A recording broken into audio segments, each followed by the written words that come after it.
You are listening to Call Me Yours by Savannah Kade. Published by Griffin Inc. All rights reserved. Chapter 1. Oh my God, they all think we're his harem. Zoe blinked at Jessica, but continued stirring her drink with a straw. Jessica had been responding to Zoe's question about why no one would speak to them. Do you really think so? We're attractive women, or at least attractive enough. In LA, it was hard to stand out in a crowd. Jessica shrugged. There seemed to be a radius around them that no man would approach. Jessica cared. Zoe didn't. They were unmarried, not that it probably mattered at a Black Door bar, and they were dressed up. Well, Zoe was as dressed up as she could afford to be. Though her top was designer, she'd gotten it at Rack for probably less than her drink cost. Not that she even knew what her drink cost. She wasn't paying. They can't think that. Zoe countered as she glanced over at Noah, the harem master in question. Of course they do. Jessica looked at her as if she were dense, then proceeded to explain. We came in the back door with him, dressed all nice and slutty, and he's buying our drinks. We're his harem. I'm not dressed slutty. Well, maybe a little slutty for her, but Zoe didn't hold a candle to most of the other women in the room. Zoe took another drink, almost depressed. She didn't want to stop coming out with her friends, but it would be nice to get picked up, and maybe have a date before she was the only one left. She didn't want to get married or even fall in love, but a date would be nice. It would be reassuring. Then she reminded herself that she didn't need that. Look at what it brought with it. Bree had always been married. Kara and Walker had been around a lot more before they took each other off the market. Tonight it was just Noah, Jessica, and her. Just then, a sweet, pale, cool boy came up and slid into the booth next to her. His designer shirt hung open, and his man bun was as messy as his scruffy short facial hair. He might have been good-looking, but he wasn't her type, Zoe thought. Perfect. Hey ladies. He grinned wide. Hi. She smiled back. Do you party? Weren't they at a party?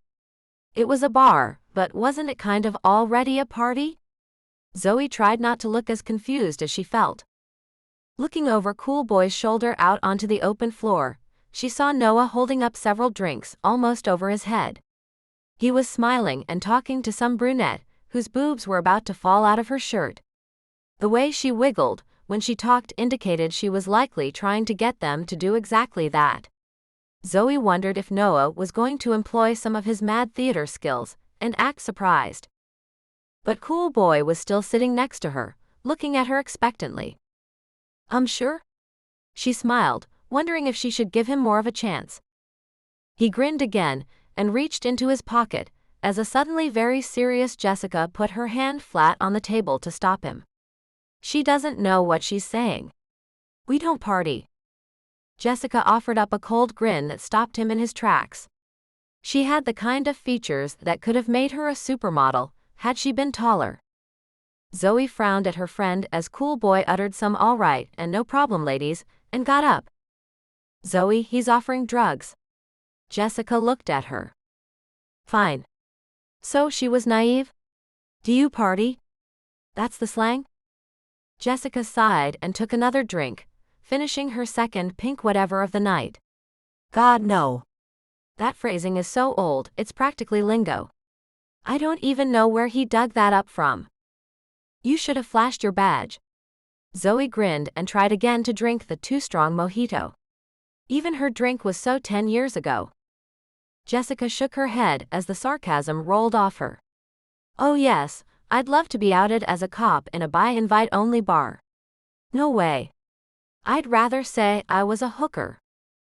Their voices were loud enough to be heard over the music noise, and so was Noah's. Hookers? Where? He slid in next to Zoe, putting the drinks down on the table. Jessica grabbed for hers while Noah pushed Zoe's forward. You didn't even finish the last one. She shrugged. I was gone for almost 30 minutes, he pointed out. Though he'd only left their little booth and headed over to the bar and back, it really had taken him that long. In this place, he wasn't the most famous face.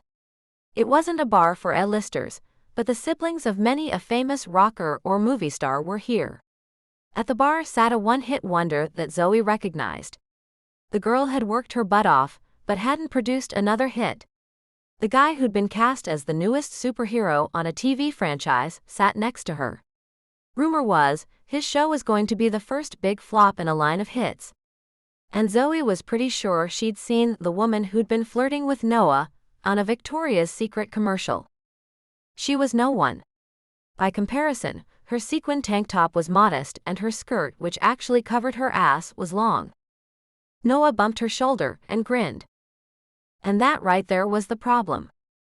She'd met him through Bree and Kara. She'd even hung a bit with Marco DeLuca, Bree's friend, who was a bona fide A-list movie star. When they'd met, Noah had been an up-and-coming actor. He managed to pay his bills by acting, which was a huge accomplishment in this town. But he wasn't recognized much beyond the occasional, "Don't I know you from somewhere?"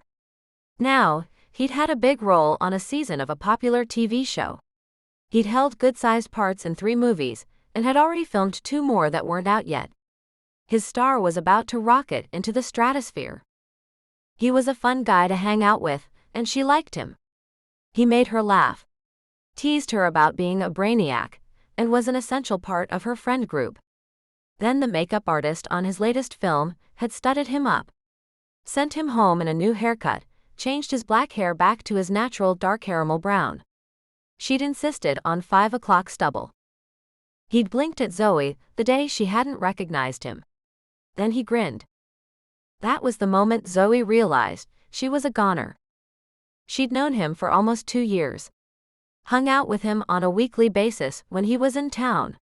She'd partied with their friends at his pool and taught him how to wash baby puke out of his shirt the day Kara and Walker's new baby girl had decided he was overdressed.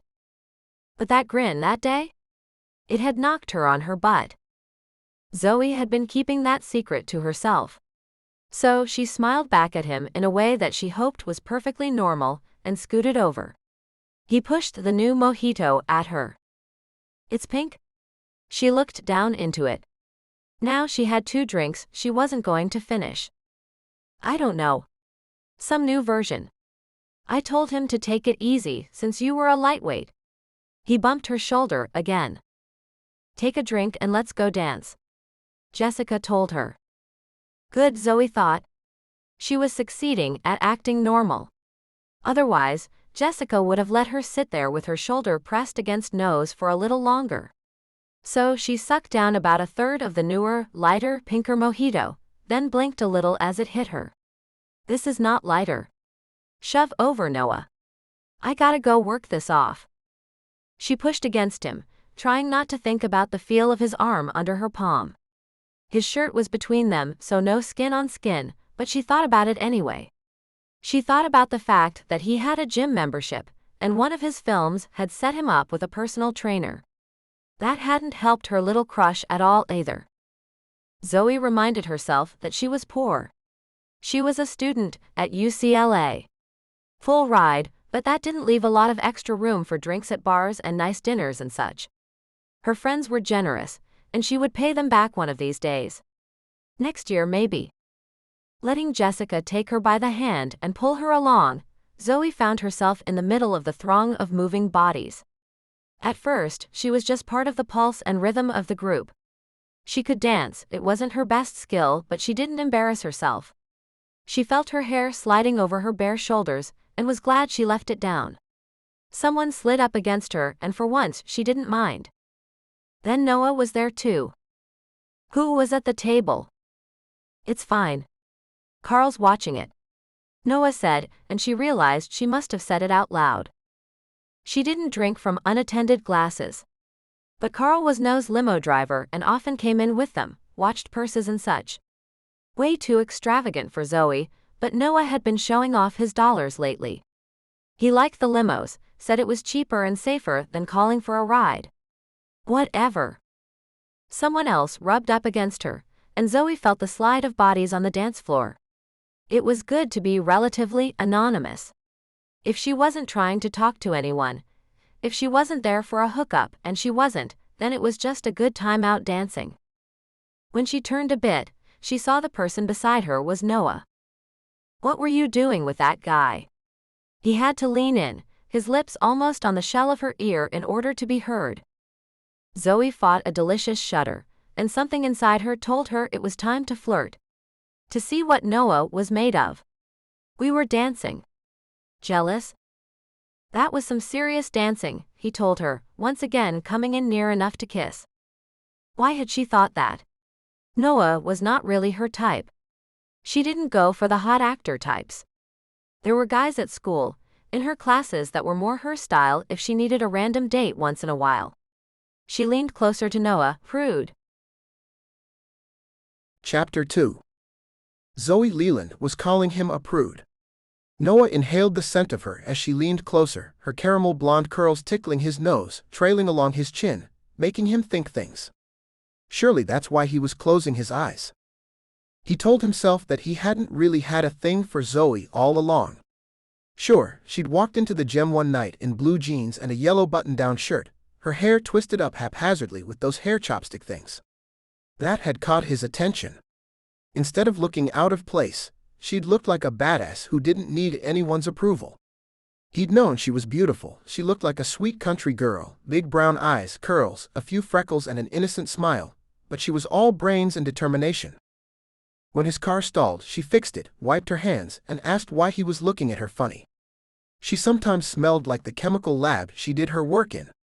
She carried textbooks the size and weight of Thor's hammer, as though they weren't half as big as she was. At the dog park, she smiled at the pit bulls. And she was anything but what he wanted. So what if she was hot? It was Los Angeles. You couldn't turn a corner without seeing 50 hot women. The problem was, he wasn't positive she hadn't grazed her lips across his neck when she leaned in. And he wasn't positive it hadn't completely turned him on. If Zoe were willing. No. He told himself that even if she was, he wouldn't act on it. They ran in the same crowd.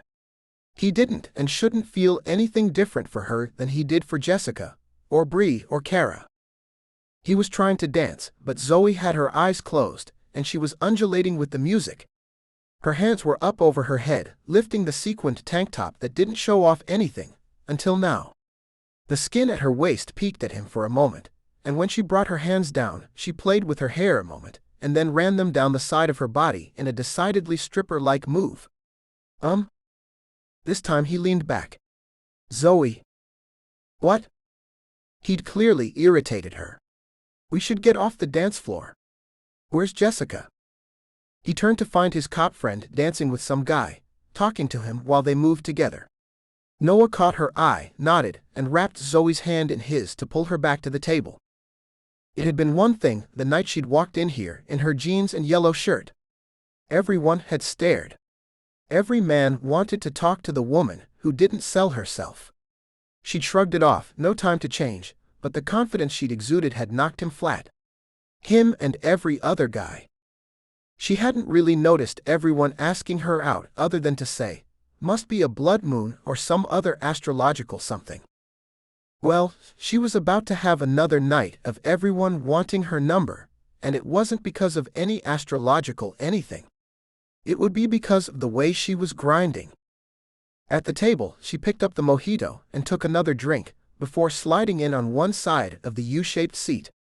He slid in right behind her, as though he might block her from getting out. Her hand reached over and sat on his thigh. Holy crap, Z. He'd started to say her name, but as he looked over, he saw she wasn't even looking at him. Probably didn't even know that was his thigh her hand was on, or that she was even touching a person at all. She set the glass down a little heavy. God, I was thirsty. What did you want to talk about? She was too close. Sure, it was loud, but she shouldn't be that bright-eyed and that in his face. He scrambled for something to distract them both. What's your latest project in school? Oh. She lit up more, if that were possible. I'm taking this biomechanical forces class and a biochemical engineering course, and I'm working in the lab to design a bioluminescent liquid that is non-toxic and interacts with specific chemical signals to create an analog cellular matrix in hopes of replacing barium as an opacity source for X-rays. Wouldn't that be cool? Yeah. That would be great. She'd lost him at course and lab, and he'd maybe picked it back up at barium. He understood that was used in X-rays for some medical problems. She'd said X-rays, so that was probably what she was talking about. He wasn't an idiot. He even had a degree, but it was in film and television. About as far from chemical engineering as one could get. Even farming courses would have prepped him a little better for a conversation with her. So he smiled and nodded. How awesome would it be? She was leaning in again, and he could see down the front of her shirt.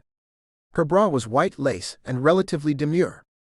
He was pretty sure about 80% of the women in here weren't wearing bras at all. Still, he was looking. Not to have to drink barium? She said it in a sexy voice, and he had to close his eyes. Well then, I guess my everyday is pretty damn awesome. He'd never had to drink barium.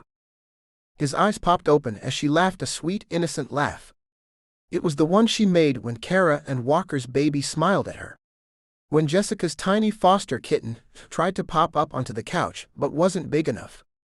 Zoe was leaning away now, drinking more from the pink mojito as the first one had turned to water. Or, since it had been so strong, maybe it turned into something drinkable. He picked it up and downed the second half. When he set it down, he spotted Zoe making doe eyes at some guy across the room. Turning, he gave the guy a harsh, "What the hell, dude?" look, and then looked at Zoe again to find her still smiling at the fool. Noah put his hand on his face. He'd not ever seen her this drunk. He was not going to survive this night. Her hand was still on his thigh and creeping higher. Zoe, you need to go home. Why? I'm having fun. She shrugged as her hand inched up to where she almost was running her pinky along his crotch. She didn't notice. He did. Zoe, you're drunk. Nah. She grinned at him, leaned in and said, I'm not drunk, with perfect diction while she ran her lips along his neck and shook her head, almost bonking her skull into his. Oh yeah, she was. Come on, big girl. Let's get you home. He slid out of the booth, away from her creeping fingers, and then took her hand firmly in his. At least, he thought, he'd know where her hand was if he was holding it. He pulled her out of the booth, and she almost fell forward into him. Yup. You are definitely non-sober. I'm non-sober. She grinned, embracing the term with a shrug and a wink. He sighed, and tugged her along in search of Jessica.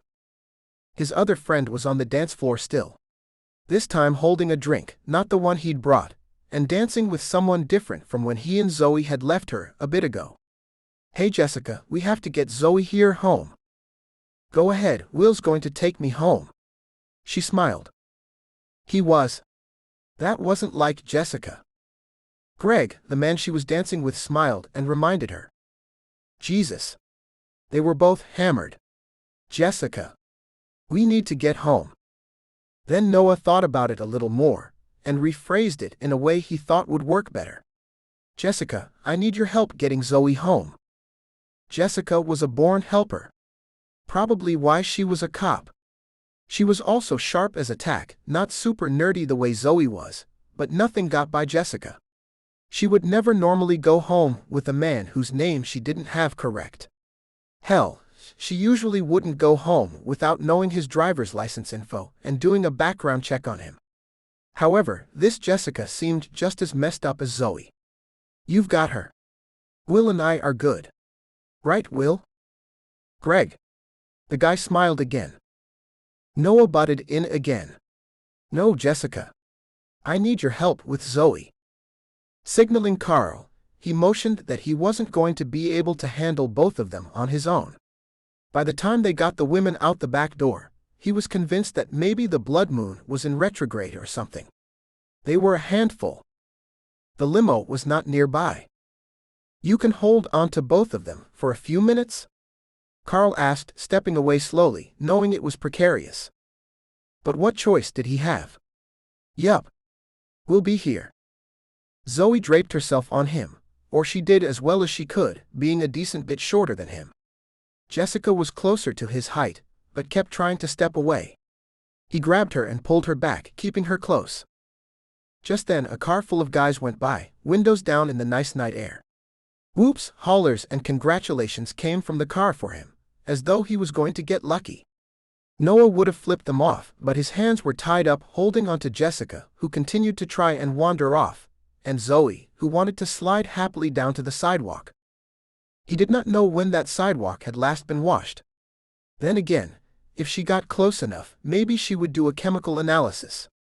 He sighed again and held onto her firmly, grateful that the weather was warm even in December. Never mind that when he held onto her, she held onto him, pressed into his side, arms around him like a needy girlfriend.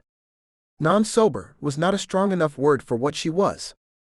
After a micro-eternity, the limo pulled up, with Carl hopping out to grab the back door for him. Normally, that was just limo service. Tonight, it was because Carl was also a friend, and Noah could not have done this himself. "Where to, man?" Carl asked, as informal as Noah was. Crap. He didn't know. Jessica had slid into the seat upright, but Zoe had crawled. She was wearing red panties, a fact he did not need to know. Jessica's. They both needed babysitters tonight. Zoe's place wasn't big enough. Her studio was only 2 buildings over from Jessica's, but Noah wasn't really comfortable leaving either of them to sleep it off alone. Less than 5 minutes later, he was in Jessica's living room. Carl was going out the door, and Noah couldn't blame him. He'd forgotten Jessica was on the 5th floor. He also hadn't known her elevator was out of order.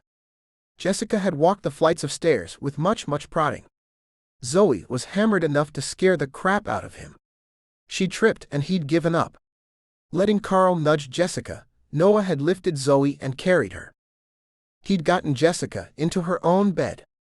Noah didn't even try to get her under the covers. Face up was good enough. He took her shoes off and headed into the guest room with Zoe. Only it wasn't a guest room. It was a small office. There was very little furniture. He could have put Zoe on the floor, but for the desk that sat in the middle. He wound up with the both of them in the living room, suddenly very tired himself. Zoe had draped herself in what looked like the world's most uncomfortable position, over one end of the couch. At least she'd taken off her own shoes. The tiny orange kitten had crawled up onto her, and was already snoring. He'd forgotten Jessica had a cat. Or a baby cat. It was a good thing he'd brought them here. "Shove over." He said it even though she was clearly dead to the world. Zoe didn't respond, though the kitten mewed a tiny irritated sound at him. Then, pushing at Zoe's feet a little, he claimed the other end of the couch and the one pillow she hadn't managed to wedge under herself. He passed out within minutes, only to open his eyes to sunlight coming in through the sliding doors of Jessica's porch. A warm blanket had been thrown over him. He grinned to himself, until he realized it was Zoe. Her arms were wrapped around him, her legs draped over his, and her head tilted at an unnatural angle. "Oh Zoe, we can't be together like this. My reputation." He did his best Scarlett O'Hara impression. Zoe was unmoved. She didn't wake. He could get used to this, but he told himself that was wrong. Later, he crawled out from under her and checked on Jessica to find she was still out cold too. He fed the tiny cat, raided the kitchen, made omelets, and then ate 2 of them himself, leaving the third out to get cold. "Great morning with my friends," he thought with a sigh. He was playing a game on his phone when he saw that it was 11 a.m., and both women were still dead asleep. He finally put it all together. Son of a bitch. They'd been drugged. Chapter 3. A week later, Zoe was still embarrassed. Apparently, she'd woken up pretending to be Noah's blanket. Each time the scorching flames of humiliation climbed up her cheeks, she told herself that her crush was definitely over. Whatever jolt she felt around him would be gone under the weight of her memory. She did, however, agree with his assessment that they'd been drugged. She never slept for 12 hours, and she'd never felt so hungover in her life. That Jessica had done the same thing on the same night? And that Zoe hadn't even drunk the whole mojito? Still, the drugs didn't excuse her from crawling all over her just a friend. Carl had been watching the table while they danced. Noah even said he'd drunk the end of the first mojito, and he didn't have any problems. Which meant the bartender had drugged the second round of drinks. Zoe was still reeling from it. Realistically, Noah could have been the one who did it. But she knew him better than that. Also, it didn't make any sense to roofie them, and then take them home. No one had taken advantage of her, as far as she could tell. Not even Noah, when she apparently tried to take advantage of him. Her bra hooked in the front, and was in place when she woke up. Jessica, in full cop mode, even pulled security footage from the front of her building. So in case Zoe hadn't been mortified enough, she got to watch herself as she basked at Noah's feet, pushed her face into his neck, was she licking him, and then passed out so he had to carry her up the stairs. To top it off, by the time Noah figured it out, it was too late for blood tests. Jessica hadn't even let them go to the hospital. Just agreed she'd file a report, so that if anyone in the future had a problem, there was at least some evidence it was ongoing. Zoe was duly frustrated that they couldn't even do anything about it. Her embarrassment followed her almost everywhere. Even now. She was neck-deep in a textbook and some calculations for homework when her phone rang.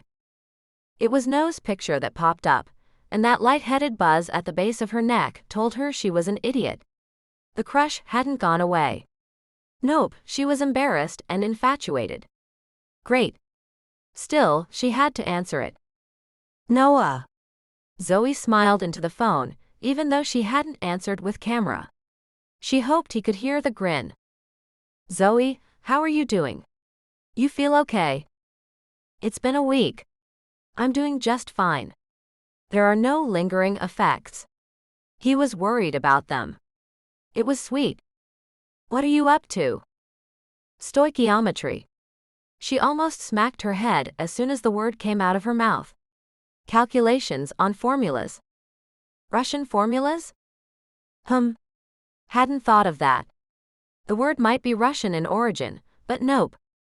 Calculations on chemical formulas. Determining the likely quantity produced from given reactant measurements, and alternate pathways. I have to determine if waste products are toxic. There was a pause that she filled in with "Shut up, Zoe" in her head. But Noah laughed. I cannot tell you what a good time that sounds like. Literally. I can't.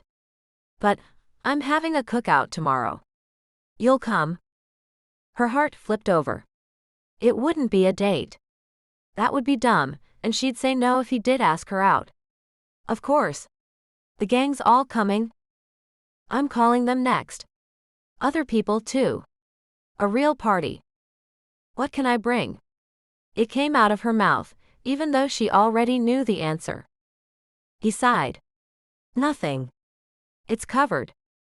But she went 20 rounds with him, until he relented and told her to bring a wilder watermelon. That she could do. She adored Noah, obviously, but it was hard being the friend without money. Right now, she was the friend with almost zero money. Walker used to commiserate on being broke, but his artwork was picking up steam. Since he and Kara had become a real thing, he didn't live broke. They had a daughter, but they were more strapped for time than cash. Noah understood her predicament. It was only a few years ago that he was sharing an apartment and saving his quarters in case he didn't make any money at all the next month. At least, she had her teaching assistantship at UCLA. It wasn't a career, but it was something. After this, she had only 2 more quarters. Then she'd be out. She could get a real job. Just the thought of actual, steady income that did more than just cover the basic bills had her salivating. She'd never had it. Her mother sometimes flitted from one job to another. Mostly she leapt from one man to another. How that man might feel about feeding and sheltering Tiffany Leland's 2 daughters wasn't brought up. Most of them made it clear that it wasn't on their Christmas wish list. Then she'd watched her older sister get involved with bad boyfriend after bad boyfriend. Zoe had been young enough that the teachings stuck. As a result of watching all this, she'd learned a few key things. 1. Depend only on yourself. 2. Any man who promises to take care of you is lying. 3. Get your crap together and make it better, because no one else will do that for you. So far, she'd done exactly that. Zoe made straight A's in their dinky public school. Being salutatorian was enough to get her into UCLA with some serious scholarship money. She had some student loans, but it didn't cost her much in sleep. She'd been ready to graduate a year and a half ago, get out in the world and make some money, but her professor had talked her into the master's program. He'd told her she had the brains for it. He'd found her a full ride this time, and in 2 years she would come out at double the starting salary. Zoe calculated standard raises, 2 years lost wages, and what she'd be able to do more of what she loved and signed up. It was worth it. Her mother thought she was batshit. Why didn't she just find a man? Zoe was done taking advice from her mother.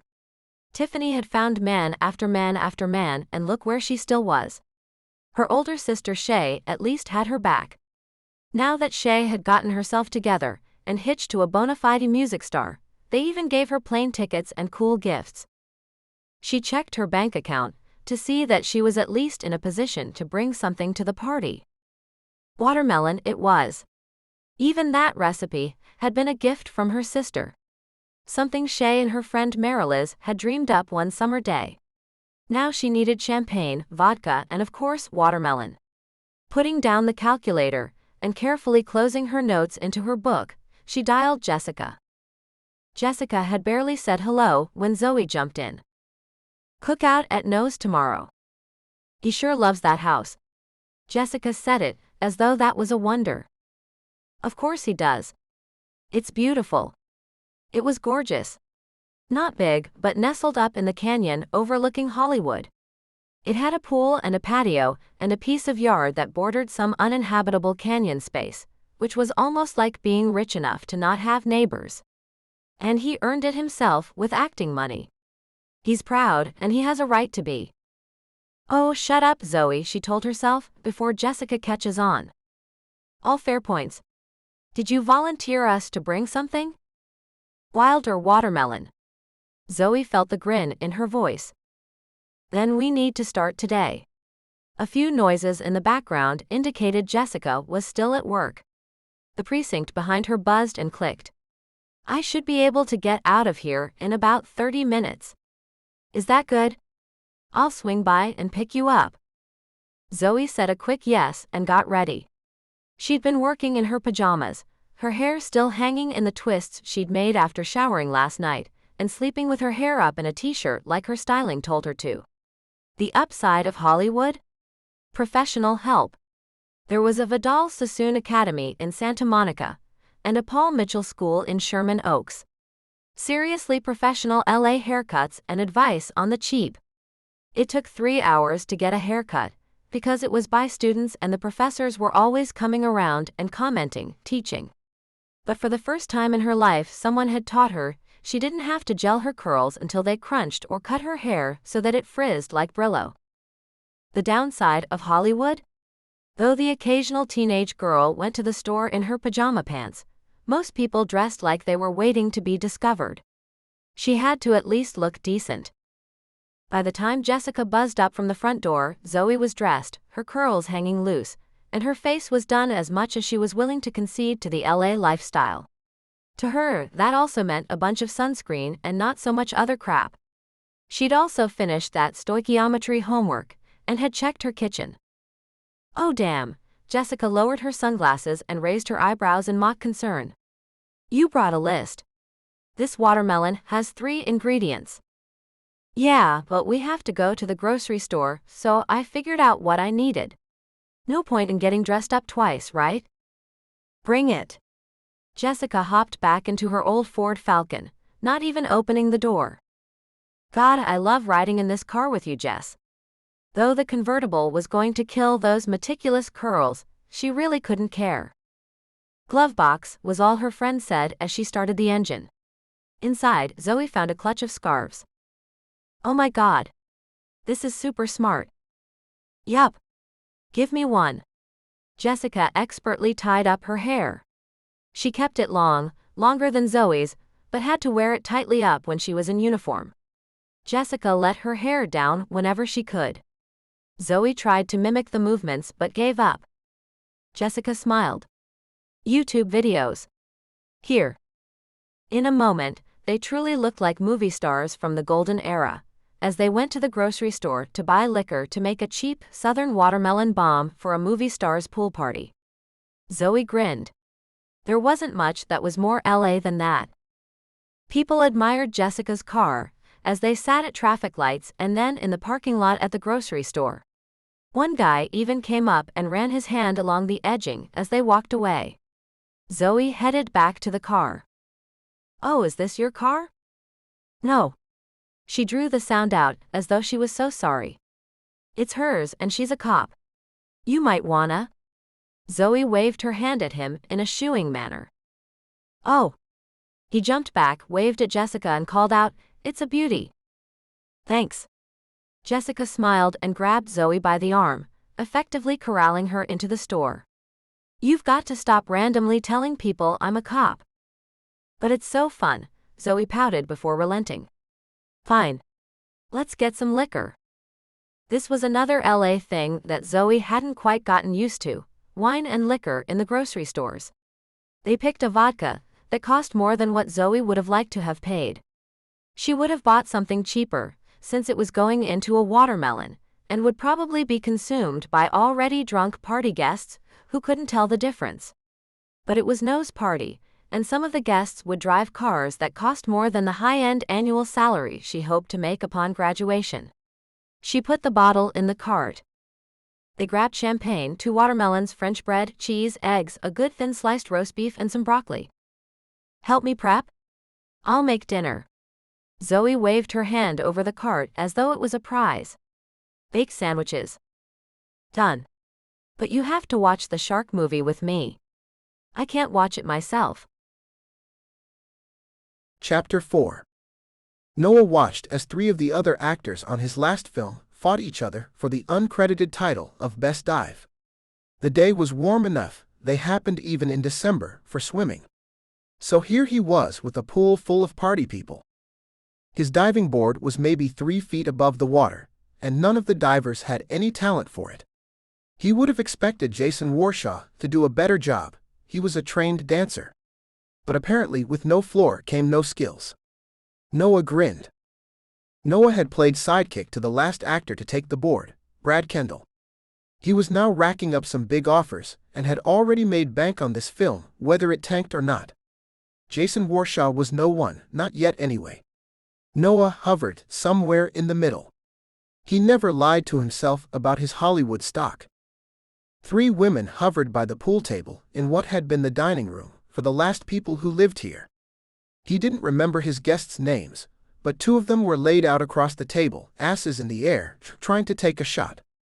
He was pretty certain they were after his balls more than solids or stripes, since 2 of them were shooting at the same time. Behind them, 2 guys he didn't know were letting the penguins out of his fridge as they made drawn-out decisions about what to drink. They were no better than the women, shirts off, board shorts, 5 o'clock shadow at 1 p.m. Their tattoos were strategically placed so they could be easily covered by makeup, and they could play clean roles. One of them ran his hand through his hair, as though he were in a shampoo commercial. He'd probably done the gesture so much, he didn't even realize he was doing it now.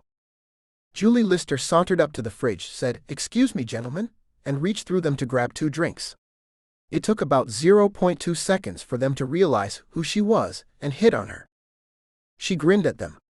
"I think y'all were born after I could legally drink." That wasn't true, and Noah knew it. He laughed and turned back to look at the pool. He wore a tank top that had seen better days but was softer than baby bunnies. He had swim trunks and not a Speedo like the one guy. But LA seemed to allow for everything and anything. The sun hit his arms and he frowned. He headed into his bedroom, glad to find it hadn't been hit by revelers yet, and put sunscreen on his face, neck and arms. He knew Zoe was going to ask him, and he didn't want to argue. When he finished, he headed back out to eat something. Grabbing a beer from the fridge the model boys had finally vacated, Noah popped the top and wandered barefoot out on deck. Jessica and Zoe had arrived while he wasn't looking, and they were already at one of the tables pushing things around.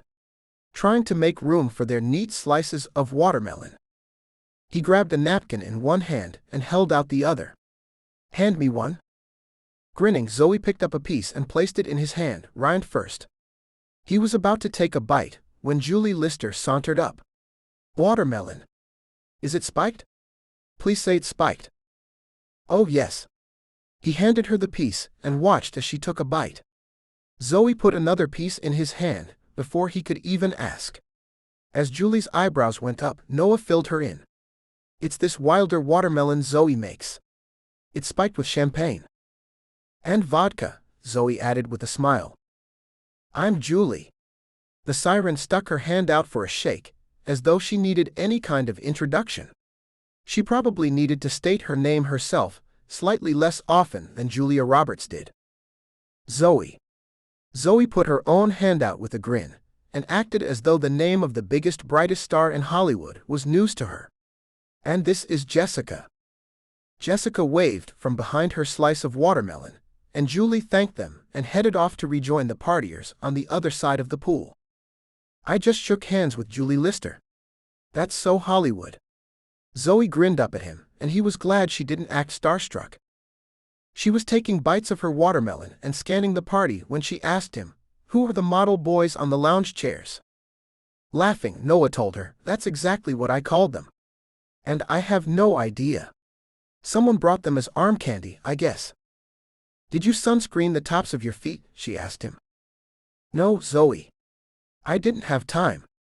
He sighed. He knew she cared, but... "You're not invincible, Noah." But she let it go at that. He looked out at the pool, at all the people playing. Julie Lister was at his house. He'd bought the house with acting money. Good money. Though the house was small, it wasn't cheap. People recognized him on the streets, and his next movie was supposed to be a big hit, not that that was possible to guarantee, but he felt as close to invincible as he ever had. He looked back at Zoe to see she was surveying the partygoers too. Something passed over her features, but he didn't get a chance to ask. Bob Bawardi appeared at his side and asked if he could borrow him for a minute. "I'd rather not talk business." Noah was shaking his head. Damn, that watermelon was strong. "Nope, just come say hello to some people. If you ever want to get into Cannes, this is someone who is a good friend to have." Bob introduced them even as Noah thought, "He's come to a party at my home. Are we not friends enough?" But Noah found himself shaking hands with a mid-list actor known for meaty roles and constant nominations for awards. He wasn't rolling in the millions like the guys who starred in the summer blockbusters, but he had the respect of everyone in the field. Actors were an odd lot. They came from big money backgrounds and trailer parks. Big cities and tiny towns, and right here in Hollywood. Some had a foot in the door, and some came here like Noah, knowing no one. They were the ones who clawed their way into the business, and they respected talent, except for a few douchebags who thought they were God's gift. Noah made sure he wasn't perceived that way. So he said hello and chatted for a while and made friends. Not because Bob Bawardi had told him to, but because he was the host at this party. He found himself passing from one group to another, as the sun set beyond the canyons. He flipped on the outside lights and checked in with the maid. She assured him, in very broken English, that everything was fine, and he headed back out into the lights, finally peeling down to his own suit and jumping in the water. Zoe assured Jessica that everything was fine and sent Jessica on her way. Her friend had a great time, but hadn't been drinking much since she knew it was possible she might get called to a case. Being a detective in Los Angeles could be round-the-clock work. Zoe knew this. Still, now that Jessica had been called in, Zoe had to figure out how to get home. It honestly wasn't more than a couple of miles.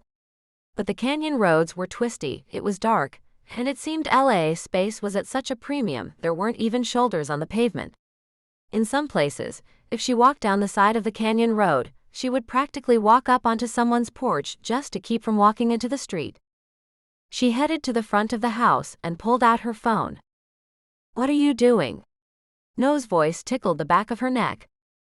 Then she jerked at the odd sensation that turned out to be a drop of water rolling down her back.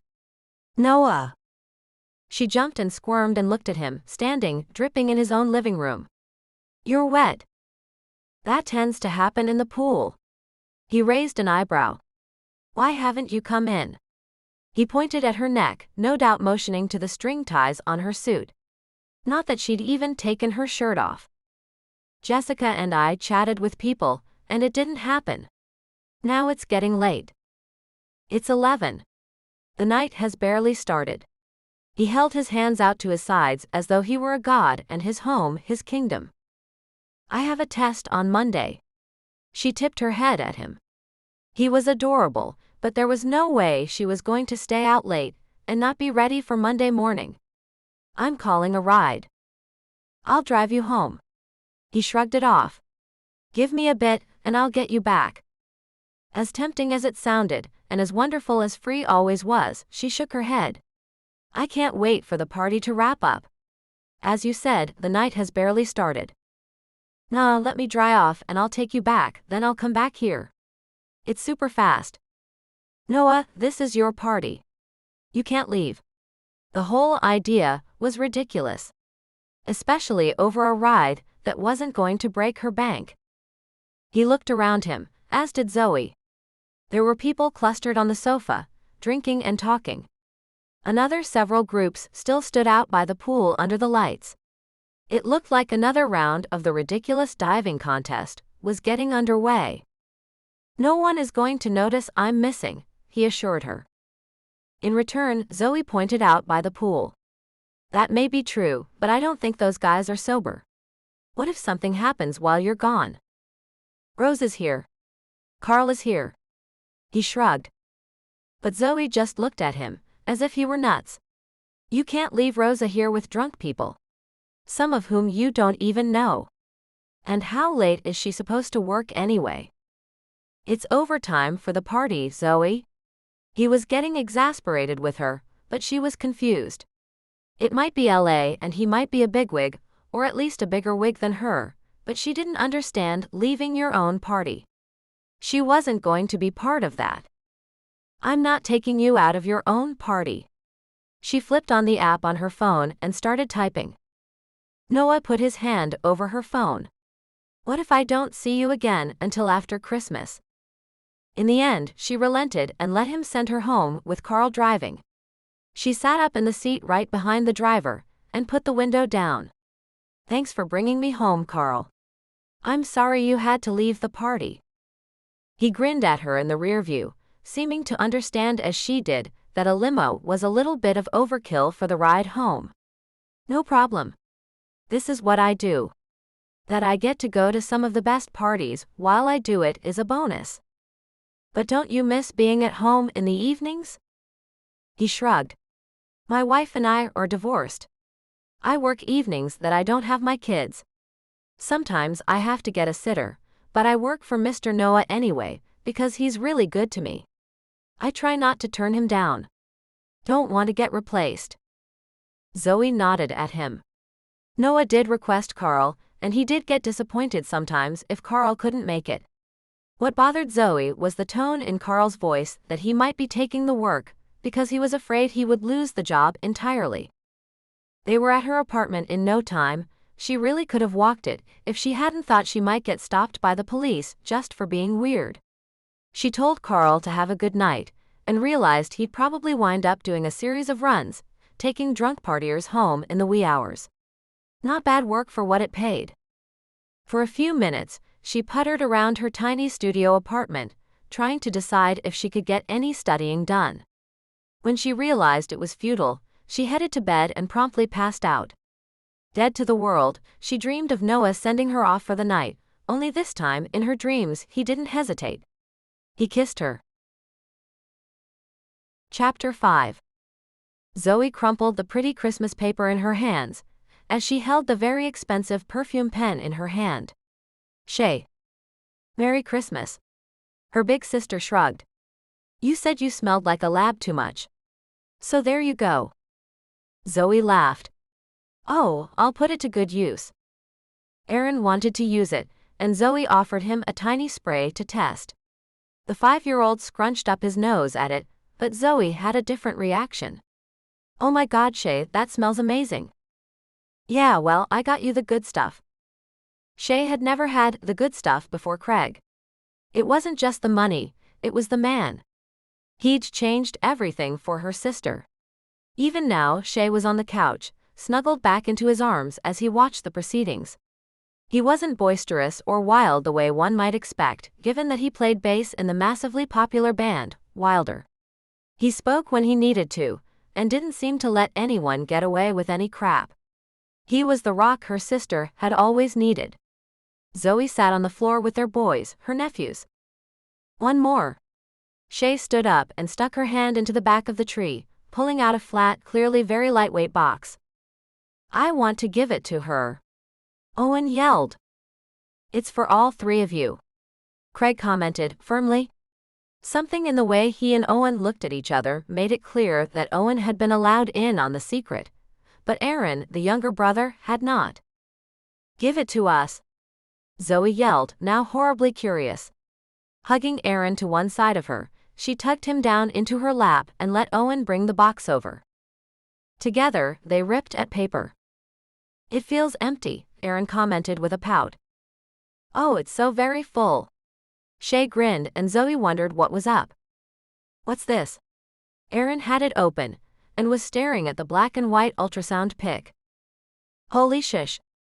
Zoe popped up, nearly dumping her nephew, and ran to hug her sister, who was beaming like a lighthouse. Then she hugged Craig, who just nodded but looked happy enough to about burst. No one corrected her swearing in front of the kids, and she heard Owen explaining to his younger brother that it was the kind of picture you got of a baby before it was born. Zoe turned and hugged Aaron. Your mom and dad are having another baby. A little brother or sister for you. Then she added, you get to be a big brother now. She realized they hadn't had time to sell the kiddo on the new edition. He was finding out as she was. Actually, you should look closer. Owen had always been so serious. He was a much happier kid now that Craig had become an integral part of the family and adopted both boys. Zoe had zero concerns about him loving the new baby more than the boys. She looked up at the man and saw him nod her attention back to Owen. What? See this part? That's the spine. Owen pointed out, sounding like a 9-year-old professor. So what's that? Holy shish. Zoe said it again, her hand flying to her mouth. You have to stop saying that. Shay chastised her, but Craig was just laughing at her. Twins. 2 babies? Aaron asked his brother. Yes. 2 babies at the same time. He handed the picture over to his little brother. He seemed to understand that Aaron wanted to do things himself. He was almost eerily perceptive in that department, and it probably came from being born into an abusive home. He was 6 before Craig came along. Zoe blinked up at her sister. I thought you weren't going to have more. She shrugged. So did we. Things happen. You seem really happy. Zoe couldn't stop her eyes from flicking back and forth between the two of them. Craig nodded his head and said, I didn't think I would be, but I'm crazy excited. Scared, but really excited. You'll be fine, Zoe reassured him, though she really had no clue what to do with a baby herself. Don't your friends have something like 6 kids? He nodded.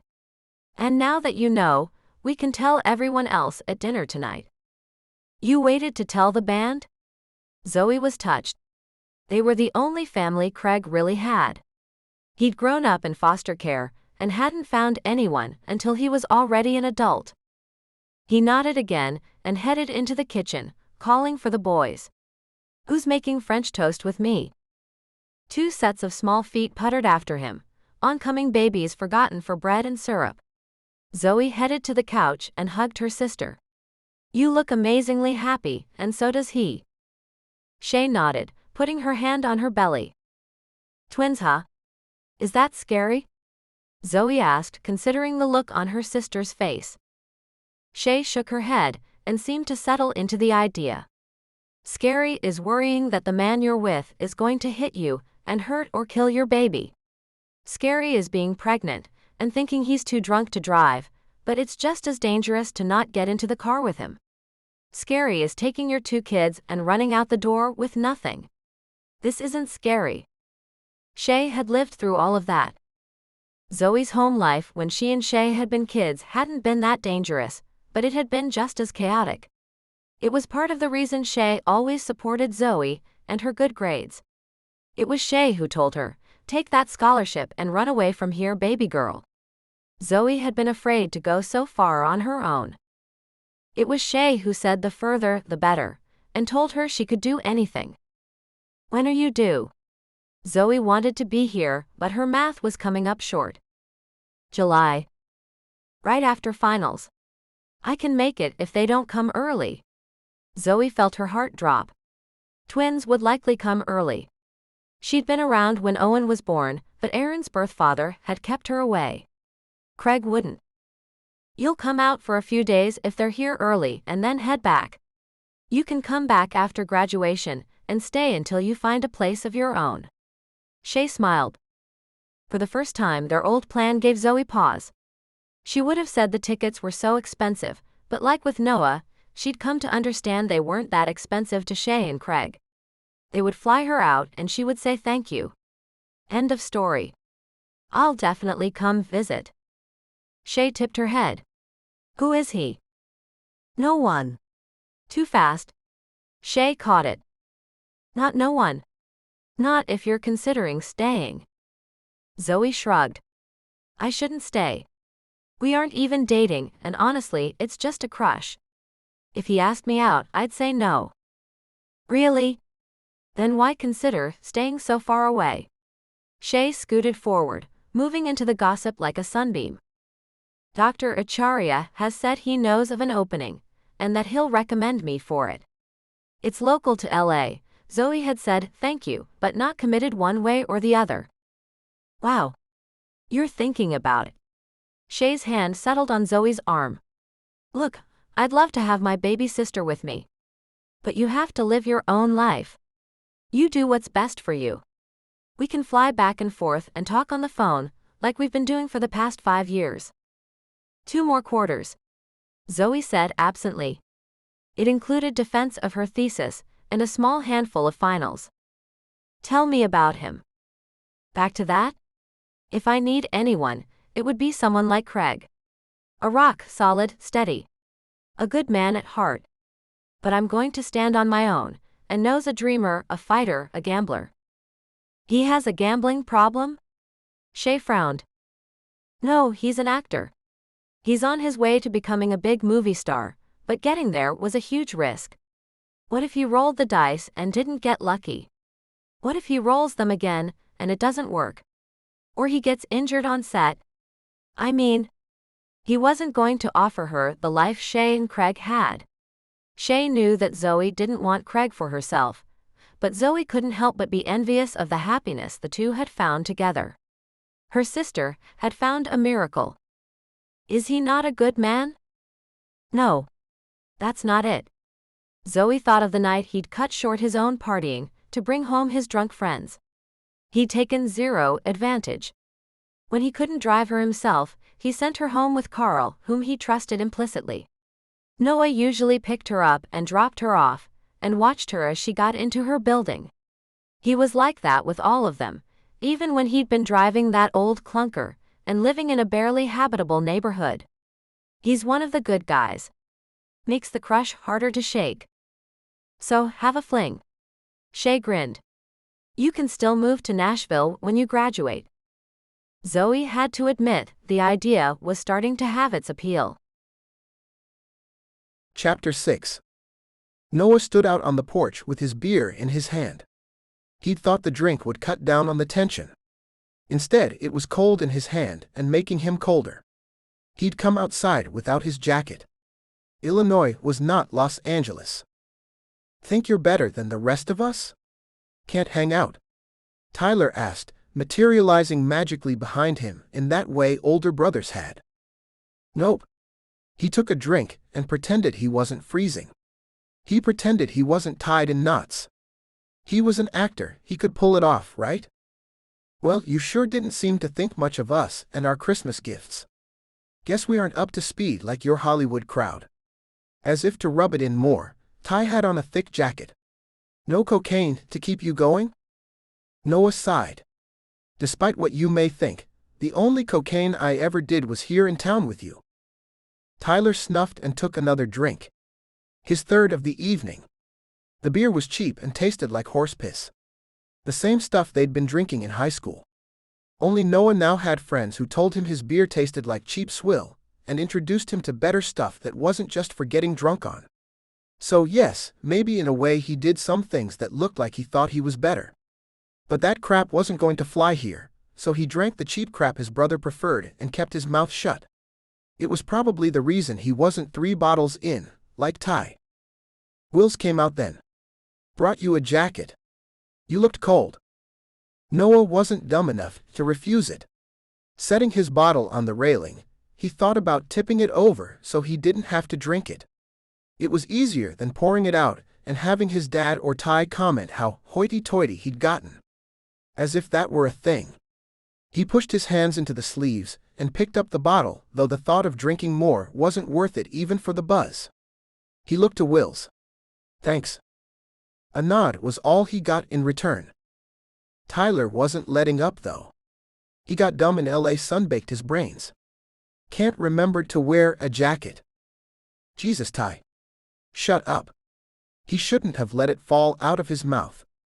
This would go better if he had a script and knew what was coming next. Ty could play the part of the asshole brother, and then Noah could be angry or frustrated in turn as he was supposed to be. Tyler didn't shut up. He turned to Wills, another option to vent his frustrations.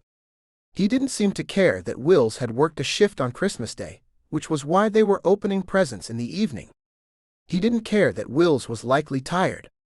He had 3 kids hanging on him and had to go see his in-laws the next day. But Wills didn't complain. Wills never complained. Wills just got it done. Whatever was expected. High school girlfriend pregnant? Marry her. Baby sick? Full-time job instead of college. Health insurance. Another baby on the way? It happened. He picked up extra shifts. It all rolled off his back like he was a duck. Only Wills never seemed happy or even content. His whole life was just a series of things he had to do. On the other end of the spectrum, Tyler, middle brother extraordinaire, complained about everything. Noah here just wanted to show off his newfangled money with all his flashy Christmas presents. Tyler took another drink, and Noah considered knocking it out of his hand. The thought that it might chip his brother's teeth only made it more appealing. Shut up, Ty. He slammed his bottle down on the railing. I tried to get people presents they wanted. Last year when the thing I got you wasn't expensive enough, you bitched that I was being cheap, now that I had all this money. There's no winning with you. Tyler's eyes narrowed and fury burned in them. But Noah had been picked on by Ty all his life. He'd had enough. I'm sorry you didn't get into the NFL like you wanted. I'm sorry that my success is painful for you. I'd hoped you could be happy for me, but I guess you're not a big enough man to do that. Will stood his ground between them. The NFL missed out. They didn't realize their mistake. Tyler didn't know when to shut up. It's not your success. It's that you come back here thinking you're better than the rest of us. Showing off your money and acting like you're dispensing gifts to your peasants. As if. Noah was tired of holding it all in. That's what you think? You're my brother. I was trying to make you happy. I was trying to get you a gift you'd like, but I haven't found any place yet that sells bigger balls. He didn't see the punch coming, but he felt it land. Boxing, he thought as his head whipped back. MMA. Tyler should have been a fighter. He'd always had a dirty streak. Noah came back roaring. Fists clenched, he pulled back, ready to let fly at his brother. This one had been brewing for years, but Wills caught him. Go inside, Ty. The oldest brother instructed. Tyler shrugged as though Noah was of no consequence. He'd landed his punch, and this was his chance to walk away on top. It took 3 deep breaths, after Tyler was out of sight, to calm down enough to hear beyond the roar in his ears. Wills picked up his bottle and put the damn thing back in his hand. You'll want this. No, he wouldn't, Noah thought, but he took it. Then Wills led him into the kitchen where their mother was cleaning up, while his father sat out on the couch with his feet up. Wills pushed Noah toward the sink where his mother was scrubbing a pot. His lip split. He said it, patted Noah heavily on the back, then promptly disappeared. Said it as though Noah's lip had just done this on its own. As though Ty had not been involved. Mom stopped what she was doing, rinsed her hands and pushed at his so she could get a better look at his face. She didn't even break her zen for a moment. She had 3 sons who'd never gotten along. This did not faze her. Let me have a look. She pushed him into a seat, fetched him ice and a dish towel, and returned to the dishes, all with the same economy of motion. She'd made the dinner, served it, ate hers cold, and then cleaned up. She had no idea she wasn't a servant, and it always seemed she had no dreams beyond the borders of her own yard. Noah simply didn't understand. He loved her, but he didn't get it. She didn't get him either. You know I didn't trip. I didn't do this to myself. She tsked in response. Ty punched me in the face, Mom. Another tisk. No concerns that one son hit the other. He's just jealous. He wanted to be a big football star, and his knee injury kept him out. His knee injury was just an excuse. He'd injured it after he didn't make the draft. Noah had tried to point that out before, but no one around here seemed to care about the truth. He tried another tack. He's a grown man. He needs to act like it. He needs to accept his life and be happy, or go after something else. He needs to stop taking it out on me. Well, it would help if you didn't come in here flaunting all that money. Her too. Mom. I got you gifts I thought you'd like. He'd thought long and hard. He hadn't gotten her a Gucci bag, even though she could have shown it off to her friends. He didn't think she even understood how much the scarf he'd gotten her actually cost. She still set it aside with an, "Oh, that's nice," even though it was just like one she'd admired in a magazine and lamented that she couldn't have a few years ago. He'd remembered. He'd thought his gift was thoughtful. He'd even pointed out, "It's like that one you wanted in the magazine, Mom." "Oh, it is. But that was all. I love the scarf, baby. But I don't want Tyler to think I'm playing favorites." "Because you like a present you got?" "He's almost 30, Mom. He should be able to deal with that without hitting people." "Put the ice back on." She clucked at him, even though she was back to looking at the dishes. "It's not just the presents, Noah. It's the clothes and the flashy car." "These are my clothes, Mom. They're just clothes. And the car is a Toyota. I don't know where to rent something that will stall out at the Jiffy Mart on the corner so that Ty doesn't feel threatened." His frustration was boiling over. "Just give him some space," she recommended. "You're the crazy one, throwing everything away to go live in a motel in Los Angeles and think you could be in the movies." "I am in the movies. It's weird. Just give your brother some space," she repeated, still scrubbing Christmas dinner pots. He sighed to himself and stood up. He'd give them all some space. He loved his family. He did. But he couldn't deal any longer. They'd always thought he was weird. When he did theater in high school, Ty had called him queer or worse. Not only had Wills not shut that down, his parents hadn't even called Ty out on his bigotry. Ty had big dreams too. Only he hadn't fully pursued them. He'd gotten drunk on the weekends instead of hitting the gym. He'd mouthed off to his coaches rather than listening. He'd played college ball, but had been known as a real a-hole there too. Noah knew this because Ty liked to brag about what he could get away with. No wonder the NFL hadn't come knocking. Tyler had made his own bed, and liked to bitch about it as though his life was someplace he'd been unfairly stuck. No one here told him he was wrong. Noah looked around the kitchen, and for the first time, he started to wonder if they sided with Ty because they all felt that way. His mother had not been allowed to hold a job. His father had cited that it would make him look bad if his wife worked. Thinking back to that fight, Noah was more appalled by that now than he had been at the time his father had said it. His dad had a decent job, but the house wasn't big. Noah didn't care about that. There was nothing wrong with the Prestons' lot in life. Only that they didn't like it. Yet no one wanted to do anything to make it better. They could be stoic about it like Dad or Will's. Brush it off like Mom. Or bitch and get into fights about the unfair world like Tyler. Noah had instead gotten off his butt and done something. He knew they'd expected him to fail. They'd practically said so with all their, "Are you still living in that hovel?" and "I didn't see you on TV this week. Is that not going well?" Crap. He now saw that the real problem was that he hadn't failed. Hadn't come back to tell them how right they all were. After this last year, that had been made more and more clear. He headed up to the old room he'd shared with Tyler as a kid. He was grateful at this moment that Ty had a place in town and wouldn't be occupying his old bed. Opening his laptop, Noah logged into the airline website and found himself a 6 a.m. flight. He just had to get his butt into his hoity-toity rented Corolla at 3 a.m. to get to the airport on time. He'd leave a note. He was tapping out. Chapter 7. Zoe was settled back into her apartment. She'd had just 6 days from landing back in LA until the start of the winter quarter. Soon she'd be done with school. The end was close enough to taste. She was glad she'd talked to her professor at the end of junior year about the master's program.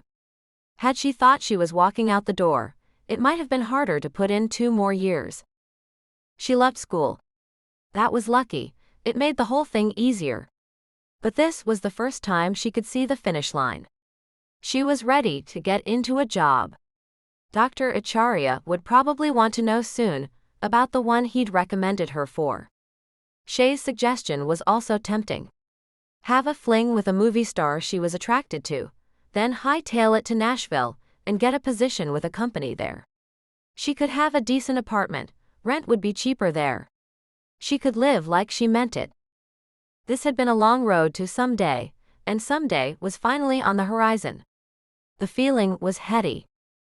She'd stayed in Nashville with her sister for the holiday as long as she could. She always missed her nephews and wanted to spend as much time as she could. Unlike even a handful of years ago, Shay had enough space for them all to comfortably stay in one place. Feeding an extra mouth wasn't pulling money from the boys' legal funds. It was the time zone change and missing her friends here that had convinced her to come back and get settled. However, the extra empty days before classes started again was letting her brain go crazy. She'd visited Bree and her husband Kevin at their house. Then hung out with Kara. That night, she'd had dinner with Kara and Walker. She'd managed a lunch with Jessica, but her detective friend was up to her eyeballs in cases. Being a detective, even in LA, was nowhere near as glamorous or as exciting as TV had led her to believe. She and Jess, the 2 remaining single women in their crowd, would head out for some New Year's fun tonight. In their book, that meant dinner at their favorite sushi bar, and then drinks and dessert at Rory's Grill until they were kicked out or got tired. Instead, here she was, making grander plans she couldn't carry out. Have a fling with Noah. What if he didn't want to? Then she would move to Nashville, get a job and her own place. Lord knew, meeting men in Los Angeles was just stirring a pot of crazy. So she wasn't going out in the big world if she wanted just a fling. Sure, decent, reasonable, down-to-earth guys were out there, but the quantity of batshit was so high that the chances of finding one, or even recognizing him when you did, was pretty low. Online dating? No way. She'd tried it. On one date, she'd walked into the restaurant and found one of her grad students, Tush, there to meet her. She'd been an undergrad. Chemical engineering was one of the most forward programs in engineering, being almost 1/3 female, but the graduate class ratio was lower. And she'd already dealt with being hit on by her TAs and such. Perhaps it was the curls. Or maybe the southern accent. One had clearly assumed the only way she could pass the class was by blowing him. So, when she saw one of her male colleagues at the table, she just turned around and stood him up. It was easier that way. She'd email under her dating handle and let him know she couldn't make it, but she would not show her face. Even the fact that she'd chatted online would make her. Well, she didn't want to get into it. Her reputation in class was that she was a mathematical badass, and pure as the driven snow. She'd cut off dating altogether, to keep that more important reputation intact. She needed the grades and a job. She didn't need a boyfriend. Zoe called Jessica first, and wasn't surprised that her friend wasn't free. Then she called Noah, telling him, "Hey, yeah, I'm back. Been back a few days. And you didn't call me? I'm bored out of my skull." Zoe smiled. He had downtime like this a lot. It could disappear at a moment's notice, too. He complained that the entire industry shut down for a month each Christmas and New Year's. He wasn't wrong. Then come see a movie with me. Had she just asked him out? No, surely not. It took 15 minutes to decide what to see and where. They wound up in Burbank, where the theater was showing a limited release film they'd both been waiting for. They were standing in line to get tickets when Noah was tapped on the shoulder. "Are you Noah Preston?" He laughed. "I get that a lot these days." The young woman shrugged and turned away. Zoe leaned in. "You're a good actor. I believed you." "I didn't lie," he countered. Then he added, "Thank you for sounding surprised." She elbowed him, but didn't fight when he paid for the tickets. Then, with almost 2 hours to kill, they went up the street for food. He breathed in the air as though it were cleaner than it was. "It's so good to be out of the house. Aside from going to the gym, I've been sitting at home since the day after Christmas." Zoe frowned. "I thought you were staying longer." "I'd planned on it, but I couldn't handle being there." He stopped at the door of one of her favorite restaurants. "Here." "I can't afford it." It hurt to say it, but she was going to be honest. Soon she'd be able to go, but not today. "I can. Come in." She shrugged. "One day I'll pay you back." They were getting a table when he finally said something. "Stop saying that, Zoe. I've got it. Do you know how many times people drove me around when I didn't have a car, or even gas money? I drank beer I didn't pay for though, like you, I offered to help out. I slept on people's couches for months. Literally, 3 whole months. I put some small amount of food in their fridges, and it was all I could do. I've been far worse off than you are now." He looked at her across the menu. "I want this restaurant. I want your company. And don't order the cheapest thing." "Fine." She found a smile. "Appetizers? They'll be faster. We want to get good seats." "Done." They ordered 3 and dug in as they came out. What Zoe hadn't counted on was that appetizers were finger foods. She was putting her hands on and near nose more than she was ready. He'd just been Noah, regular Noah, until he'd come home all studded up. She hated to admit that she'd fallen for it, but she had. His grin lit up his whole face, made his eyes crinkle just so. She'd always known he was good-looking, but it had been more a matter of fact. His nose was straight, his eyes a brilliant blue, his features even. That day it changed. That day, he became a catch in her breath.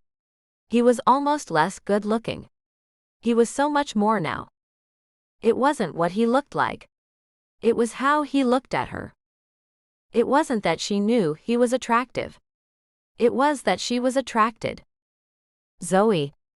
You're staring." "Sorry, off in space." She shook her head, as though she'd been thinking about equations. She hadn't. The pinch in her stomach was still there, and she wasn't as good an actor as he was. She sighed again. "Look, if the money bothers you that much, then you'll take me out when you graduate this summer and get your job. How about that?" "I would totally do that." "But..." He was frowning at her, his chip paused halfway to his mouth, messy cheese sliding off. "I'm moving to Nashville after I graduate. I'll get a job there." Everything about him suddenly changed. His shoulders slumped. His mouth went slack. His eyes slid down to the tablecloth, as if holding them up to look at her took too much energy. He whispered, "You can't leave." It was the first time she'd said it. She'd expected him to say he was happy for her. The group is disintegrating anyway. Bree and Kevin might have kids. Kara and Walker are married, and Walker's become this stay-at-home dad. Jessica and you and I are the only ones who show up regularly, and Jessica is getting more and more busy at work. If she gets that next promotion, when she gets it, we'll see even less of her. I'm not enough to hold you here. He said it like a statement, but he finally ate the chip. She reached for the sour cream only to find her hand swatted away. That's mine, he told her in a dead tone. You don't get any if you're leaving me. Noah. My sister is there with her boys. What about Mina? He was asking about Kara and Walker's new baby. She's your niece too. He was right. My sister is pregnant. She's having twins probably right as I graduate. Zoe countered. Her food did not taste as good anymore, and it wasn't the lack of sour cream. She'd thought he'd be happy for her. Or was she testing the waters? Had she maybe wanted to see if this would happen? So you go back and stay, even for a month. Then come back here. This is home now. He didn't ask her to stay, didn't get down on one knee, and why would he? They weren't dating. She almost said, I can't stay for you, but she held it back. Instead, she said, I'll think about it. He grinned at that. I'll make you change your mind. That grin hit her right in the gut, and made her want to ignore her brain and think with her wishful heart. Chapter 8. Noah hadn't paid much attention to the movie. He'd been struck mostly dumb by Zoe's announcement over dinner. It didn't surprise him to have her say she wanted to pay her share. That was normal for her. Just like bringing the watermelon to the party, he didn't think anyone else had even asked, they just showed up. But was she moving because of the cost? He didn't know how to ask. That hadn't sounded like her reason, though. He wanted to ask, but as they followed the flow of the crowd out of the theater, he heard her dismay. Ah! Finally looking up, he saw what she was complaining about. It had started raining while they were in the theater. Not a nice light rain either. Nope, this was Los Angeles. Everything was done with drama.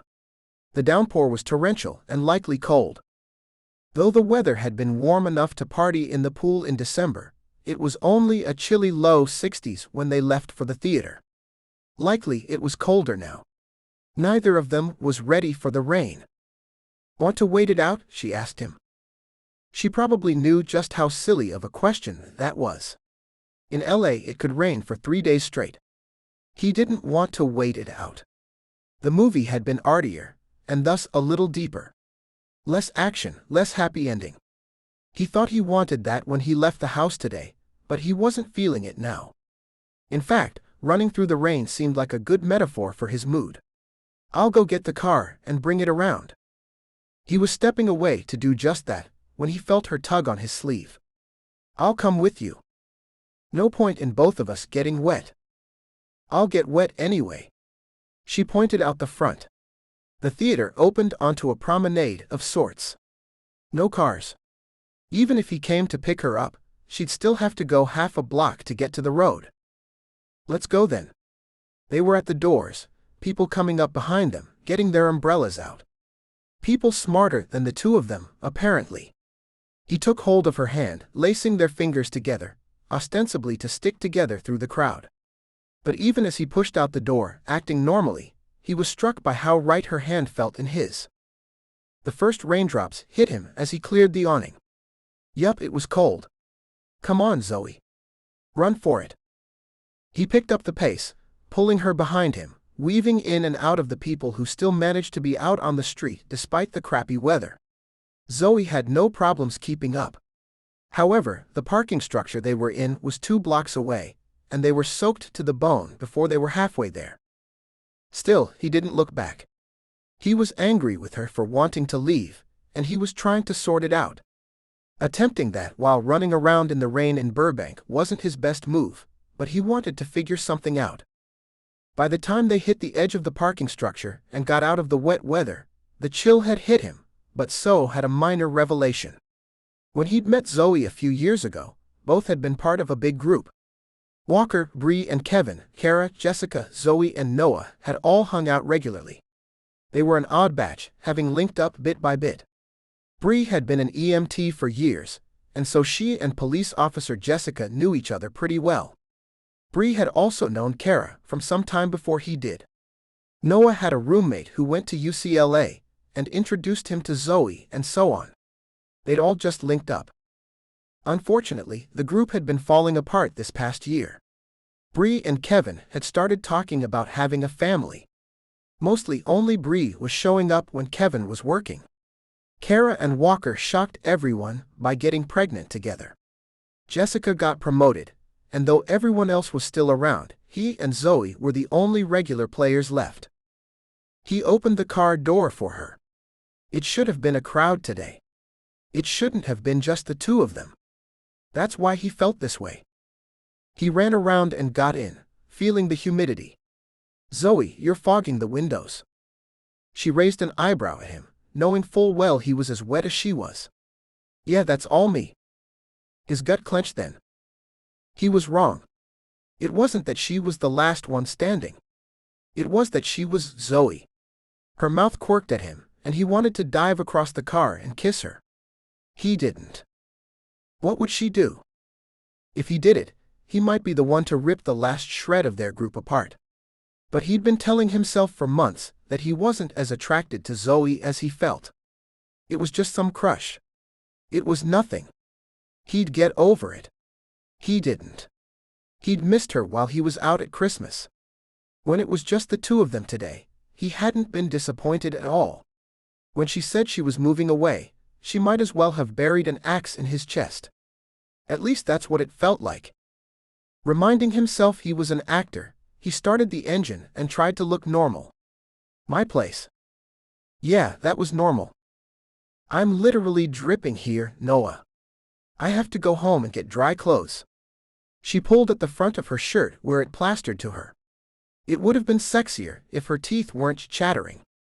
"I have a dryer. And spare clothes." Again, what was he trying to do here? He didn't know. Again, she refused. Until they were sitting in nearly dead stop traffic on the 101 freeway. He would have asked what was going on, but it wasn't unusual. "Damn." She said it through a still shaking jaw, even though he'd cranked the heat well past what was comfortable. She held the phone up toward him. "Zoe, I can't read that while I'm driving." "You aren't driving." She pointed at the road ahead of them. All unmoving stop taillights. "There's a thing at the Hollywood Bowl." Of course the rain had stopped. Of course they should have waited it out, and they'd be dry. "We'll never get to your place." She and Jessica both lived on a little north-south street between Hollywood Boulevard and Franklin. There was no way in or out of that neighborhood. For the hour and a half people were filing in or out of the Hollywood Bowl. "My place then." This time she nodded, and he took the next turn off, heading along Mulholland and then Laurel Canyon. It wasn't fast by any stretch, as everyone in their right mind had gotten off the clogged freeways and were now clogging the back roads. But at least it moved. He glanced over at her, wondering if her lips were blue or if it was a trick of the light. He pulled into his garage, and then pulled her out of the car and into the house. It wasn't warm inside, but he threw a towel in the dryer. "Get in the shower." "Oh really?" She looked at him, and he thought her lips might actually be blue. "You're about 3 seconds from a really good, sexy teeth chatter, babe." This time it was him who raised an eyebrow at her. "Get in, strip down and hand out your clothes." "I'll put them in the dryer." She obeyed, leaving him with a glimpse of nothing but his own imagination and a handful of sopping clothes. He heard the water come on as he pulled the door closed behind himself. Noah stood for a moment, blinking to himself. Her clothes dripped on his carpet, but he didn't care. He was dripping too. He was cold, wet, and kind of sad. He didn't want Zoe to leave. In a moment of sheer honesty, he knew it was for no other reason than he didn't want to lose her. He had 6 months to convince her. Maybe less. And he was up against living near her sister and baby twin nieces or nephews. Tough crowd. He headed into the laundry room, and set her clothing on top of the dryer instead of inside it. Instead, he piled in 3 towels and watched them tumble while he contemplated life. When they were warm, he pulled one out and stripped down, enjoying the heat as he dried himself. He headed into his room and changed into sweats. Then pulled out another set for Zoe, grabbed the hot towels and threw all their clothes in together. His underwear was in there with hers. It was getting better action than he was. Knocking on the bathroom door, he hollered out that he had hot towels and clothes for her. Once again, he headed in and laid out the stuff and didn't peek. He wanted to. He thought about peeling his clothes and flinging open the door, and how, if he did it, Zoe would have every right to knee him in the nuts and stab him with whatever was handy. That was no way to even think about beginning something. He didn't peek. 5 minutes later she was out, his sweats hanging off her. "That's a nice outfit." He laughed. She was swallowed up in his clothes. For a flash of a second, he panicked. What had he said? But Zoe was Zoe. She was fresh scrubbed, and too cherubic looking for anyone to believe that she knew how to bomb a building with house cleaning supplies. But she did know. She looked too sweet, but the brain in that head was razor sharp. She was used to being underestimated. She was used to clawing her way to the top. "I hear it's what all the movie stars are wearing." She gestured up and down his own matching sweats. Then seated herself regally on the couch. "How long until the clothes are dry?" "How about one movie? They'll be dry and the traffic should have cleared. Should we get drinks? Do we need popcorn?" He hadn't sat down yet. "Stay put. I'll get it." 2 movies in one day? Good point. It's Hollywood. I'm in. He grinned at her and brought them food. They talked the whole way through.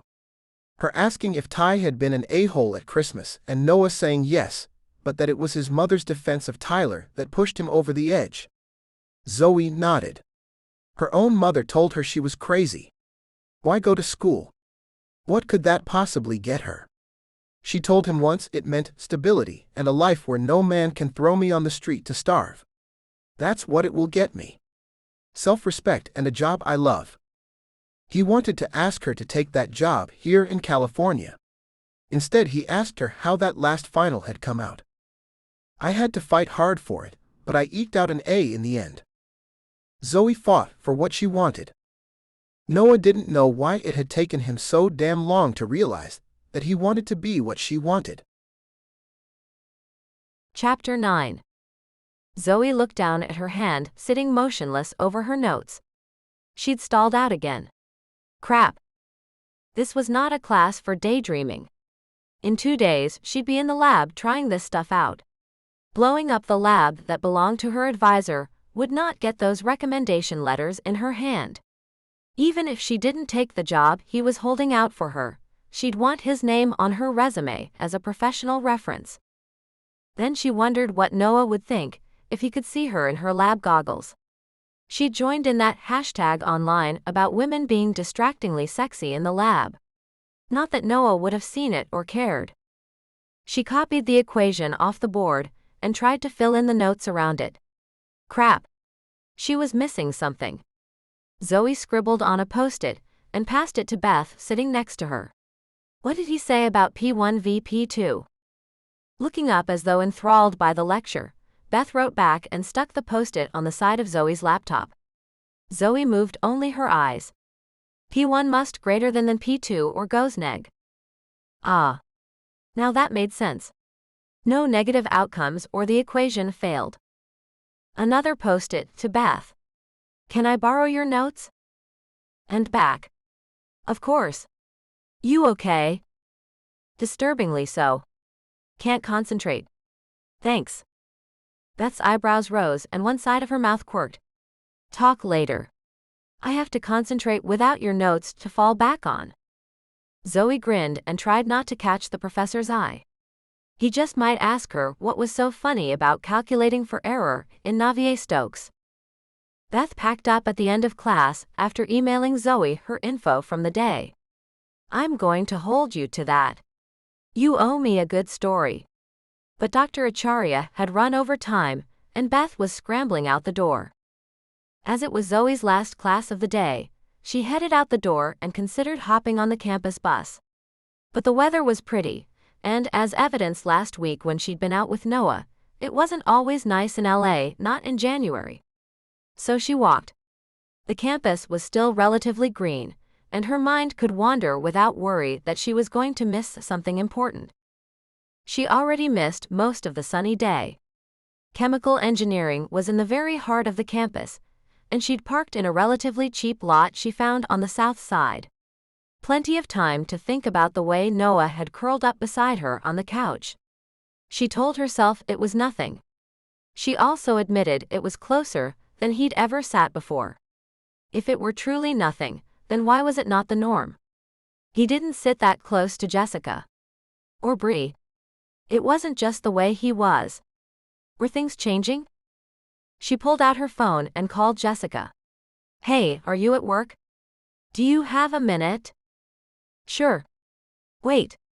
Then, as if from a distance, Zoe heard, "No, Alex. I'm not going out with you." "Oh. Yes. I have that. One sec." When Jessica came back online with Zoe, she sounded embarrassed. "So I just turned a guy down for a date when he wasn't even asking." "Lovely." Zoe laughed but tried to keep it quiet. Then she got serious. "What do you think of Noah?" "What do I?" "Oh." Zoe could hear it in her head. It had been a terrible question. "I think you two would be great together." "Did he finally ask you out?" "You know something I don't." Zoe came to a dead stop on the sidewalk, and there were several "hey-yes" as people behind her almost ran into her. "Sorry," she told them, but kept her attention on the call. "I don't know anything you don't.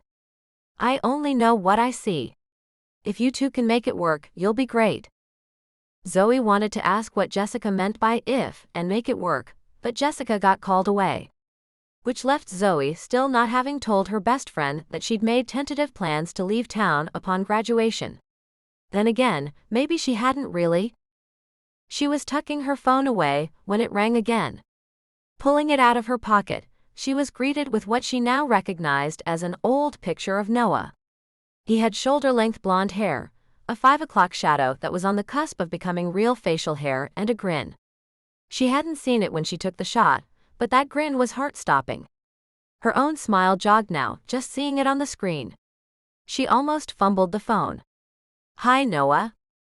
What are you up to tonight?" She sighed. She had dishes to run and homework to do, and she'd told herself she was going to clean and vacuum the place. Just general homework and housework. "Come hang out with me. We'll hit a club." God, she wanted to go. "I can't. I have class at 8 a.m. tomorrow." They both knew the clubs didn't get going until 11. There was no way she'd be awake. To be honest, she'd been zoning out in her classes since the night he'd dropped her off and almost kissed her. Or at least since the night she thought he had. "Then come here. Just hop in your car and come over. We'll make dinner." That bored, huh? She didn't know why she said it. "Yes, I'm about to climb the walls. But I also haven't seen you in almost a week." It came to mind that it had likely been that long since he'd seen any of them. Maybe she wouldn't be the only one there. Maybe it wouldn't be just the two of them. This time she held her tongue. "I have to go home first. I can put off cleaning, but I can't put off my homework. Also, I have to get in bed at a decent time." There was a pause as she figured he was debating ditching her. "Still want me to come?" He cleared his throat, and she said she'd see him later, and hung up before she realized that what she'd said could have been interpreted as suggestive. Zoe headed home, fighting traffic and somehow ready to clean her house. She told herself she wasn't avoiding going to Noah's. If anything, it was the opposite. She desperately wanted to go. So she was making herself do all the things she would have done if she wasn't going. When her homework was meticulous and her tiny apartment was spotless, she headed over to his place. She refused to change out of her jeans and "May the F equals Ma be with you" t-shirt. Zoe told herself this was nothing special, no different than going to Jessica's. Only, as she was winding her way up the canyon, she admitted that her heart didn't thump on the way to Jessica's house. She loved her friend, but Jessica's smile didn't make her breathe a little faster. That was when Zoe admitted she was sinking fast. She pulled into Noah's driveway before she had any idea what to do about it. So she did nothing. As she pulled up, he threw open the door and grinned at her. Jesus. His jeans weren't disturbingly tight or anything, and his t-shirt was just a t-shirt with his favorite superhero on it. But it hung on him in such a way that told the world he was a prime specimen. Zoe closed her car door behind her and frowned at him. What? What's the new role? Why are you so buff? Well, she hadn't meant to put it out there like that. Too late, Zoe, she told herself, pretend it was normal. He only laughed at her. I'm just bored. I'm at the gym all the time. Chances are, I'm going to get offered a dream role and I'll have to gain a lot of weight. She shuddered. That's not safe. He laughed again, good to know. No, I mean, well, you can do what you want. Body autonomy and all that. She waved her hand up and down at the body in question. But it's not safe to be gaining and losing weight like that. Duly noted. He didn't move, just stood there with those muscled arms crossed, shoulder braced against the frame of his front door. I'm sorry. Clearly, my blood sugar is low. Then let's eat. Her hand was in his and he pulled her inside. How awesome am I? Pizza, salad and breadsticks littered the bar top that separated his kitchen from his pool table. Zoe put her hand on one. It's still warm. You probably passed the delivery guy on the way up. He grinned. She grabbed 2 plates from his cabinets and a paper towel from the roll he set out. His money had made him incongruous. He liked the plates, a cool design that went with the dining room set he didn't have. He never remembered to buy napkins, so they ate on the plates with nice silverware and used paper towels. He didn't even have TV trays, which Zoe considered a home staple, and she knew they'd wind up cross-legged at the coffee table. It didn't matter. She was in no place to critique anyone's style. She opened one of the boxes and saw her pizza. Ah, thank you. Half the pie was hamburger and mushrooms. Noah hated mushrooms. He grinned as she piled her plate high, and then managed to pile his higher. Come out on the porch. It's gorgeous. Out on the patio, there was an actual table and chairs. Rosa, his maid, had kept them clean, maybe even propped everything back upright from the high winds, but Zoe put her plate down and was glad the Santa Anas weren't blowing tonight. Wow. She almost didn't want to sit. The sunset was gorgeous over the treetops. Through the branches, she could make out a few roads and buildings from the city below. She'd known she could see city lights from up here, but hadn't realized the sunsets were so spectacular. When I looked at this place the first time, it was late in the day. I think the sunset is what really sold it. He slid into a chair beside her and told her to eat. They chatted about everything and nothing. About how he'd managed 3 auditions in the time since he'd seen her last. She told him how her professor asked how she'd gotten a number, and she replied that she'd estimated. She'd been reamed for a non-exact calculation. And hadn't been allowed to reply that she always estimated first, then calculated, so that she had a heads up if she was off. She was still frustrated by it. They ended up with their jeans rolled up and their feet in the pool, talking about how he didn't want any of the roles he'd auditioned for, but he was afraid of not having work too. Just when she was about to say it was time for her to go home, Noah turned to her and spoke in an odd tone. I'm about to do something that may be really dumb. If it is, we'll just forget it ever happened. Okay. He looked straight over her shoulder, almost as though she wasn't there. Confused, she simply said, okay. So she was still frowning when he leaned in and kissed her. Chapter 10. Noah felt the moment she stopped being confused and melted into the kiss. He'd kissed plenty of women before, both because he wanted to and as an actor. There were women he'd kissed to get laid, women he'd kissed to get paid, and the occasional woman he'd kissed because he just wanted to. Something about the touch of Zoe's lips to his outclassed them all. She robbed him of thought. The kiss set him on fire. The very press of her mouth to his, that she was kissing him back, sent him higher than any drug could have. His hand slipped to her leg, as though another point of contact was necessary. Somehow that changed the kiss from a live version of one of his fantasies about her, to the real thing. His other hand reached up to touch her hair. Words and active thought fled with the rightness of it. She leaned into him, and though he thought it couldn't have gotten better, it did. His hands wandered, and he didn't know when her mouth opened to him or his to her, but his tongue tasted hers. His eyes stayed closed, savoring the feeling of Zoe kissing him. He was man enough to admit that he possibly left them closed, so he could believe she wanted him as much as he wanted her. It was a kiss full of firsts. The first touch of their lips. The first time he held her like he'd wanted to. The first time he felt her body press into his.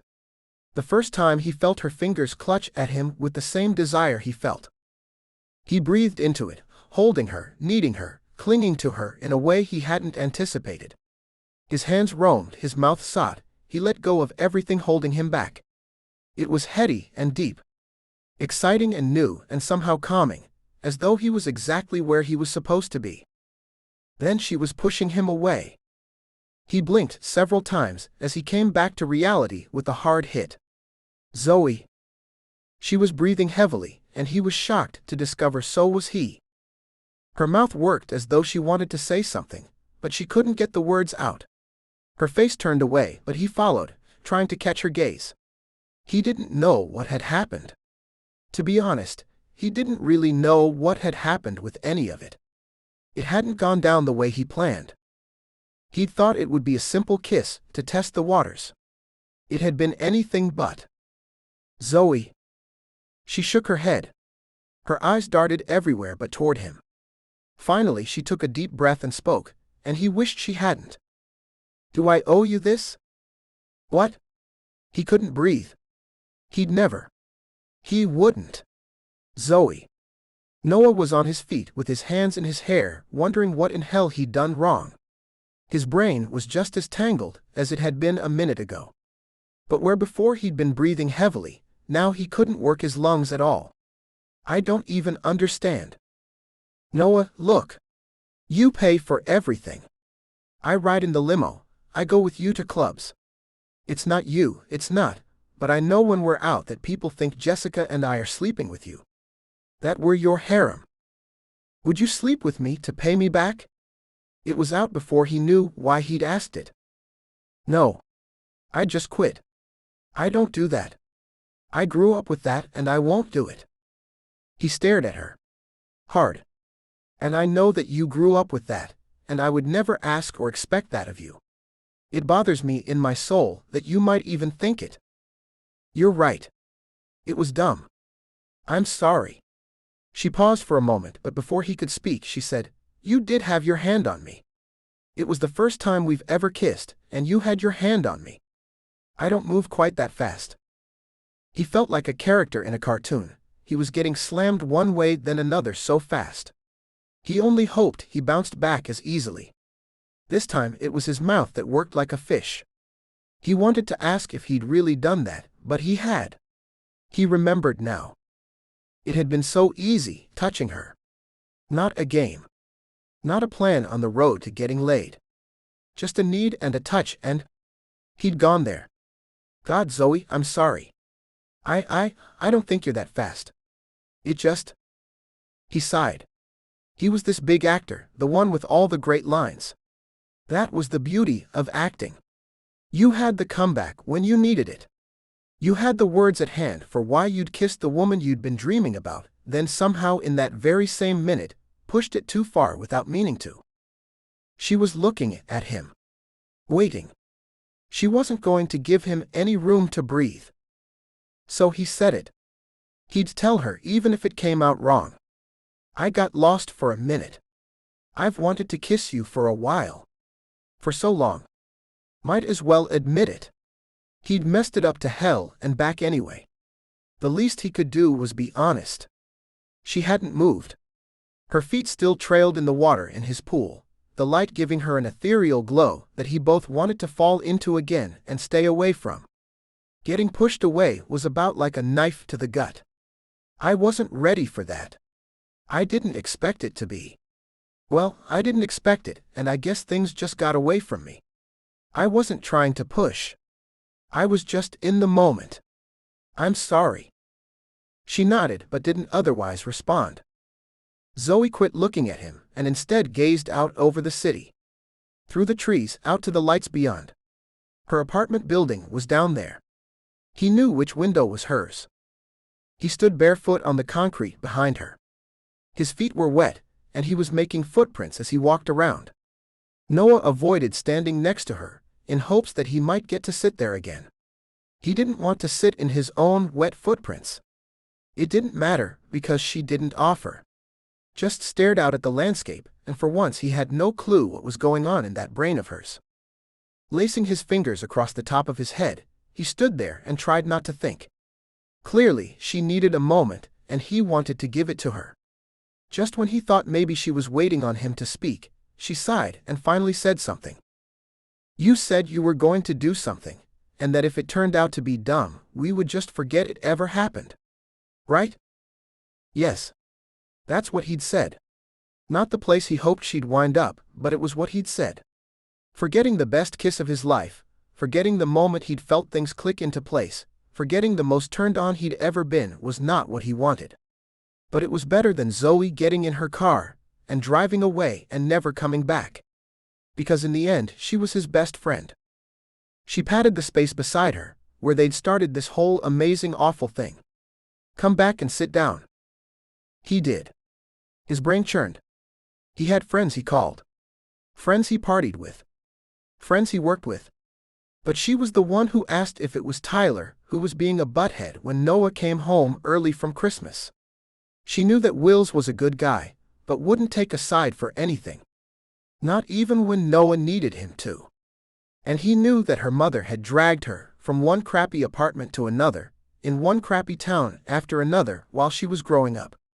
He knew she'd thought their 2-bedroom trailer was the epitome of the high life at one time, and that she'd watched her older sister, whom she adored, go through one abusive marriage after another. It made it all the more remarkable that she was as together as she was. He admired her. He liked her. And if he had to do it without ever kissing her again, then that's what he would do. He looked out over the lights, contemplating the future he'd set into motion. Not the one he'd wanted, but definitely the one he'd gambled on. She took another breath, and he knew she was getting ready to talk again. He braced himself. So, if you did something dumb, we agreed to just pretend it never happened. He didn't answer. It was just a statement. So, since I'm the one who did something dumb, can we just pretend that never happened? He reached out and took her hand. He didn't know if she wanted that, but he trusted her to shake him off if she didn't. She didn't. He laced their fingers together. Of course, Zoe. They would find their way out of here. And at least he knew where he stood now. Maybe he could start getting over her. Maybe. She shook his hand off. Great. She sighed. Then I get to start over. Zoe grabbed at his shirt and tugged on him. He was frowning when he turned to look at her. He didn't see it coming. Wasn't ready when her mouth pressed to his. Hadn't braced himself for the explosion that was coming. But it hit him anyway. She used a fistful of his shirt to hold him in place, and she kissed him until he caught on. It wasn't him, it was her. She was petrified of someone wanting her to pay for something with sex. She knew it. She'd underestimated him. Then again, he was the one who'd overshot the first kiss. Noah sat on his hands. Or he tried to. He was already kissing her back with everything he had, powerless against the tide she created in him. The feel of her mouth on his dragged him under. When her tongue searched and found his, he wrapped his arms around her, holding her close. Zoe. She was still clutching his shirt, not letting go. She was holding onto him as tightly as he was holding onto her. Chapter 11. Zoe hung up her phone, then looked at the screen. 3 hours. She and Noah had been on the line for 3 hours. She needed food. She needed to clean her kitchen too, but first she had to eat. And she still had that test in the morning. She ate cereal at the counter, lifting the bowl to spray and wipe underneath it. She cleaned the counter with her reusable cloth, rinsed it, took another bite of cereal, cleaned where it splattered, and turned to the stovetop. By the time she finished cleaning around the knobs, her cereal was soggy. She put it down the garbage disposal and washed the bowl out by hand. Then she scrubbed down the sink before giving up. Her apartment wasn't exactly new. The kitchen sink was yellowish, though if that was from actual aging, or because the age of the sink was from a time when that was a trendy color, she couldn't tell. She'd painted the kitchen space. It wasn't like it was an actual kitchen, just a corner of the apartment designated by tile floor and a bar to sit at. She'd done it up in bright blue and heavy cream. The colors were designed to make it look like the yellowy sink and countertop were a choice. 3 walls in the main space she'd done in periwinkle. That was the designation of living room area. The 4th she'd painted with a mural of various shades she'd found in the rejected paint bins. Luckily, she had an eye for color, and it wasn't just anything. She'd gone back 3 times, finding the right combination, but it had been cheap. The studio was basically L-shaped, which meant she could tuck her bed into the corner and have it not be visible from the front door.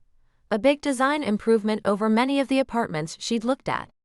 Under the window, she'd put her desk so she could look out at the little park below. The units across the hall looked at the brick backside of the neighboring building. Zoe was lucky to be on the park side. She saw trees and blue sky. Still, she sat up at the table, pulling an old textbook off the bookshelf that housed her class materials and disguised the ugly end of the second-hand desk. She needed the old book from physical chemistry to look up standards for the equations they were going to have on the test tomorrow. And she'd spent so long talking to Noah that she was down to the wire on her studying. At least cleaning the kitchen had helped get that goofy grin off her face and the floaty cobwebs out of her brain. Somehow she'd made it here, cleanly into her 20s before she'd found this sticky, overwhelming feeling. She'd had boyfriends before, but somehow they'd all been practical. Her sister Shay had been like this from the day she turned 14, and maybe that's why Zoe wasn't. She'd been the only one in the house who didn't get starry-eyed at the sight of a bare chest or follow after the first man who called her baby. In fact, she'd dumped 3 of her boyfriends at the drop of a hat. One for suggesting she should give him money, one for suggesting she should give him her car, and the third for suggesting she should give him a pass for cheating on her. She'd been sad, but not because of the loss of the boyfriend. She'd beaten herself up for not being able to tell a good one from a bad one. She'd been upset that her fun companion for movies and sex was gone, and that he thought it was okay to lie to her about being a companion for these things to 2 other women. It had been quite the dry spell before now. Boys hadn't been worth the problems, and men were too demanding. She hadn't found anything solid in between. She dated one of the other engineering students as an undergrad, and that had blown up in her face. They'd shared a fistful of classes between breakup and graduation. Zoe had been glad not to see his face in grad school. It wasn't anything about him or their breakup, but more that he seemed to think it was a badge of honor to say how many of the women in the engineering class he'd dated. And he didn't hesitate to spread rumors about Zoe or any of his other exes being easy or cheap or only in the school because they were women. That had been enough to make her swear off men. Until Noah. Until he'd kissed her by his pool and she'd kissed him back. She was lucky she'd made it home alive that night. She'd been in such a daze when she finally left at 2 a.m. They'd gone to another movie the next day, and he'd gotten a call. The press junket on a movie he'd filmed almost a year ago was getting bumped forward. He had a flight out the next morning. So he'd dropped her off, kissed her soundly, and gone home to pack and leave. That had been a week ago. Her phone list from Noah looked like a series of missed calls, with the ones when they caught each other often lasting hours. Tonight she'd screwed up her courage and asked, "Are you seeing anyone else?" "What?" "No. He'd seemed surprised. You'd know if I was seeing someone. Would I? I mean, you've surely not been celibate since I met you, but you don't tell me about it. Zoe hadn't wanted to pursue it, but she'd needed to. She needed to know that the man she kissed only kissed her. Too many memories of bad boyfriends for her mother and her sister, and the handful she'd had. Even for Noah, she wouldn't put up with being one of many. Good point. No. I'm not seeing anyone else. Does that include dating? Hooking up? What? He laughed. You're my one and only, Zoe. Her heart warmed until his laugh stopped cold. Wait. Are you seeing anyone else? I mean, you would tell me if you were. Right? But are you? Nope. She was grinning, happy to put him at ease, reassured that he seemed as upset by the prospect that she might be dating or hooking up with anyone besides him. Then she dropped the bomb, thinking better to know. So, are we a thing? What are we if we are? He paused and then said, I think we should go steady. There was no stopping the laugh that burbled out of her. Hey. I just asked you to go steady and you laugh? You know how to break a guy's heart. Zoe still chuckled. You didn't ask. Fine. Zoe, will you be my steady? Okay. She said it as though on a sigh. But I want your letterman's jacket so all the girls will know you're taken. She was being funny, but it hit her then. Noah Preston was taken. He was off the market and was with her. I left my letterman's jacket at home when I moved out here. I probably won't be back until next Christmas. Maybe I can get my mom to mail it out. She grinned again. He sounded so serious. I can live without it. Probably not worth mailing. It's too hot here for a letterman's jacket anyway. Then she was struck by something. You have a letterman's jacket? You lettered? In theater. Duh.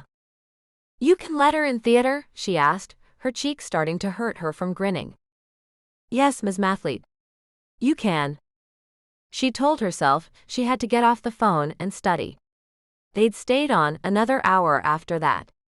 And now here she was, with her books all around her, staring off into space, still distracted by Noah even though he was probably asleep. She had a test. Staring at the pages helped somewhat. But she reminded herself that she was the queen of getting it done. She picked up her calculator only to discover it had timed out and turned itself off while she'd stared into space. She opened the book to a full page of equations. It had taken over 4 years of studying to get to the point where she understood them. Zoe reminded herself of all that was on the line, and she started looking up and writing down some of the standards she needed. 91%. Zoe shook her head at her computer screen. She'd been looking at it off and on for over a day. Still an A, thank God for grad school grading scales, or it wouldn't have been. She reminded herself that's what all her work was for, that sometimes things would go wrong and you kept a high score to balance that. The problem was she was so close to the end, she could see the horizon. It was her 7th year of school. And she liked school, she did, but it was time to be done. Time to stop living in first dorm rooms, then in this tiny apartment. She had friends who had salaries. Look at Kara. Kara was all of 6 years older than her. Zoe told herself that Kara had gone to law school. Had she not graduated in 3 years from undergrad, it would have cost her 7 years herself. By that count, in 6 years she could be well paid, a homeowner, and sitting on a reasonable savings. Well, barring student loans. When she'd started, she was a straight A student in high school. But being a straight A student in college had definitely been harder. No one knew that she only got A's. Thus, none of the professors had cared about helping her maintain that. Grad school had been another step up in the workload. Yet here she was, in her next to last quarter, sitting on a 4.0 GPA. She was not going to give that up.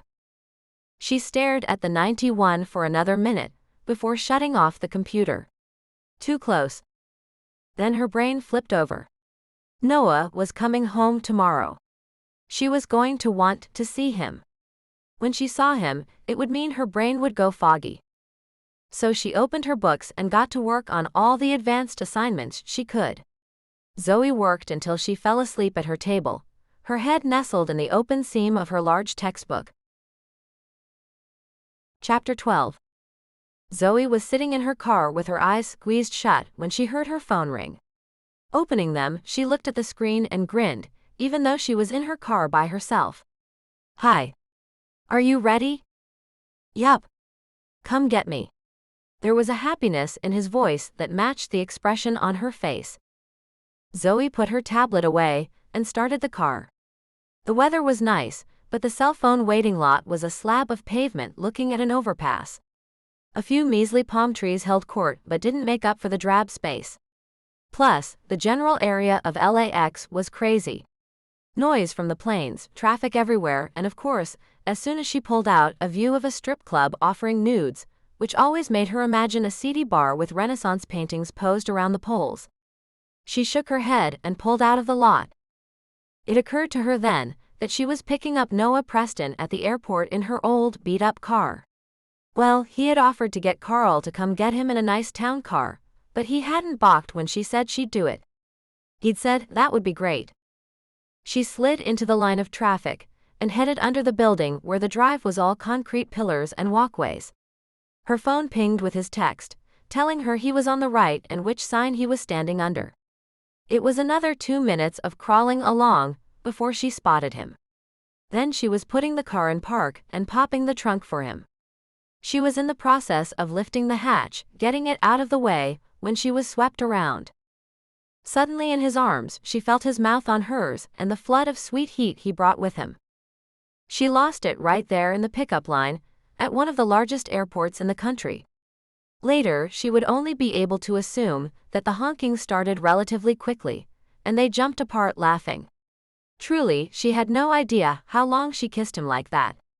What she did know was that she heard a whisper of, "Isn't that Noah Preston?" How she was going to get used to that, she didn't know. So she didn't try. "You want to go home?" "God, yes, but first I need food." He lifted what she knew to be heavy bags and tossed them in her trunk with a fluidity she could never duplicate. "Don't swoon, Zoe, you're better than that." She didn't exactly swoon, but she did admire. "What do you want?" He decided on burgers and milkshakes from Fatburger, and Zoe didn't comment. Her diet when she was around him was truly heinous. Thank God, she ate well on her own. Or at least as well as she could. She was shaking her head later as he stood at the counter and ordered a burger with chili, cheese, bacon, and even a fried egg on top. Then his arms snaked around her as they stood at the counter, waiting for the food to cook. "I'm probably smothering you, so stop me if I am, but I missed you." He gave her that wide smile that lit up his face. Something about the way he looked at her seemed like he thought she was the best thing since sliced bread, and she sank into the feeling. "You're not smothering me," she said as she leaned her head into his shoulder, enjoying the feeling of being with him. She could lean on him. She could kiss him when she wanted, and she was starting to think it wasn't just her. Their food popped up and she drove them back up the winding hill to his house. He dropped his bags and said hello to Rosa, as she was just finishing up scrubbing something in the bathroom. Her head popped up as he went by. "Good evening, Mr. Preston." "Hey, Rosa. If you want to grab those bags, you can head out." She smiled back at him and nodded, but Zoe didn't catch any of the rest of the conversation if there was one. She was setting up the food at the bar, listening to her stomach grumble when it shouldn't. She'd eaten earlier, but the good smells in the burger joint were pulling her under. She fought a brief flash of herself much heavier from eating the way Noah ate, and wondered if he thought she should stay model thin. Screw that. She thought it, without giving him a chance to participate in the conversation raging in her head. Not that he'd ever said a word or even dated models. She sat down just as he showed up, and began unwrapping the dripping burger she'd set out for him. She bit into her own food, the flavors bursting on her tongue, and they ate in silence for a while. Noah was polishing off the last of the paper basket of chili cheese fries when he spoke. "Please tell me you're staying." That grin again. It was magnetic. Hard to resist. Pulled at something deep inside her. I can't. I have class in the morning. Zoe was proud of herself. She'd decided when she told him she'd pick him up that she would sleep in her own bed, and she was sticking to it. When? 10 a.m. Her response came quickly, her class schedule as easily accessible in her memory as any Newtonian equation. You can get home and then get to class well before 10 a.m. He tilted his head. Please. It was the please that started unraveling her resolve. I could, but traffic tonight will be light and tomorrow morning it won't.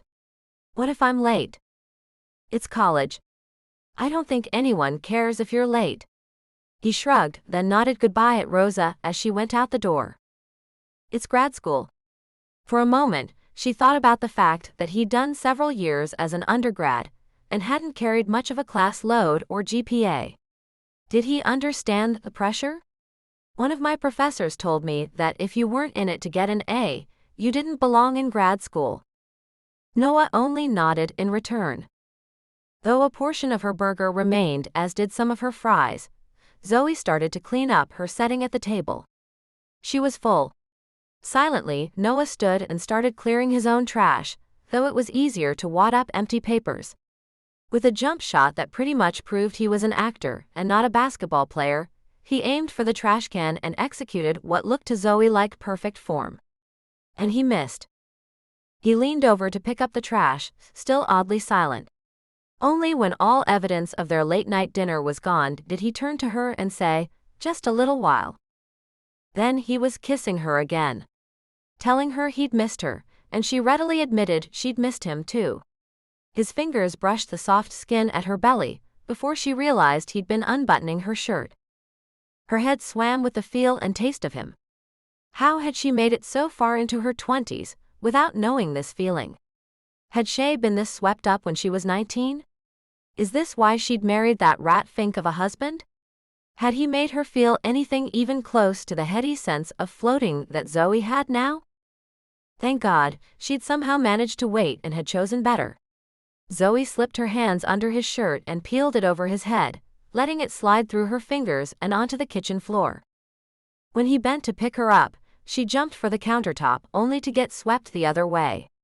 With shirts abandoned on the kitchen floor, he carried her into his room. How had she, Zoe, the engineering student, landed Noah Preston? She reminded herself they'd been friends long before he'd been Noah Preston, and that he was lucky to have her.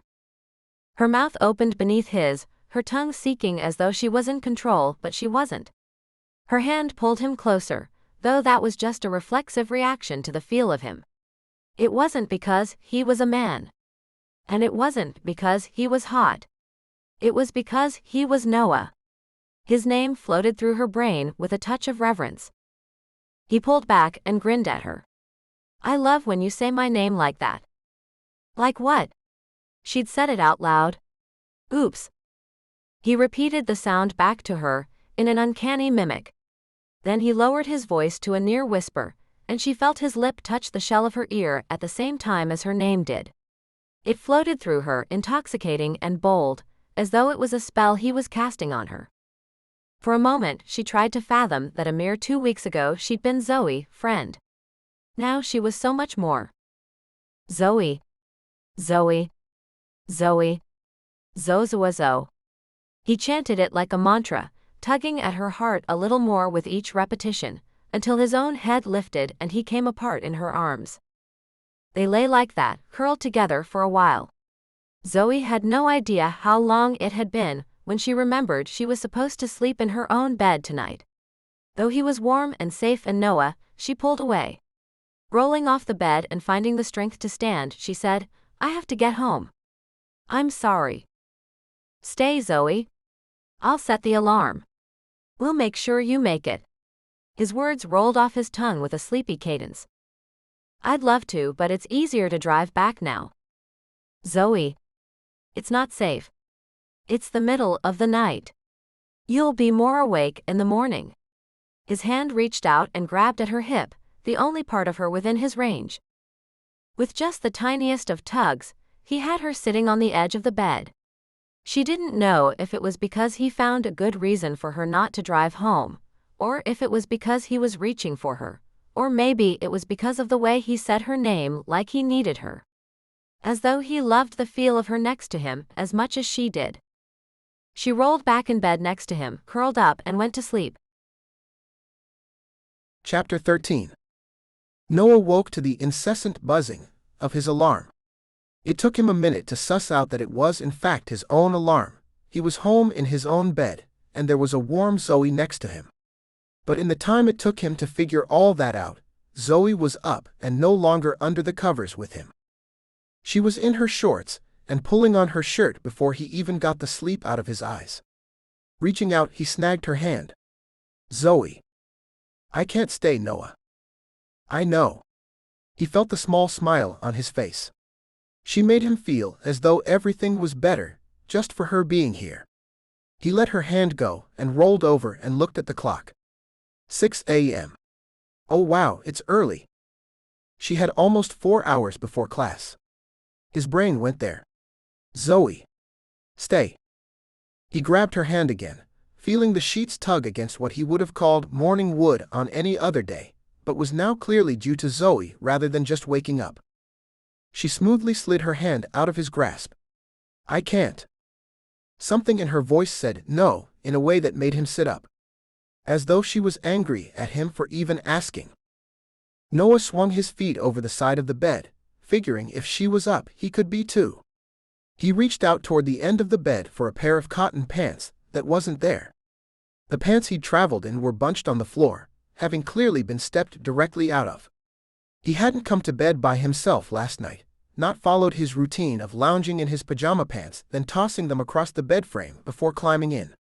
Then again, it wasn't the norm to have Zoe in his bed with him either. He would aim to change that. He headed into the walk-in closet to pick out a pair of his pants. Everything from his trip was folded. Rosa had unpacked his suitcase the night before, putting each piece into the laundry or the closet and hiding the luggage and travel kit in the back for next time. It was amazing how fast and easy it was to get used to things being better. He hadn't had a walk-in closet before. He hadn't had enough things to fill one, but he'd filled this one pretty quickly. He'd also gotten used to having a maid to clean up after him, too. That had taken about 3 minutes to adjust to. So now he pulled out a neatly folded pair of red cotton pants and stepped into them. By the time he emerged, Zoe, along with every bit of evidence she'd been in his room last night, had disappeared. Noah trailed her out to the kitchen where he found her standing barefoot, doing the last 2 buttons on her shirt, while simultaneously stepping into her sneakers. She didn't look happy. "Stay for breakfast," he offered. "I can't. If traffic is bad, then I won't have time. So I can't eat until I get to campus." She didn't look at him, just swung her gaze side to side until she located her purse and slung the strap over her shoulder. She was digging for her keys when he gently put his hand on her arm and tried to get her to look at him. "Are you mad at me?" He couldn't tell. She was upset about something, that was for sure. "No." But she huffed it out. Then she sighed and looked at him. "I just didn't want to do this. I'm scrambling and I may not have enough time, and I decided last night that I wasn't going to do this. I'm sorry." An apology seemed like the best bet right now. "No," I said no, then I changed my mind. This is on me, but I can't do it again." She had stopped looking at him, her eyes darting around the room once more. He wondered what she was hoping to find. "You should have plenty of time," he told her. She was always early, always prepared. Geez, she'd gotten up at 6 for a 10 a.m. class. She'd be fine. But she wasn't. "I have to drive home, shower, and get my class materials together for 2 classes today. I have to review them. And then I have to drive to UCLA in traffic, park, then walk to the middle of campus. I have to go. Now. One last kiss?" He didn't even lean in, he was so unsure of her answer. She sighed but kissed him. Not her warmest feelings for him. Then she was out the door before he could think anything again. So there he stood in only his drawstring pants, in the middle of his pristinely cleaned kitchen. He hadn't had a kitchen this clean since his mother had been ruling the roost. Even then, the counters were old and stained, so they might have been perfectly clean, but they often didn't look it. His heart pinged a little that his house was nicer than his parents'. While he thought that was the way it was supposed to be, the kids doing better than the parents had, he wondered. He had a richer lifestyle than anyone else in his family. He had a nicer house. A more expensive car. Everyone always talked about celebrities and how their families didn't care that they were famous. They were just themselves when they were home. But for Noah, being himself meant being the screw-up. It meant being the one who wouldn't become anything. Who chased his crazy dream and made poor decisions. Just like everyone said, his family hadn't changed how they felt about him. His success hadn't changed that he was still the screw-up. That his decisions were either impulsive or wrong. He would argue that the payout showed his decisions were neither. But now Zoe had left, not happy with him or things in general. He was starting to wonder if he'd had a 2-week affair with his best friend. Punctuated by a hot night of the most connected sex he'd ever had. If that was true, his 2-week affair had happened mostly by phone. The thought made him sad. He couldn't do anything for Zoe this morning. He couldn't even help with her classes in any way. He wouldn't know his way around an engineering equation if it bit him in the butt. He padded back to bed where he crawled in. The scent of her on his pillow assaulted him. He'd pushed her to stay over. He hadn't seen her in so long, and he'd missed her so much. But had he screwed it up in the process? Had he mistakenly traded one night now for something better later? He had no idea. Bone-tired and heart-weary, he drifted back off to sleep. He woke several hours later with the sun streaming through the square windows on the opposite wall. The old construction had some quirks: square windows, a tile roof that would need to be replaced soon, and the walk-in closet that was clearly added later. But he liked it, and he'd bought it from a producer who was buying her way up the housing chain. She'd liked the privacy and thought it would be good for an up-and-coming actor. So he had perfectly square windows. This morning he was grateful the light wasn't too bright. He checked the clock. 11 a.m. Zoe. He debated for a minute and thought about her class. Wednesday morning at 10? It was probably a 1-hour class. He grabbed his phone off the charger and texted her. Hope you made your class on time. He sent it and breathed deep, waiting a few moments before hopping out of bed and into the shower. He'd spent yesterday traveling, and a shower was just the thing. When he emerged, he slung the towel around his waist and reached for the phone. I did. Just. He started typing. I'm so sorry. I just wanted to be with you. Let's work that out. He didn't want to be stuck on a school night's schedule. He'd given that up years ago. He texted again. What are you doing for lunch? Her text popped up immediately. I'm with Beth. We study during lunch. Class again at 2. It was the way his heart sank that let him know how far he'd fallen. He told himself not to get into it. She'd already told him she was going back to Nashville to be with her sister after graduation. He only had her for a few months anyway. To make it worse, he had her for her school time and lost her as soon as it was over. Looking at his phone, he saw his thumbs moving again. After class? I'm in the lab. He didn't ask. Basically, she was saying she wasn't free for him. He dropped the towel and walked back into the closet to decide what to wear. Phone in hand, he stood looking at his clothes, glad the previous owner and the real estate agent had checked the place out and were confident telephoto lenses couldn't see into the house at all. For a moment, he wondered just how arrogant he was to think that people would want to film inside his house. He was nowhere near that famous. Not yet. But he had goals. He checked the calendar his agent-manager kept for him. There was nothing listed for today. Whether that was because he was granted a day of rest after traveling, or because he just wasn't good enough to stay busier, Noah didn't know. Either way, he had nothing to do and no Zoe to do it with. He grabbed shorts and a cotton t-shirt and decided to hit the gym. He could be in great shape, so when he got the next role, they could ironically tell him he needed to become overweight for it. It would figure. In the meantime, it was something to do to keep his mind off the fact that he hadn't heard back from any of the directors he'd auditioned for, and that he hadn't heard back from Zoe. Chapter 14. Zoe sat in the back of the Blacktown car, wondering why she'd agreed to Noah's plan to drop her at class. The car stuck out horribly on the UCLA campus. Though it was fine and normal in the rest of LA, the university didn't generally see these tinted window chauffeured Lincolns going up through the middle of campus. Noah had insisted. He had an audition in Long Beach about an hour and a half after her class started. He usually had Carl drive him, then he could run lines or think about options and practice in the back of the car. He could arrive calm and collected, not having dealt with LA traffic on the way in. Unless the character called for a bout of road rage, that gave Noah an advantage. So he would have Carl drop her at class, then continue on to his audition.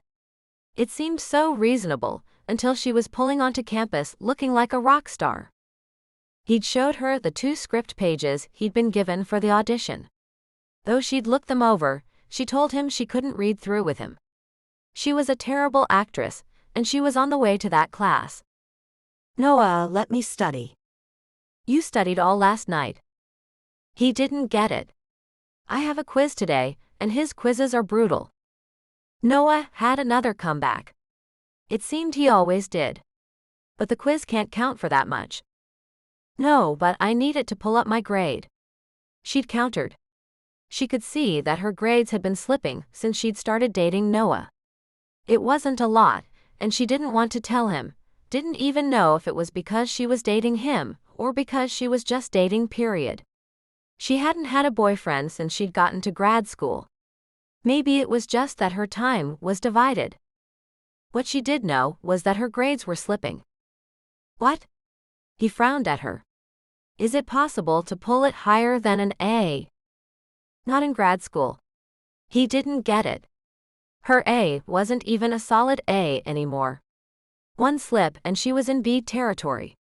But he was still frowning at her. So she tried to explain. Let's say you keep a B average, but then you get a C, you can get an A, and balance out that C up to a B, right? He nodded at her, clearly following that logic but not sure what she was getting at. Well, it's doubly hard to hold an A, there's nothing above it to pull it up. If you get a B, you have to get 5 as to pull out of B territory. And right now, I'm in the A zone, but I'm at the bottom of it. One wrong step and I get a B. She'd already explained her 4.0, and that she was going to continue to fight for it. They could take her magna cum laude when they pried it from her cold, dead hands. I guess I don't get why it's so important. He shrugged. Then he changed his tune. Look, if it's important to you, I support it. I just don't think the world will end if you get a B. It won't. But this engineering degree is known as one of the hardest programs on campus. Right. Getting a B in the hardest program on campus is hardly a death sentence. She looked out the window at the trees that lined the street. Carl knew all the back ways through and around all the parts of Los Angeles. Zoe wished she was watching so she could memorize the turns to duplicate it for herself next week, but she was too busy sighing at Noah. It's the difference between slipping up and perfection. I'm on track for perfection. I'm the only one in my family to have a college degree, and I'm about to have a graduate degree. I need my professor's recommendations. Okay, he conceded. Then we'll keep you on track for straight A's. Thank you. She saw they were getting close to campus, and she held his concession tight to her heart, even though she knew he hadn't embraced the concept of her working that hard. He wasn't going to be up at night, drilling her on equations and limits of variables. Still, he was starting to understand that she was still going to be up doing those drills, and despite her love for him, she wouldn't let him get in the way. She stilled. Had she just thought that she loved him? Of course she did. It made perfect sense, she'd loved him as a friend for a long time. At least that's the path she told herself her brain had intended. Are you all right? He was peering around her, trying to get a good look at her face as she tried to stare out the window. Zoe didn't make it any easier for him. I'm fine. Just that this class is the one busting my butt. Finally, she turned and looked at him as they pulled up in front of the engineering building. They'd come into the heart of campus, and she was only grateful that the black town car didn't make all the students stop and stare. She leaned over and gave him a quick kiss and told him, "Good luck at your audition." Then she smiled a real smile because he'd given her a ride, and he didn't deserve to deal with her issues, and she opened the door to a beautiful sunny LA day. Spotting some of her classmates walking into the building, Zoe rushed up behind them and blended right into their crush to switch classes. The classroom had stadium seating, and students entered from the back and headed down the stairs toward the front. She spotted Beth and headed over to join her, the two of them making their own small cluster, one little group among many. She and Beth chatted a bit, pulling out tablets and scrolling up to equations and highlights they'd made while studying. They were comparing notes when Brent walked up. That was when Zoe realized they'd been talking for a while, and the professor hadn't shown up yet. Brent took advantage. "Who was that in the town car, Zoe? That was a nice ride you got there." He crossed his arms and sat on the back of an empty seat one row in front of them. He faced them, looking away from the front of the room. Arrogant prick. There was a reason neither Zoe nor Beth ever spoke to Brent unless they had to. "That was my boyfriend, but I'm not sure where that's your business." Zoe smiled politely but let some teeth show. "Rich boyfriend? You must be a good lay." "Seriously?" The word burst out of her mouth, and she wished she'd taken some time to respond better than that, but she hadn't. "Obviously." He seemed smug. "You always act like you're too good for anyone, but you're just a little whore for enough cash, huh?" Her ribcage stopped moving and she felt her face go red. Zoe fought it, because she knew Brent was trying to get a rise out of her. This was exactly why she didn't want Noah having Carl drive her into campus. Because mostly things were fine, but Brent and his little group of assholes were, well, assholes. At that moment she thought, screw Brent. She didn't need to change anything, just because he was an idiot. Taking a breath, she used her greatest asset, her brain. Then she spoke loudly enough for the entire auditorium to hear. "Yes, Brent, you called me a whore and you're right. I'm putting myself through grad school just screwing random people in exchange for cheap things like a ride to school. And yet I still won't screw you." She smiled her best Southern girl smile and blinked up at him innocently. At least this time it was his ears that turned red. "You're a bitch." He said it under his breath, but Zoe had had enough of him. She spoke loud and clear so everyone in the classroom would know what he said. "You say I'm a bitch?" "No, Brent. Not wanting to date or be seen an a-hole like you doesn't make me a bitch. It just makes me a reasonable person with a smidge of self-esteem." She waited again. This could go on all afternoon. She'd been nice. She'd flown under the radar. But a handful of times, different professors had called her out for a high score here or there, and Brent wasn't having it. Well, she was damn tired of assuaging his misplaced ego. Something had happened and her switch had been flipped. She saw out of the corner of her eye, as Beth's own eyes got rounder with each exchange. Still, Zoe didn't take her gaze off Brent, and she didn't let her sugary sweet smile falter either. "You're going to regret this, you piece of trailer trash." Again, he said it under his breath, aimed only to her and Beth. "What's that, Brent?" She cupped a hand to her ear. "Not man enough to say it so everyone can hear?" She was probably digging her own grave, but it felt good right now.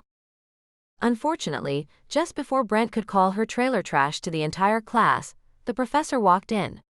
Even worse, the professor spoke in his teacher voice. "Go back to your seats. I'm late, doesn't mean you can just stand around making goo-goo eyes at each other." While he turned toward the board and began scribbling on the whiteboards, Zoe said, still loudly enough, "Yes, Brent, why don't you go back to your seat and stop pestering Beth and me?" She shooed him with her hand, as though he was an annoying gnat. Zoe had wanted to tattle on him, to say it loud enough for Professor Zelsky to hear what a prick Brent was. Instead, while Brent gave her the evil eye and returned to his seat as though he were a conquering hero, Zoe realized that her professor wasn't on her side. She hadn't encountered much misogyny in the department per se, but there were enough old men professors that it still wasn't quite as welcoming as it could have been. Though Dr. Zelsky wasn't on Brent's side, he wasn't an asshat himself. He also wasn't the kind to tell Brent where to put it. Zoe didn't even think that he was of the mind to say, "Boys will be boys," even. He simply didn't care about his students enough to put any extra effort into their lives, or to keep them from being harassed. She looked to Kamal, their teaching assistant.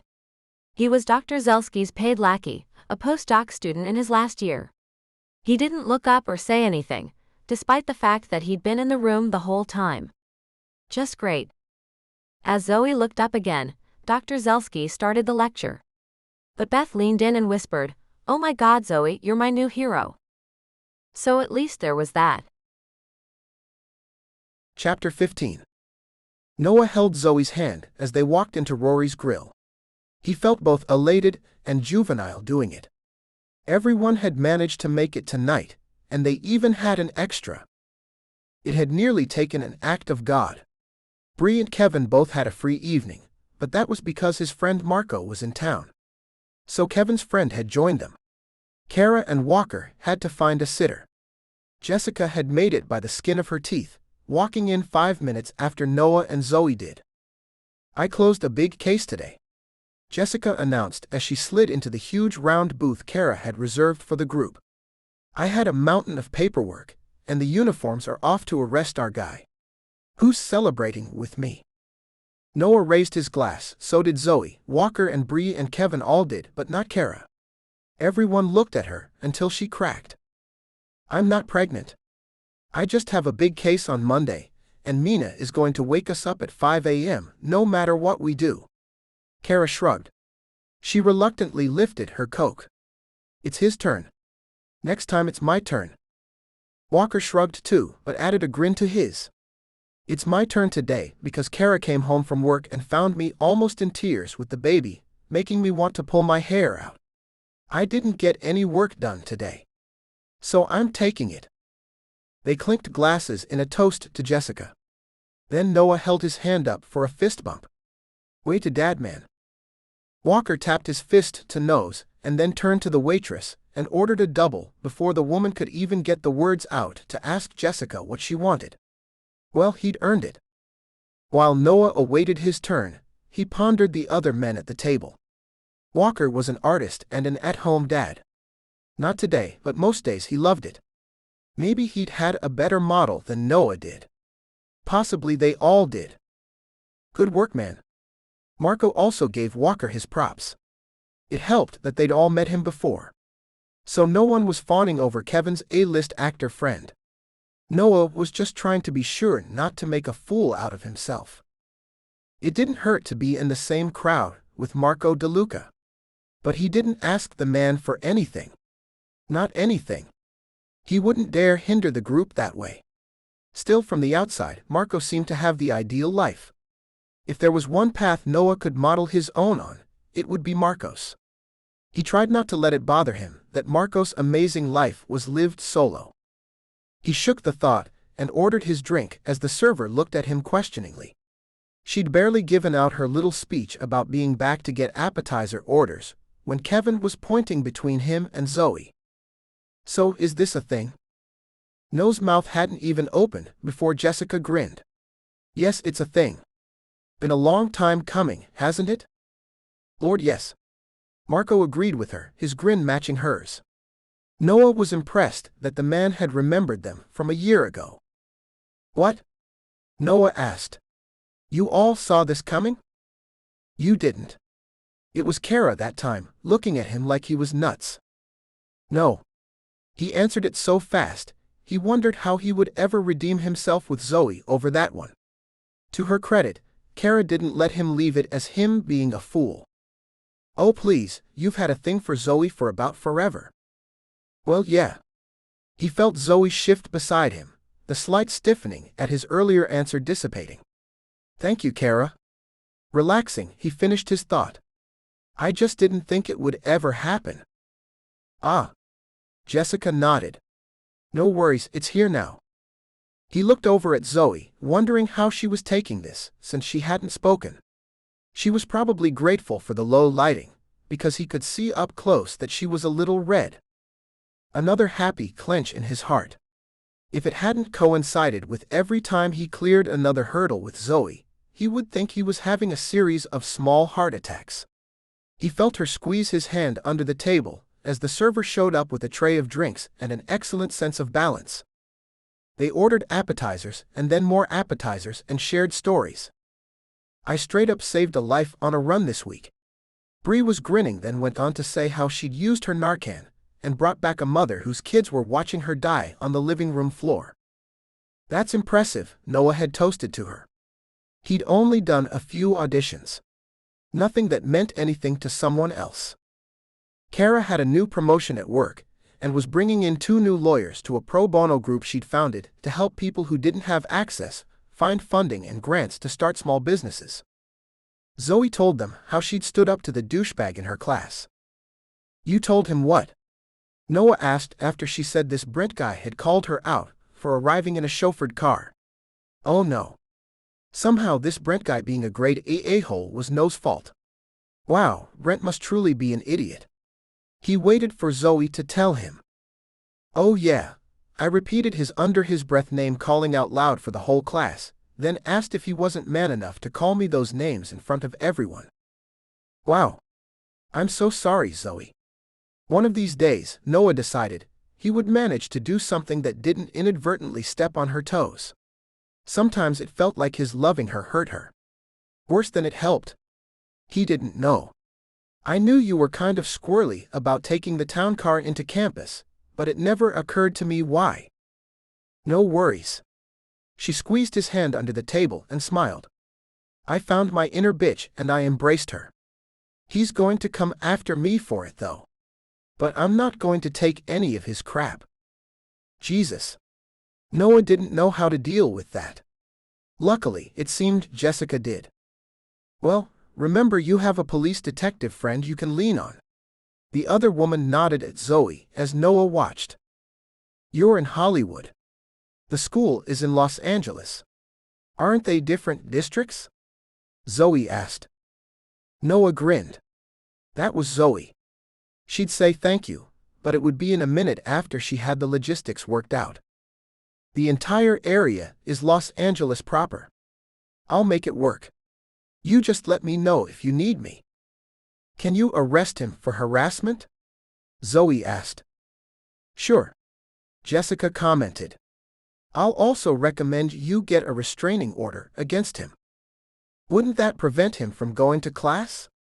Noah finally got a word in, but he was thinking of ways to get this asshat off Zoe. Given how hard she worked on her studies, she didn't deserve this. Yes.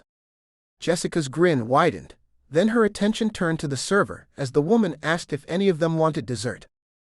Kara pushed Walker into ordering something to end his day on a better note. He offered to share with her, and they ordered. Bree and Kevin ordered together, and Noah was tempted to order something with Zoe. She hadn't really been free until the weekend, and here he was sharing her with everyone else. But Jessica was the only solo member of their group now. The 3 of them ordered a sampler together, and dug into it, while he tried to figure out how to carve out some alone time with Zoe. Would she spend tomorrow studying? Would she need to sleep in her own bed? He loved his friends, but if he'd had a choice, he would have chosen to just spend the evening with Zoe. Especially if this was all he was going to get from her. Noah. Noah.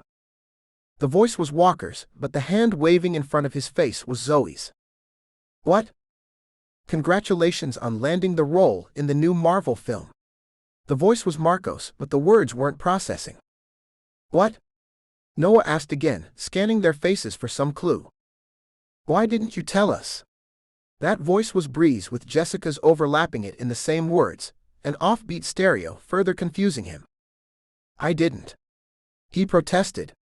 The audition had been 2 months ago. He hadn't even heard back. You didn't tell me. This was soft and slightly angry. Zoe. Zoe, I didn't tell you because I didn't get the part. But when he looked at her, he saw she was nodding at him but uncertain what to make of it. Noah looked up at the table. What? It was Jessica who held up her phone. It's all over social media. Everyone says you got the part. Before he could even respond, Marco said, Wait. Let's check the official site. It could be a heinous screw-up that went viral. However, it only took a moment to confirm he was listed on the website. The part was minor. Lord knew all the big superheroes were already cast, but he'd wanted it desperately, knowing it might lead to bigger things. Oh damn. The words tumbled out of his mouth, quickly followed by, I have to fire my agent. Unable to process all the good news, his brain took on the easier task of thinking about the agent who'd been trying to court him, away from his current one. The new one was higher up the food chain. He felt bad.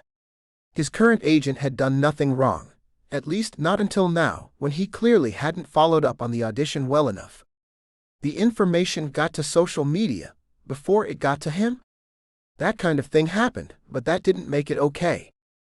I'll get you the info on my agent, Marco told him, offering him the first acting crumbs he'd ever tossed Noah's way. Maybe if she's got you to worry about, she can stop trying to send me on every audition under the sun. Yes, you should use Marco's agent, Noah. Bree pushed him.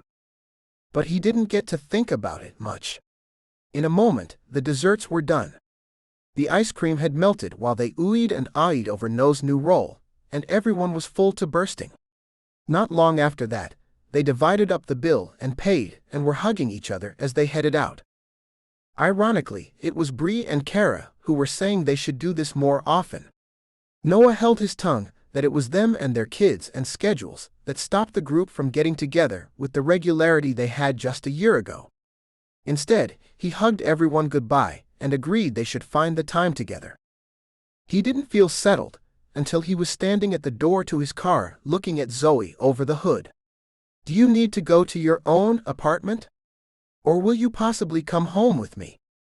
Noah didn't know the answer. He didn't like the eggshells he was on, but he didn't know how to get off them, and he didn't want anyone else. I'm yours until Sunday at noon. She smiled at him, the one that tugged at his heart and made him think about what it might be like after she graduated. If she stayed in town. As always, he pushed it down and turned to better thoughts. He didn't ask if she turned into a pumpkin on Sunday. Instead he said, my place then. Pool. I didn't bring a suit. She shrugged. She was opening her mouth to probably suggest they run by her place, but Noah was having none of that. No. He cut her off before she could get started. No suits. Well then. She smiled at him slyly as she slid into the passenger seat. Yes. He'd been waiting all through dinner to see if she'd even spend the night with him. He wasn't detouring by her apartment. He didn't want to wait anymore. Noah put the sports coupe in gear and headed into the Hollywood Hills. Zoe waved as they passed Bree and Kevin's house. Well, he thought, that answered one question. She didn't seem to mind if everyone knew they were sleeping together. He didn't know what else they were doing, but they were at least doing that, sometimes. Nothing he could do about her schedule. But he just found out he'd won a role he coveted. Then Zoe had agreed to come home with him. And he had plans to act out some of his fantasies about her and his pool. He shifted into a lower gear and climbed the hill, a huge smile on his face. Chapter 16. Zoe stopped dead in the doorway when she walked out the next morning. For a second, she just stared at the woman who stood at the counter, scrubbing and washing dishes. Rosa was here. Cleaning. For a split second, Zoe looked down at herself. Had she put on clothes? She'd thought they were here alone. It was just lucky she'd gotten dressed. Morning, Rosa. She tried to sound chipper. She'd just come out to make some coffee and maybe, only maybe, wake up. But she wouldn't be going back to bed now. Noah, on the other hand, was sleeping like the dead. They'd made love 3 different times last night. First in the pool, which had been sensuous, long and slow in all the right ways. Then later on the couch. After that they'd passed out, but Noah had woken up in the middle of the night, which had woken her up, which had led to things. Zoe wasn't positive she wasn't walking bow-legged. She had no complaints, but she also wasn't positive why they'd had all that sex. Had he just missed her during the week?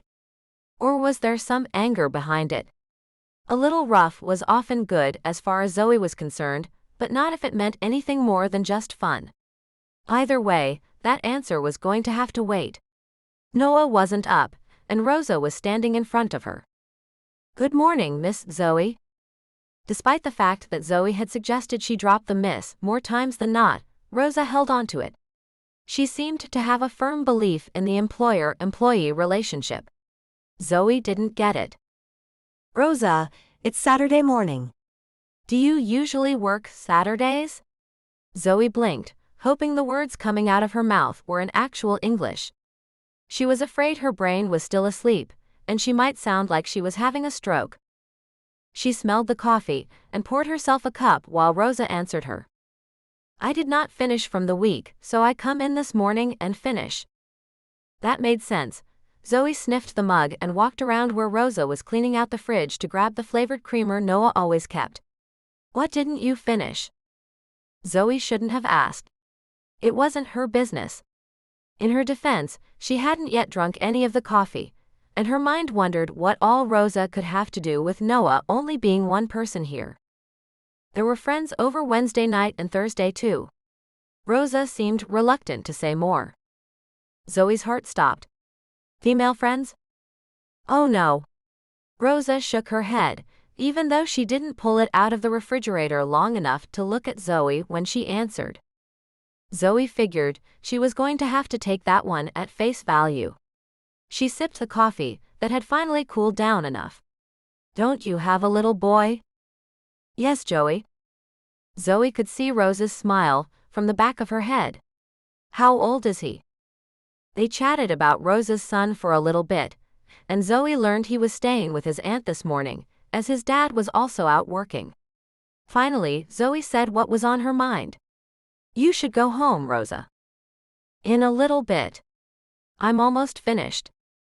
Zoe wanted to shake her head, but didn't want the woman to see her do it. It was Saturday morning. Sure, Noah's fridge needed a reorganization, but that could wait until Monday, couldn't it? Whatever arrangement Noah and Rosa had worked out, Zoe wouldn't be having any sex while another person was working in the other part of the house. She hadn't considered that before, the idea that maids, butlers, whatever were always there.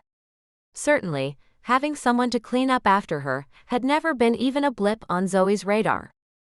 She sat at the table and sipped at the coffee while Rosa finished whatever she was doing in the kitchen. Zoe didn't like where her mind wandered. Surely, Noah didn't have women over during the week?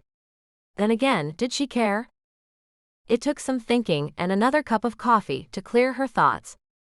Then she decided she didn't care if he had men or women over. She didn't want him kissing or having any kind of sex with anyone else. That was a deal-breaker for her. Also, he would surely express the same aversion she had to having sex with Rosa in the house. And Rosa had been here the other nights when the friends had been over.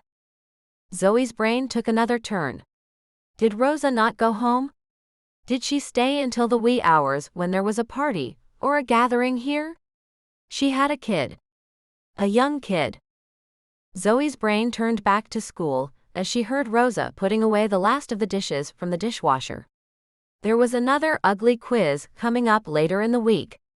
Zelski often put them off, but she couldn't count on it. And on Tuesday she had a test, a big one with Sermani. That was a practical test in lab. At least that one she felt ready for. Beth did too. So that was a little bit of good news. The Zelski thing though. She didn't like the way her grades were slipping. At last, Rosa packed up her kit and left. Zoe let out a breath of relief when she heard the old car tick as it pulled out of the driveway. Not 3 minutes later, Noah walked into the room. His hair stuck straight up in a few different places, and he ran his fingers through it to help it lay down. It didn't work. Morning bedhead. Pot. He pointed at her, then at himself. Kettle. Well crap. Her hand flew to her head, and touched the mass of curls she apparently teased to life while she slept. I think your hair is your fault. And I think my hair is also your fault. So stuff it. Noah just grinned in return. He poured himself some coffee, and didn't fix his hair. She didn't fix hers. Noah felt as if Sunday at noon came way too soon. They'd spent all day Saturday together, a new experience for him. It was the first time he realized that he may have wanted his other girlfriends, but he hadn't really liked them. He would never have spent a full day, let alone more, with any of them. There was just something about Zoe, and he didn't know what it was, only that he craved it. She'd woken him up that morning with her hand on him, stroked him fully hard, and proceeded to turn his eyeballs inside out. Then she'd left. Noah was wandering his own house, borderline exhausted, fully sated, and wondering what the hell he was going to do with himself. He figured he needed to find something, and going to the gym was only going to eat up a small fraction of the day. He called both the agent who'd been pestering him to trade up, and Marco's agent. They'd both answered despite the fact that it was Sunday. That was Hollywood for you. Marco's agent said she wasn't sure she could take on anyone else, what with Marco, and Noah was left explaining that was exactly who'd referred him.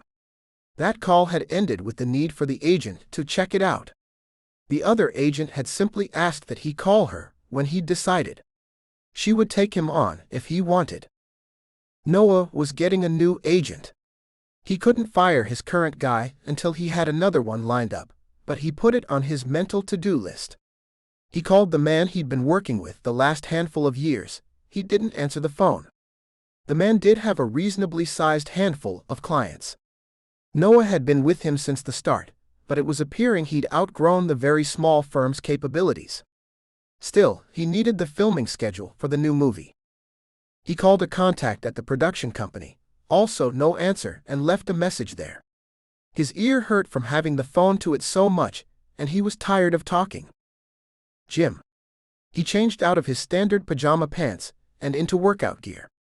On the way in, he realized that he wasn't just working out. He wasn't going to get a call that said he needed to gain weight or get skinnier. Now he knew he almost definitely needed to bulk up, superhero size. That was the problem with his life. He'd met his goals, the big ones anyway. Since he'd bought the house, nothing had inspired him to really get in the dirt and work. He faced a series of smaller goals: get buff, get the next part, make it better than the last one. But the real drive wasn't there anymore. He needed something new, something bigger, but he had no clue what that was. In the meantime, Noah set up personal training sessions, which ate up another part of his day. Then he worked out until he dropped. He headed home on jelly legs, showered, and canceled a haircut he'd been planning. The makeup artists would want to determine that for themselves. He followed mentions on social media for an hour, checking to see how people felt about him being cast in the role. He was satisfied that while they weren't shaking the trees with joy, they also weren't unhappy about it. At least, not in general. When he checked the time, he saw that it was still way too early to go to bed. Jesus, what should he do with all the spare time? He couldn't cook, he didn't have food. He got dressed in real clothes again and hit the store. He needed something more in his life than filling space between work. Zoe was studying. She was aiming towards something important enough that he wasn't allowed to bother her. He texted her and told her he hoped her day was going well, but he hadn't heard back and hadn't expected to. Zoe had a goal, a big one, that was still relatively far out in front of her. She reached for it most every day. What did he have? He'd wanted to make it in Hollywood, and he kind of had, but what was next? Waiting around for people to offer him money and things to do seemed like a harsh and empty life. The problem was, he truly had no clue what he wanted beyond this. He had the nice house and the car he'd always wanted. He had great roles coming his way with bigger paychecks attached. He even had Zoe. He was cooking himself an overly elaborate, high-protein dinner and trying to make big life decisions when his phone dinged. The schedule for filming showed up in his inbox. He almost burned the salmon, as he forgot about the hot things on the stove. He was due on set in 2 weeks. Chapter 17. Zoe stared at her screen. 90.5%. For the whole term. Jesus, that was not going to help her. Zelski was tough and everyone knew it, but somehow she'd still come so close to slipping into B territory. Her heart felt small and hard when she looked at the number. Beth had outscored her. Zoe was certain of it. She hadn't asked outright, but they'd always been open about grades. Beth had outscored her most of the time this term. There had been more than one occasion when Beth consoled Zoe over a lower grade with, "But Noah Preston. I don't have Noah Preston or even anything like him." While Zoe understood the sentiment, and even agreed with it to a certain extent, she wasn't sure that her fling with a movie star was worth giving up her GPA. There wasn't any valedictorian spot to get, but there were chords for honors at graduation, and the 4.0 honors color was different from anything less. The top students got the top recommendations. It could mean a difference in salary for years to come. Was she selling her future for some really great sex? The thing was, it wasn't just sex. She was actually falling for this guy. It was so easy to do, too. She'd known him practically since she'd arrived in LA. She didn't have to worry about whether or not she trusted him or anything like that. She knew his house and he'd been in hers. They were comfortable with each other long before they'd had sex. But it wasn't just the near B in Dr. Zelski's class. It was the 94% in Cernami's lab. That should have been well over 98. This was the third time Zoe had Dr. Cernami as her lab professor. She knew how the woman graded, what she wanted, and how to make her reports look like a clean A. She'd even been Cernami's TA for one term. There was no real excuse for the lower score, just Zoe's extracurricular activities. She'd worked so hard for her finals, but they hadn't been up to par. Not her par. Her brain slipped when it should have caught. She thought about Noah not just while she was studying, but while she'd been taking her exams too. How crazy was that? Zoe clicked over to the screen to view the whole term. Her stomach dropped. Holy crap. Yes. Everything was as. They stacked neatly and happily in the right-hand column on her screen, but that was the only relief she got. Everything was lower. Everything. She hadn't even been watching her fluid dynamics score. She just thought it was fine. She was getting an A, and she knew it. Her test scores were all as. But she'd missed something. A quiz? Something on the homework? Her percent was 92. Too low. Far too low for her not to have noticed. How had that even gotten by her? The only answer was Noah. Zoe didn't like the feeling in her heart or her stomach. She'd had rough terms before. Times when it felt too hard, when she'd fought for every point. But she'd never been surprised by a low-term grade before. Dr. Acharya would see this. These grades weren't bad enough that he wouldn't recommend her for a job, but he might very well ask her what she was doing differently. And he might very well suggest that she quit doing it. Crap. It was Saturday, and she had 3 more days off until spring term started. Her last term in school. She wasn't going to let anyone talk her into staying for a PhD, so this was it. She'd held her 4.0, but lately only by the skin of her teeth and luck. She'd have to pay better attention this last term. She looked at her schedule for spring quarter, even though she already knew it by heart. This time, though, she reviewed each professor and what she knew of him or her. Dr. Cernami would be in lab again, which was good. Zoe could prove she was worth her salt, and make this barely A into a solid one again. She might need multiple letters of recommendation, and she'd always counted Cernami as one of the people on that list. As long as the professor looked at her whole record and didn't lean too heavily on this previous quarter. Zoe kept going until she got through the list. There was only one professor she hadn't either had before or heard about. He was going to be the crapshoot, but there was nothing she could do about it now. She needed the class. Zoe gathered her things next and headed out to the school. She could have waited, but she didn't like to. There was only one textbook that she needed in paper copy this term, and she wanted to have it in hand. Not that she thought extra students would sign up for the class and create a run on the bookstore. That wasn't going to happen. She just wanted the security of having her own book in hand. She also needed to do more work on her thesis. She'd been in the lab during lab times, but honestly, it wasn't going to be enough to finish.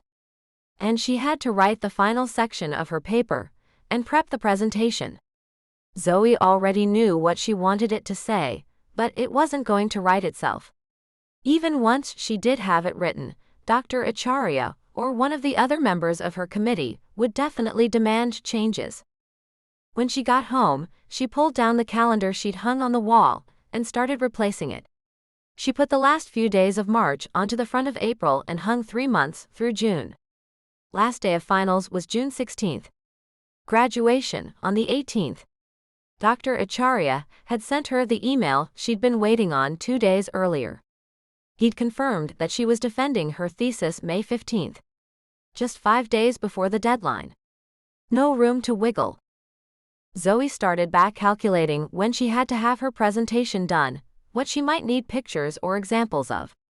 She figured out deadlines for 3 more drafts of her paper, and realized the first copy would be due in 2 weeks at her newly determined pace. Before she pulled her hair out, she calmed herself down and reminded herself she already had the background, the biggest part of the paper, finished. She just needed the methods now. She could leave the conclusions for later. Though, if she was being honest, it looked like she had a conclusion already.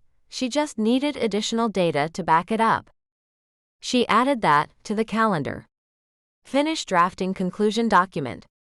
It would be separate, and she wouldn't turn it in until she'd crunched the final numbers and had all her data firmly in hand. It might mean she had to rewrite some of it if her results turned out differently, but she figured it would be better to hedge her bets.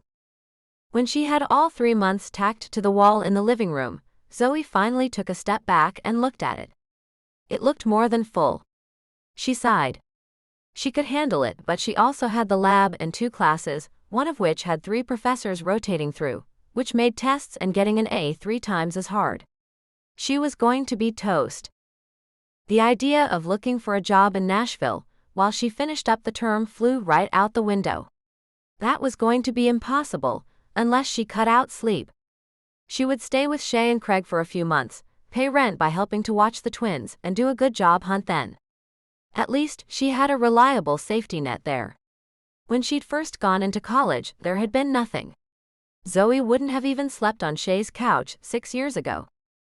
At last, she had to acknowledge what she'd been actively ignoring. Her heart clenched as she looked at the calendar and realized there was no good answer to her question. Where did Noah fit? Zoe did the only thing she could think of. She picked up the phone and called her sister. Shay answered on the first ring. Zoe.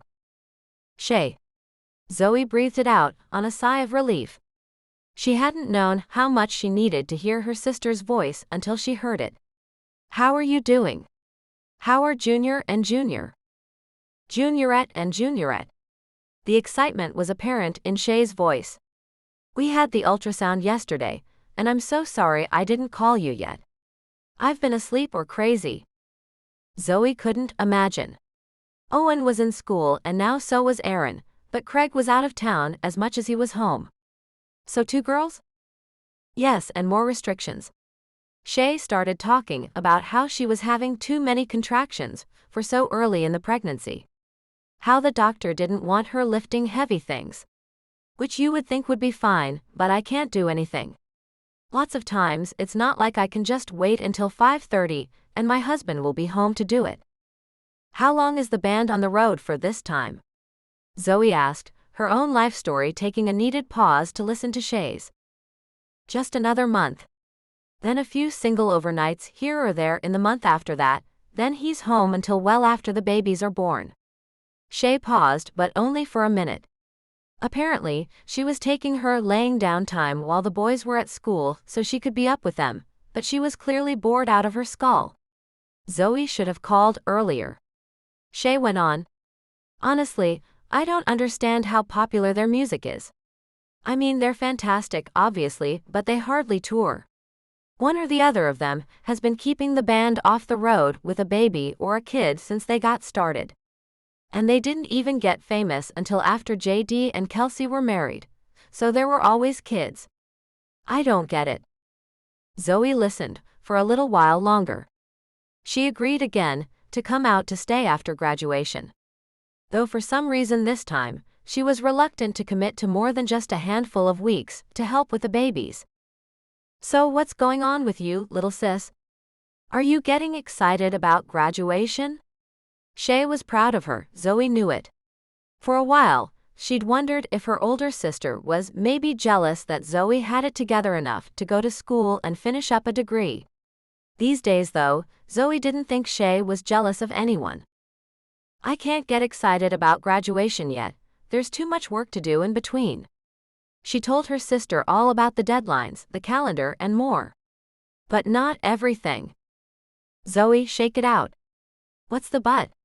Shay pushed. I can hear it in your voice. Oh God, Shay, I'm so sorry for every time I made fun of you for being so head over heels for some guy. I was dumb. I thought I was so smart, but I was dumber than dirt. It all burbled out of her as an apology. She'd been smug for so long. Wasn't that the way it went? Don't worry.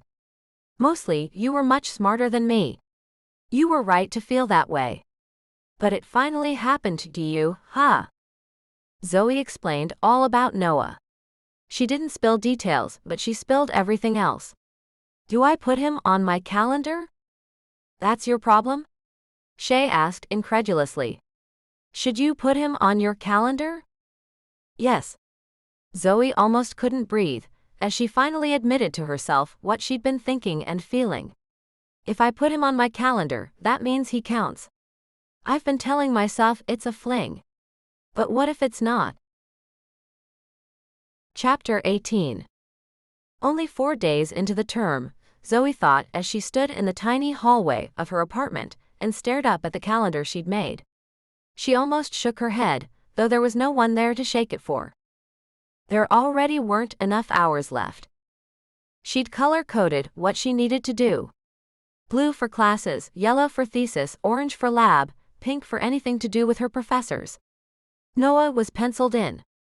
She sighed and stared at the papers as though they might take pity on her, and rearranged the order or number of colored blocks to accommodate her.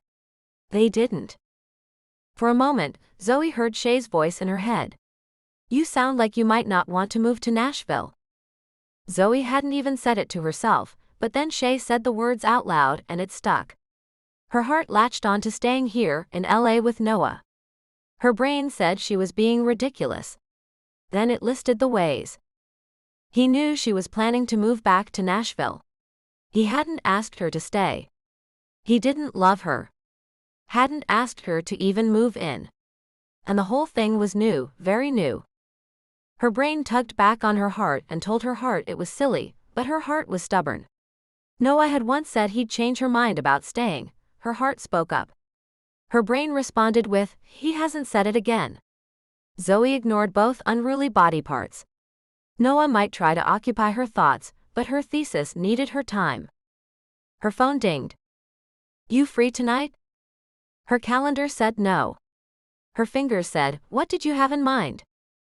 In the end, she wrangled 2 hours of writing her thesis before she got ready and went to see him. Leave me alone to type or I won't make it over there. She hit send and turned the phone face down. With one breath, she reminded herself he was leaving in 8 days. That's why she'd agreed to go over. Once he was out of town, she could work like a madwoman. On the second breath, she set her fingers on her keyboard and began typing. Her thesis paper was like a journal article, only so much longer. Instead of providing enough background for the reader to understand the experiment, she had to provide a full history of every piece of it. She'd been working on this project for 6 months. The next step was a piece-by-piece explanation of what she'd done and why. She knew what she wanted to write, and her fingers practically flew over the words. For that, she was grateful. If she was being fully honest, most of it was crap. Her references were half-assed at best. One reference just commented on what all chemical engineering students knew of LeBlanc from the 1700s. She put in X's, as she had no clue how to reference that. Then at another point she added, Haber and Bosch 18XX. She highlighted it so she didn't, God forbid, turn it in with her notes as get reference here. She shot an email to the senior help desk in the English department. They read and corrected theses for extra credit. She was an engineering major, she was a passable writer, but this was her thesis. It had to be perfect. Her phone pinged. She looked and found a text from Beth. How does one reference commonly known history? Zoe laughed, though no one else was in the apartment with her. As if I know. Just emailed English department. We'll let you know what they say. She set the phone back down. An hour and 5 minutes to go. She looked at her page count. It wasn't hideous, but it wasn't what Dr. Acharya wanted it to be. She was between a rock and a hard place. Dr. Zelsky hadn't cared how many pages it was.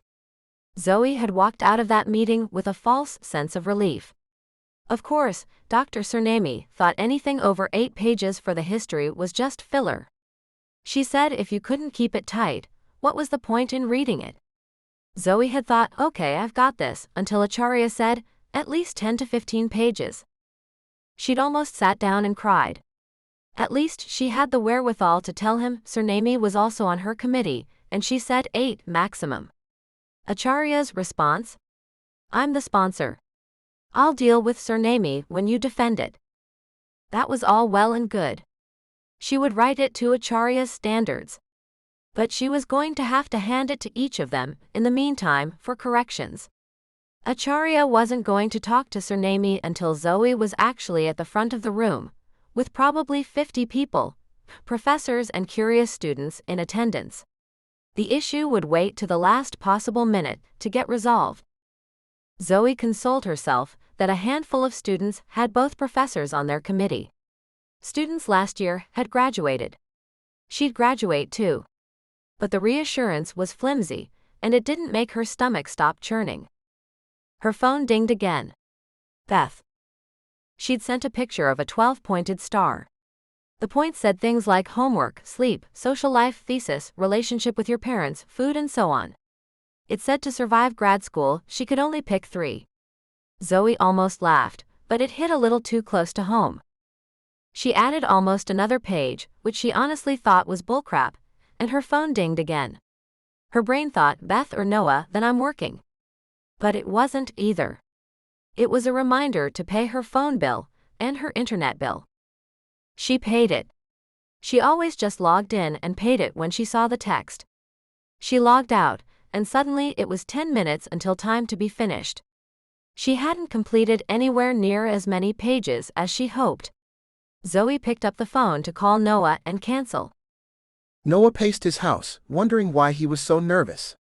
It was just Zoe, but it was his intent that this be a real date. At the last possible minute, he'd decided he needed flowers. He called into a nearby shop, and then sent Rosa out to get them while he showered and shaved. He was grateful to have enough money to have an assistant. She was a maid mostly, but when he'd hired her, he'd been clear part of the job would be assistant. He'd rarely used the privilege, but if Zoe showed up tonight and he was stuck in traffic to get her flowers, that would not be the date he wanted. As he shook off his razor and wiped his face, his phone rang. Zoe. He grinned. Hey, are you on your way over? There was a soft sigh from the other end of the line, and he could almost hear her thinking about bailing. She was a dedicated student, and he wanted to understand that, but he also wanted her here. He waited. I'm running a little late. At least she sounded upset that she was late.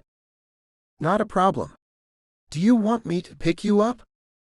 That seems silly, just to head back to your place. No, He cut her off. I'll come get you. We're going out. I intend for this to be a real date, Zoe.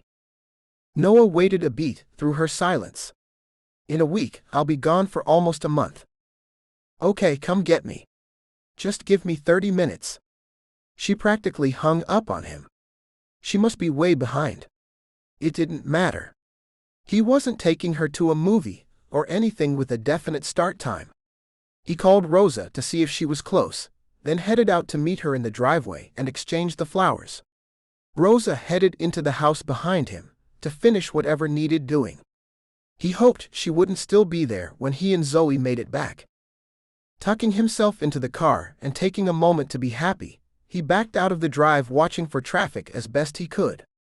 The roads up in the hills turned and dipped so much that backing out was pretty much a crapshoot each time he did it.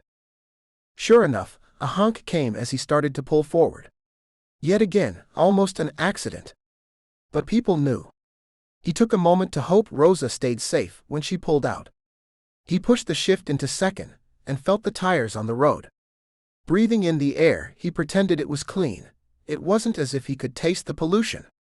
And he couldn't see it until he looked a certain direction, on certain days. So he chose to pretend it didn't exist. He and Zoe had been dating for less than 2 months. Yet somehow in that time there'd been very few real dates. They'd slept together so soon after their first kiss, not that he regretted that.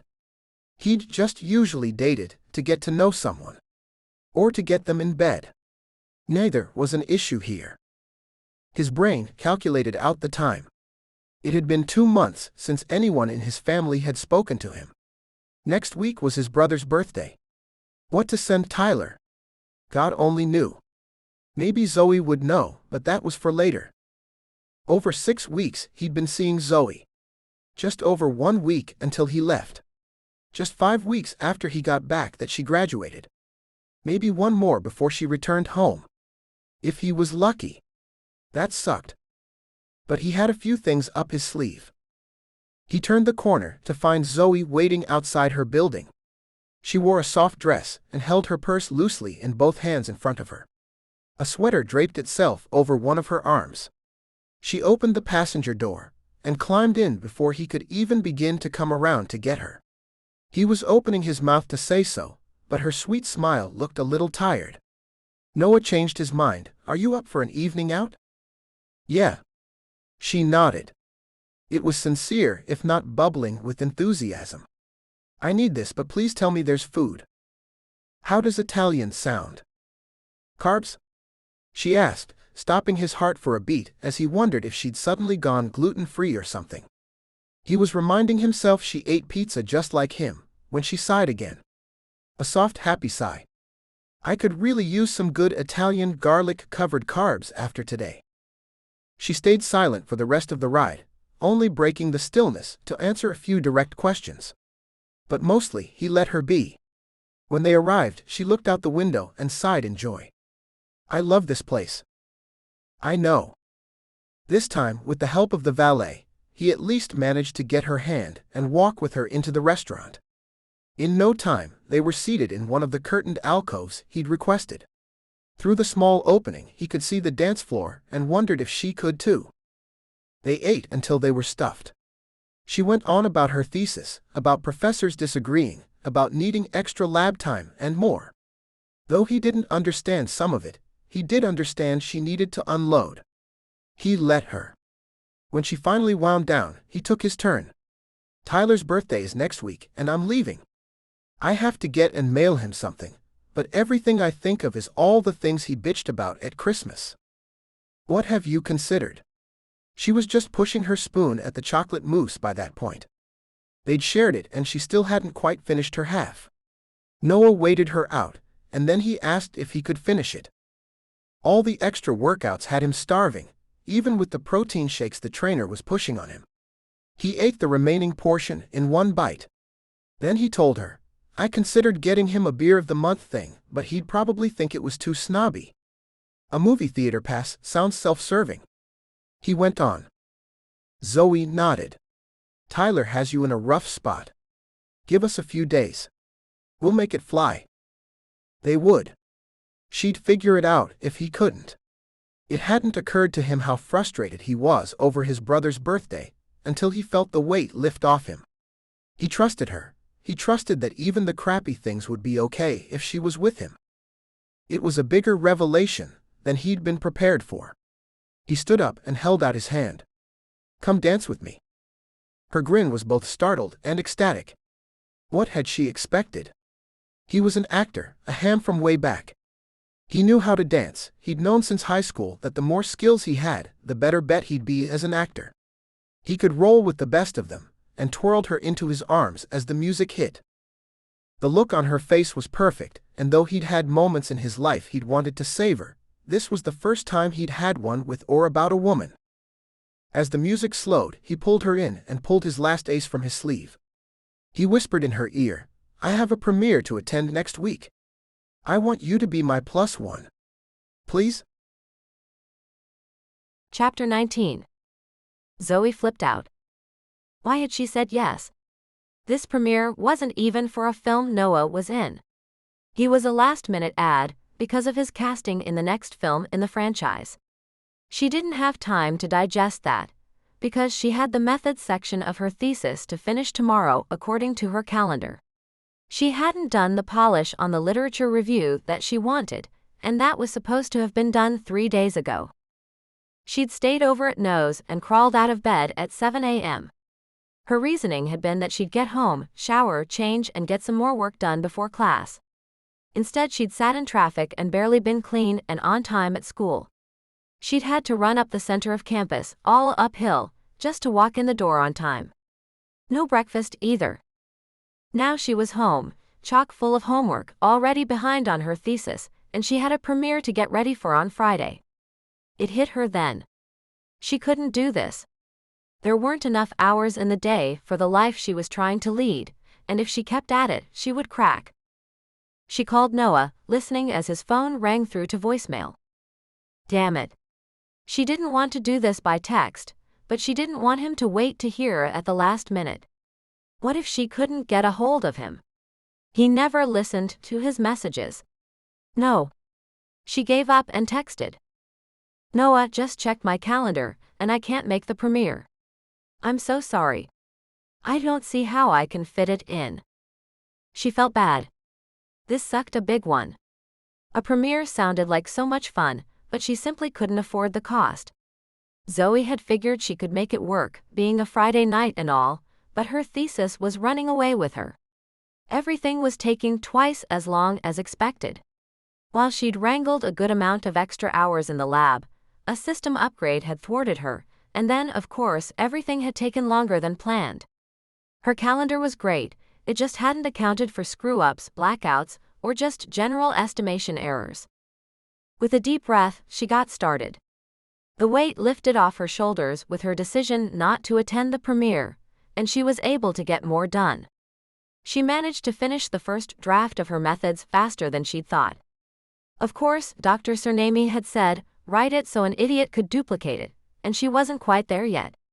She was constantly looping back and adding in extra pieces she realized she'd missed, but at least it was going fast. Zoe was in the process of describing her testing phase when her phone buzzed. What the hell? Zoe, I want you to go. This is a big deal. I'll help make up for it.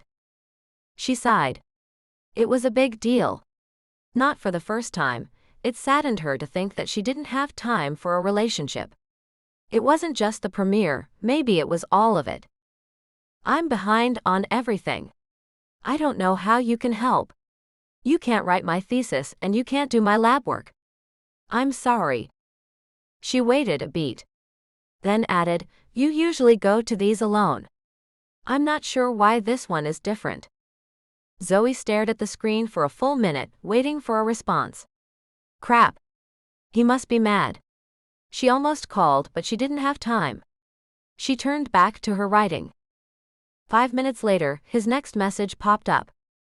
Yes, I usually go alone. I wanted you with me this time. Because this one means something. Her heart clenched. How could she even think about leaving Noah? How could she abandon him at his premiere to celebrate his new, amazing role? He was going to be a real superhero, and she was bailing. She felt awful again. Another message popped up while she fought her own frustration. I'll cook, bring you food. I'll clean your apartment. I'll drive you to and from school so you can work on the way. I really want you to come. Her breath sucked in. How could she say no? And for God's sakes, it was a movie premiere. She dialed, and this time he answered. Zoe? Deal. Thank you. She heard the relief in his voice, but then he paused. She was opening her mouth to fill the gap when he spoke again. It means a lot to me. I'm really glad you're coming. Oh wow, I'm going to be in the tabloids, aren't I? Since you don't usually bring anyone? That hit her like a Mack truck. Tabloids? With her? Nah, wouldn't happen. Who was she? Possibly. Oh no. Well, she simply wouldn't have time to worry about it. So be it. But I'm going to have to take you up on that offer. I'll need the drive time to study, to make up for my lost writing time. You'll have to come every morning before you leave and every afternoon to pick me up, and I won't be talking, I'll be working. I get it, and I'll make it happen. There was a grin in his voice. She could hear it. There was one in hers too. Then hang up on me, because I have to get to work now. He said a sweet goodbye before he clicked off. Zoe squeezed her eyes shut. What had she done? She'd firmly said no, and then she'd changed her mind because he smiled at her. And she couldn't even see it. It was over the phone, but something had gotten to her. If she'd been the one asking, if it was worth driving him around, if it was worth making his meals so he could stay caught up, she'd have wanted him to say yes. Her eyes darted to the clock. She was supposed to be writing for another hour. She set the timer on her phone and put it in airplane mode. If only she could write that whole time. Instead, she pulled articles, added some of them into her references, kept others, and made a file with the reference information and a brief note of how they'd be useful. When the timer dinged, her writing hadn't expanded much, but she at least had a handful of her references filled in, and a portion of her citation list filled out. Standing up, she stretched for a moment, then promptly freaked out. She ran to her closet and looked at her nicest dress. It was so not black tie. Not designer. Not even close. Her shoes were bought on sale, and these people would notice she was wearing last year's heel. No, make that 3 years ago. She was a grad student, she couldn't afford even last year's model of anything. She picked up the phone again and frantically dialed Bree. A pop-up told her she had to turn off airplane mode. She punched at it and tried again. 3 rings. 4. Hey Zoe. How are you? Bree? I need help. Are you home? Zoe heard the words tumbling out of her mouth without any care for order or any cover for her desperation. I'm home, what is it? Noah asked me to be his +1 to his premiere, and I don't have anything to wear. Oh yeah, I had that problem last year when Kevin went because the writers were up for an Emmy. Bree mused, I'll get you covered. When is it? Friday. Zoe wailed. This Friday? Yes. Her panic rising, Zoe couldn't keep it out of her voice. Well crap, it's Wednesday. Though the wording was clearly not what she wanted, Bree still sounded way too calm for the situation. I know. Now she was wailing. I've got a store that will get you covered. Zoe could practically hear Bree thinking, but she wasn't calmed by all the ways Bree was reassuring her. I can't afford it. I can't afford anything. I need Goodwill formal wear. She was practically in tears. I mean, I can afford it, I'll just go without any power for the next 3 months. Which would mean she couldn't write her thesis except on campus, and the laptop she'd paid a pretty penny for, even second-hand, would be close to worthless. Keep your power on. I've got you covered. Bree sounded even calmer now, as though she could hear the cracks forming in Zoe's usually solid demeanor. Tears were starting to streak Zoe's face. What had she said yes to? Unless you're lending me something, I can't afford it. I'm budgeted to the penny. She hated admitting that. When she was a kid, they'd never budgeted. And sometimes they'd run out of peanut butter and bread, and everything. As an adult on her own, she'd accounted for every last item. College had been tight, but okay. Then she'd gone for her master's, and, in an attempt to run up as few student loans as possible, she'd cut everything to the bone. No cable, no AC unless she needed it, as many things second-hand as possible. She went out with her friends, and often that only worked because Noah kept paying for things. She had a savings for dinners out, parties, so she could pay her share. Luckily, she didn't have to use it most of the time. But she did not have money for a dress, let alone heels and hair. Since she also didn't have a YouTube account where she gave out cosmetics or hair advice, she was going to need professional services for that, too. She did not know how to do it herself. She never even really styled it except on special occasions, none of which had ever been movie premiere special. "Zoe?" Bree barked it as though she'd already barked it at her a few times, and Zoe hadn't paid attention. "Tell me you aren't hyperventilating." "Almost," Zoe admitted. Hyperventilating and panic attacks weren't her usual style, but it just went to show that anyone could have one. "Don't. Give me a bit. I've got some ideas." Bree's voice was calm, and that finally helped Zoe relax. "A little." "Should I come over now? Can I raid your closet?" It was really a dumb question. Bree was a good 4 inches shorter than she was. "No. Give me this evening to try and pull some things together, and I'll call you with the details." After that, they hung up. Feeling better, but still not completely calm, Zoe decided to head into campus. It was evening, but she had a key to the lab. She had to run more trials, do a few more variations. She wouldn't get anywhere near finished tonight, but in the evenings and on weekends she could work with fewer interruptions. The drive into campus was relatively easy at the odd hour. She chanted to herself that it would all be okay as she drove, while she waited at lights and more. She even risked a parking ticket, parking in the faculty lot, deep in a dark corner. She prayed no one checked her parking tag, but she didn't want to lose lab time walking around campus, and she didn't like walking through her usual off-campus parking structure in the dark. She pulled her bag out of the back seat and headed into the building, feeling a little better to be getting something done. She heard Brent's voice coming from Dr. Cernami's slightly open door, and Zoe ducked past praying he didn't step out. She heard Dr. Cernami's voice next, but only caught a clip of what the woman said. Zoe definitely heard, "Danger of not graduating." Oh good, it couldn't happen to a better asshole, she thought, and headed down to the hallway. Inside the front room, she got into her locker. Pulling out her very expensive cotton lab coat, she buttoned up before pulling on gloves and adding the oh-so-sexy goggles. She glanced up at pictures of some of the women who'd been through the lab before her. They were in quasi-provocative poses with beakers, torches, and extensive distillation set up, all under a printed-out hashtag of #distractingly-sexy.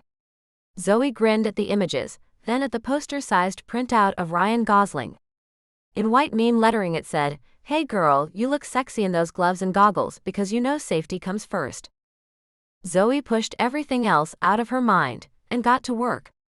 For an hour, things went well. Then her beaker blew up. Chapter 20. Noah felt the sound pierce his brain like a spike. He blinked and exhaled and moaned. The red lights of his alarm clock assaulted his eyes, and he both felt and saw the bleariness in them.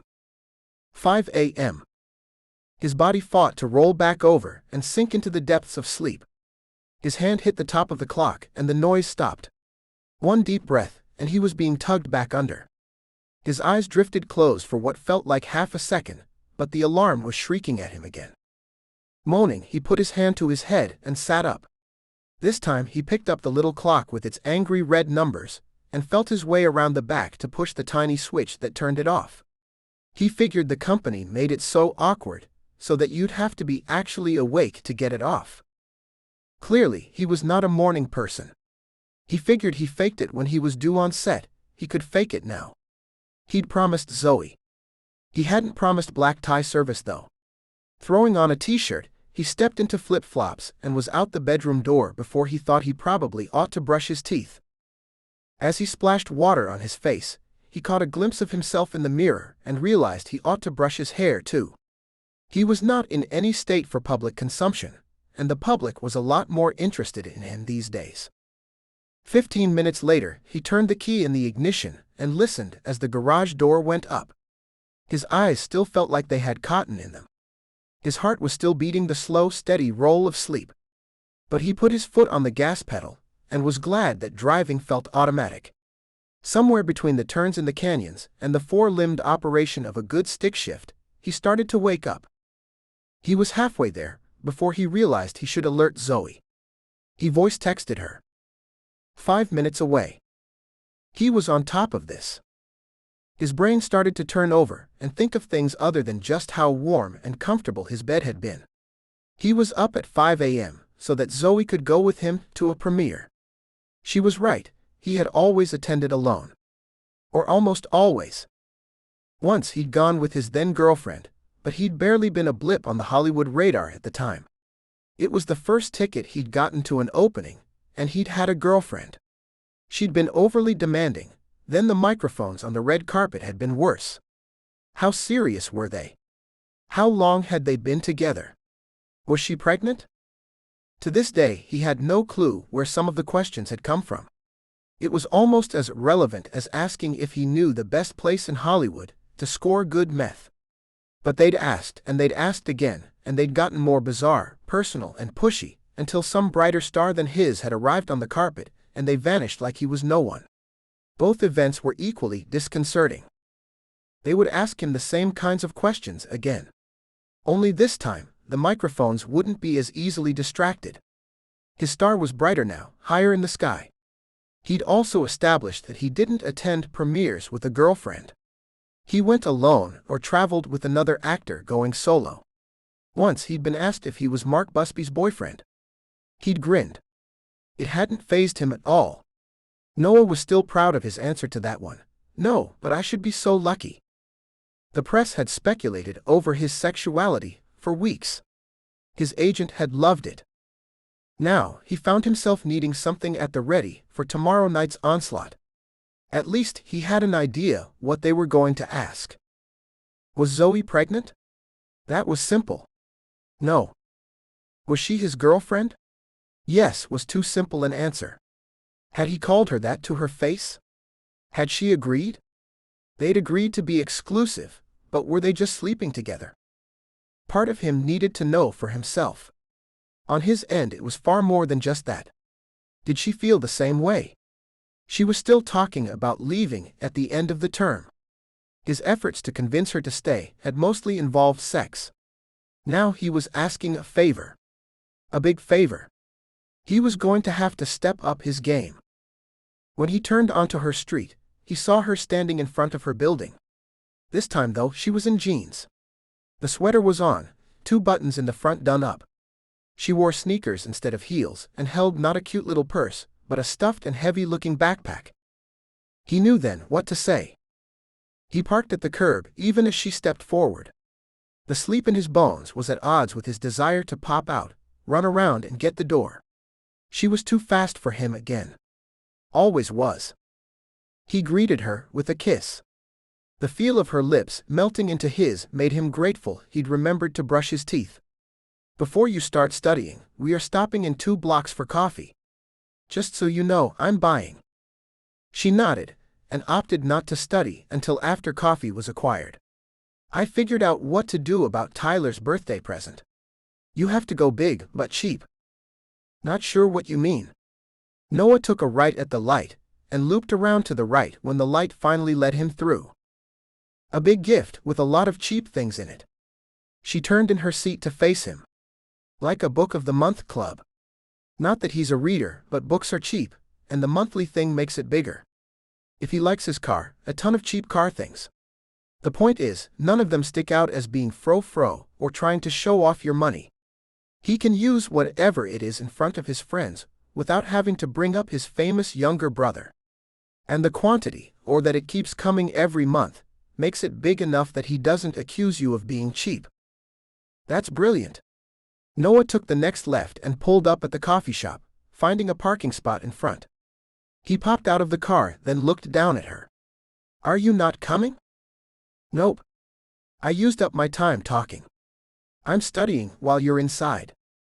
He'd wanted more. More time with her, more of her attention, but he understood. "I'll bring your favorite." She nodded briefly as he closed the car door, but she was already in her mode.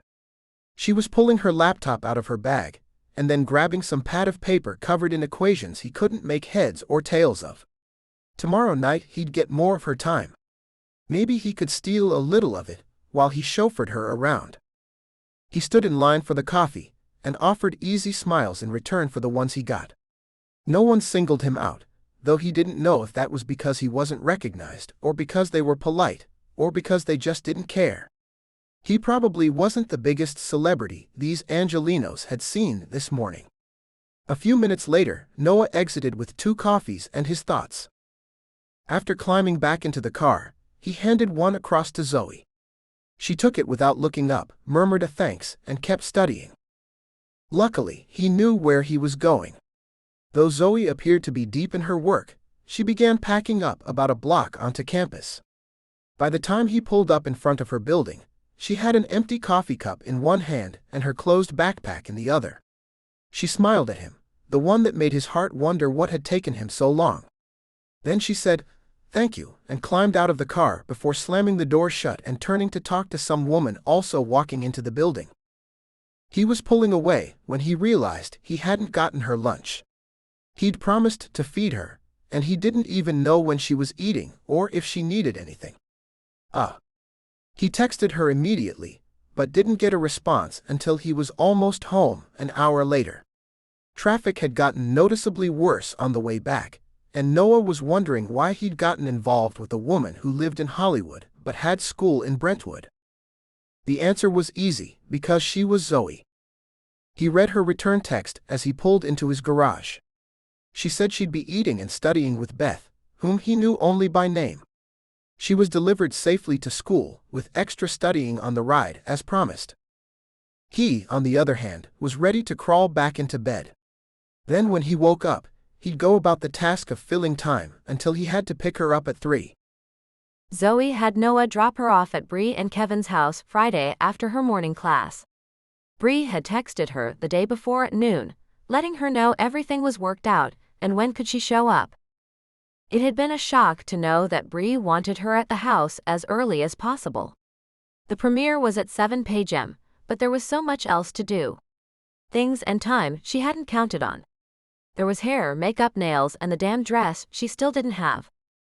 Zoe left her backpack in Noah's car and took the purse she'd stashed that morning, then sighed as she walked up the front walkway. Her fingers crossed, she placed her trust in Bree. Where else could she possibly even put it? The door opened, but Bree immediately ushered her out to the garage and into the car. "We are on this." Zoe only nodded. They had pulled out and wended their way into traffic before Bree spoke to break the silence. "I remember the first time I went to a big Hollywood event.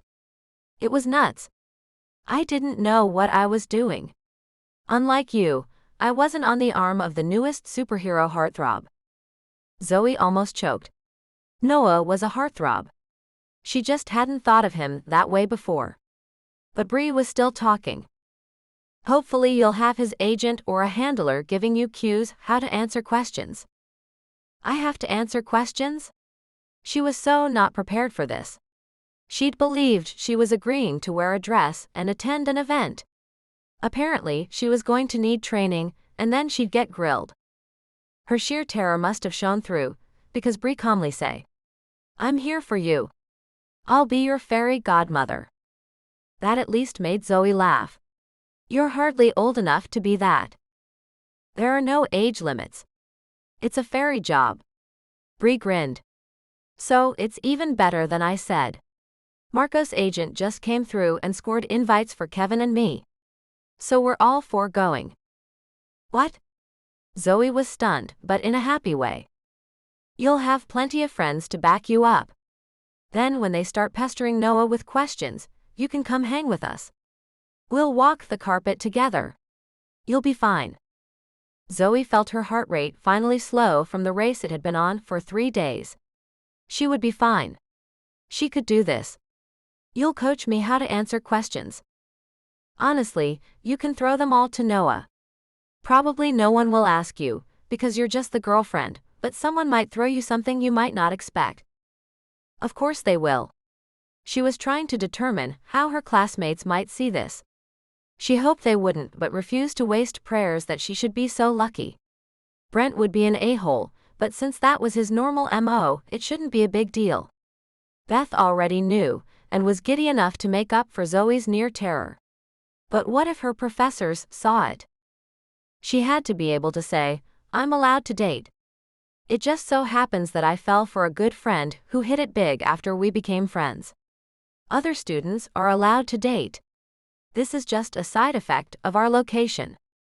The problem was, she needed to be able to follow that up with, "As you can see, it's not affecting my schoolwork." That one, though, she wasn't sure she could sell. Chapter 21. Zoe would not have called herself prone to anxiety, but as she walked at Noah's side down the red carpet, the flashes from the huge professional-grade cameras mingled with the bright lights that towered over everyone, and she was beyond nervous. All she had to do was walk, but she wasn't truly sure she could pull it off. She looked like $1,000,000, more bucks than she'd had collectively in her whole life at least. Bree had run them first to a shop owned by a designer friend. The man had told Bree that if she ever needed an evening dress, he'd lend it to her if she mentioned his name. He wanted his designs on the carpet, and Bree was taking advantage of his offer. He was thrilled that Zoe was going to be on the arm of a rising star. She and Zoe had been fitted for stunning gowns, which were then altered while Bree took them out first for their nails, then hair, then food. "Don't you dare mess up your makeup, but Marco said we have to stuff our faces." Bree had motioned with her fork, her own mouth full. "You'll need it later." Zoe hadn't understood. She was going to be sitting in a dark theater. Before that, she would ride in a limo and walk a distance of about 300 feet. Now though, Bree's instructions all made sense. Her constant 100-watt smile was exhausting. Her heels were sky-high. Though she could walk in them, she was clenching her butt cheeks just to stay upright. The dress she wore had a draped neckline, and the designer had used fashion tape to hold it in place. Zoe hadn't thought it was in danger of coming off, but he explained he wanted it just so. He'd also taught her how to walk with her stomach in. The dress, it turned out, was not completely free. She was earning every minute in it. She wished she'd asked for some of that fashion tape to hold her butt up. The 300 feet of red carpet felt like 1,000, and it felt like a surreal version of medieval TV shows when they ran a prisoner through the streets and threw rotten vegetables at them. Only these people threw questions. Zoe couldn't hang her head. She had to smile at them and recognize when the questions were something specific to her. She spent most of the walk waiting for Noah to catch up. Now he looked at her. He'd coached her in the limo they'd shared with Bree and Kevin. How long had they been together? Girlfriend was the term they'd agreed on. Did she live with him? Was she pregnant? That one had made her head snap back, and it had made Bree laugh. Then she smiled calmly. "You'll do fine, Zoe." So now she took a deep breath and told them what she'd planned. She praised the dress designer. She told them she was Noah's girlfriend. They'd been together for almost 2 months. And when she was asked how significant it was that she was the first one he brought to a premiere, she laughed and tossed off the line she'd practiced. "Oh please, I'm not ever going to speculate on that." She hoped she'd pulled it off, but her heart pounded and her nerves were working off every last carb Bree had insisted she shove in her face earlier. Before, when Noah complained about being tired from press junkets, she just assumed the travel was exhausting, but she understood better now. The interviews were exhausting too. You had to be on your A game. They asked her how many children she wanted. Who did that? They asked if she'd be at the next premiere, and she'd used her "won't speculate" line again. So when they stopped 10 feet further down and posed for pictures again, she smiled, but her brain was thinking of 3 other ways to say the same thing. Sadly, she was still a good 100 feet from the end. Not only did they pass professional cameras being wielded by everyone from the nightly news to people to the online gossip rags, they also ran a gauntlet of screaming fans. They were held back by a metal hook-together gate and a too small smattering of security guards. The upside was that none of the fans cared about her. The downside was that she watched women and a few men scream at, cry over, and sometimes try to grope her boyfriend. She stood back and tried not to slump in her pretty dress and shiny makeup. She tried not to show her sheer exhaustion. She had 50 more feet to go, and she was afraid she was going to end up sleeping through the movie. Zoe sighed. She'd really been looking forward to seeing this film. This was her first premiere after all, but there'd been such a small gap between being worried she was going to wind up attending in her sundress from Target or not having money to pay the power bill for the next 3 months that she hadn't been able to enjoy it. Here she was, finally here, and so far she was still terrified. At long last, they made it to the entrance of the theater. They were given popcorn and candy, whatever they wanted, and Zoe found herself with a large tub of buttered popcorn and a Coke big enough to bathe in. Noah got a beer and followed her in, sneaking bites of her popcorn and looking disturbingly relaxed. She felt like she'd just been put through the ringer. With his hand on her back, he steered her to their seats and leaned in to whisper, "You were great." Zoe wasn't so sure. It seemed she wasn't sure about a lot of things lately. Noah was so far beyond exhausted the next morning that he almost didn't catch her. Between the premiere, the after-party, and the after-party that lasted well past 3 a.m., he hadn't planned on being awake on Saturday at all. She was up and dressed and on her phone, calling for a ride before he pried his eyes open. "Where are you going?" "To the lab." He blinked and tried to make his brain work. He'd had only the one beer at the movie and a few more at the after-party. It was Zoe's active, deep, almost soul-tearing lovemaking that had really done him in. His thought process hadn't righted itself yet. He knew one thing, but his mouth said, "This early? I told you I was going in. It's 9 a.m. She looked at him like he was nuts, not her. "You can sleep. I'm calling someone. It'll be fine." But it wasn't. He was in love with her, and she was dressed and walking out the door before he was even upright.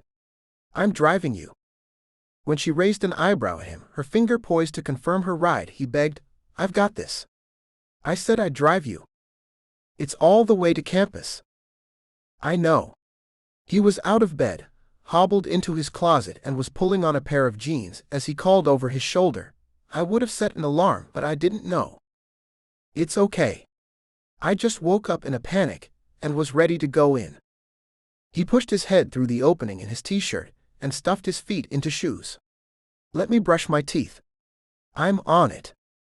Less than 3 minutes later, he was pushing through the door to the garage. He'd barely brushed his teeth enough to taste the mint of the toothpaste. He figured a 30-second brushing wasn't healthy, but neither was letting Zoe walk out. She was already sitting in the passenger seat, her bag on her lap. He hit the button for the garage door and was pulling out before he had his seatbelt on, and something about the move felt disturbingly familiar. As soon as he was clicked in and around the curves, he reached over and took her hand, glad to feel that she readily curled her own fingers through his. "Have you eaten breakfast?" he asked her. She only shook her head. "Let's get something." "Noah, I don't have time."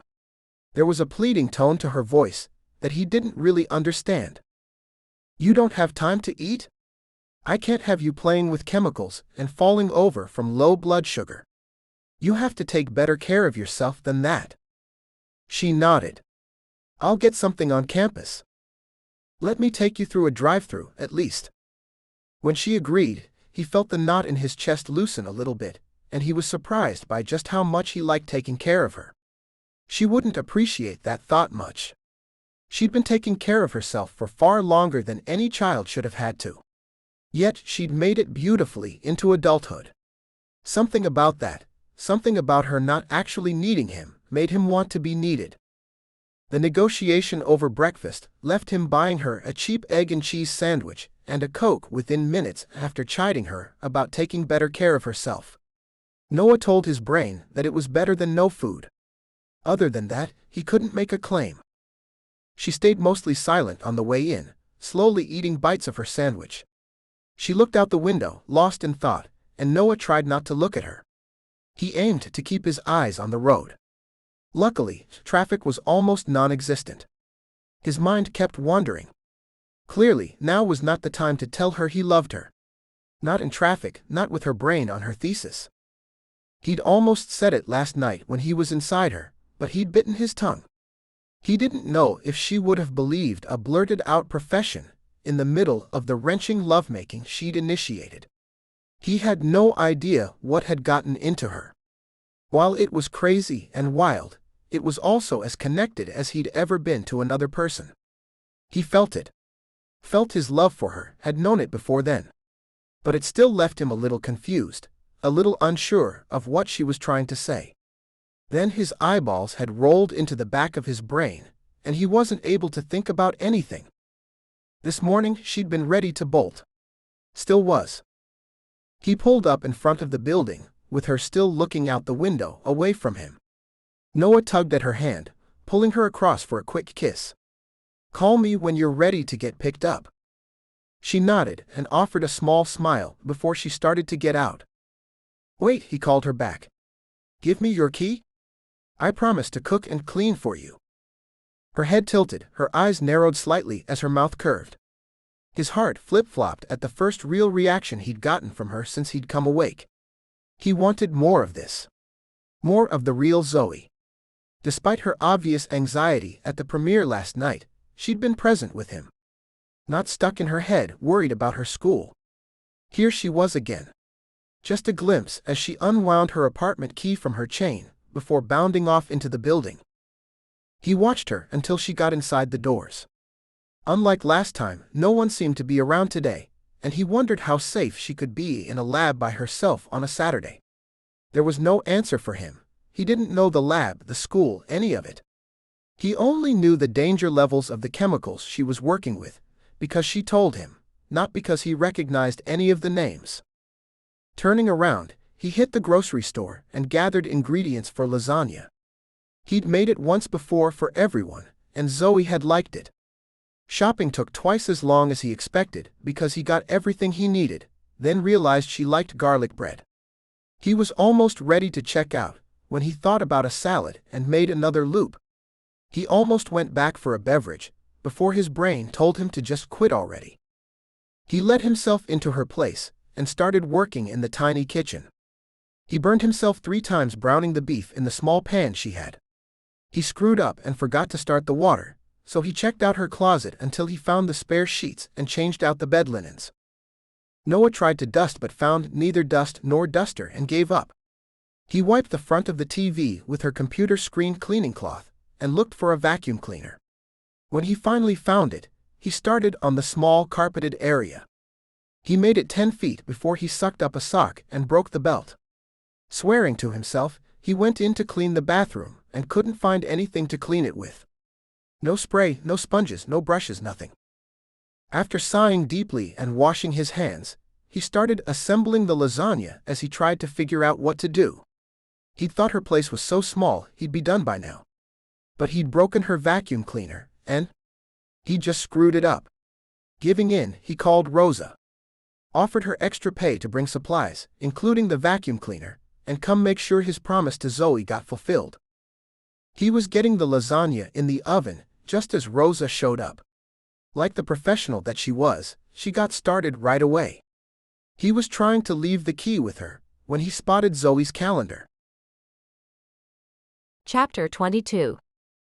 Zoe caught a ride home from a driver rather than calling Noah. She tried him, she'd said she would, but when the call went to voicemail, she'd been too tired to wait.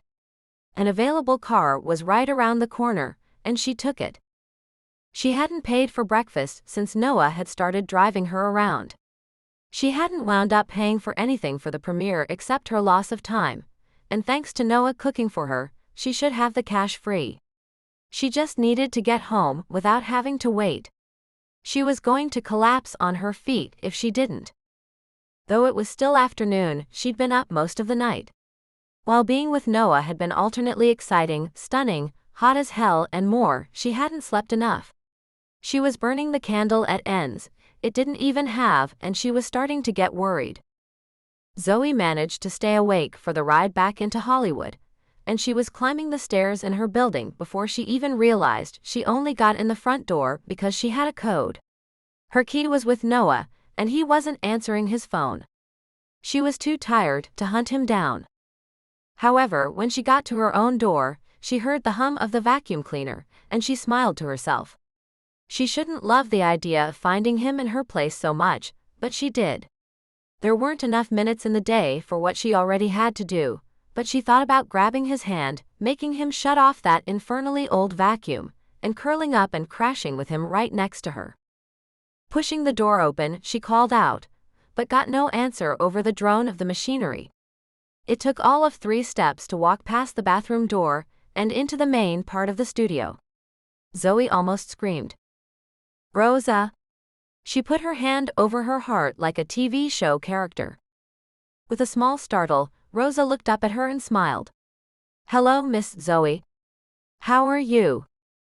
Why are you here?" Zoe asked. She'd hoped to go right to sleep. That clearly wasn't happening now.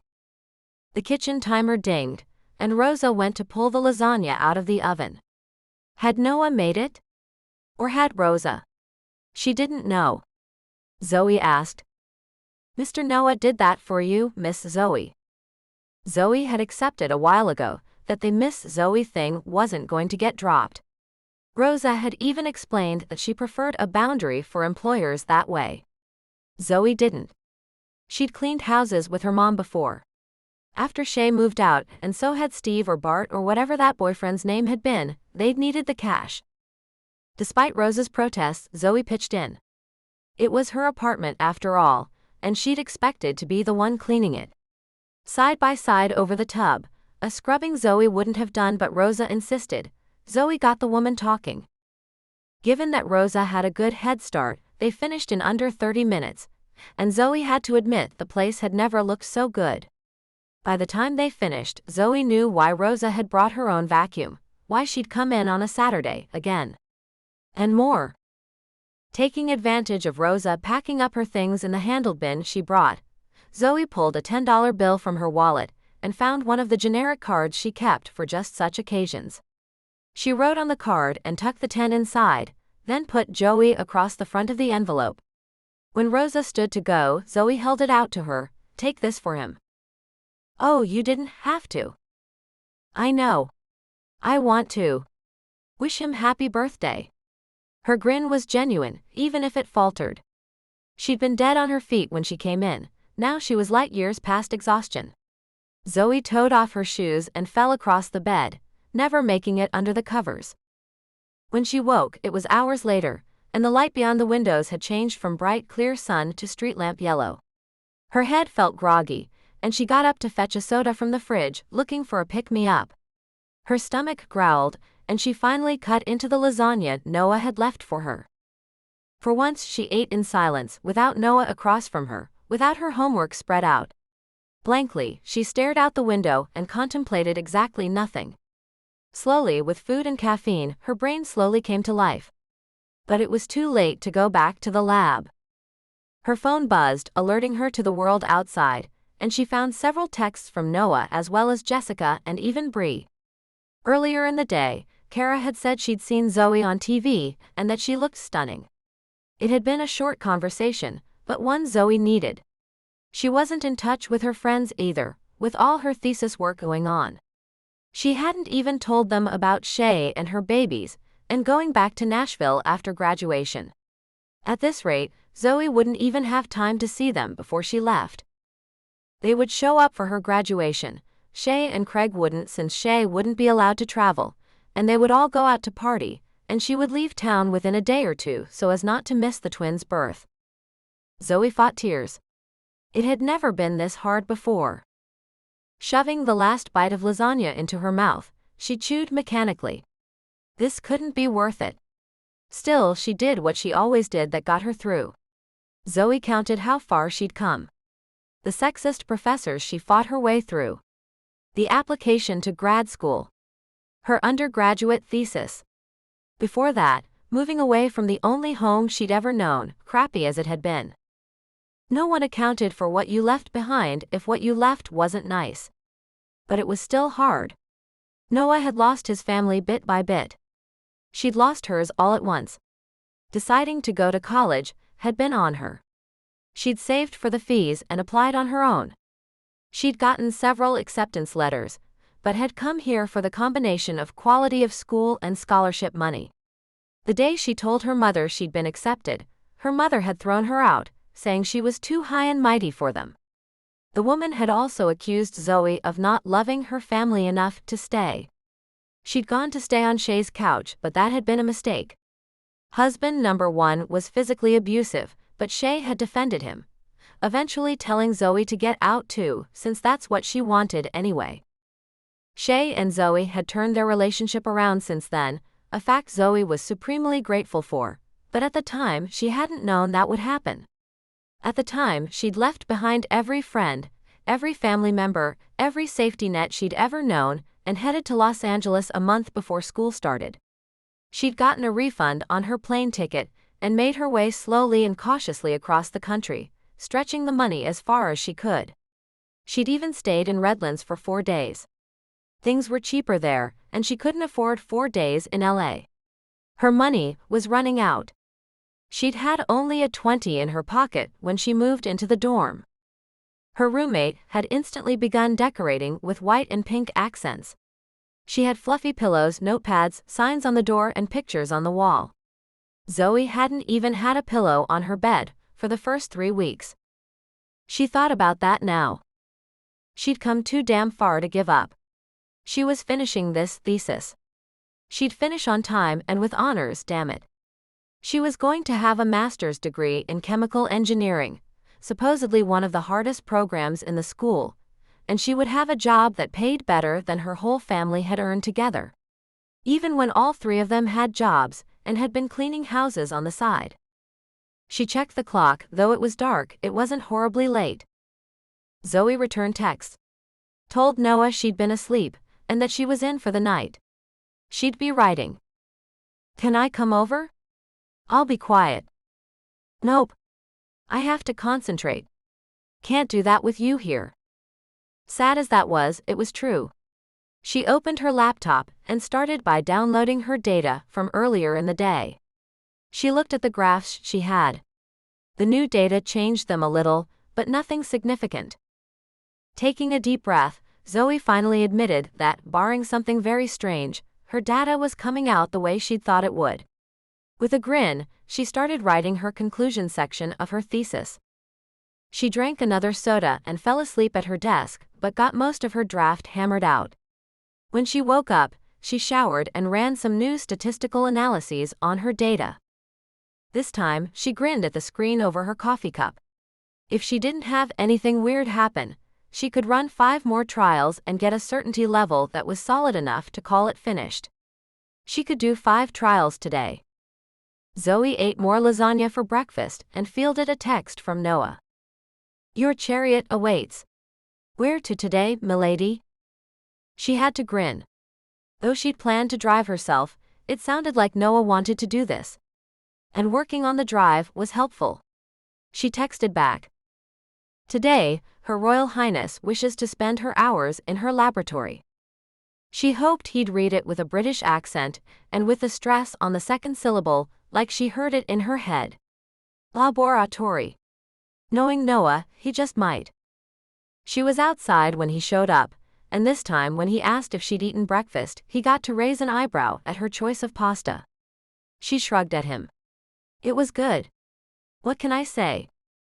That earned her a deep kiss and that heart-stopping grin she wished was only hers. But it was only hers right now, and she grinned back. He dropped her at the door to the Sciences building, a convenience she was starting to admit she could get used to. Once inside the lab, she pulled on her lab coat and gloves and goggles and got to work. 5 trials later, she pulled out her phone and texted Noah to come get her. She smiled while she cleaned the lab spotless. Her trials were done. One massive weight was off her shoulders.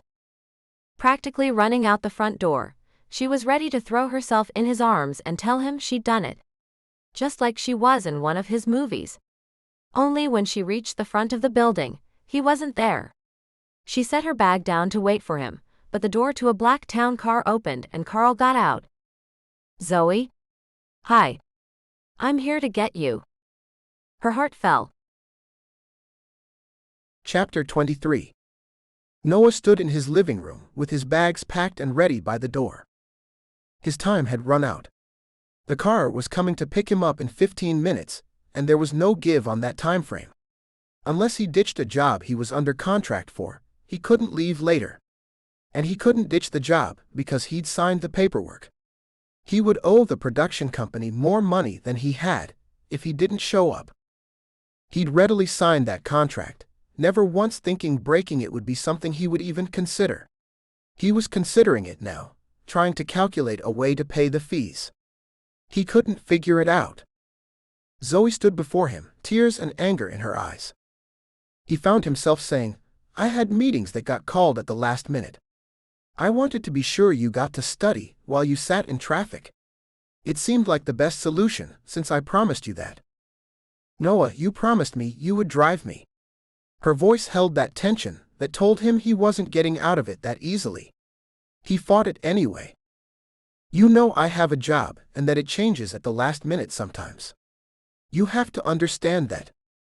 "No," she interrupted. "I don't have to understand, though I do get that. I really don't have that much of a problem with the fact that you couldn't make it for a legitimate reason. The issue is that you sent me Carl. Not once but 5 times. You've quit showing up at all. But you kept telling me you would. Even when I told you I'd rather drive myself than have Carl picking me up and dropping me off at school in that damn town car." "What's wrong with the town car?" Jesus, it was a personal driver. She sat in the back and studied for almost an extra 2 hours a day, depending on traffic. It seemed like an awesome gift to him. She sighed and looked at him like he didn't get it. He didn't. "Noah, honestly, it doesn't matter what's wrong with the town car. What matters is that I told you I didn't want it." He nodded. What else could he do? She huffed a short breath before speaking again. "Look, a lot of the male students are fine. A reasonable portion of our class is female. But I'm the trailer trash. You aren't." His protest was fast and sharp. He felt it in his chest. "I am," she sighed the words. "It's true. But I'm also really good at this. There are a few male students who don't like being shown up at all, but by a woman? From the trailer park? I also had a professor last term who was sexist. I fought that. I've made it all the way to my last term, and now it looks like I'm screwing my way to the top."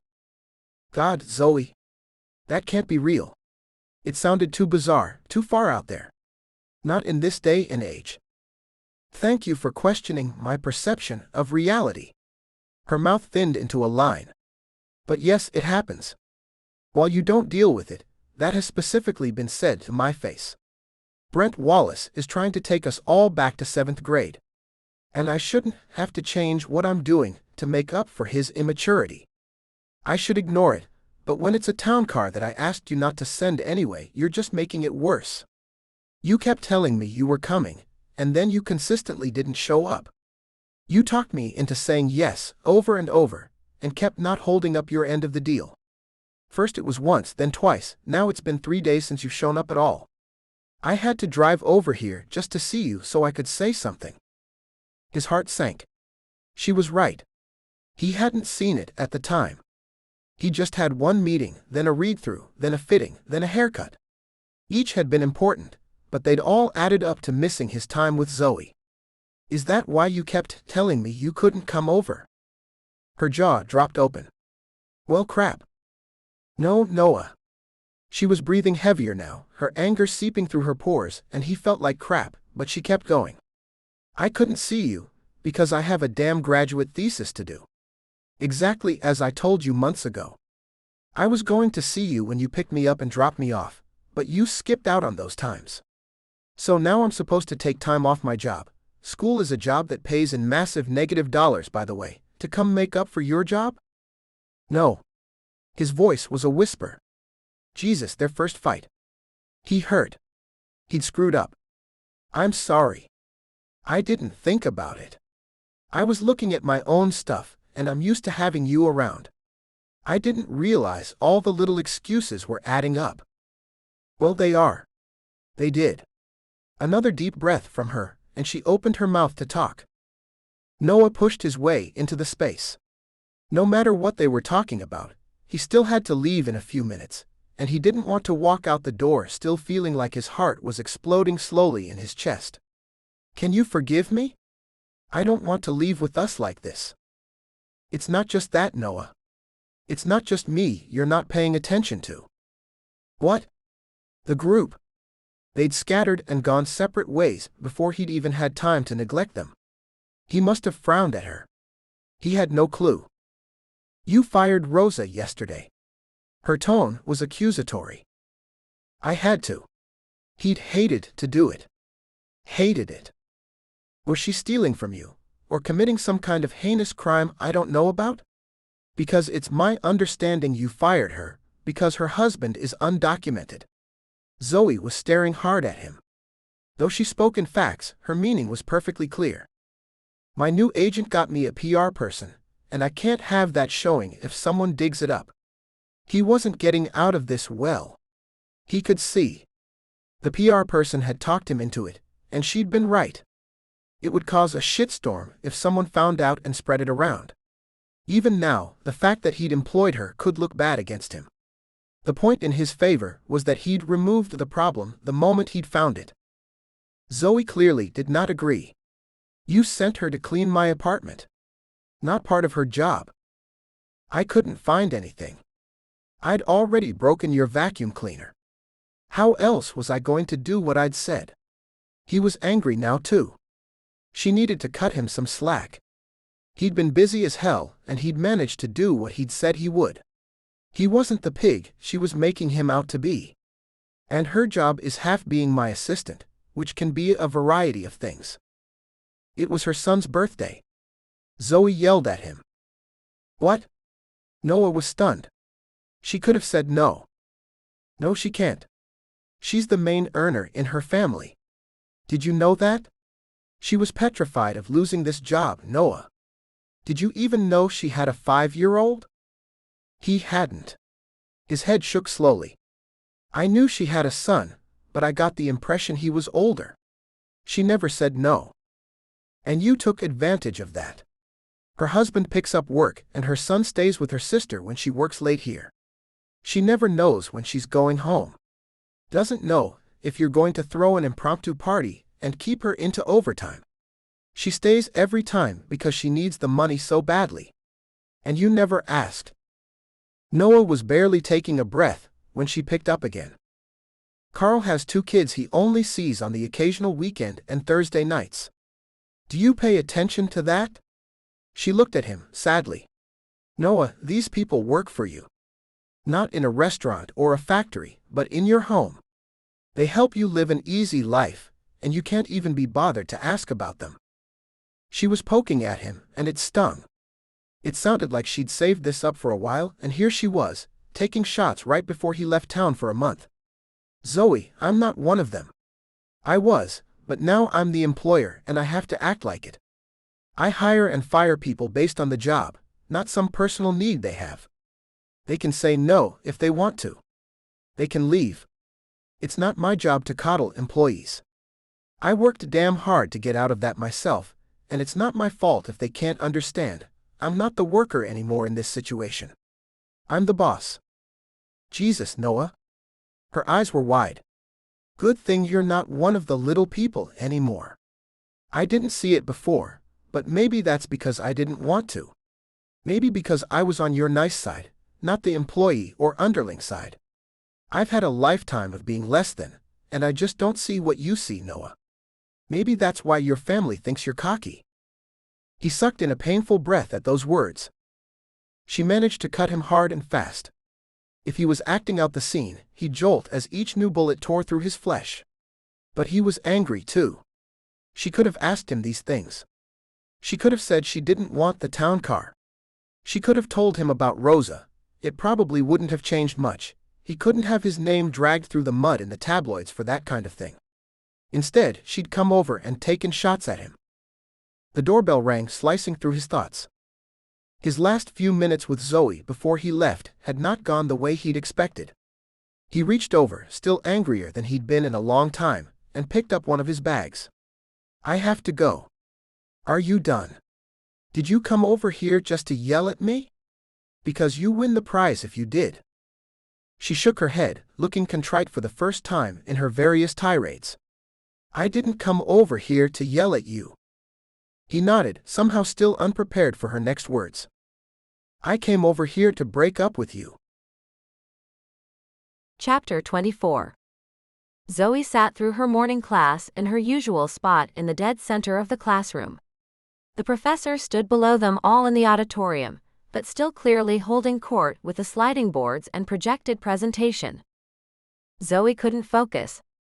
She'd thought breaking up with Noah was the right thing to do, that it would get her back on track. Clearly, she didn't have time to date while in this last quarter. Sadly, she didn't have time to mourn her dead relationship either. That day, Noah had carried his bags out the door and let Carl put them in the trunk, all silently. The only words had been Carl saying a smiling hello to Zoe, and her trying to give him a reasonable facsimile of a smile in return. Noah was the consummate actor. Zoe didn't think she'd fooled anyone. An elbow in her side brought her back into the classroom. Before she could ask, Beth explained. "We're solving the problem on the board," her friend whispered. "I don't expect you to do it, but you weren't even looking at your paper. At least try to fake it."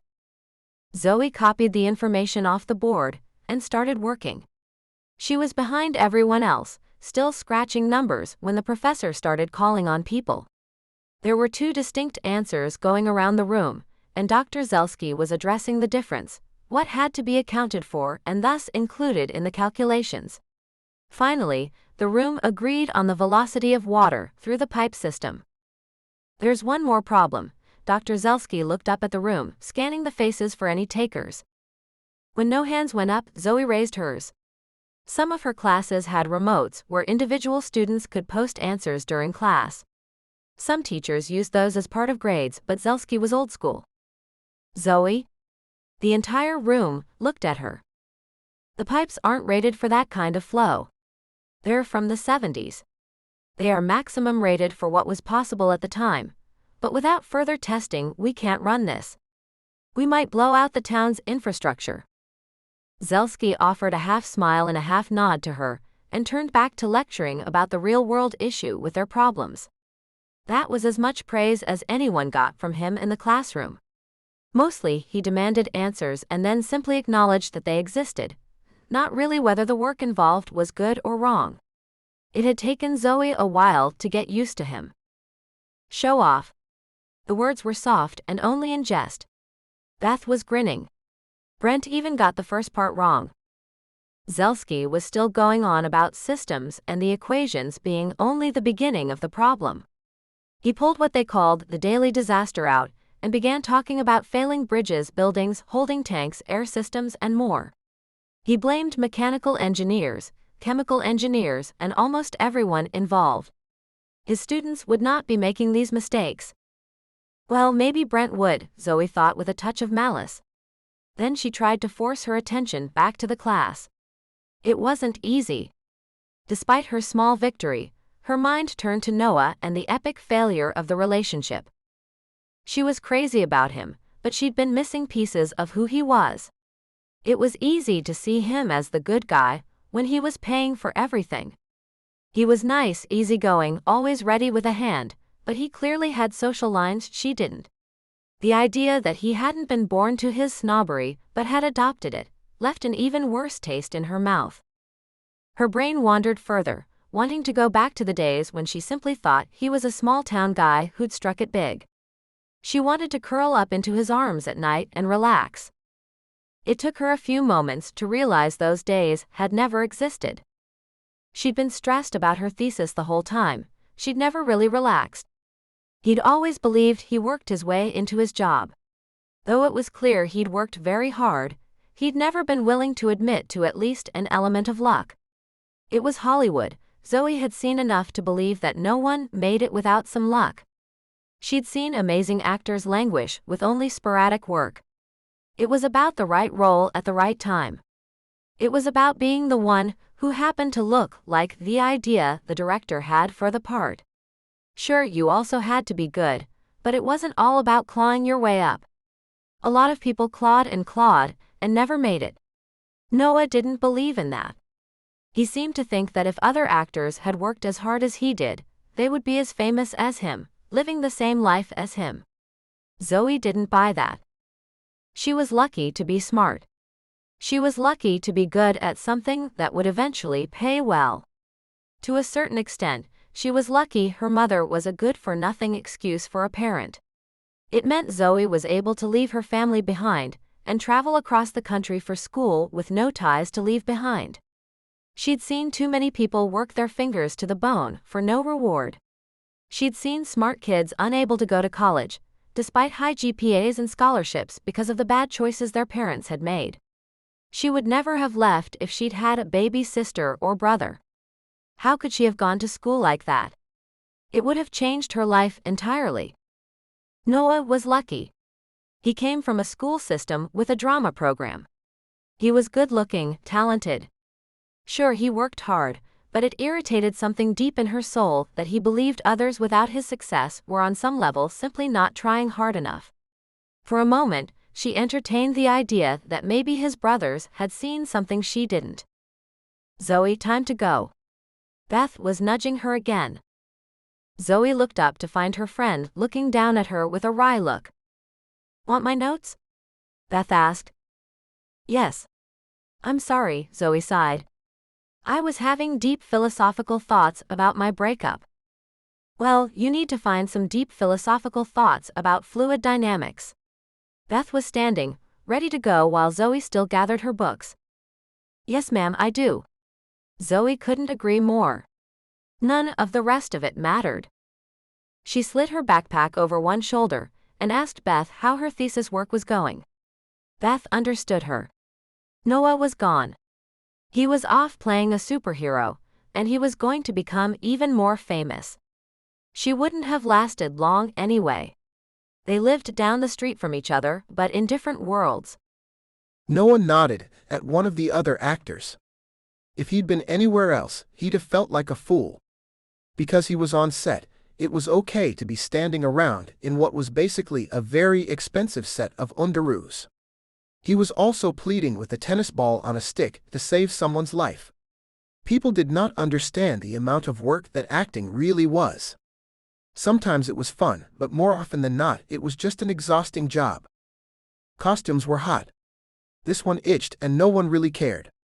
He decided he wasn't enough of a prima donna to complain about it either. Thus, he was getting a mild rash in some uncomfortable places. He just yelled at a tennis ball 15 times. The same words with different notes from the director. The first time, he'd done it the way he'd read the words to be. Apparently, that hadn't been the right way. Since they hadn't given him the whole script, there was nothing he could say about it. Though he had the lead role in a smaller film coming out in 2 months, here he was low superhero on the totem pole. Right now, he was a sidekick at best. If he was amazing and people loved him, he might get a spin-off. Maybe. And he wouldn't be amazing if his role didn't mesh with the rest of the storyline, which he really had no idea what it was. So he'd yelled at the tennis ball. First angrier. Then sadder. Then frustrated. Then frustrated and sad. Then imagining his dog had just died. Good grief. He didn't tell the director, but he'd never had a dog. His mother didn't like the way they shed. He hadn't had the money when he was first on his own, then he hadn't had time for the responsibility. So now he was pretending his dog died, so he could yell at a tennis ball that he was pretending was a monster. After so many takes, he was exhausted, but the director finally let him go. He walked off the green screen set, trying not to trip over boxes and bumps that had been put underfoot for CGI landscaping. Since everything was covered in the same green, the place was a hazard. He pulled his costume hood off, noting how creepy the green eyes looked. They'd be digitally added later, too. He was frowning at them and not looking where he was going, so he wasn't surprised when he bumped into someone. Looking up, he caught Shelby Winters raising one eyebrow at him. He examined his situation. Shelby Winters was about to be more famous than him. She was smoking hot and wearing spandex with patches of green screen sewn into it. She was also funny, talented, and a bit wild.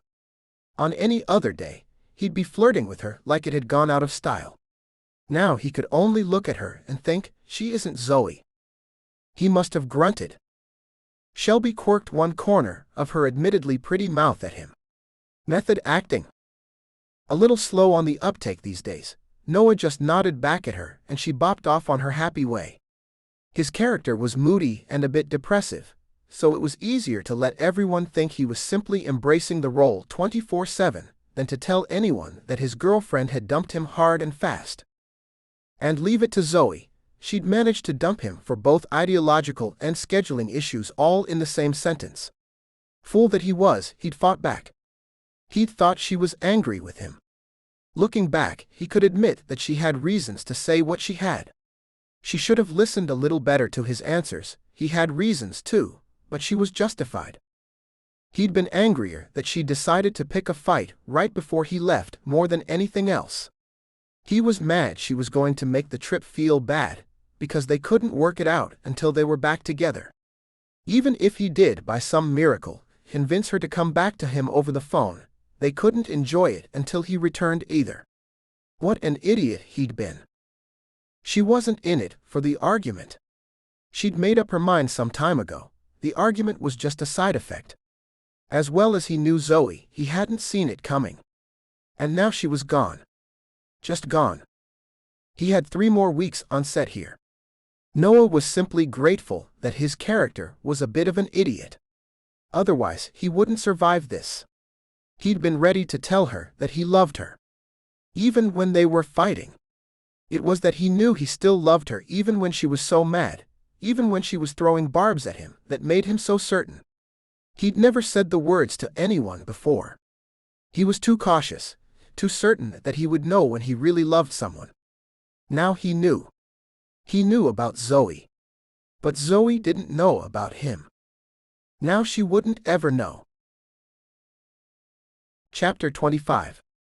Noah sighed as he woke up in his own bed with no alarm clock. Last night had been the first night wrapped in his own sheets, under his own comforter in just over a month. It felt so good to be home. The lack of alarm clock was both unbelievably luxurious and also disturbing down in his soul. It meant he wasn't due on set, but it also meant he didn't have to get up with Zoe. That was a fact he'd managed to ignore while he was gone, but at home he'd gotten used to keeping her schedule. Filming had felt like a piece out of time, and now he was picking up where he'd left off. Consciously, he knew it had been a month, but here it seemed as though Zoe had yelled at him just last night. As though she'd walked out less than a day ago, telling him she couldn't do it. He threw the covers back, trying to remember what day of the week it was, and finally checking his phone. Thursday. Zoe was in class. In his closet, he stared at the shelves. His new agent had promised him a new maid/personal assistant.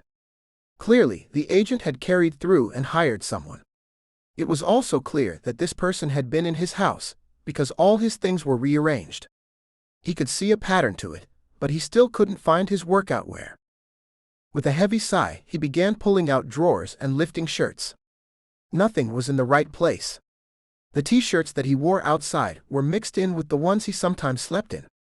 The fine, soft spandex ones he worked out in were nowhere to be seen. Whoever had been in here must have pulled everything out and started from scratch. It took him almost 30 minutes to locate everything and get out the door. As it was, he'd found only one of each thing, so he was hitting the gym in a purple shirt and orange shorts with bright green shoes.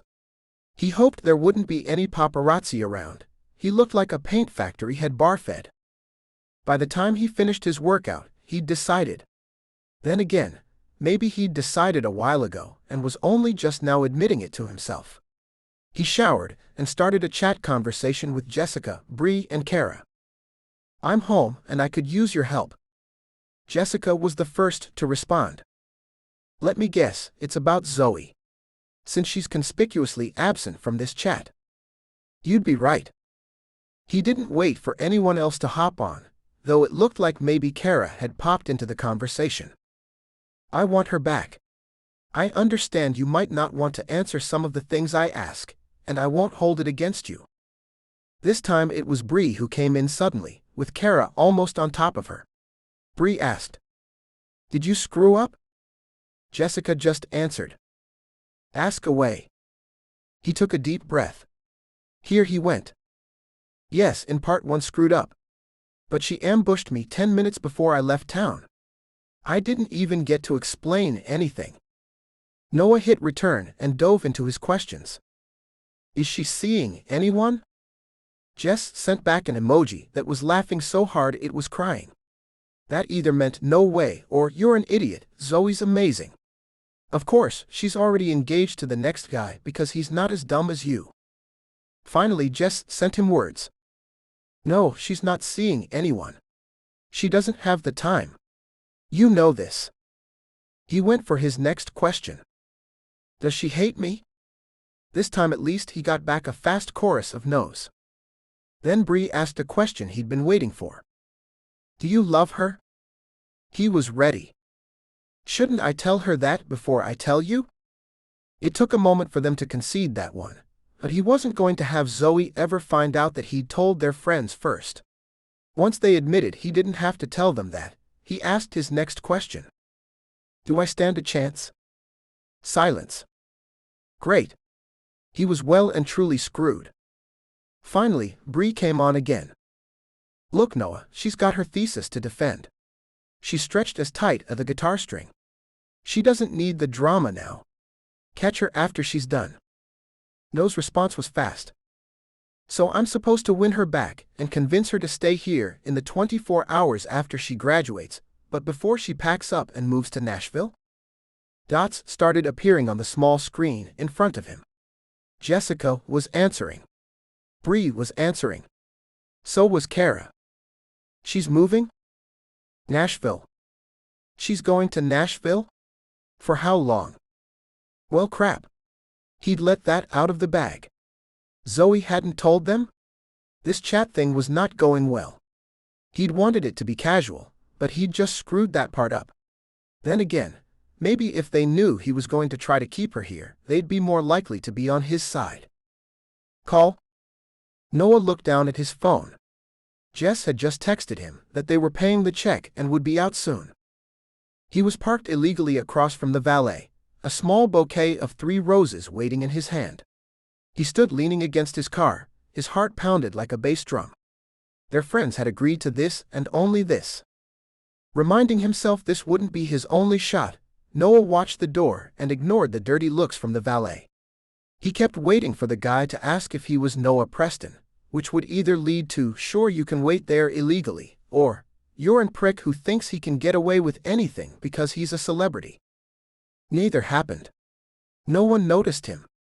He looked at his phone. It had been all of 3 minutes since he got here. It could take forever to get the check. At least Zoe had been out with friends. She was hopefully relaxed, and maybe willing to listen to him. He glanced at the valet again, who continued to give him the occasional dirty look. It was then Noah remembered that he'd gotten not only a haircut on set, but the makeup team had also dyed his blonde into a deep brown. The valet wouldn't recognize him. Would Zoe? He was just dealing with being startled by that thought, when he heard Jessica's voice from across the street. Noah watched as the 4 women exchanged hugs, wished each other well, and split to go their separate ways. Before he could even chase Zoe down, and he hoped she didn't think he was some random stalker following her through the streets of Hollywood, he looked up to find her staring at him. Jessica, Bree, and Kara had scattered, just as they'd told him they would. This dinner had been planned a while ago, they said. They gave him the location, told him when they were coming out, and nothing else. It was up to him to win Zoe over. For a moment, he could only stare back at her. She was stunning. Her shirt had just a bit of shimmer to it, and managed to hit all the right places. Her skirt flirted with her legs and she was in heels, unusual for Zoe, but they made her legs look a mile long though she barely topped 5'2". She also looked sad, as though seeing him was more than she was ready for. Noah understood, but he wasn't willing to wait. He shook himself out of his trance and headed across the street, wondering why he'd ever thought she might not recognize him. She could change her hair, hide in a burlap sack, be in a room in total darkness, and he would know it was her. He stepped up the curb and held out the small bouquet. "These are for you. I missed you." She sighed but took the flowers. "Maybe a good first sign?" "I missed you too, but I don't think it changes anything." She took the first steps down the sidewalk away from him. It was up to him to keep up or step back. Noah followed. I do think it changes things." "Noah, No." He didn't know where it came from, but he suddenly found he was angry about it. "You ambushed me 10 minutes before I left town. I didn't get to explain anything. You stopped by, got mad at me, and dumped me as the car pulled up. Don't you think you owe it to me to hear my side?" She stopped walking and turned around. She stared at him, and the chill in her gaze transferred into him. "Did you fire Rosa?" She didn't really wait for him to answer. "Did you pawn me off on Carl repeatedly, without telling me? Without giving me a chance to make my own decisions? Did you have Rosa come to my apartment and clean my things without asking me if this was okay? Maybe I didn't want her in my place. Maybe I didn't want her to see my underwear drawer. You never asked." His chest felt like a brick was on it. Or maybe in it. "I did. Do you want to hear why?" She shook her head no. She looked sad and tired. Tired of him and this conversation and maybe all her work in general.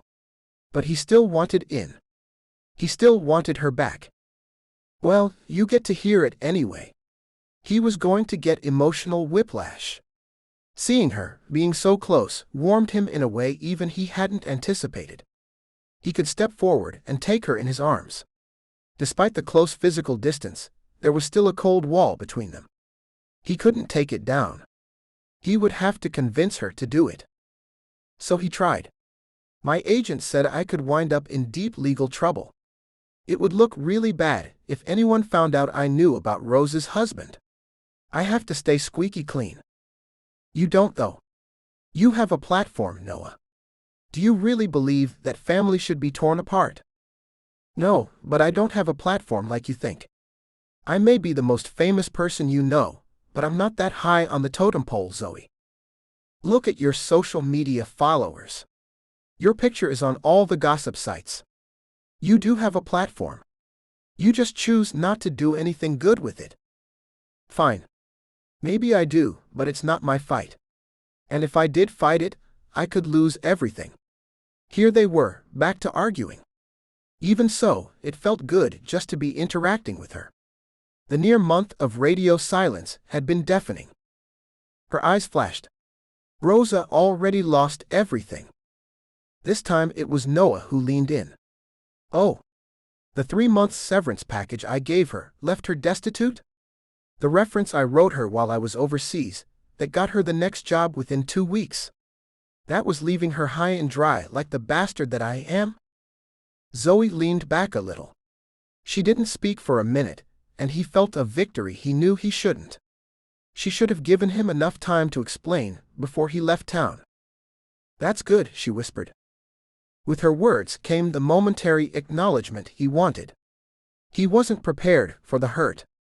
As soon as his anger dissipated, the pain showed up. She must think he was some kind of asshole to just ditch Rosa into the street with nothing. Nothing had ever caused the sharp knifing sensation more than Zoe thinking badly of him did. She rocked on her tall heels. "I still think you shouldn't have fired her. I think you should have taken the heat, when and if it ever came. You say you believe one thing, then you let an agent convince you to fire someone who's been so loyal as to clean your girlfriend's apartment on her son's birthday." His eyes burned. He had to admit his act had been cowardly. He took a gulp of air that was suddenly too hot. "Can you admit that I'm not the bastard you thought I was? And I'll admit you're right. I should have stood up. I should rehire Rosa if I can get her back. And I should pay more attention to what she needs. But I wasn't just an asshole to her." Zoe nodded. Her words were soft but bloomed like warm rain in his chest. "I'm sorry I assumed the worst." There was a silence that followed their mutual admission of guilt. Noah waited until he couldn't stand to have her staring at him anymore. Will you be with me again? I won't make the same mistakes. I'm home now. I miss you. Here he was, suddenly glad his hair was brown and no one knew who he was. He was grateful the paparazzi wasn't catching all this with quick flashbulbs lighting the night. When she answered, he was glad no one saw the lance through his heart. Noah, it doesn't change the facts. In order to be with you, I'd have to give up a goal I've put 6 years of my life into. Despite being single, things changed on me. So I'm still behind on my thesis, and I'm still leaving for Nashville after graduation. Her eyebrow flicked upward, and he knew that she knew he'd spilled the beans. I'm glad I was wrong about Rosa. And I do think you should rehire her and be nicer to her and Carl too. But I simply don't have time for a boyfriend. She turned and walked away. He wanted to protest that he wasn't a boyfriend. He was supposed to be the love of her life, yet somehow she was walking away. He watched as her legs ate up the ground under the streetlights. He'd spotted her car on the way in, the clunker out of place amid the shiny LA cars. Standing unmoving, he watched her leave him again. Tall and proud she strode away, until one moment she was upright and the next she was in a heap on the ground. Chapter 26. Noah dashed forward, his feet barely touching the sidewalk as he sprinted the distance from where he'd stood heartbroken to where Zoe had collapsed. From half a block away he saw her start to move, not dead, and his breathing moved easier as he watched her sit up. Sitting on the pavement wasn't a good idea anywhere, and certainly not in Hollywood. Something must be wrong. He didn't slow down. Still, someone else beat him to her. A burly guy had come out of a restaurant with his girlfriend or wife or date, and he'd stepped right up to Zoe. Are you okay? Even as he approached, Noah heard her sharp intake of breath. I think I twisted it. The pain in her voice cut through him, as though it was his own. It didn't matter that she'd been walking away. Or that she'd said no again. It hit him then, that feeling of the world collapsing in on itself when she went down. He still loved her, even if she didn't love him back.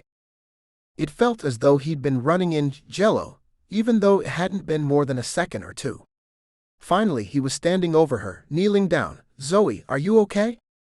He heard his own voice, knew he was repeating the other man's question, but he wanted to look at her when she answered. Her face twisted in pain again.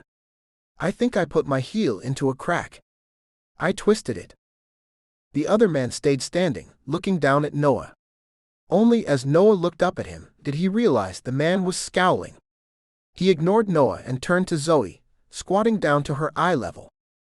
I saw you fighting with him before. Tamara and I can take you home or to a doctor, whatever you need. You don't have to go with him. His words were sincere, his eyes locked on Zoe's. Noah was torn between being glad the guy was looking out for Zoe, and utter rage that he thought Noah was abusing Zoe in some way. He clenched his teeth to keep from saying anything. He waited for Zoe's answer. She looked up at the stranger and offered a reluctant smile. Yeah, we were having a fight, but you might notice he didn't hit me or make a move on me at all. We aren't together anymore, but he would never hurt me. Noah felt his heart melt a little, only he wished they were still together. Then she let Burly Dude take her hand and pull her upright. Thank you. Noah just stood back and watched, feeling for the first time that he was an outsider in Zoe's life. Burly Dude told her to stay safe and headed off with his girlfriend, but Noah noticed Zoe didn't move. Zoe. As he watched, she tried to put some weight on it, then sucked in her breath. Noah looked around, wondering if Burly Dude would suspect him, but the couple was gone. Damn, she said softly, breathing in and out in a measured way that spoke of pain. Before she could reach out, Noah was at her side, his arm around her waist, supporting her. Just get me to my car, okay? She asked, clearly reluctant to lean on him. It's your right ankle. How are you going to drive? With my left foot. It's not a stick. She turned to look at him, hopping on one foot. In heels. Stay still, he admonished. Those heels got you into this mess in the first place. Don't jump on the one good foot you have left. She rolled her eyes at him, actually rolled her eyes. How am I going to get home? You aren't. Noah shook his head in surprise. You're going to the doctor. It's 10 p.m. No one is open. She started to set her foot down again. As she barely touched it to the pavement, she hissed, and he realized she was in even more pain than she let on. I'll go home, I said, and in the morning if it's still bothering me, I'll go to the doctor. He held her shoulders, turning her to face him. Zoe, you're on the 3rd floor of a walk-up. How are you going to get to your apartment? Hop up the stairs on one foot in the heels that almost killed you? They didn't almost kill me, hotshot. I twisted my ankle. And I can take the other one off as soon as I get home. She looked at him like he was nuts. Stop worrying. Well, I am worried. You can't even put any pressure on it. Yes, that's what happens when you sprain it. She looked at him now, as though he was a few bricks shy of a load. Zoe. He might not be as smart as she was, but he wasn't dumb enough to send her to climb 2 flights of stairs in her old building with a bum ankle. You walk on it and I'll let you go. Fine. She turned away, pivoting on her good foot, and took a step. She went down, her voice escaping her in a sharp cry of pain that pierced his soul. He was going to be the one more damaged by tonight than she was. People around them turned to look, but Noah didn't care. He hooked his arms under hers and pulled her up, letting her balance her weight on her good foot. By the time she was upright and her breathing had steadied, she had tears shimmering in her eyes. He was about to have them in his, too. Jesus, she was in pain. Are you okay, lady?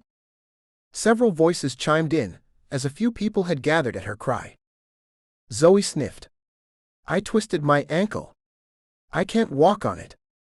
Better get it looked at, someone recommended, but mostly they nodded and scattered. The crisis didn't need them, but it did need Noah. We're going to the ER. Now. Her jaw set. I want to go home. He shook his head, wanting to give her reasons, but screw their time together. As her friend, he couldn't let her go untreated.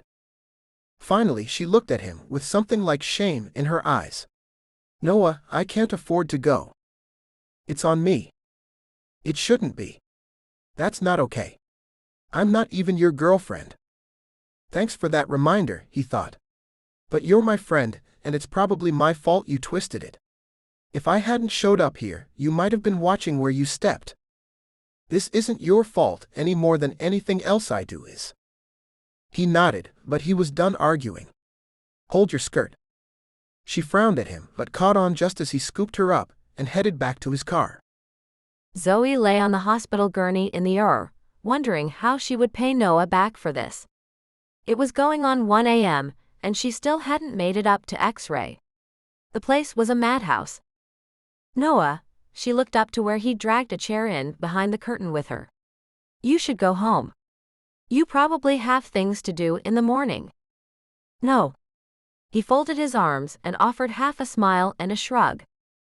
Noah. Zoe, he huffed her name back at her almost exactly as she had. Leave it to an actor. 1. How will you get home? Your car is still at the restaurant.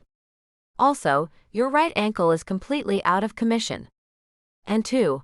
I've learned my lesson about letting other things get in the way when I should have been with you. Her heart clenched. For a month, she'd been missing him. She cried herself to sleep more than once, but told herself she was just feeling the pain of letting go. She reminded herself the problem wasn't even really about Noah and her.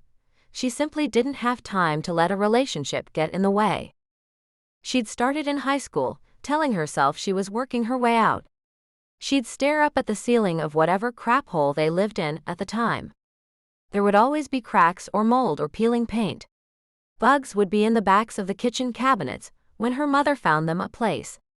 When Shay or Zoe contributed money, it never went to upgrading where they lived. And when they lived somewhere nice, it was because her mother was banging some guy who had more money than they did. Zoe knew. Even when she was younger, she knew how that nice room was paid for, and that it would go away as soon as the first fight hit. She wasn't going to live that way. Starting in college, she hadn't. Sadly, her dorm had been one of the nicer places she'd ever lived, Her old building apartment now? It had no elevator, but it had fresh paint, new carpet, windows that opened, AC that worked, and cabinets without bugs. Her master's degree would be worth gold. But everything she'd worked so hard for the last 2 years wouldn't mean anything if she didn't finish. She could be Noah's girlfriend if she sacrificed finishing this program. While that might be okay for a while, what happened when she wasn't Noah's girlfriend anymore? She would have her bachelor's degree, sure, but she'd have loans from that and from the master's. If she didn't finish, the last 2 years were all loans, no degree. She didn't comment on Noah's statement. Instead, she pulled out her phone. Sure enough, there was a chat open with Bree, Kara, and Jessica. Jessica had chimed in. "It's midnight and we haven't heard from you. Hope that means all went well and you're with Noah." Bree followed up. "You two were good together." Zoe fought another eye roll. Noah would see. Twitching her mouth, she started chatting. "Well, I'm with Noah, all right. In the ER. Twisted my ankle and he brought me. Waiting on x-rays. So not like you think," cheeky smiley face. She hit send right as Noah looked up. "Are you on your phone?" "Yes, so?" She pulled it up against her chest to stop him from seeing before she realized that was overkill. "Zoe, they gave you a muscle relaxer. Do you really want to be posting online right now? That seems like a bad idea." She did not think the muscle relaxer was affecting her that much. Then she fought a small giggle and realized her ankle didn't hurt as much.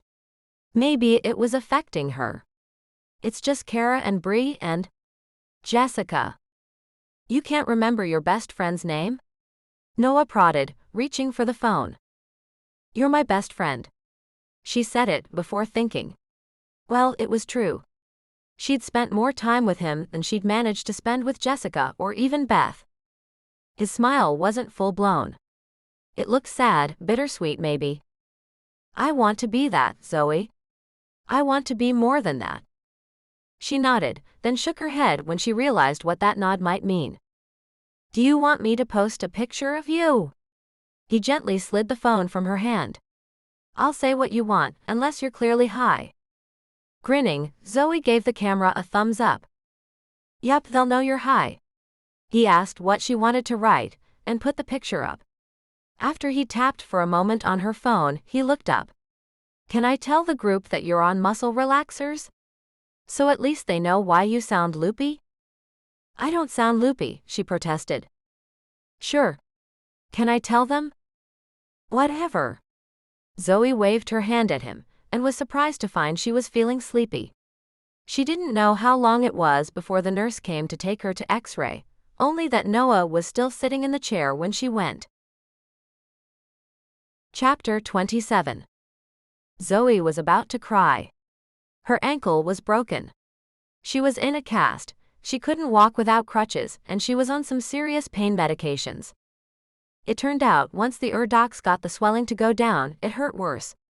They explained this was because the swelling was stabilizing her ankle and helping it stay straight, thus not hurt quite so bad. So they medicated her, and it hurt worse. It was supposed to be better for her, but every time one of them touched where she'd twisted it, it made her want to scream. "Sharp pain?" the doc had asked her, and she figured if her eyes could shoot daggers, he'd be pinned to the wall. She'd gritted her teeth and said as polite a yes as she could muster instead of "No crap, Sherlock." "That's a pretty sure sign of a break." As is this. He pulled a big film of her X-ray out and tucked it onto the wall light so they could all see it. 3 broken bones. 2 in her ankle, and a nice line running up her tibia at the bottom. "No more heels for a while, young lady." Zoe didn't respond. It wasn't the heels, it was the not watching where she was stepping. Though that probably would have gone better in sneakers. She was finally signed out around 5 a.m. Her muscle relaxers had been traded for a prescription of anti-inflammatories and serious painkillers. They'd given her the first one already and told her not to drive. She might be high, but she still understood that meant she had to be off them by Monday morning. Noah had carried her in, but they wheeled her out, her crutches laid across her lap. She was heartsick. This was the very last thing she needed right now. Her thesis was running late. Though she was worried, she consoled herself that everyone's thesis was running late. It was just how theses went. It still didn't mean she could afford a setback. She couldn't afford another semester of tuition if she had to finish late. She couldn't afford to miss the twins being born. Shay. Zoe had the sudden thought, as she sat in her stupid wheelchair in the pull-up bay to the while Noah ran to get his car. He'd agreed to take care of her, so they would let her out. Grabbing for her phone, Zoe pulled up her sister's contact and texted. Shay might be awake. It was 7 a.m. in Nashville, 2 hours ahead of here. She started with, I'm okay. I'm on painkillers, so if I say anything dumb, that's why. Then she added, fell and broke my ankle.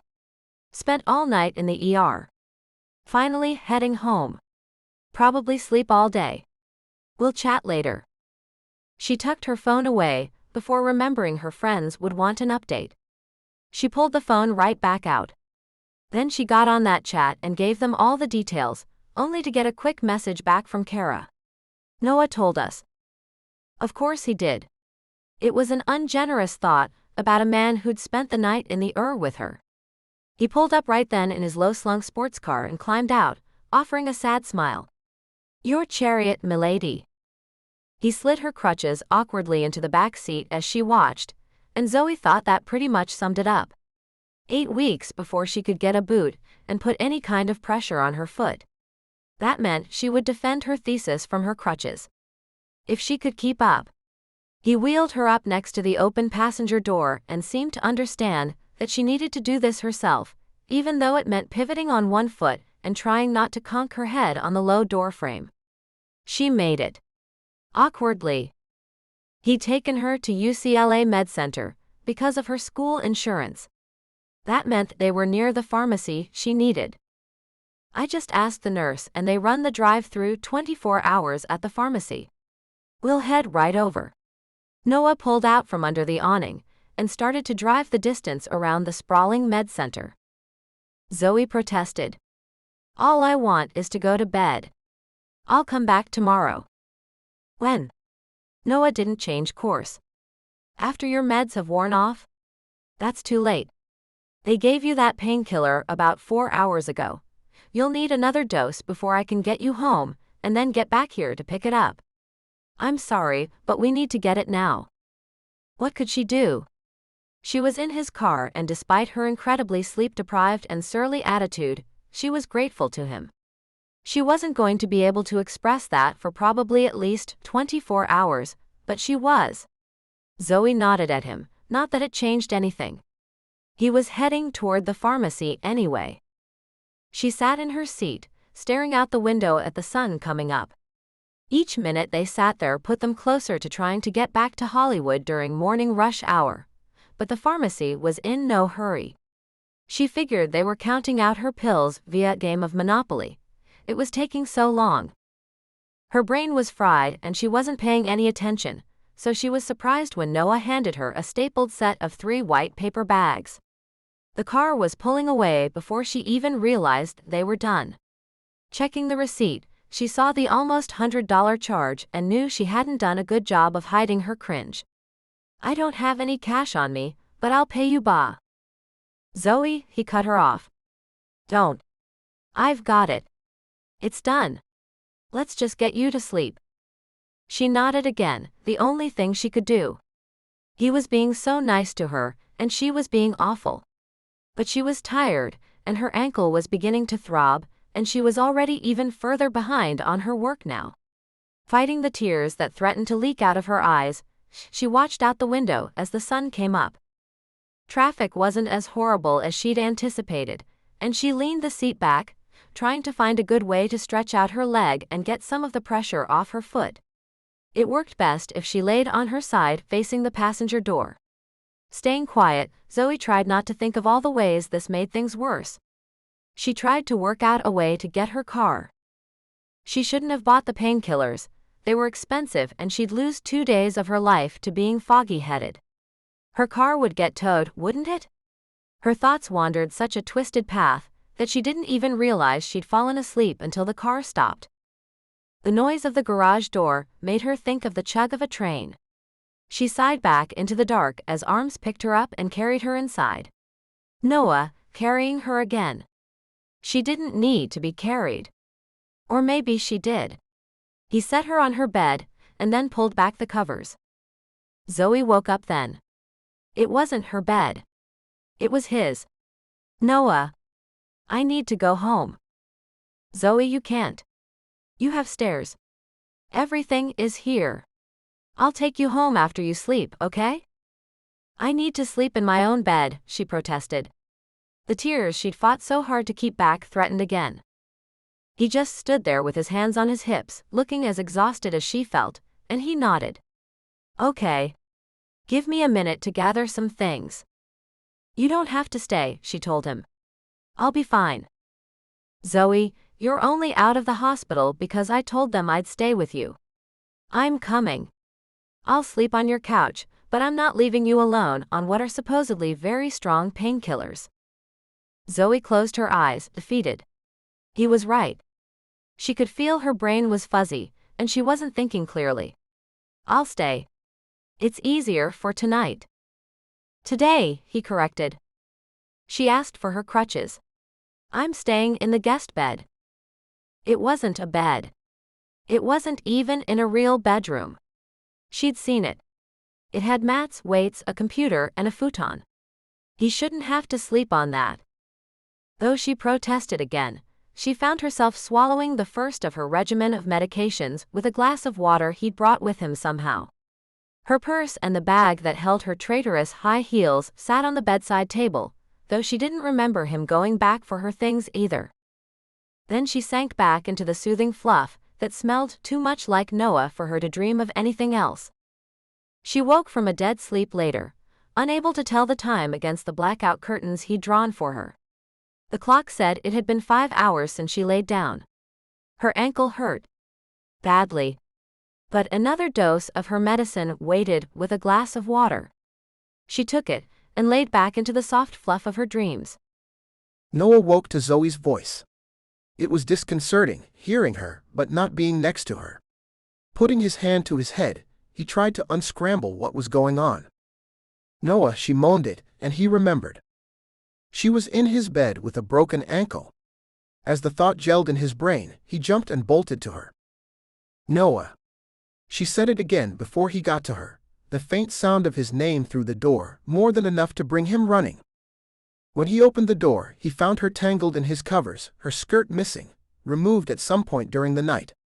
He was torn between the joy at seeing her in his bed again, and the concern that she was trying to wake up, clearly in pain. Sitting on the edge of the bed, he reached out and put a hand on her shoulder.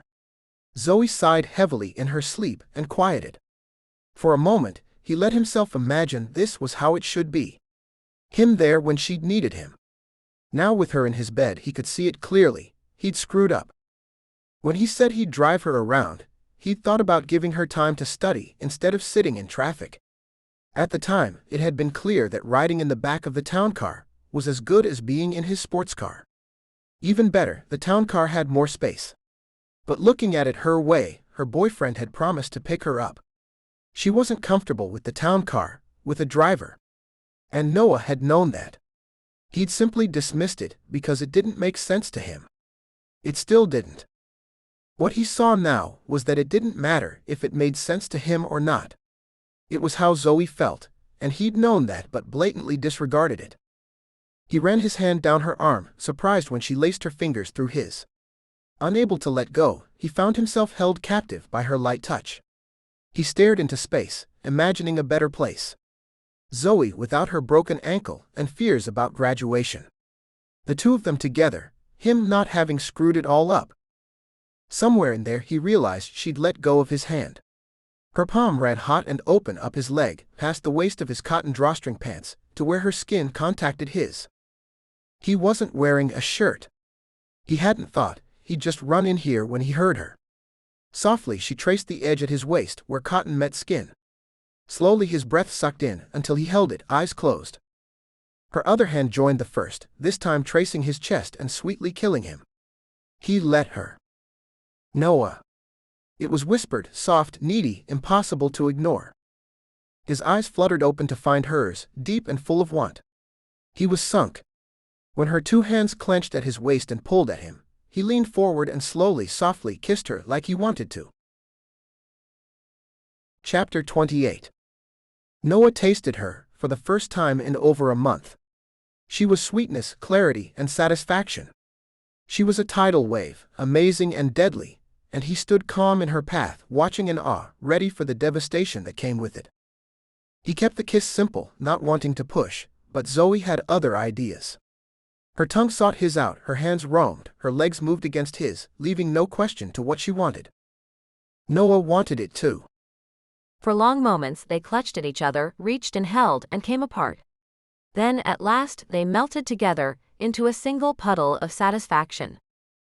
Zoe wrapped her arms around him, tucking her face into the crook of his neck. She didn't care that they'd worked up a sweat, or that they'd tangled the covers, or that they hadn't really worked anything out. For those brief moments nothing mattered but him and the comfort and release he brought. She was reluctant to let the world intrude, though it tried to seep back in at the edges and corners. Closing her eyes, she felt him gather her into his arms and roll them just a quarter turn sideways. She fit there in his embrace, in his bed, tangled with him in his sheets. Sighing out her contentment, she felt sleep tug at her, and she let it. This time when Noah woke, he was where he was meant to be. The thin crack around the edges of the dark curtains showed just a little light. This was his room, and he recognized that telltale glow as late evening. They'd slept all day. It wasn't surprising, given the night before. Without warning, they'd been up until nearly 7 a.m. And he'd been tense. He figured she was too most of the time, but he knew he was. Though he didn't think he'd actually caused her to fall and twist her ankle, he couldn't help feeling responsible. She probably wouldn't be in this predicament if he hadn't shown up and tried to convince her to come back to him. It didn't escape him either that he hadn't convinced her to come back. Her ankle had. Had she not wound up in the had he not been right there to literally carry her, had her apartment building been newer with an elevator, or any other number of factors, he would not be lying here with her now. She sighed into the curve of his neck, and he clenched his eyes shut at the feeling. For a moment he sought to preserve it, then he realized that wasn't enough. Remembering this later would not serve him. How could he convince her they needed to be together? Without conscious thought, he reached up and stroked her hair. She turned into his hold, and he did it again and again. The feel of her here was everything. What should he do? What would he be willing to give up to keep her here? It was a disturbing question. Though they fit so well, they didn't fit at all. He knew that. She was straight and narrow. Her goals were her everything. She wouldn't budge for him, and he understood it. Though Zoe never told him everything, he'd put the pieces together. Her mother had taken them from one home to another, sometimes with no warning. Zoe had gotten off the bus one day, and found her mother with her own bags packed and telling the girls to get it together if they wanted to keep it. That was it. The next week they'd landed somewhere else. Different school, different home. Maybe with her mother's new boyfriend. Sometimes they'd lived with rusty water, mold, fighting neighbors, and more. Though Shay had been Zoe's anchor, and Shay and her best friend Haley had taken Zoe under their wings, it hadn't been enough. Haley had taken off for Nashville and become a bona fide country star. Shay had fallen in love with an abusive man, continuing their mother's horrid cycle. The bigger problem was, when Shay fell in love, she left Zoe behind. Noah knew that Zoe had watched both her family members fall prey to men who took them in and abandoned them. He was thinking how to make sure he didn't look the same when his eyes clenched shut. Damn. He'd already done it. Maybe that was part of the issue with Carl driving her. Not so much Carl, but that he'd simply pawned her off as the occasion had arisen. As he himself had said many times, the money wasn't the issue, so it wasn't as though getting her a driver was a gift or anything. He'd clearly pushed her aside. He'd messed up so bad. Zoe squirmed in his arms. Loosening his hold on her, he waited, and she calmed again, her sleep deepening. He had work to do. Mistakes to make up for. Still, this month away had shown him that he wasn't going to just get over Zoe. He wouldn't be replacing her. He'd been cautious with his other girlfriends. Don't let them get too close, don't let them get too needy, never let them want more than he would give. Yet here he was, on the other side of it. He almost grinned wryly into the ever-fading dark. Zoe squirmed again, this time her voice added a soft sound. Sigh or moan. He wasn't sure, until she did it again, a minute later.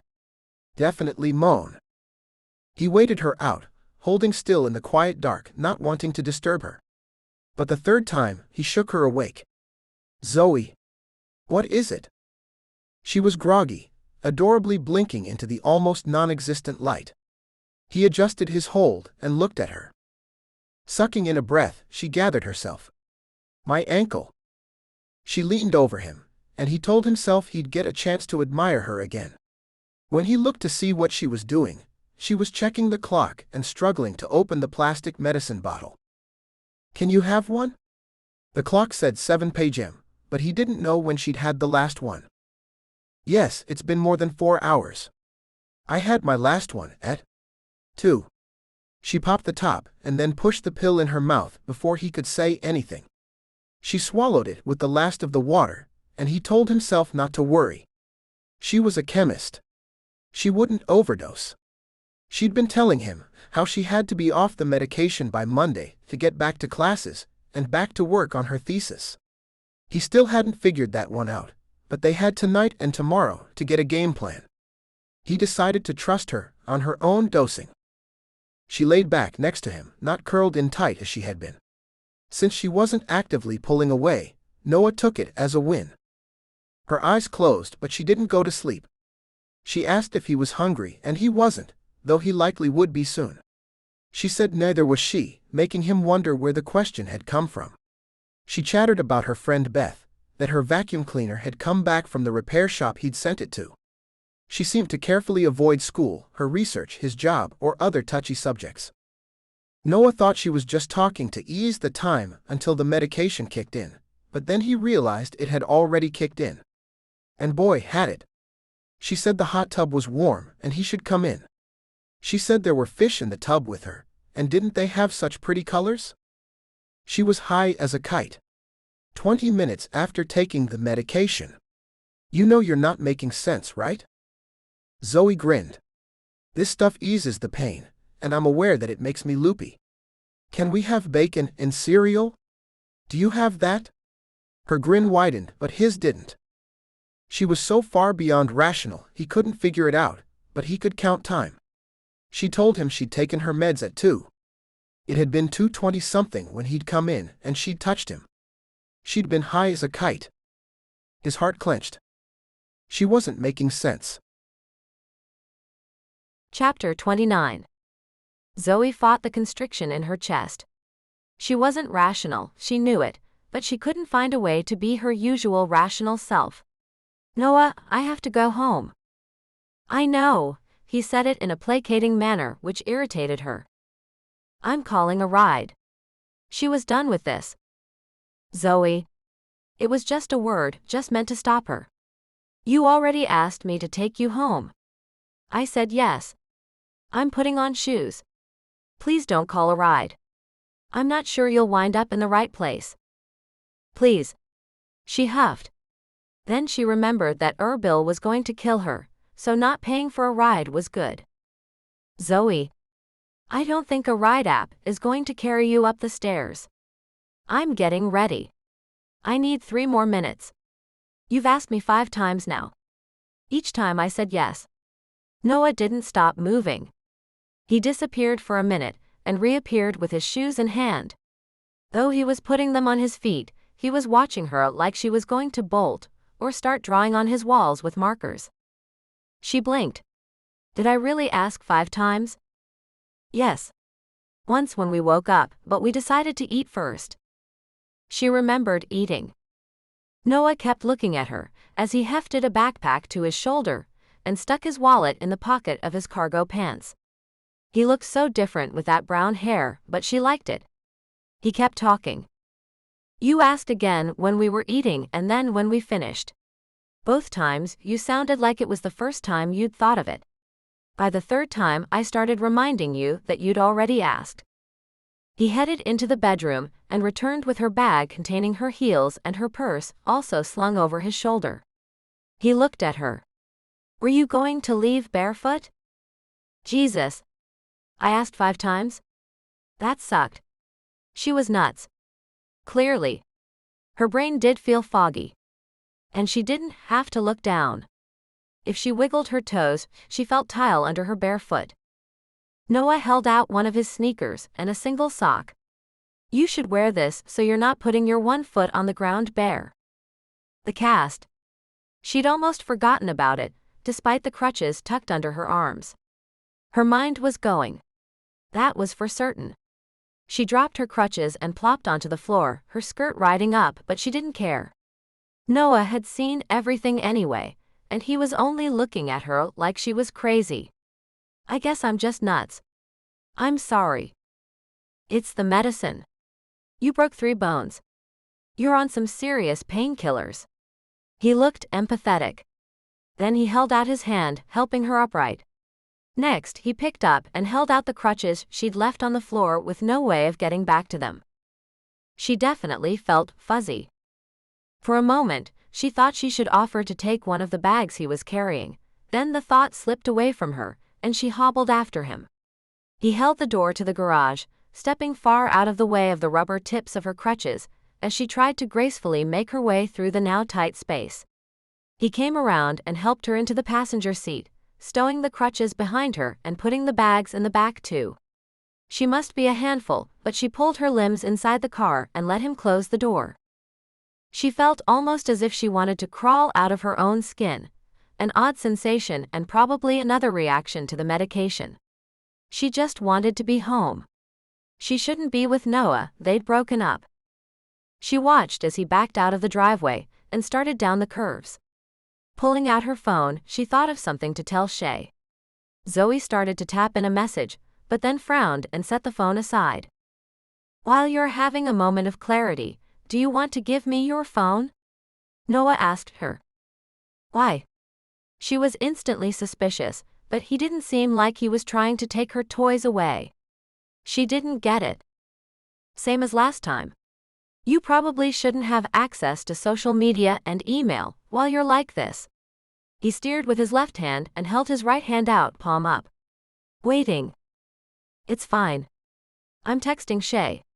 She remembered her message, tapped it out and hit send. Can I see it?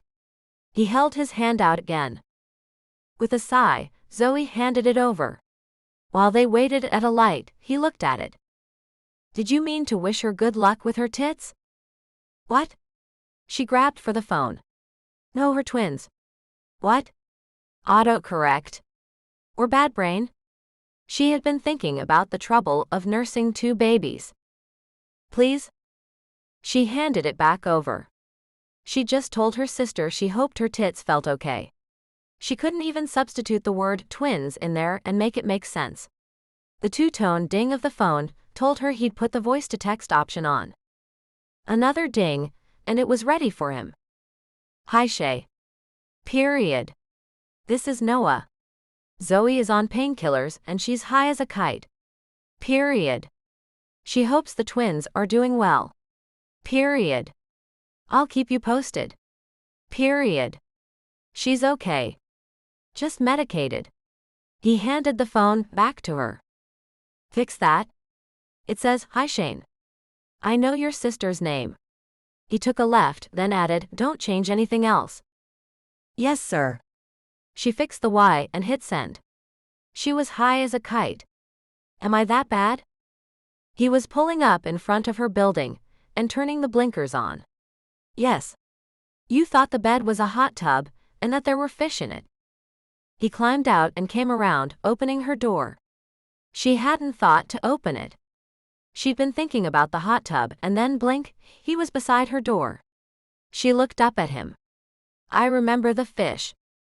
He reached into the back and slung her purse over his shoulder, as though it was his. Then before she could protest, he scooped her up in his arms. It wasn't a fireman's carry. Nothing as impersonal as that. It was the hold a man would use to carry his bride over the threshold, or something just as intimate. Her arms laced around his neck just because they wanted to, and her head rested against his shoulder. He went up the steps with ease. She would have asked, but he'd been working out like a madman. He was at the first landing when he asked her, "If you remember the fish and the hot tub, do you remember making love this afternoon?" The weight of her was heavy in his arms. The way she curled against him made him feel lighter. He let her reach for the door to the third floor. "I remember." She sounded like she was surprised. As though maybe she hadn't until just then. But he wanted her to think about it. To remember how amazing it was. How right it felt to be together like that again. To be in each other's arms. And he didn't want it to be a surprise, somewhere down the road. He was getting maudlin. "Ready? I have to set you down for a second." Gingerly, he lowered her to her one good foot. She looked disturbingly cute with her mussed hair, her Friday night party clothes, and his shoe that was too big for her foot. Crap. He was totally in love with her, and she didn't want him. She'd made love to him as though he was all she'd ever need, but she hadn't meant it. He'd figured out too late just what the medication was doing to her. Right now, it didn't matter. He was standing in the hallway, and she was supposed to spend as much time with that foot up as possible. Pulling her big wad of keys from her purse, he opened the door and swung it wide. Before she could protest, he scooped her back up, wondering briefly if it was going to be the last time he picked her up like this. He headed in through the door, and it wasn't more than 8 steps to her couch in the tiny studio. He set her down, pulled the coffee table up, grabbed a pillow from the corner and lifted her foot onto it. "Keep your foot up. I have to go move the car before they tow me." She was looking up at him, and he wanted to sit down next to her, but he also didn't. So he bolted. Closed her door too fast for her to comment and practically ran down the stairs. Luckily, his car still sat right in front of the door to her building, his blinkers still clicking. He pulled out and drove almost all the way around the block before he found an open spot. First, he hated parallel parking. It was a skill he'd never really mastered, and he looked like an idiot making a 15-point star to get into the spot. It wasn't tight enough to warrant all his moves. Zoe, of course, parallel parked like a pro, but she wasn't available. Second, he didn't like leaving his car, his baby, on the street like this. It wasn't even that far up from Hollywood Boulevard. It would have to do, though. Who knew if Zoe was sitting where he'd left her, or if she'd tried to cook something and lit the place on fire? He grabbed his bag and her crutches and locked the car with a loud beep. Then he headed up the hill toward her place. He wasn't looking forward to this conversation, but he had to have it. He got to the front door and sighed. No key. He was about to buzz Zoe, though she'd have to hop to her front door, when he saw someone pop into the lobby and head out the door. Noah grabbed it before it closed. "Thanks, man." He nodded to the other guy, letting him see his face. No, he wasn't up to anything nefarious. Then he trudged the lightweight but awkward crutches up 2 flights of stairs. Why Zoe had wanted to be here was beyond him. It was her home and familiar, but they could have packed her a bag. His place was bigger. Her crutches fit in his kitchen. Here he didn't think she'd be able to get cereal on her own. And getting in and out of that half-fridge under her counter? Forget about it. He popped out of the stairwell onto the 3rd floor. In a moment, he was at her door again. The knob turned easily and he let himself in, grateful to find her still on the couch with her foot propped up. She looked up at him as though she hadn't realized he'd been gone. Oh no. He needed to have this conversation, but he might have to have it again. Setting her crutches against the table, he sat on the other end of the couch and asked again. "Zoe, do you remember making love this afternoon?" She nodded easily this time. At least that hurdle was cleared. Taking a deep breath, he steeled himself. "I'm sorry. Do you remember you reached for me?" She nodded again, but still didn't speak. "I didn't know, Zoe. Didn't know what the medicine would do to you. They told me you shouldn't drive or operate heavy equipment." Hallucinations are listed as a side effect, but aren't supposed to be a real concern. He was sweating here. I didn't know you were that out of it. I'm so sorry. I would have said no. Finally she spoke. You didn't do anything wrong. Her eyes darted away. I hit on you, and there was no reason to think anything was wrong with that. God, this sucked. He'd had to apologize to her for being with her. It was amazing, and he had to apologize for it. She didn't seem to feel he'd taken advantage of her. That was a win. But she also didn't say she was ready to be with him again. Here he was, stuck with her in this tiny apartment for who knew how long. Chapter 30. She didn't fall asleep until about 3 a.m. Even though the medications made her tired, she just tossed and turned. Noah was on her couch, which couldn't be comfortable. Before he'd fallen asleep, he looked like his movie star self, just clicking pages on an e-reader she couldn't afford, sitting on her sofa that probably hadn't cost as much as his shirt did. Now he looked better asleep than she'd probably ever looked. She felt petty for thinking those things, but it didn't feel as bad as the medication. At 7 a.m. she woke up, squirming. She sat up before she realized it would make her head dizzy. She put her feet down before she remembered one of them was casted, and jolting it like that still hurt. Luckily, it was a dull pain rather than a sharp one. But that difference was only because of the meds. She couldn't afford to make it worse just because she was stupid. Picking up the crutches she'd propped by the bed, Zoe tried to be quiet on her way around the corner and into the bathroom. She was pretty sure she didn't succeed. She peed, flushed, hobbled out to the sink and washed her hands. Then the dizziness hit, and she felt like she was falling backwards. Strong hands grabbed her and kept her upright while the strange feeling washed over her. She could see herself in the mirror, and she wasn't falling. Noah's face was clear over her shoulder, and he looked horribly concerned. But there was nothing she could tell him that would help. She felt odd, light and heavy at the same time. Her stomach rolled and rolled again. Breaking from his hold, she bolted the 2 steps to the toilet, pain shooting up her leg where she'd stepped on the cast. She found herself kneeling and throwing up whatever she'd eaten. She didn't remember. She heaved again and again, until she was empty. When she closed her eyes and returned to reality, it was maybe worse. Her hair was held back, and a wet washcloth appeared beside her. When she took it and rocked back on her heels, her hair dropped but his hand stroked her head. He didn't say anything. And it felt so good. The rest of her felt so bad, better, but still so bad. Zoe washed her face, flushed her toilet again, and accepted the hand he held out to her. 1 foot only this time. She leaned on him to get back to the sink and immediately brushed her teeth. When she was at last clean, she breathed in fully, grateful for the strong mint of the toothpaste. Her legs trembled, and he must have seen. He just scooped her up. He'd been doing that a lot lately. But her stomach started to roll, and she motioned frantically to be put back down. When she was situated, standing at the sink again, he looked right at her. I'm calling the doctor. We'll get you a new medicine. She didn't feel as foggy, but she still felt a little lightheaded. Trying to right herself, she took 3 deep breaths and promptly burst into tears. Zoe? He pocketed his phone and turned to her, seemingly ready to take her in his arms. She stood there in her bathroom, balanced on 1 foot, leaning against the edge of the sink, crying because everything was wrong. I'm quitting. I can't take any more of this medication. I can't throw up, I can't feel so. I can't even describe it. I can't write my thesis like this. Don't call. I'm just not going to take any more. She took another deep breath, feeling better for hopefully having expelled the last dose from her system. Let me call. I'll tell them that. Tell them you have to be mentally clear.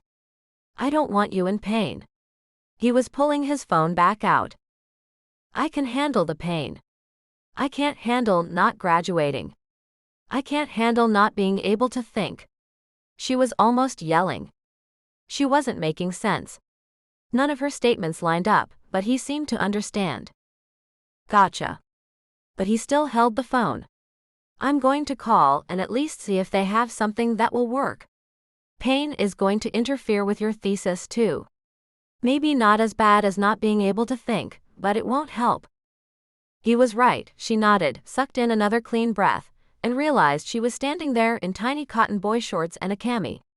She started to hobble and hop back to the main area, but he grabbed her around the waist with a hand that wasn't holding the phone. He supported her until she was sitting again on the side of her bed. He covered the small mic on his cell. Feeling better? She nodded, but her ankle throbbed. It was the first time in about 48 hours she'd felt like herself. She no longer felt uncomfortable in her own skin, an odd side effect of the narcotics. She'd seen it in drug addicts she knew when she was growing up. Zoe had simply never thought to experience it herself. She laid down and tucked herself under the covers, half listening while Noah first waited on hold, then was told he'd get a call back. Resigned to just letting her ankle hurt, Zoe tried to go to sleep. She ignored Noah shuffling around the tiny space. There wasn't even a door to put between them. She wanted to get up and look at her calendar, take a marker to it, and rearrange it to account for these missing days. She wanted to find a way to make it all fit. But getting up meant grabbing her crutches or hopping, or worse, having Noah come rescue her again. So she stayed in bed, mentally rearranging her plans. She simply wouldn't come home during the week. She would stay at the school until the last possible minute. Late, about 11, there wouldn't be as much traffic. If she left around 5 a.m., maybe she could get ahead of rush hour. She could gain almost an extra hour of usable time each day by not fighting traffic. Whether that would make up for stairs and other things that would run slow, she couldn't tell. She would blow her budget on fast food, cooking would take too much time. She would drive with her left foot. She would.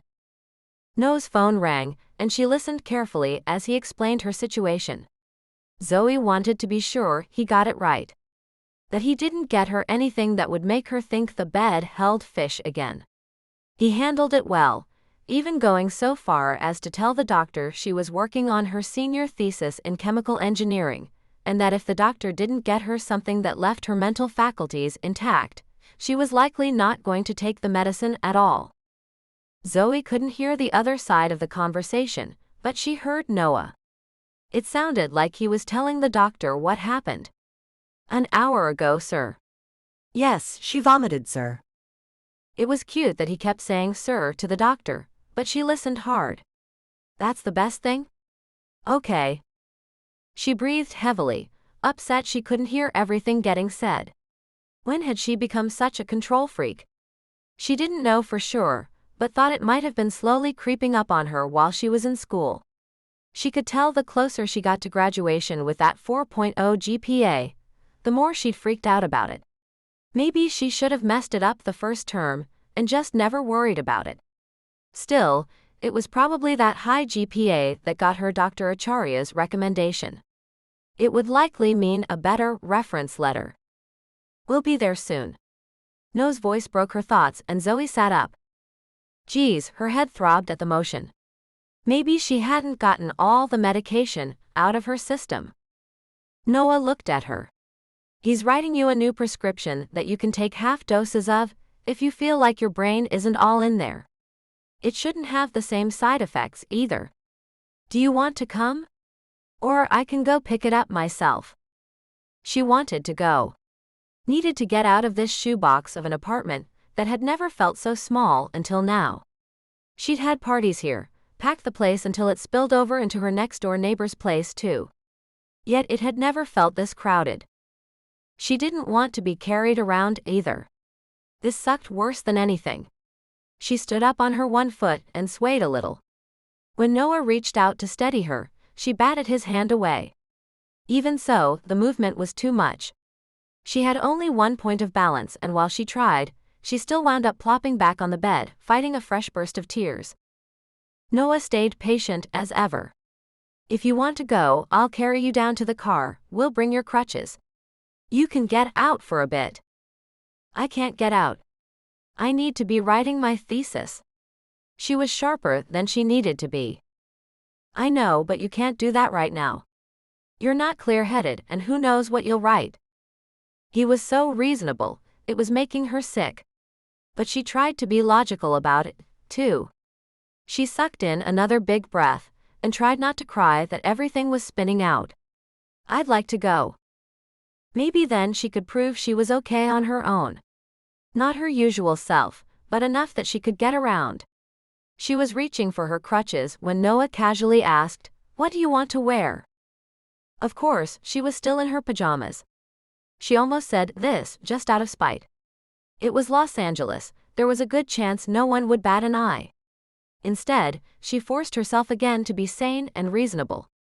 I'll get some jeans and a shirt. Let me grab them? Noah. She cut him off. You go get the car, and I'll be ready when you get back. She grabbed at her crutches a little too forcefully. She'd learned her lesson, don't stand up on one foot, have crutches ready. She leaned forward on them, and headed the very short distance around the corner to the closet, where she ignored the man who was trying to be nice to her. She couldn't put it into words why, but she'd really had enough of this awful weekend. I'm good. She didn't look at him. I'll be back in about 10 minutes. Zoe nodded into the closet, entertaining the brief thought that it hadn't taken him that long when he dropped her off. Maybe he was giving her extra time on purpose. Maybe she'd been high as a kite, as he put it, when they came in and had no concept of time. Either was equally possible. Finally alone, she hopped around, leaning against the sink to put on clean underwear and pull her jeans over the cast. She found a cute shirt and started to put on makeup, not paying attention to the time. At least she didn't usually wear much, just tinted sunscreen and such, so she wasn't taking too long, she thought. Still, when she finished, she found he'd already come back into the apartment and was quietly, patiently waiting on her. He opened the door and followed her down the hall to the staircase, where he unceremoniously scooped her up, then said, "You'll have to carry those crutches this time." He'd said it so easily, but she felt it like a knife. Last time, he'd carried them separately. It was clearly less awkward. This time, he'd let her keep them, so she could get around while he got the car, even if it made things harder for him. Zoe had had enough. Noah, why are you being so nice to me? Why are you doing all this? Just go home. It was dumb, she was in his arms and being mean to him at the same time. Zoe, you need this. I'm here. I screwed up last time and I won't mess it up this time. Again, calm, steady, stable. It killed her. She wanted to scream. She couldn't. Not here in her apartment building. She wanted to run. But she couldn't do that at all. She wanted to just finish her damn work and move to Nashville, and nurse the pain of the relationship she couldn't have, but it was looking like she couldn't do that either. Something snapped. Come on, Noah. Why are you doing this? I'm just somebody you used to screw. She felt his whole body go tense. Finally. It felt awful and good at the same time for him to be as mad as she was. He set her down. Though it would be bad if he left her here, it was a triumph too. He stared at her and leaned in close. He spoke in measured tones that belied the anger behind them. I'm going to chalk that up to the medication, but Zoe, we never just screwed. Chapter 31. Noah had driven her to UCLA to pick up the new prescription. She'd stared out the window the whole time. He tried to get through the wall she'd erected by asking her what she wanted to eat. She wanted a chili burger. Noah sat her at the picnic bench near the drive-thru and bought them both chili cheeseburgers, fries with a puddle of ketchup and milkshakes. He sat across from her and ate quietly while she ate in equal silence. He then asked if there was anything she needed. In the same monotone she'd used all day, she told him she was almost out of milk. They stopped at the store. He waited while she crutched her way through the aisles. She got milk, cereal, and ice cream. He didn't question her choices. Noah ferried her home, parked at the door to her building, carried her up the stairs, and set her gingerly on the couch. He ran back downstairs, grabbed her crutches and her groceries while frantically looking up and down the street to see if he was going to get ticketed. After putting her groceries away and delivering her crutches to her side, he bolted down the steps again and slammed into his car as he spotted the meter reader down the street. He pulled a block away and parked in a legitimate spot on the street, though still too close to Hollywood Boulevard for his liking. He grabbed the last few things from the car and started the walk back to Zoe's apartment. The day was clear and sunny. He was on the opposite side of the block from her building, so he walked down to Hollywood Boulevard and passed in front of the Chinese theater. Several different people in costumes asked if he wanted to get a picture with them. For a moment, he thought they wanted a picture with him, before he remembered that no one recognized him and no one cared. He said a polite no thank you, which earned him 3 easy nods and 1, "Screw you, man, thinking you're better than the rest of us." He didn't want to take to heart anything that was being yelled at him on the street, but it hit him. That was what Zoe thought. Maybe not anymore, but it had been her go-to reaction about him. He sure didn't think he was any better than anyone else today.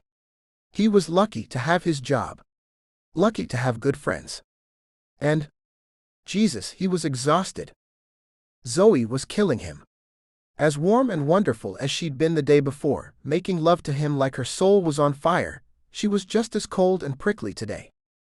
No, he corrected himself, she'd been prickly yesterday evening. Today she was almost lashing out at him. If it wasn't so passive-aggressive, he'd have called her on it. Though he considered just walking around to clear his head, he had her new prescription in hand. It had taken almost an hour to get it. Then more than another hour to eat, get groceries, and get back to Hollywood in general LA traffic. She would need it any time now. Her ankle was probably starting to hurt. He'd seen the x-ray, she'd managed to twist it just the right way. Though he couldn't find it in him to pick up his pace, he didn't linger either. He made the right-hand turn up her street, and was almost at her door when his phone rang. Looking at the screen, he frowned. When his new PR person called, she tended to want something. He didn't answer. Instead, he used Zoe's key, as he still didn't have one of his own, and let himself in the front. As he climbed the stairs, he thought that he'd been up and down these stairs way too many times in the past 24 hours. His thought was punctuated by his phone buzzing against his butt, from his back pocket. No doubt she'd left a detailed message. It had taken long enough. He still didn't check it. He opened Zoe's door to near darkness. The cheap blinds that came with the place were flipped closed. Her curtains were pulled across that, keeping the place nearly night-like. They hadn't opened them before they left, and though she had her crutches and could have opened them, clearly she hadn't. Zoe. Don't. She cut him off. He snapped. Don't what? Give you the medication I just walked with, from a block away? Get you the painkillers we just drove across town for? Don't what, Zoe? Don't help? She wasn't looking at him. I don't want this. I don't want you here. Fine. He tossed the bag down on her dining table, since it was right beside him. Everything was right beside him, and closing in. Tell me where you're going to stay. With Jessica. She has a spare room. Great. You've called her? He was thinking it through. Jess had an elevator in her building, too. And it was close enough Zoe could come back for what she needed, when she needed it. Not yet. He sighed. Can she drive you around? I'll drive. What are you going to drive? Where's your car? Oh no. It was just the barest of whispers, but he could tell she'd forgotten about it. Of course she had. He couldn't stand to be mean to her. So huffing out a breath, he told her, it's in your space in the garage. That's why I haven't been parking inside. Jessica and Bree went and picked it up the first day. Zoe looked away, as though she was looking out the closed window. You can't drive, Zoe. You didn't even know where your car was. It's not safe on the medication.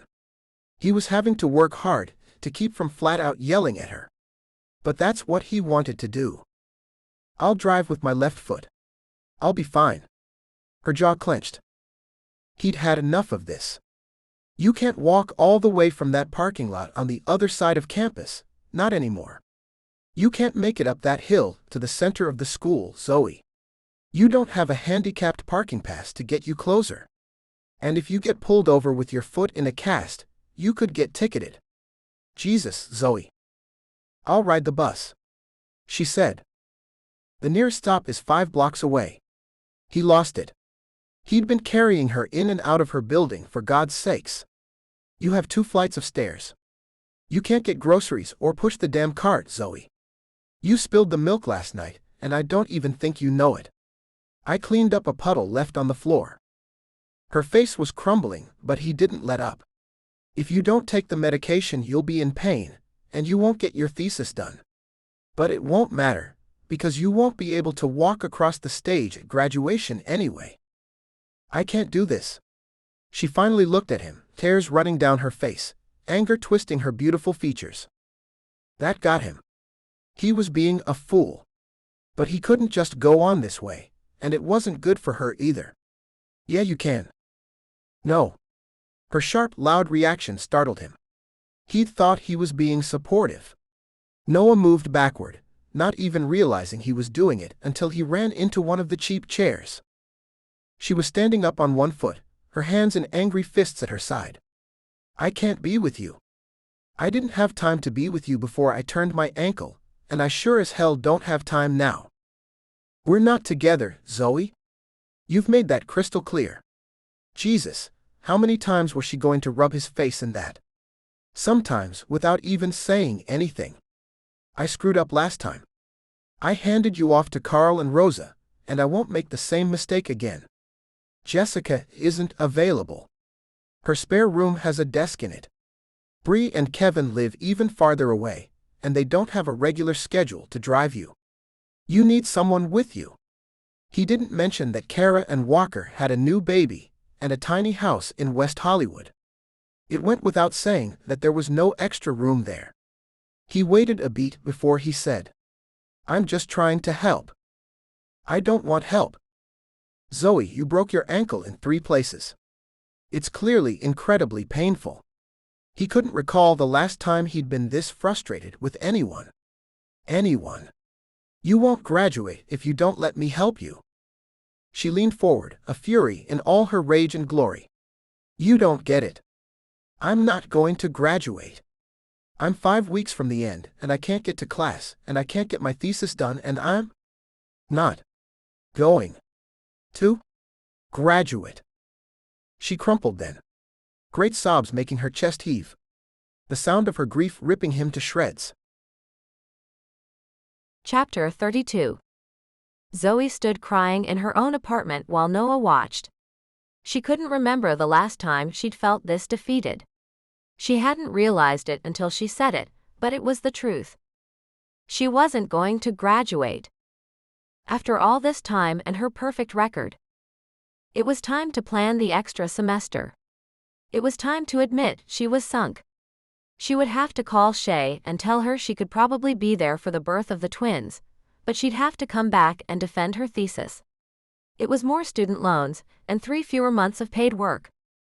Just when she thought she stopped crying, she started again. She wouldn't walk in June with her class. Then she almost laughed. What did it matter anyway? She couldn't actually walk across that stage, no matter what. She leaned her head back onto her couch, melting there, softly crying. Zoe? It sounded like he'd said her name about 3 times already. Who knew? Maybe he had. She couldn't talk though, so she just shrugged. Zoe, let me help. It doesn't matter. Her voice croaked. I'm barely going to be able to take incompletes and finish my classes this summer. I won't be able to finish or defend my thesis. I won't be able to move to Nashville in June. She shrugged again, sniffed and shook her head. How hard have you worked for this? He asked, his voice soft and warm despite the stupidity of his question. Her sigh was heavy and wet. She'd given up him for this. Now she didn't even have this. Too hard. She calculated back to the start of high school, when everyone thought they'd go to Harvard on a full tuition scholarship. She was the only one who'd stuck with it. For almost 10 years. Are you really going to tap out now? Heat flared inside her. Her eyes snapped open, and she turned on him as best she could. How dare he? What other choice do I have? You just pointed out to me all the things I can't do. I can't make it, not in time for June. Noah was just Noah, somehow calm in the face of her ire. I just said you can't do them alone. I'll get you to class. I'll feed you, I'll pick you up. I don't have work right now. I'll make it happen. And that had worked so well last time, she thought sarcastically. Nothing near as much had been riding on him then. And when you get a job offer, when you get the role of a lifetime, you'll be gone. Not this time, Zoe. I screwed it up before. I get that. I wouldn't take the job. Why would you do that? I'm not your girlfriend. Not anymore. She'd been way too much of a bitch anyway. You've made that abundantly clear. Despite that, he shrugged as if he didn't know how to say what he wanted. You're one of us. You're one of my people. More than my family ever was. I'm not abandoning you. She stared at him. Breathing heavily, her anger dissipated, and the tears started to come back. He was holding out a carrot, her dream, but she didn't quite trust it. What happened when they told him his superhero got his own feature film? She'd be back at graduating in summer, if that. Is that it? He asked her. He was still speaking calmly, but something in his tone was goading now. You've worked for 10 years for this. You have a 4.0 grade average in one of the toughest programs at the school. You're almost done. Are you going to give up now? She thought about it. What if he pulled the rug out from under her? If she got close? Then she could defend her thesis as soon as the cast came off. Even if that was after graduation. She'd be done. Then she could come back to finish the semester, or not. Zoe had always dreamed of walking across the stage. She'd done it once and wanted to do it again. But would that matter as much later? She could decide then. She looked at him, her dreams all resting on his shoulders now. No. I'm not giving up. Then let's do this. He grinned at her, as though her graduation meant as much to him as it did to her. It couldn't possibly, but he made it feel like it did. She took a deep breath and started thinking about now. I have to work on my rewrites tonight. Apparently, Steamy thinks I'm the worst writer in the world. She gave me about 1,000 changes to make. Noah looked at her in disbelief. Zoe nodded. She likes printed paper. Trust me, there would be less red ink if she just broke the pens over it. I hear that's normal for her, but it feels awful. She stood up to head to her desk, where her computer had sat, completely unopened since class last Friday. Just standing must have changed the way the blood was flowing to her ankle, because it throbbed like hell. Crap. Let's start with the new medicine. Noah picked the bag up off the table and started tearing into the white paper. What if it makes me foggy again? She didn't like that option. What if it doesn't? He held up the small brown plastic bottle he'd liberated from the bag. The doctor said if this fails, we can try Aleve combined with Tylenol extra strength, but this is better. Zoe nodded and proceeded to take another medication that she considered a crapshoot. Noah seemed to read that on her face. The doctor said your reaction to the last medication happens sometimes, and they put those people on this one. They don't have problems with it. You should be okay. She nodded, but it was too late. She'd already swallowed it. She would have crossed her fingers, but she had too many things to do. Grabbing her crutches, she hobbled across the room and opened her laptop. She was going to finish this damn degree, even if it killed her. She was about 6 inches from admitting that it was going to kill her. Shay had changed since Zoe left for college. She'd become the big sister that Zoe remembered from their younger days. But Zoe was here now, and not with her sister and their family, her family. A choice she'd made for this degree. She'd stayed home from events because she wasn't willing to take out more student loans to cover a lifestyle she really couldn't afford. She liked the steadiness of her student poverty. It beat the hell out of the roller coaster her mother had dragged them on. And Zoe had loved the horizon. Her degree was out there.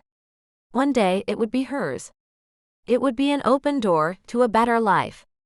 A ticket to a job that paid well and steadily. A ticket to safety from her past. A ticket to knowing she could be okay and take care of herself because no one else would. Her plan stretched all the way to a dog, a small house that she paid for herself, and a picket fence. She didn't need to be rich, but it had always been a struggle just to get to the middle. And now she had Noah. Except she'd sacrificed that chance for this degree too. A few times she told herself it was the wrong choice. Once in a while she told herself love trumped a degree. And she could imagine herself in his nice house, sleeping next to him every night. But even in her imaginings, she simply couldn't enjoy it. She would panic at the thought of not having her own safety net. What happened when Noah fell in love with some co-star he was on set with for months? She'd be left with tens of thousands of dollars of student loans. And no master's degree. She wouldn't have finished. Finishing had always been her reward. She'd borrowed a cap and gown and walked at her high school graduation. She'd given the salutatorian speech. Neither her mother nor her sister had attended. Zoe had one picture from that night that her friend had taken on her cell phone. She couldn't afford the professional ones. She'd finished her undergraduate degree, and she'd walked across that stage too. This time she'd shelled out for the 8x10 glossy, and it hung on the wall over her couch. She was proud of that. When she wanted to be with Noah, she reminded herself that she could live with a constant dull heartache of not having him. But she didn't think she could live with the utter panic of not having finished. She started reading over Dr. Cernami's notes, grateful that the words made sense, even the horrid little notes in red. Not sure what the medication would do, she went after the straight-up edits first. Noah's phone rang, and he went out into the hallway, but she stayed focused on her work. When her mind wandered, she told herself graduate. Correcting her thesis 50 times was a rite of passage and she would pass. She kept at it until she heard a noise and turned to find Noah's stomach grumbling. Light streamed in from the windows. He must have opened them, she hadn't noticed. "You sound hungry," she commented, though she had nothing to offer for food except cereal and ice cream. Her fridge was a clear indicator of how mad she was at the world. He nodded. "I didn't want to interrupt you, but I guess I did it anyway." He stood and stretched, his shirt pulling up to expose bare skin she remembered touching. Just yesterday? It felt like a fever dream. He was talking, and she had to pay attention. "Do you want to get out for a bit, or do you want me to just pick something up? Is it okay if I stay? I'm finally working." She looked up at him, feeling odd asking him what to do in her own home. "It's fine. It's exactly what I offered you, Zoe. What do you want?" She started to brush him off, say she was going to just have cereal and maybe ice cream, but he insisted she eat. She finally said, "Just bring me whatever you're having." He nodded and she focused on her thesis again, only once noticing that he was gone, not that he'd actually left. She felt better, having finally accomplished something, and she was standing and stretching on one wobbly foot when the door opened and he came back in. The light had faded while he'd been out. She hadn't noticed. She was starving. She hadn't noticed. She noticed now, when he set bags of Chinese food down on her small table. He looked up at her. "Can you take a break to eat?" Zoe nodded and crutched her way over to him. She offered to get drinks and plates, but he shook his head at her and produced sodas, napkins, and utensils from the bag. She dug in, inhaling food. "You seem like you're doing better?" He posed it as a question. She nodded. "Not so much of a bitch?" He laughed but didn't say yes or no. Pain doesn't bring out the best in anyone. He smiled, then set down his fork. "Can I ask you a favor?" Of course. How could she say no? With everything he was volunteering, even with just the things he'd already done, she owed him more than she could pay back. "If we're going to do this, get you through to graduation, can we please do it at my place?" He winced. Looked almost like he thought she was going to throw something at him. But Zoe took a deep breath and really thought about it, even as he started laying out reasons. "It's bigger, we can each have our own room. Your crutches fit in my kitchen. You can actually eat at home if you want. He kept going, no staircases. She was nodding at him before he finished. As much as she wanted to be in her own home, he probably did too. And all his reasons were logical. She told him she'd sleep in the guest room though. Said she didn't want to have him not have access to his closet, but the real reason was that she didn't want to sleep in his bed. It smelled like him, felt like the times they'd made love there. No wonder she'd reached for him. If she was in his bed, she'd give in. If she gave in, she wouldn't finish school. They spent the evening packing up what they needed to make her comfortable at his place. He dragged a box of heavy books to his car. She packed a suitcase, which he then carried. He said he'd come back for the perishables in the fridge while she was at class tomorrow, and she handed over the key. She was counting the last of her socks and underwear when she looked up to see him peeling her calendar from the wall. What are you doing? You need this, right? It has all your milestones. He folded it neatly and added it to a bag. We'll put it up at my place. You need to be able to see all the ones you've already hit. Her heart flipped. She was so in love with him. But she couldn't have him and also have the things she'd worked so hard for. She'd always known love didn't solve everything, but God, this was going to kill her. Chapter 33. Noah found himself a week later standing on Bree and Kevin's doorstep. Though Bree was part of the group, Kevin had been a bit of a bystander. His childhood best friend Marco DeLuca wasn't really part of the group at all, but he was visiting again, stopping by between filming and press junkets.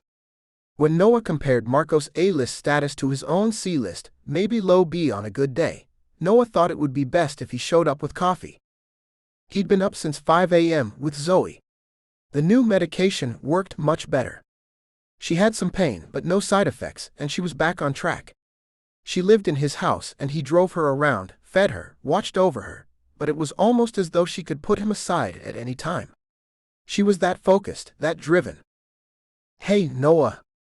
Come on in. Kevin pulled the door open and grinned at him. He gestured Noah into the main room where Bree and Marco sat at the breakfast table with several phones scattered between empty breakfast plates, despite the fact that it was well after 11. Hi, Bree. Hey. She looked up and grinned at him, but then her attention was pulled away by a ping on her phone, and she knew he was here to see Marco anyway. Kevin stepped up. Marco, you remember? Noah. How's the superhero gig these days? For a moment, Noah felt a jolt of shock. Marco was not a superhero, and he was. Wow. It's pretty sweet. I have to say. As he handed out coffees, Marco asked Bree if he and Noah could chat on the patio. Yeah, go. She said it without looking at either of them. Following Marco outside, he watched the man settle into one of the metal chairs with an ease that told he was 10 years no senior, comfortable in his skin, secure in the life he'd chosen. In that moment, Noah wanted to be Marco, to be that comfortable with his choices. How's Sherry working out for you? Marco asked after the agent he'd convinced to take on Noah. Sherry's He didn't know how to say it. Shark. Sherry's a shark, Marco filled in. She comes across like she has no morals, but she does. And she can get you into auditions you'd never expect to allow you in the front door. Yeah, about that. Noah took a deep breath. He saw Marco look at him, wondering where this was going. But this was why he'd driven over. Why he'd sucked up his breath and asked Marco if they could chat when he had no right to be in the other man's atmosphere. What if I miss one? Or 3? Is she going to drop me? Did you tell her you were available? Marco asked, once again leaning back in the chair, taking in the view of treetops that made it hard to tell they were in Hollywood. Yeah, I did, and then suddenly I'm not. Noah sighed. He'd wanted that coffee so badly, and now he hadn't touched it. Zoe. He only nodded in return. Of course everyone knew about that, even Marco DeLuca. Was it trending on social media? Kara and Jessica and Bree had asked if he was in love with her. Though he hadn't answered outright, he had no doubt they understood. Did Zoe? Just tell Sherry you aren't available anymore. See if you can give her a date when you will be. June 20th, Noah rattled it off. The day after Zoe left, he knew it by heart. Tell Sherry. She'll understand? Noah asked, shaking his head. Hell no. Marco laughed out loud and took another sip of his coffee. What do I do if my agent drops me over this? She won't. Marco shook his head. I'll go too if she drops you. How about that?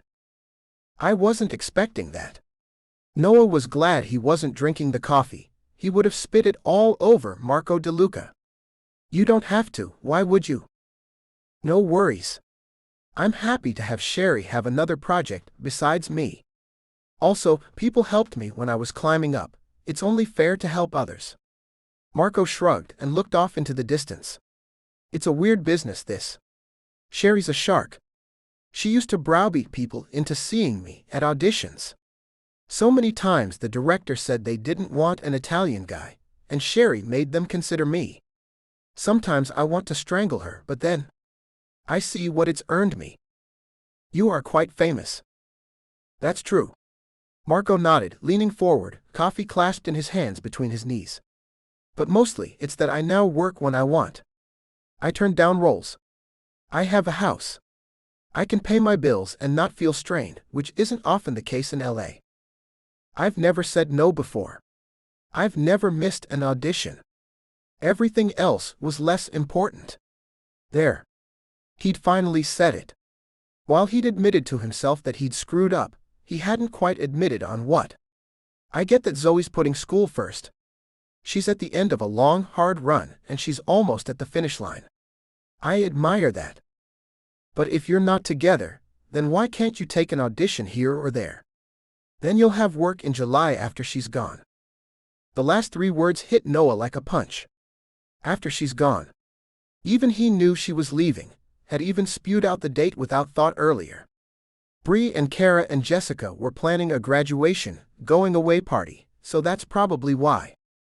But Noah hadn't yet considered anything beyond June 19th. What would he do? He couldn't imagine LA without Zoe in it. He sucked in a breath at the hit, and tried to cover it. Marco was a better actor than he was, so he probably hadn't succeeded. He tried to explain. I can't. I already screwed it up. She chose school. It makes sense. It's big, I think it's necessary for her. But when I had her, I chose work. He looked up in the sky, the pressure at the back of his eyes reminding him of the size of his mistake. It wasn't even filming. I picked a last-minute press junket over her. Over a promise I'd specifically made to her. Then I picked a meet and greet. And an audition, followed by a screen test. And I didn't even tell her. I just didn't show up. You stood her up? For the first time he saw censure in the older man's eyes. This hurt worse than when his own mother looked at him that way. I sent my driver. Ooh. That's not good. At least when Marco said that it was more a "you did screw up" tone, rather than the "I cannot believe someone would do that." Noah nodded his agreement. I think the worst part is that she's gotten harassed over me. They ask if she's screwing her way to the top. Suggested she drop out now that she'd snagged someone. Jesus. Marco blinked in surprise. The school allows this? Apparently, most of it has been other students. It's subtle, and there's nothing she can do. She's not feeling physically threatened or anything, but this one a-hole apparently won't quit. And the school doesn't throw him out of the program, or anything. As far as I know, they let it slide. Let me guess, Zoe's outscoring him. Oh yeah. Noah smiled. She was kicking butt and taking names. They were silent for a minute, then Marco said, "Tell Sherry you're not available." I will. Noah started to stand up, but then asked, "Did you ever screw anything up with work? Do you regret it?" "They're my only family." He pointed over his shoulder, through the sliding glass doors, to Kevin and Bree. "I don't have anything besides work really." Noah re-asked his last question. "Do you regret it?" "I don't know. Maybe I will one day. He turned and looked inside where Bree and Kevin were still at the table, sipping the paper cups of coffee he'd brought. They were Marco's family, and he had the option to drop everything at a moment's notice. That wasn't an option for Noah. Not now. Zoe was graduating. And Noah was going to be the friend he should have been in the first place.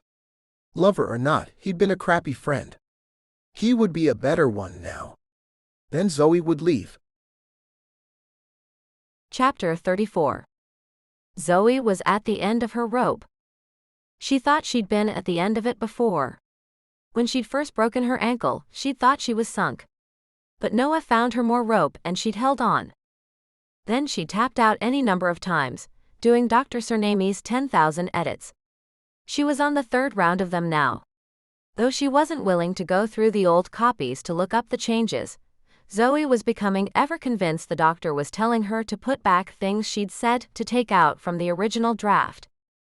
To make things worse, Dr. Acharya had no real issues with the written part of her thesis. He said to make whatever corrections the other two professors gave her.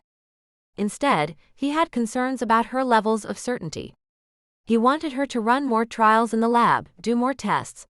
She'd been in the lab on crutches, and it was enough to make her want to scream. She was slow, carrying things was difficult at best, and if anyone else was there she was constantly in the way. She wanted to kick Dr. Acharya with her casted foot, so his shin would hurt. She understood now why many people started but didn't finish graduate degrees. She stood up from the desk, the little guest room at Noah's almost stifling in its stillness. He'd set it up for her, drove her around, and basically treated her like a relative who wanted to come stay for a month.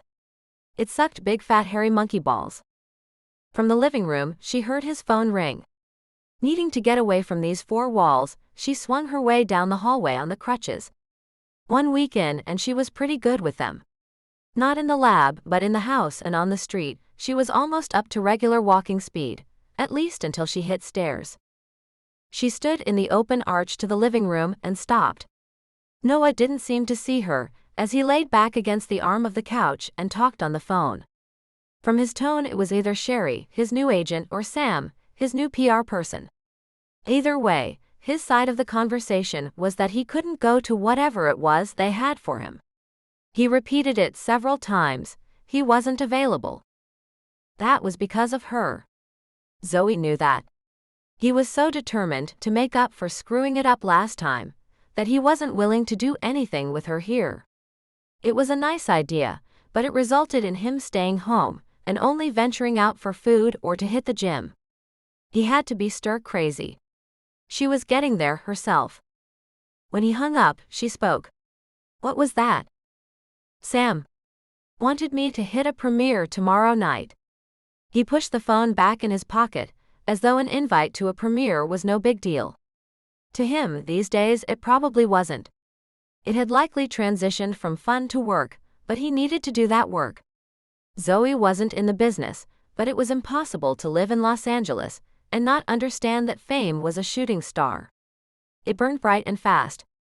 If you didn't work to capture it, it would disappear before you could even point it out to anyone else. You should go, Zoe told him. Before he could protest, she raised her palm to stop him. You've been stuck here with no work because of me. That can't be good. If I wasn't here, you would have gone, wouldn't you? He maintained a blank expression but didn't answer.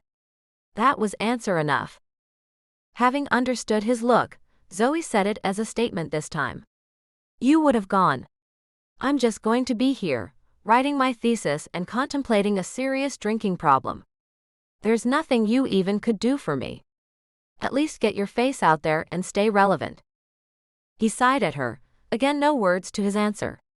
He seemed to be searching for something. Then he found it. What if you need to go into the lab? Usually it would have been an absurd question, but he'd been taking her in during off hours. That way, she could work without anyone else there who might trip over her crutches or even trip her. She would have no way to catch herself, with 1 foot bad and her arms full of crutches. In the lab, that could get very, very bad. Noah had been driving her in and sitting in the hall, reading or being social online with his fans. Sam had suggested the second. He wasn't taking her up on a lot of her in-person opportunities, so she wanted him out there in other ways. Zoe knew he'd scheduled a few email and phone interviews while she'd been in the lab. That had probably made Sam happy. She'd be even happier if he showed his face in his nice tux at the premiere. It wasn't a movie he was in, but Sam had been scoring him invites as much as possible. Zoe tilted her head. I shouldn't need to go into the lab. I should be writing. But if I should have an emergency lab visit, I'll check with Jessica, then Bree, then Kara and Walker. Maybe Kevin can drive me in. And if all else fails, I can call a ride. As you so aptly pointed out, they don't have to carry me up and down the stairs here. For a second, she felt the hit of a sudden realization. She missed him carrying her. She missed him kissing her and making love to her, holding her hand or talking to her in bed. But she had no claim on that. He'd asked her to reconsider being with him, and she'd turned him down. She had no right to want these things, but she still did. Noah slowly nodded at her, and she encouraged him again. Go ahead. Call Sam back. Tell her you can go. Trying to get rid of me? No. It was so easy, so true, it rolled off her tongue.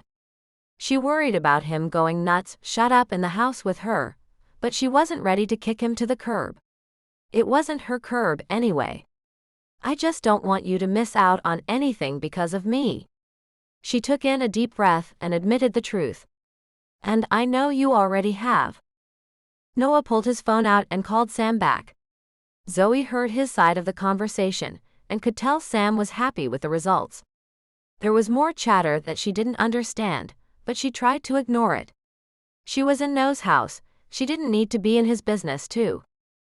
Crutching her way over to the fridge, she considered a bowl of cereal. Instead, she was seduced by egg rolls and pork fried rice. This time, Noah had made all of it. Apparently, when he was housebound, he cooked. There was parchment-baked tilapia with lemon, asparagus wrapped in bacon, baby green beans with julienne red pepper and slivered almonds. Zoe blinked. It had been clear he'd been cooking a lot. She'd been eating a lot of it with him. But until she opened the fridge and stuck her head in, she hadn't realized just how much. He didn't always do this. She knew him. He liked burgers and pizza and takeout as much as anyone. She could only conclude he was filling time with all his involved meals. He had to go to that premiere. She'd go to the lab on Saturday. No problem. Zoe spent the next day off and on with her edits. She also wound up doing searches for more scientific papers. Apparently, the 30 references she had didn't impress Dr. Steamy quite enough. She felt like a hamster on a wheel, as though no matter what she did, they would find 50 errors. Had she been smart, she would have handed in utter crud the first time. She'd still be doing the same corrections, but she would have been weeks ahead for not caring about getting it right the first time. She ate lunch, another of Noah's creations, for a break while he went out to run errands. Then later she stopped and had Noah show off the tux he was wearing. That's not the same one. She frowned at him. She couldn't put her finger on it, but it was different. Of course not. I can't wear the same thing twice. He grinned. I thought that was just the women. Oh no, the basic black tux comes in so many varieties. My senior prom was a shameful rehashing on rental tuxes. Apparently, an A-lister must have the new collar each season and the new length. Zoe grinned. I thought it was a little short. Oh no. He laughed. That's fashion. Shows off my socks or something. Who knows? He was wearing blue socks with orange fish knit into them. She looked at his ankles and raised her eyebrows. He shook his head at her. I don't even know. So don't ask. Then you have fun. He headed out the front door to where they heard Carl pulling up. This time with a full limo. They had about 3 minutes before Carl could get the beast of a vehicle turned around and into the driveway. Noah had to pass her to get to his own front door. He checked his keys, left his wallet behind, taking only his ID, a card, and some cash. But then he turned and put a hand on her waist. He kissed her temple, soft and sweet, and lingering long enough for her heart to turn over. "Be good," he whispered into the shell of her ear, giving her shivers and pretty much assuring that she would not, in fact, be good. Then he was gone, and Zoe was left alone with the silence and the goal she'd chosen. She reminded herself that she was leaving for Nashville before the end of June. She had nieces on the way. A sister who would be able to use an extra pair of hands. She had a plan.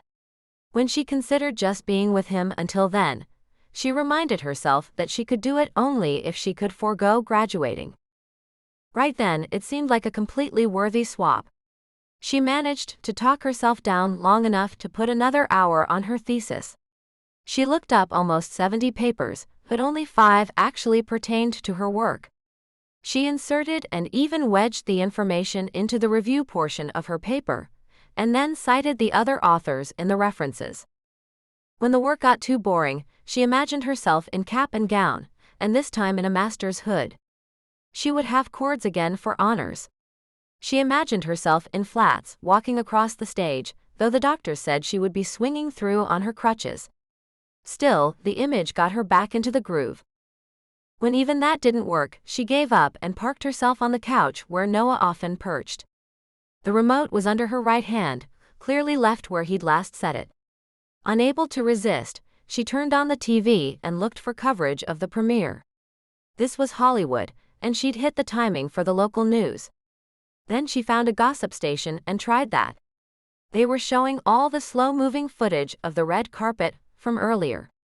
Almost unedited and boring, though commentators were trying to babble on about random things to keep it interesting. She was about to turn it off when Noah showed up to the right of the screen. He grinned at the camera, waved, and took a few steps into the light. Zoe smiled at him, even though he was on TV and couldn't see her. He looked so dashing. But then her smile faded and she knew she looked stunned. A beautiful, tall, willowy brunette bounced up behind him. It took Zoe a moment to place Shelby Winters, to remember that she was playing another superhero in the movie Noah had filmed a while ago. They knew each other.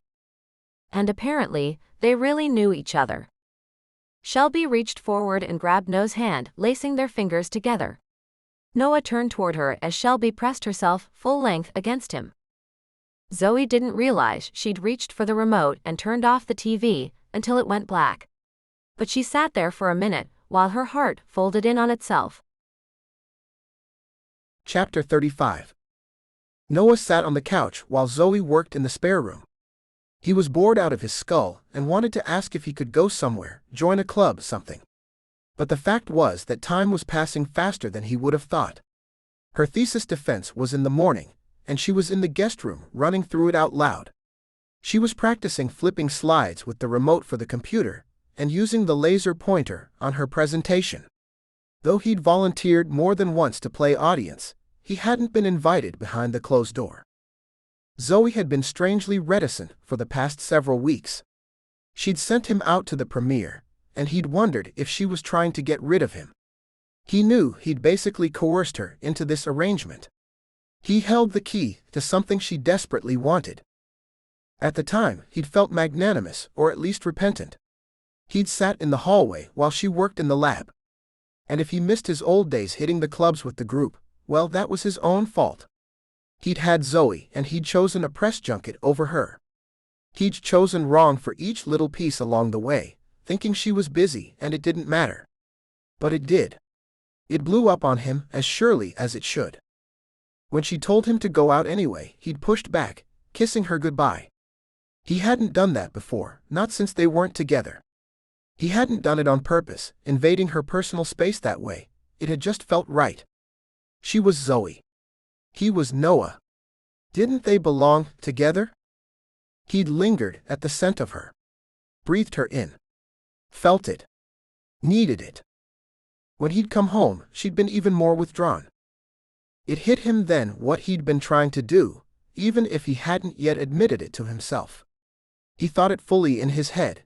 He'd hoped that by living with her, carrying her up the stairs, cooking for her, showing her he understood where he'd screwed up and that he wouldn't do it again, that he would win her back. He'd known it wouldn't be easy. Zoe was driven, and he wasn't on her path. But as he sat on his couch, listening to the tone of her voice change as she practiced her speech, he realized that he'd believed. Her pulling back from him only highlighted how much he'd thought he stood a chance, and how very wrong he'd been. He pulled his phone out and twirled it around in his palm. He had something else he had to do too. Sam had been upping her game, and he'd had enough. He'd been out last night too. This time at a club.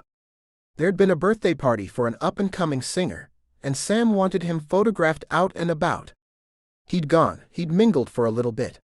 While he knew people there, only a few were his friends, and some of them were doing some crazy things. Sam told him in no uncertain terms to keep his nose clean. He was pretty sure she'd meant it figuratively, but at this party it was closer to literal.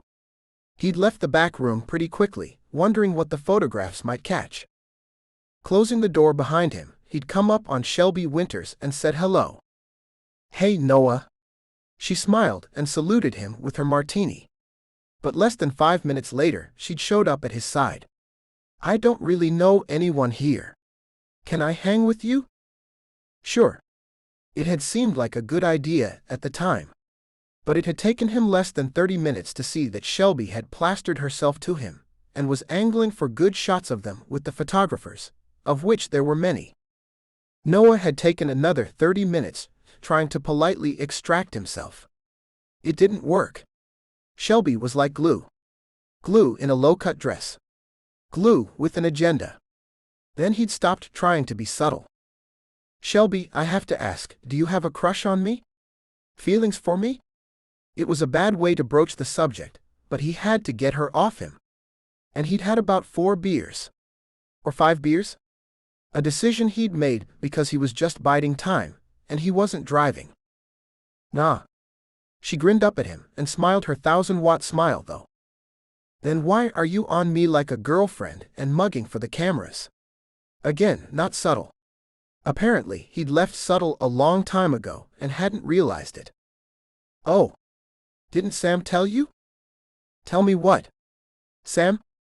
Our PR person. We have the same PR person." She said it as though he should have known that. He should have. "What about her?" "She told me to stick to you and get photos.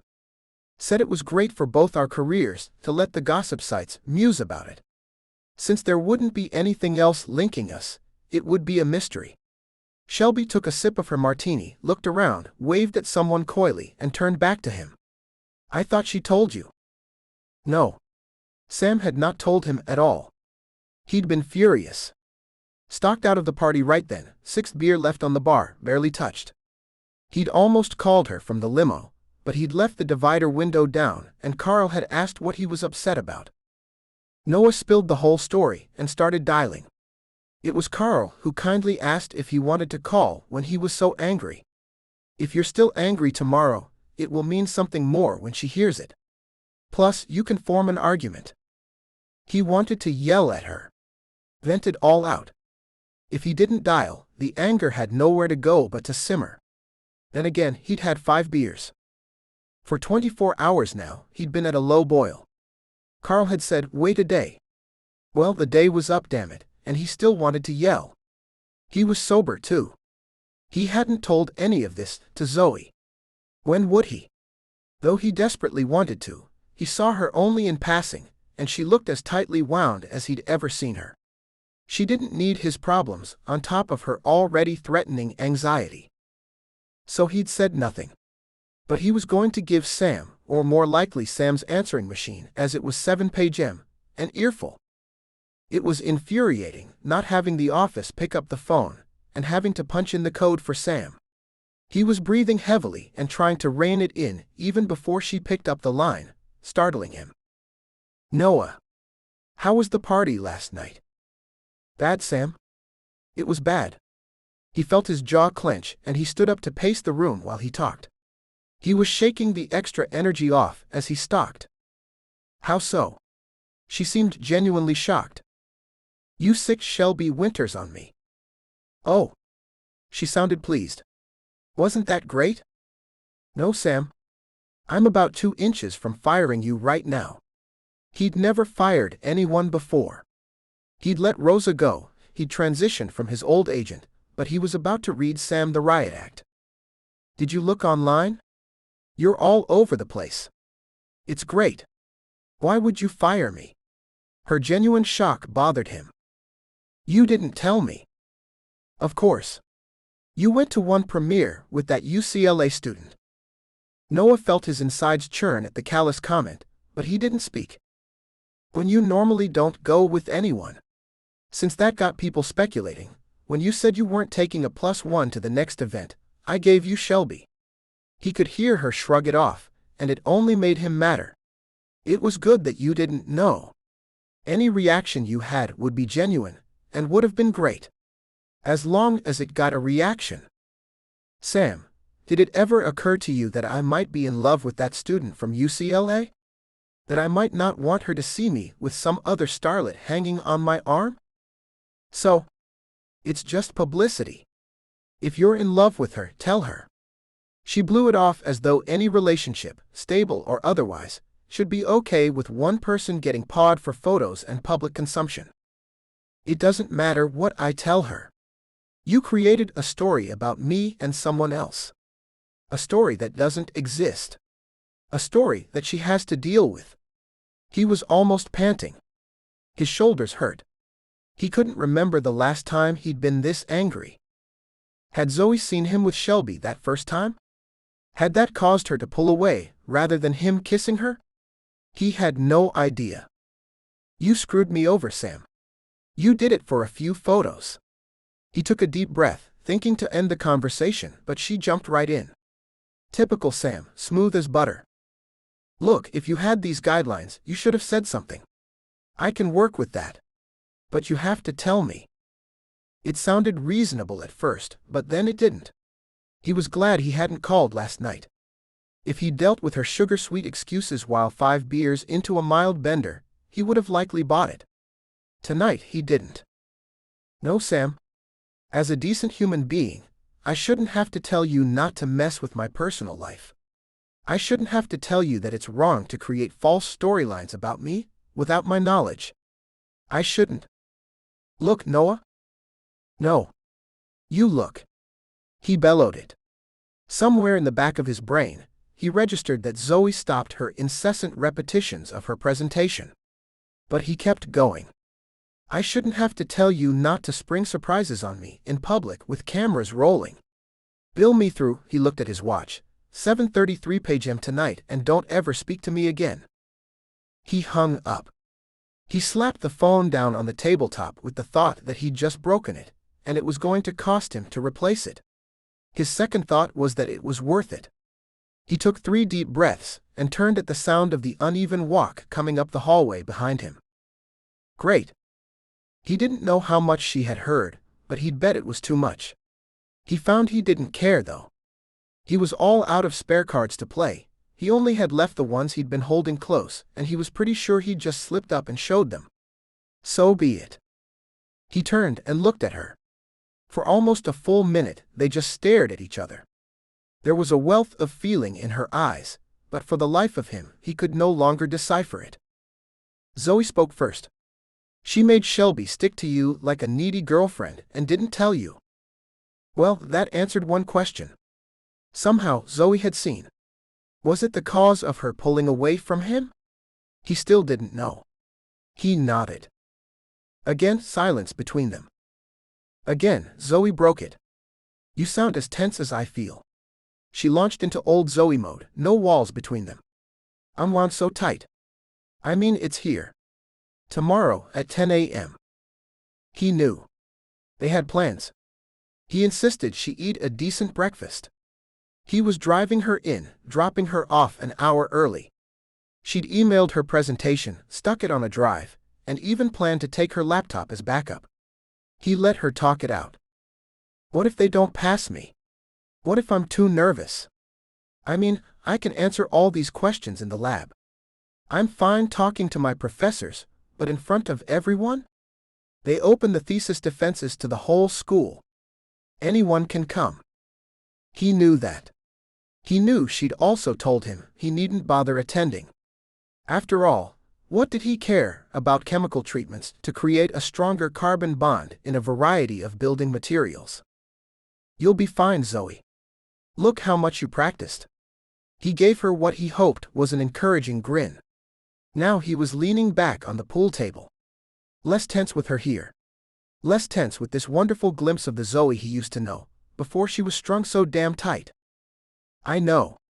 I think I can fake the presentation. But they make you sit outside in the hall like it's detention, and wait while they deliberate. And what if I can't answer their questions?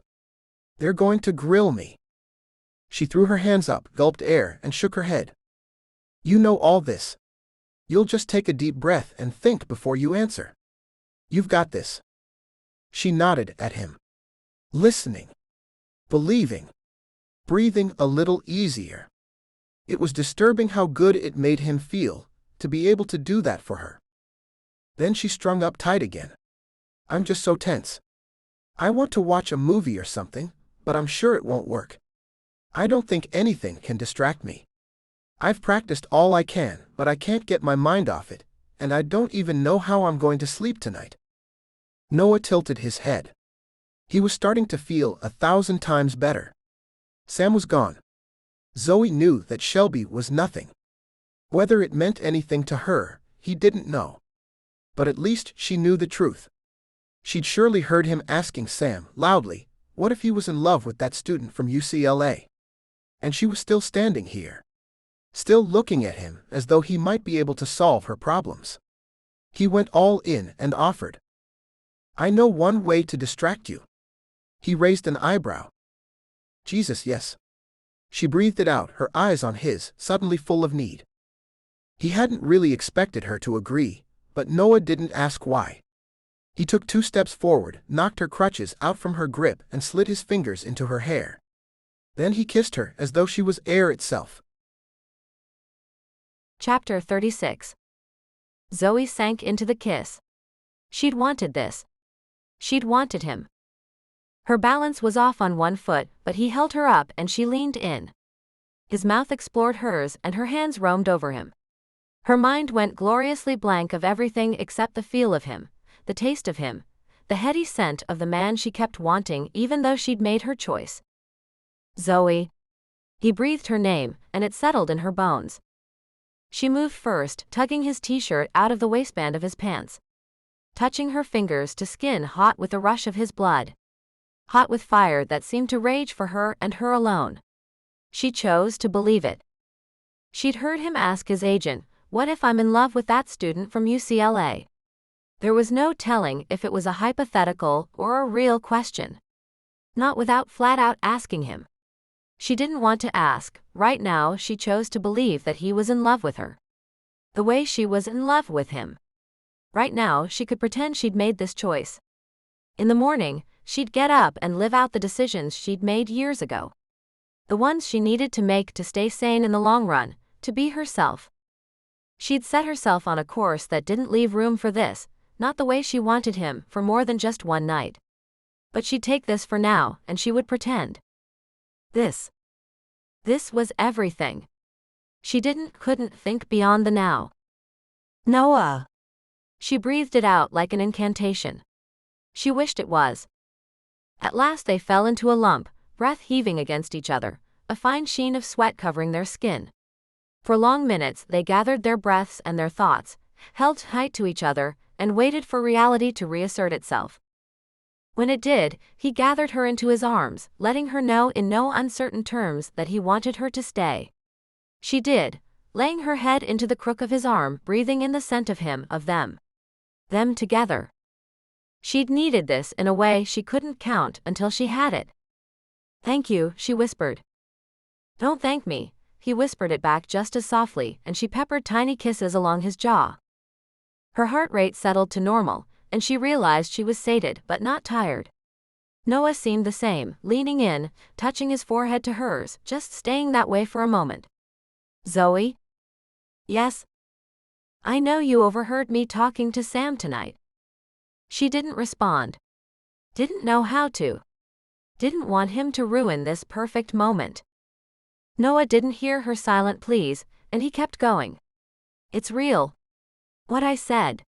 Not just a what if. I love you. He breathed for a moment. Spoke again. I'm in love with you. As if she might have been confused. Though it was an empty thing, because there was nothing they could do about it, she savored it anyway. She sighed into the night, the perfection of it marred irreparably. I can't change what I have to do. She shook her head in the dark against his skin, still breathing in the hot scent of him. I have to finish. I don't know how to go forward if I don't finish this. But I wish it were different. I love you too. He held her closer, squeezed her. Ran his fingers through her hair. A silent acknowledgement that they both wanted something they couldn't have. Zoe felt so guilty. It was her. She was the reason they couldn't have it. But how could she change things? She considered throwing out her 4.0 average. Stay with Noah, don't work so hard. She could just graduate, maybe not with honors, but actually be with him. If she did that, it would mean a definitive dip in her grades at the end. It would likely affect letters of recommendation from her professors. Dr. Acharya had connections she would need. She couldn't let things slip. Dr. Zelsky was fair but tough. A small slip in effort and her A would become not just a B, but a C or D that would definitely affect what she could do later. She wondered if she could simply work during the day and be with Noah at night. But she'd pulled more all-nighters in this program than even she'd thought possible. Would he be okay with her scraps? It didn't seem fair. Especially when she was leaving in June. She promised Shay. As much as Zoe wanted to stay with Noah, she wanted just as much to be there for her sister. And there was on the other side of the country. She had nothing she could offer that was in any way fair to Noah. So she kept her mouth shut. She had to be awake at dawn. Had to get dressed more like a professional than a grad student. She had to show up early. She had to eat breakfast because Noah was on her case. And all of it was going to take twice as long as she would normally calculate because of the crutches. Noah must have heard her mind going because he rolled her onto her back. Stop thinking. It's still too early. I'm not tired. The gears were starting to squeak in her brain. She was beginning to try to organize her day tomorrow, a day she'd organized weeks ago and shouldn't futz with. Shish. His mouth closed over hers and shut down the wayward thoughts. Tomorrow changes everything. Zoe was falling under the spell of his touch, and though she initially meant to correct him, the thought floated away. Later, after making love to him again, and again regretting that there couldn't be more, she fell headlong into a deep dreamless sleep. Chapter 37. Zoe paced the empty room. 50 chairs seated calmly behind long tables stared back at her. Her pacing was lopsided. Her crutches made a thump while her foot made a tap. She'd picked a shoe that looked as professional as one shoe could, but also wouldn't make her fall off the small raised platform at the front of the presentation room. That would also be unprofessional. White papers waited at each seat. The top page she'd put there, a minor outline of her work. The page underneath was the departmentally required survey of her performance. How well did she speak? Did she answer questions? How was her presentation? Was she engaging? Dear God, no pressure there. She'd had egg whites and black coffee for breakfast. One piece of toast. That was all she thought she could keep down. Right now, it felt like maybe even that had been too much. It was still over 30 minutes until she was slated to start. Dr. Acharya hadn't arrived, though he had told her in an email yesterday that she was all set and not to be nervous. It looked a little too much like a form letter to actually calm her down. Noah had dropped her off, insisting on carrying her laptop. He'd answered her 3 times when she freaked out and practically shrieked, "Did you pack my USB?" "Yup. Right here." He would pull it out of his pocket. Show her. Then push it back down. He'd set up the system. plugging in the USB to the school computer. Had her log in. He made sure the remote flipped her presentation both forward and back, and that the embedded laser pointer worked. She immediately kicked him out of the room. He'd volunteered to stay. When she said he should go, she told him she'd call when she was finished, and later they could go have a drink to celebrate or to cry into. He'd agreed. Zoe was facing the screen when she heard the door open. Dr. Steamy walked in with a big smile on her face, and what looked like a printed-out copy of Zoe's thesis in her hand. "Are you ready?" "As ready as I'll ever be." It felt like she was breathing too strongly, if that was a thing. "You'll do fine, Zoe." Dr. Sternamy's smile was kind, mothering, and nothing like the 50,000 red marks she'd put on Zoe's various drafts of her thesis. "You're all set.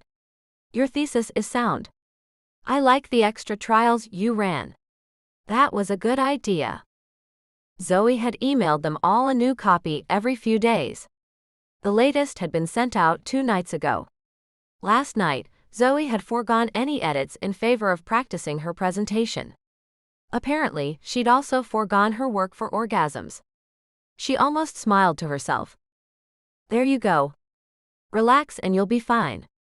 Dr. Sternamy pushed the door open and set the doorstop, now making the space ready for anyone to walk into. Then she sat at a seat in the dead middle of the room and perused Zoe's outline. She made small talk which helped put Zoe at ease, as though she knew it was needed. In a few minutes, Dr. Acharya came in and sat next to Sternamy. He had the same parental attitude, similar words of encouragement. For a moment, Zoe wanted to yell. Where were these kind, supportive people when she'd been editing at midnight? Were these the same two who'd slashed and burned her statistical analyses, suggesting that she hadn't done anywhere near enough trials to draw her conclusions? Now they talked to each other, to the people trickling in. Beth showed up soon, took a seat, and offered a smile and a thumbs up. Next, Zoe saw other professors come in, some she only recognized as such, others she knew, one she feared. He was known for asking difficult questions. Brent and 2 others from class came in. At least they acted like human beings, for the moment. Zoe had hoped they wouldn't come. But several days ago, she and Beth had decided to be ready. She had responses prepared. So did Beth, who was defending her thesis tomorrow. At about 2 minutes until the hour, Zoe headed up behind the podium. The room wasn't full, but it wasn't empty. This was okay. Then a group came in through the door at the back. Led by Noah, her friends Jessica, Bree, Kara and Walker took seats in a line across the back. Noah gave her a sweet grin and settled in. Bree flipped over her papers, grabbed a pen, and looked like she was filling out the survey before Zoe even started speaking. Zoe had to laugh. Her friends were the best.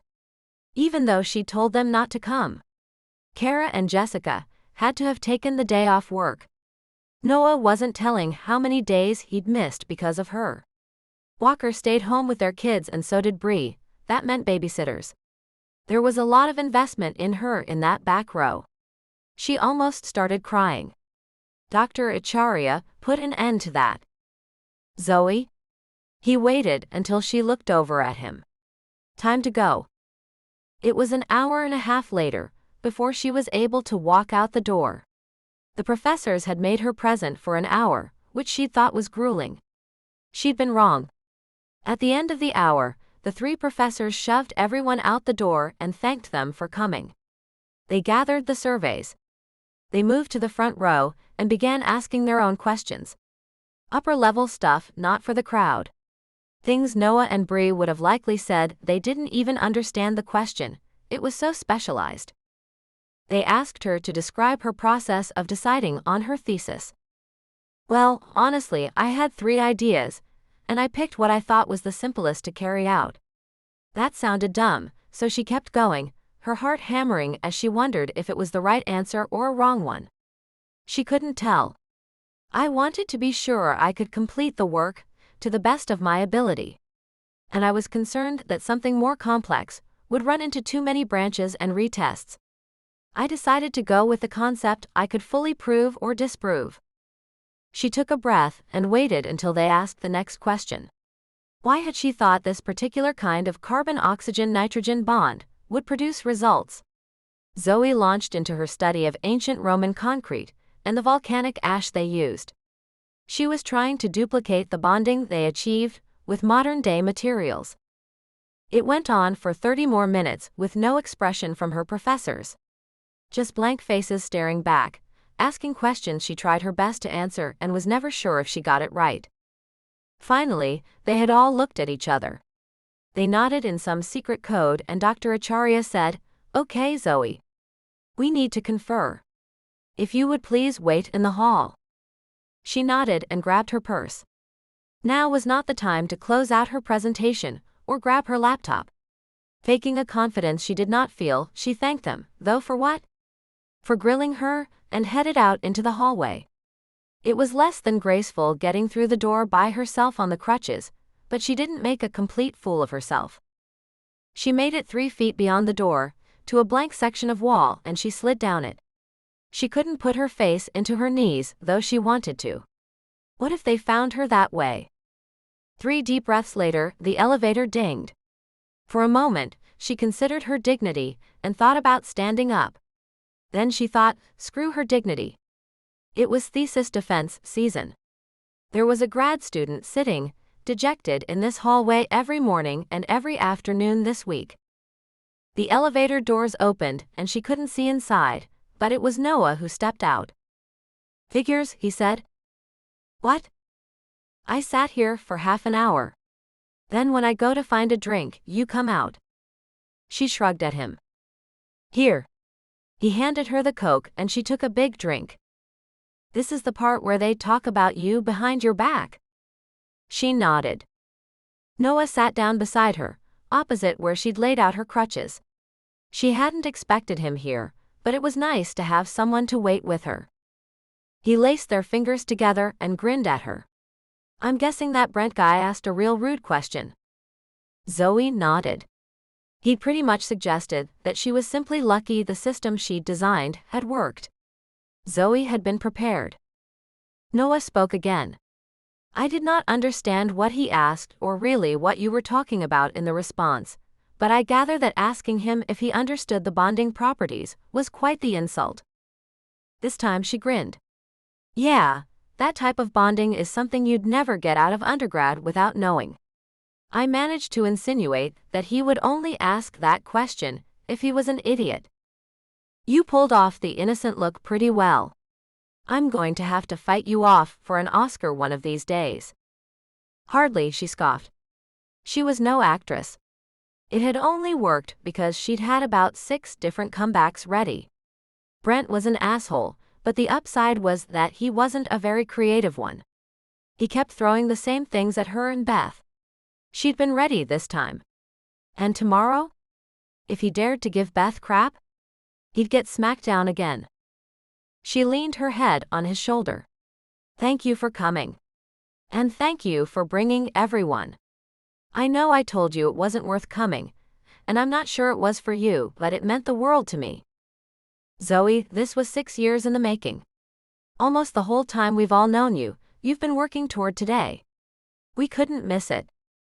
She breathed out a big sigh and reached for another sip of the Coke.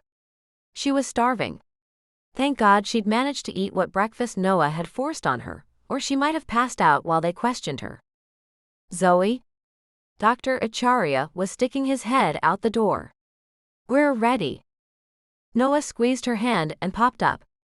He pulled her rather gracefully to her feet and handed her crutches to her. Somehow, he managed to look as though he was technical support and not a boyfriend she needed to lean on. There was nothing she could say in front of Dr. Acharya, so she headed back into the room. They sat her down and took their 3 seats across from her. Dr. Surnami smiled. "No suspense. That would be mean. You passed." Zoe felt the adrenaline she'd been holding back unleash just then. She was so happy and Noah wasn't here. She couldn't even run out the door into his arms and tell him, "Oh, thank you." "Don't thank us. You did it. It's a great project." Dr. Acharya picked up the thread. He smiled proudly, reached out and shook her hand, then he proceeded to lay out what she still needed to do. Chapter 38. Noah suggested a dinner date. She'd finished her thesis, come out the door and beamed. She'd passed.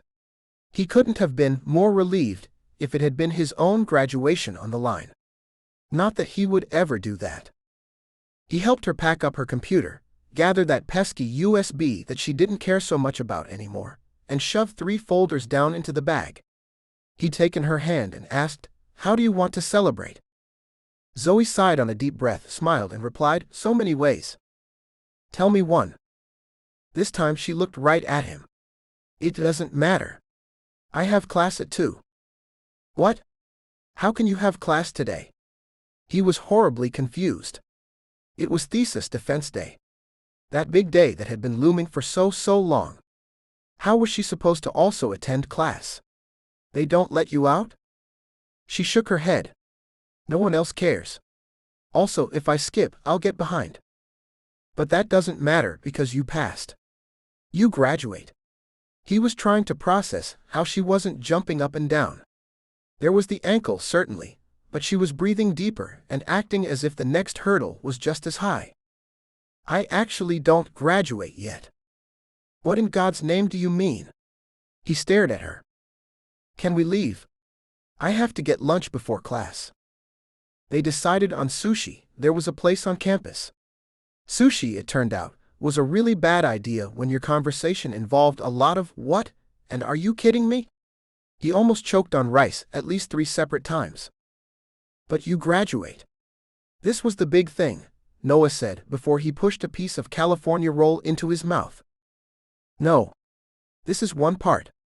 I have to rewrite the thesis. I have corrections. Again? Near choke number 1. You corrected it 5 times already. I know. Did you see the folders?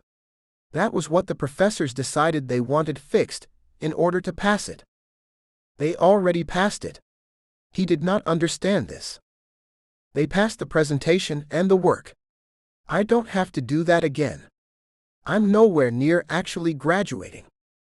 Near choke number 2. Zoe continued. I have to do the edits, though at least this time I don't have to keep handing them back and forth. This is a last round. Thank God, he interjected, but shoved another piece of sushi into his face to stifle the urge to say what he really thought. Then I have to format it and turn it into the catalog system. What's that? This was almost worse than the equations he'd seen her doing for homework. The school keeps every thesis ever in a database system, and people can pull them up and read them. This passing score allows me to submit mine with approval of my professors. I have to also pass my Chem 451 class. It's required. And it's trying to kick my butt. You can't even skip class on the day you defend your thesis? Nope. She shook her head and dipped her sushi into soy sauce. Her casual manner told him this wasn't the disappointment to her that it was to him. She'd already known. She'd been telling him there was no time. He should have listened. He stayed silent for the rest of the meal, short as it was. Then she took her backpack and headed back across campus. She wanted to study before class. Of course she did. So he grabbed her computer bag and kissed her goodbye on the cheek. Still feeling like he was in shock, he hauled her bag back to his car. He'd parked on the south side of campus, and if it hadn't been downhill, he would have gotten completely lost. He'd agreed to come back and get her later in the afternoon. Noah had been planning on getting everyone together to celebrate with Zoe, but that wasn't going to be possible until next weekend. Thank God, because he'd screwed this up too. Had he set it up tonight, Zoe probably wouldn't have made it to her own party. What a bitch this was. He headed home, changed for the gym, and worked out until he was covered in sweat. On the drive home, he checked his phone, only to find that no one had called. He'd thought he'd feel better when Sherry stopped calling him for auditions he couldn't make it to, but it actually felt worse. Now it felt like no one wanted him. That was stupid, of course. He'd told Sherry to stop calling. Still, that was how it felt. Noah showered and washed off the sweat, even if he wasn't able to wash away the stupid feeling. Somewhere during bicep reps, he'd had to suffer another round of admitting to himself what he was doing. At first he'd been lying to himself. He was helping Zoe, sure, but he was also hoping she'd realize she should come back to him. Once he'd admitted that hope to himself, he'd been more active in pursuing her. Now he had to admit that nothing he could do would ever be enough. There wasn't enough soap to wash that away. She told him she was booked solid until graduation. She had maybe 3 days, but during those 3 days, she'd be packing up her apartment and making plans to move. She had 2 finals to study for. And she was leaving only 1 day after graduation. Twins often came early, she told him. She wanted to be there. He headed out to pick her up from class, feeling dejected as he left the house. He truly didn't mind keeping his promise to her. She'd worked so hard for this, and he was helping. That meant the world, but letting go of the idea that Zoe would come around was hard. She'd slept with him again last night, which made it even more difficult to think that there was no way this was going to happen. By the time he pulled up in front of her building on campus, he'd somehow found the balls to take another crack at it. He didn't get out anymore and run around to get her door. She was more proficient with the crutches. Despite the fact that every once in a while she would tip and scare the crap out of him, mostly she had it down. Also, she was independent as all get out, and he admired that. She did hand her backpack into him, and he shoved it into the back seat, then did the same with her crutches, a routine they'd perfected. She slid in and buckled up, then looked at him when he didn't pull out. "Dinner tonight, Zoe? Let's at least go celebrate." She opened her mouth as though to protest, and he shook his head. "I know you have work and I know it's not the end, but give yourself a rest and relax for one evening." "Isn't that what I did last night?" Noah scoffed at her. "Please, that was just stress relief, like acupuncture or something. This is with clothes on. Have dinner with me, please. Your choice." He watched as she struggled against the constant pull of homework and things to do. He saw the moment she caved. "I don't know. Chili's." Shaking his head at her, he countered. "Dantana's." "I'm not dressed for Dantana's." She shook her head and started to cross her arms. "Neither am I. It's Los Angeles. We can go in there however we wish." He tilted his head. She loved the place, and she couldn't afford it herself. He was baiting her, and he knew it. Tonight he didn't care. "We'll get the escargot and the steamed clams." Noah paused. "If you really want to go to Chili's, I'll take you there, but I had something more like Dantana's in mind." She didn't speak. He made the turn to head toward the restaurant.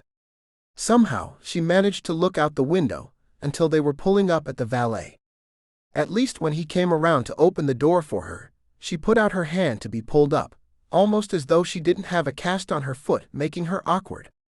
He balanced her and then reached in and pulled out her crutches. She grinned up at him. "The escargot and the steamed clams." "Yes, ma'am."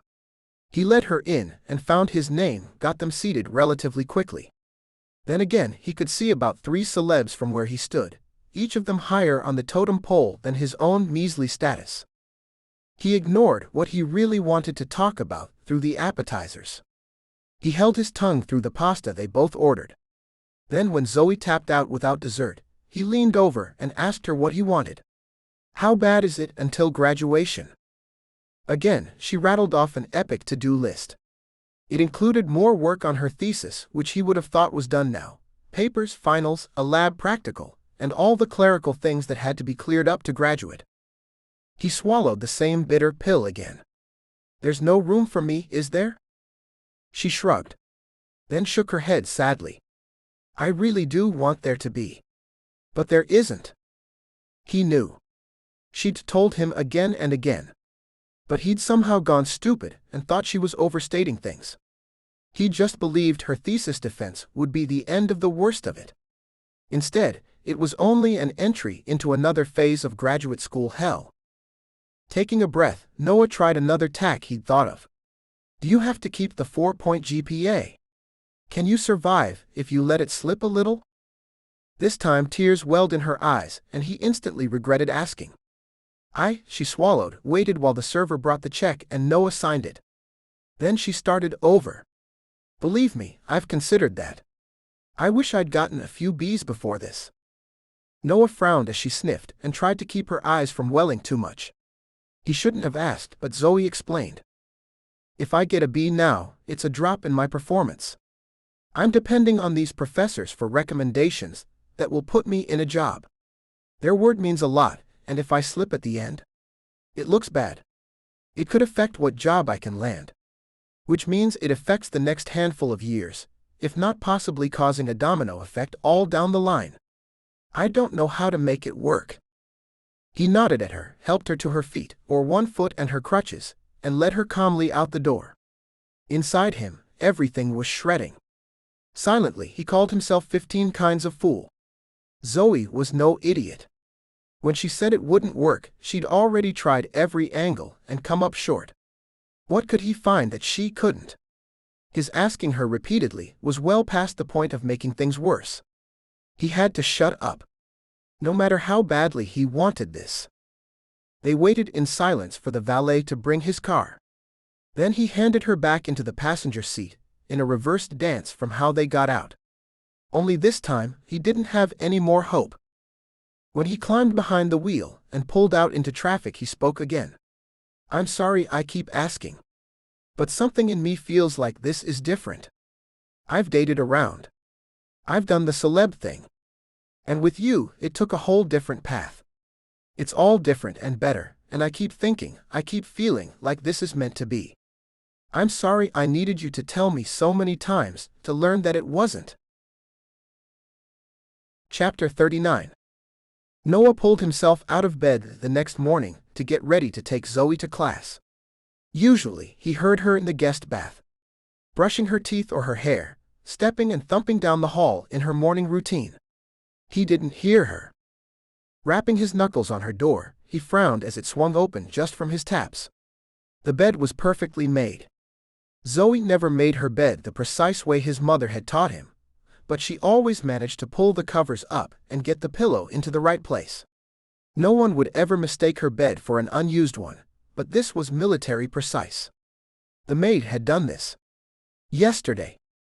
Growing more concerned, Noah wandered the house. Had he run her off last night? Where would she have gone? How?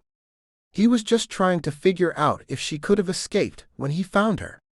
She could have been mistaken for a sleeping child, if not for the open, heavy texts her arms were folded over. The page peeked up at him, swearing at him in multi-line equations that he couldn't even follow. Short sentences in between seemed to believe they explained the gibberish of the numbers and variables. It was a language Zoe read. Unless she was sleeping on top of it. He laid his hand on her shoulder. Zoe. With a sharp intake of breath, she popped up, confused and blinking. What? Zoe, you fell asleep out here. He left his hand on her shoulder, liking the feel of it, until he reminded himself that he had no claim. And he wouldn't. It actually didn't matter if he removed his hand or not. She was up and swinging down the hallway before he could say anything else. Mild swears came from her room, and she thumped around a little, trying to make up for lost time. After getting dressed quickly, Noah looked around for something to do to be helpful, and he scrambled a few eggs, microwaved some bacon on a crisper he'd gotten, and rolled it into 2 tortillas. He ate his quickly, almost burning his mouth, and wrapped hers in a paper towel. She barely looked at him as she swooped past on her way to the garage. Seated before he was even behind the wheel, she opened her eyes wide in shock as he handed her the burrito. They were running late. We don't have to stop and drive through anywhere. But you've got breakfast. Thank you. Her tone told him she was surprised and touched, and for once he didn't care. He'd still help. He wasn't an ass, and he admired her drive. But it was so hard to help her leave.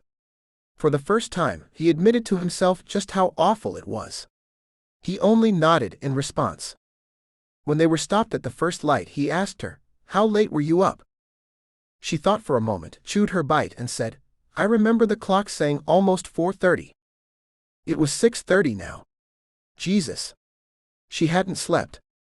He felt like a heel. He'd taken her to dinner, being so nice and practically pushing it on her when she had a ton of homework that had kept her up past 4 a.m. and she hadn't even finished.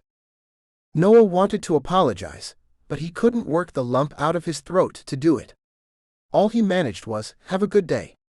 Let me know if you need anything," as she climbed out of the car. Zoe nodded and headed off into the building for her early class. Noah pounded his head against the back of his seat a few times, then finally pried his sandy-feeling eyes open. How bad must Zoe feel? He blinked, then turned to head out, only to find a student crossing the road right in front of his bumper.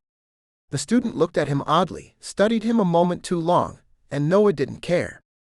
Eventually, he pulled out, wove in between the students coming in for their first classes of the day, and headed home. He'd planned on going back to sleep, but guilt didn't let him. His broken heart twisted in his chest, and he couldn't remember the last time he'd felt like such an idiot. Every time he tried to love Zoe, he hurt her. He was still laying on the bed, staring at the ceiling when his phone rang. Looking at the screen, he saw it was Sherry and picked up. "Hello." "Hey kid." Noah could envision Sherry in a three-piece suit, sitting behind a big metal desk, in a cross between Sam Spade and an old-timey football coach. "I got an audition for you." "I told you, I know. It's June 20th. You can take that, right?"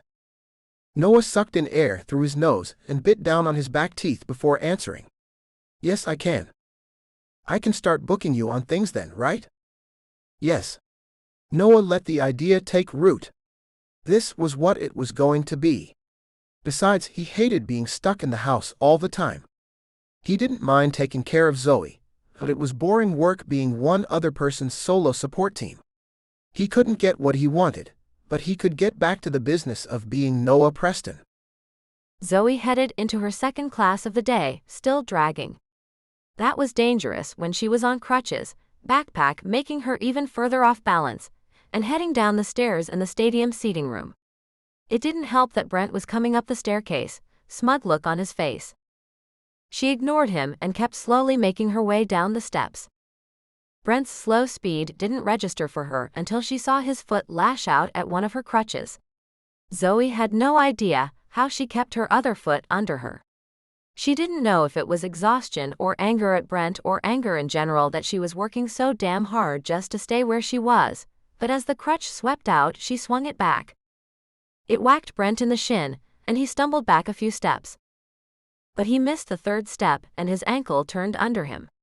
Down he went, tumbling 3 more steps, whacking his arm on one of the seats as he went by. He wound up in a heap on the first landing as Zoe's heart beat once, twice, then came to a dead stop. In a flash of a moment, she wondered if she'd killed him. As he began to stir, she wondered if she'd truly hurt him. When he climbed to his feet and the anger took over his face, she understood she'd merely provoked a truly violent man. She took a breath and started to pull back. Again, she didn't know what caused her reaction. Maybe it was that she couldn't pull back. She didn't have that kind of control over her crutches, not on these steps. Maybe it was all the times she'd seen her mother or sister cower to an abusive man. But she snapped. She held her crutch up, planting the tip in the center of his chest and halting his forward momentum. "I will kill you, bitch." He struggled to get at her, but Zoe moved the crutch to keep him at its length, then she pushed at it ever so slightly, pressing him back just a bit. His lips pulled back in a snarl. "You bitch." "Really?" Zoe leaned in toward him this time. No longer afraid. Screw him and screw this program if that's what it came down to. She'd sue the school for not protecting her. "You tried to kill me." He growled it out, still in attack mode. "No." She said it slowly, and with serious condescension. "You tried to kill me.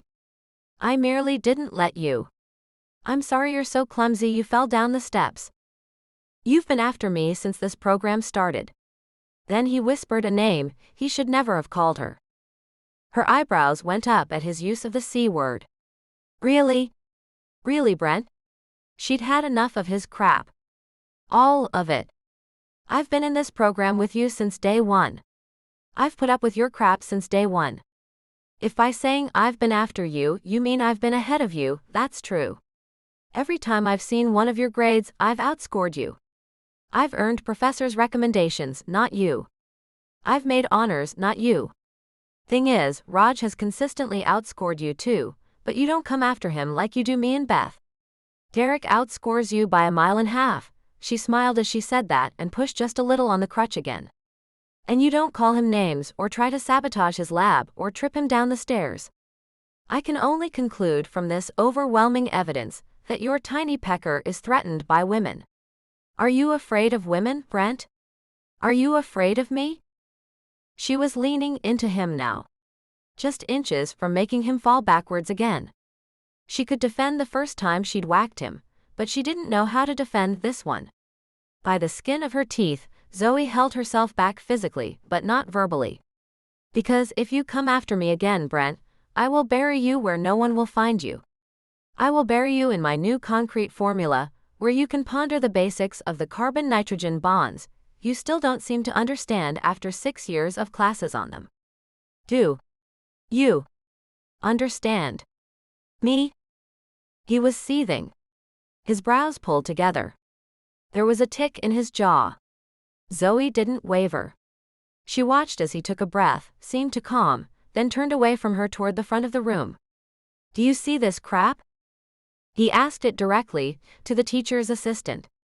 The title was a bad one, since Kamal Patel was pretty much the sub-teacher, the grader and the one they spoke with mostly if they needed something. Kamal raised his eyebrows slightly as Zoe felt her heart race. Brent spoke again. Did you hear her threaten me? She pushed me down the steps. I've been putting up with this crap since she started this program. Zoe could not believe that Brent was trying to twist this around on her. But a half second later, when her brain absorbed it, she realized that's exactly what he would do. She looked up at Kamal, who sat quietly at the front of the room for most classes. He spoke only when the professor asked him, or when the professor didn't show up. Zoe had great respect for Kamal's intellect and his knowledge of chemistry and engineering. But aside from his PhD, she knew little of him as a person. She didn't speak. Kamal set down the papers he'd been sorting through with a thunk. Then he looked up the stairway at Brent and said, Yes, I do see it. I see all of it. I see that Zoe and Beth and Priyanka and Kate have all taken crap from you since the moment they got into this program. I've stayed quiet since it's not my place to say anything. But now that my postdoc is 5 days away from being done, I don't care if they fire me. Now that you've asked me directly, it is my place, and I too have had enough of your bull, Brent. Brent pulled back like he'd been slapped. Zoe planted her crutch behind the douchebag, not letting him back up. He was staying for this. Kamal pulled off his glasses and walked up toward Brent. I saw you try to trip a woman on crutches down a staircase. And I saw her defend herself. I heard you threaten her life, and I heard her defend herself. And if you or any of your tiny friends say anything otherwise, he stared over at the group of guys putting their heads together with a low twittering noise. I will explain how I've witnessed this pattern of aggression, harassment, and even the occasional criminal activity. What? Brent broke in. You have no right. But Kamal overrode him. Yes, Brent, your harassment of them is criminal, and I have records. Kamal looked around the class. I've been at UCLA for 8 years. I keep copious notes. I have them signed and dated from your first day in class with me, Brent. I didn't say anything, but if you think I don't have it all recorded, you're an even bigger idiot than your grades suggest. He stared at Zoe's classmate again. Looked him right in the eyes. I have written documents that you've been an asshole since day one, and a criminal since you swapped out the sulfuric acid in the 3rd lab. The color rose in Brent's face. Zoe could see it, from the back. Kamal didn't let up. I'm sorry you have a tiny pecker. Zoe almost gasped and laughed at the same time. Go, Kamal. Kamal continued, and I'm sorry you have an equally tiny intellect. But as of today, you have 2 choices. Drop out of the program or understand that I will be speaking with every professor you've ever had and you'll be stripped of your grades. I don't think I can stop you from being an a-hole and a misogynist. but I can stop you from being one here. Brent muttered a racist term Zoe would not repeat, and not that much under his breath. He turned to his seat, but Kamal stopped him. Pick up your things and leave. You're not welcome in this class. You can't kick me out. I won't graduate. I know. That's exactly what I said. You'll take yourself out of the program.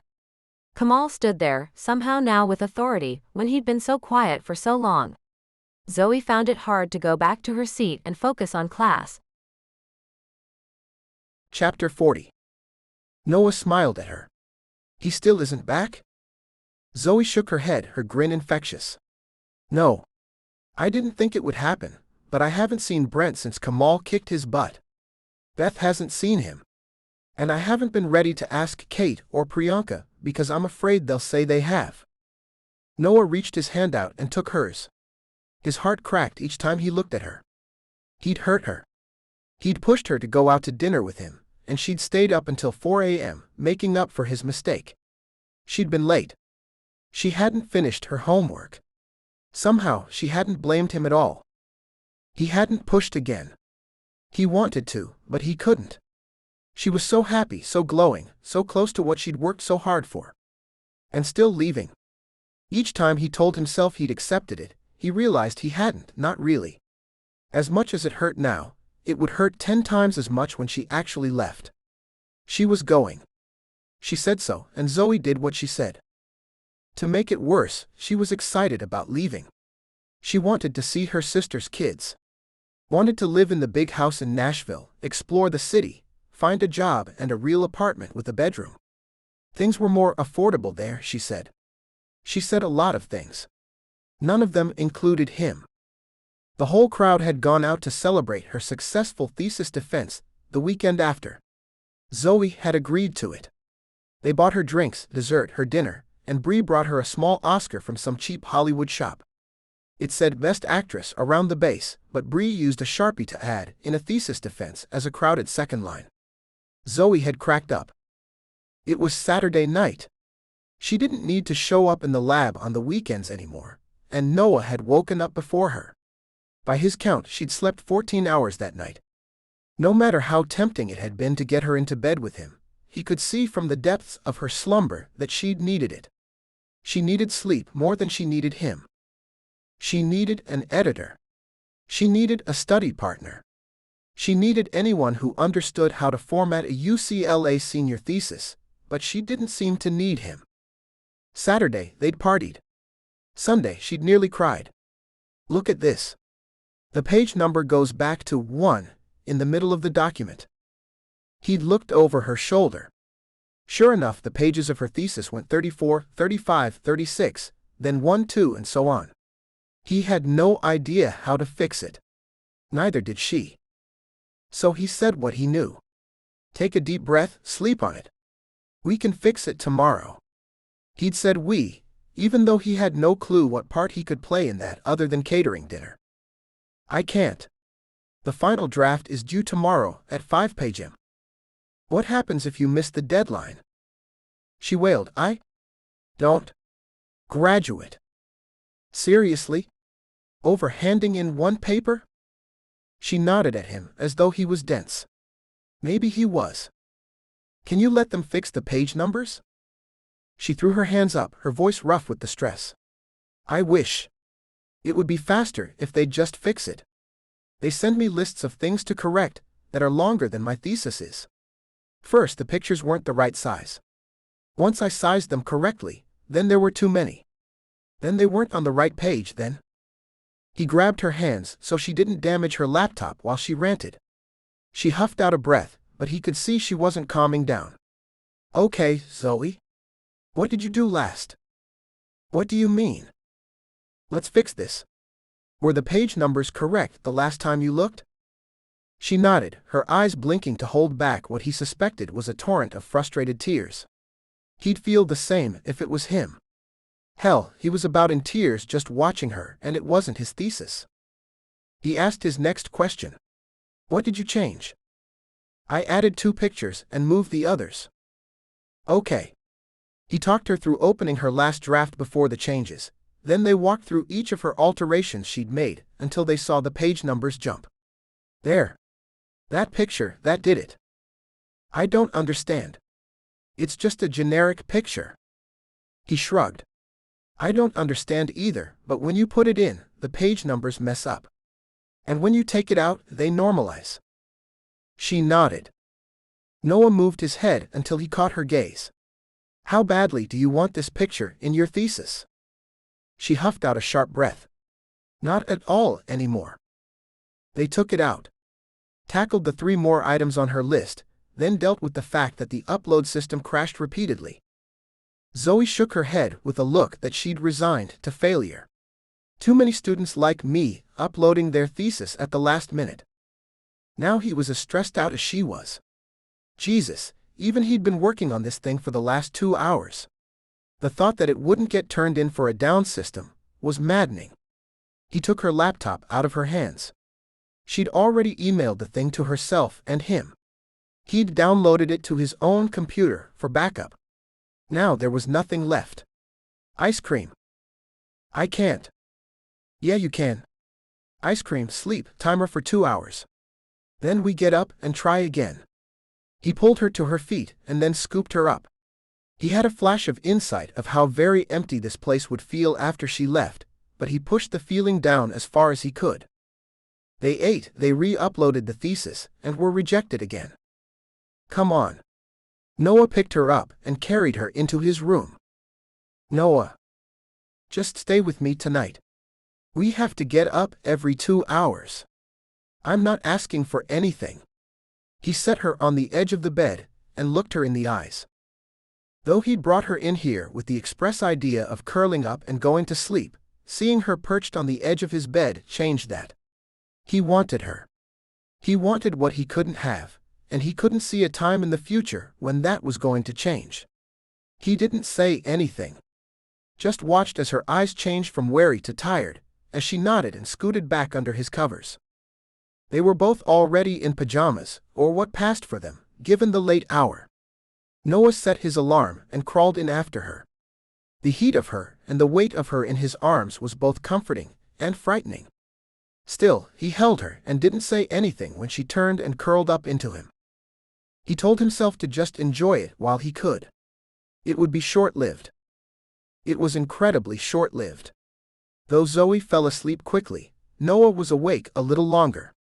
He didn't remember falling asleep, but the jolt of the alarm and the hazy sludge of being ripped from sleep fought with him. He slapped the clock and tugged at Zoe. He'd go do this himself, but he didn't have her log in. Zoe. How had his uber-obnoxious alarm not woken her? He sighed. Zoe? Wake up. It didn't work until he added, we have to try to turn in your thesis again. Then she shot up, blinked hard, and set her feet on the ground. He was going to have to carry her, and he wasn't awake enough for this. Should have brought her crutches in.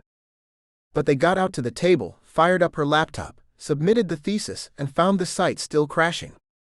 He could have handed her the crutches then, but he didn't. Instead, he carried her back to his bed.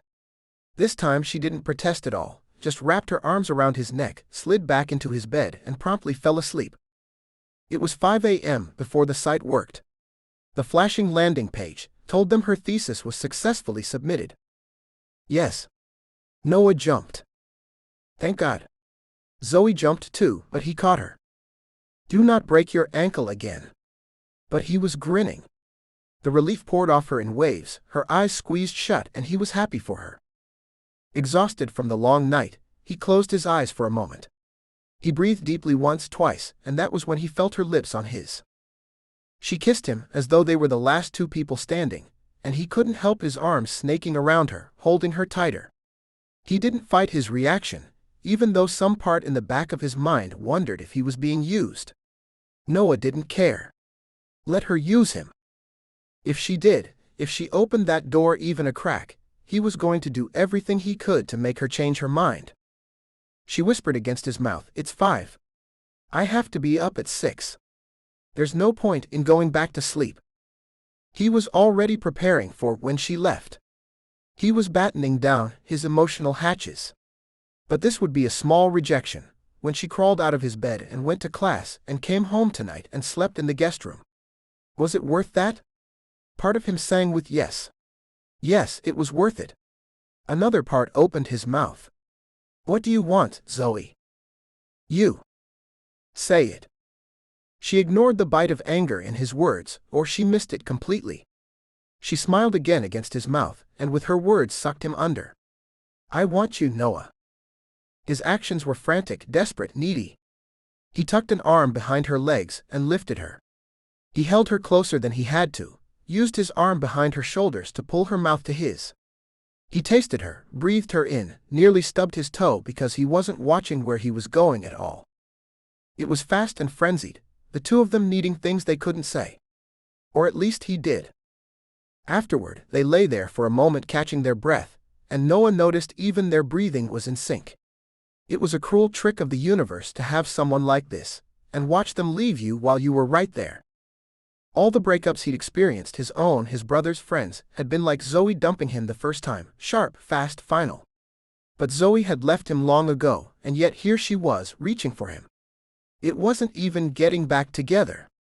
It was just that she was like the tide, receding and returning as she was able, but pulled by forces beyond both their control. He wasn't able to hold her, any more than he could keep the ocean on the beach. When her breathing finally slowed, she rolled to face him. Noah. Shish. It was nowhere near 6 yet. He kissed her quiet. Jesus, this was going to kill him. He was all in anyway. It was just after 6 a.m. when she said his name a second time. This time he let her talk. Noah, she sighed it, but it was sadder than it was sexy. I want to be with you. But I have to finish. I have to go to Nashville.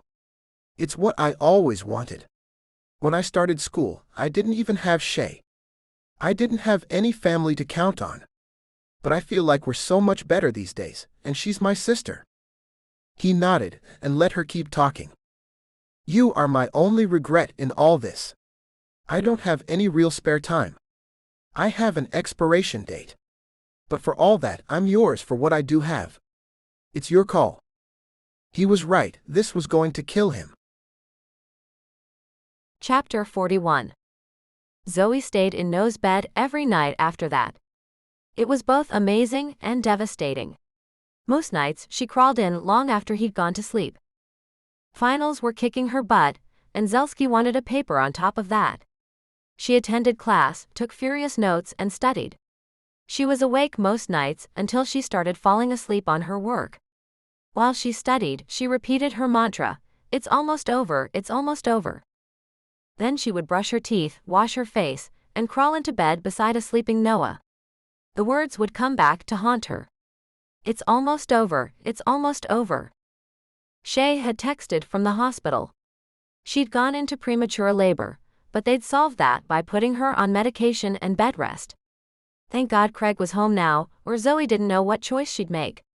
She'd once told Noah she was grateful that no one at home needed her. She didn't know how she would have gone to school if anyone was depending on her. But she thought of Shay's pregnancy now, and wondered what it would be like if Shay hadn't found Craig. Zoe had made a handful of expensive trips back and forth once Shay had found herself, but before she'd found Craig. Each time, Shay had shoved her out the door, telling Zoe that she needed to finish school. So here she was, finally getting her dream. And losing her new one at the same time. Noah slept with no shirt on, his skin smooth beneath her fingers as she touched him and reminded herself that this was real. How he felt. How he wanted her. How she was leaving. Like every night, she curled up next to him and stole some of his body heat. She told herself she'd remember this when she was living in Nashville. It would have to do. Like her, he kept a paper calendar. Well, he kept it specifically because she'd told him how she'd read up that it helped with memory. Better than a digital calendar. She hadn't realized that a paper calendar would live on his new desk in the main living space, since she'd taken over his guest room. She hadn't realized he'd just leave it open to the current week or the next. She saw that he was booking auditions, press junkets, and more. All starting on June 20th. He may love her, and she may love him, but they were headed in separate directions. When the alarm went off, she jumped up, startled like always. Noah rolled over, as though the alarm was a mere annoyance. To Zoe it was a taskmaster, disobeyed under threat of death or worse. She hobbled into the closet, putting small amounts of weight on the cast. They were off to the doctor's this morning, for a check-in. She had no finals today. By luck of the draw, hers started tomorrow. Her clothing lay folded in neat stacks in various cubbies in Noah's closet. No one had said anything to the assistant, but she'd figured it all out, and quietly moved Zoe's things to where they were more useful. Noah didn't keep her or Carl late anymore. Then again, he wasn't clubbing, and he wasn't throwing parties, what with Zoe on her breakneck run for graduation. Noah came up behind her. Wrapping his arms around her, he picked her up off the ground. "You shouldn't be walking on that thing. Not until the doctor says." "I'm fine," she protested as she pinwheeled her legs too far off the ground to make contact. His lips found the point where her neck met her shoulder, and she melted into his hold. He set her gently on the floor and smacked her butt, making her reach out and grab him for balance. "Hey." Her hand wrapped his bicep and his eyebrows went up as he tossed her a careless-looking "Who me?" grin. At moments like these, everything felt normal. She tried not to think about it. But it was less than 1 week away. Today was Monday. She was flying out Sunday.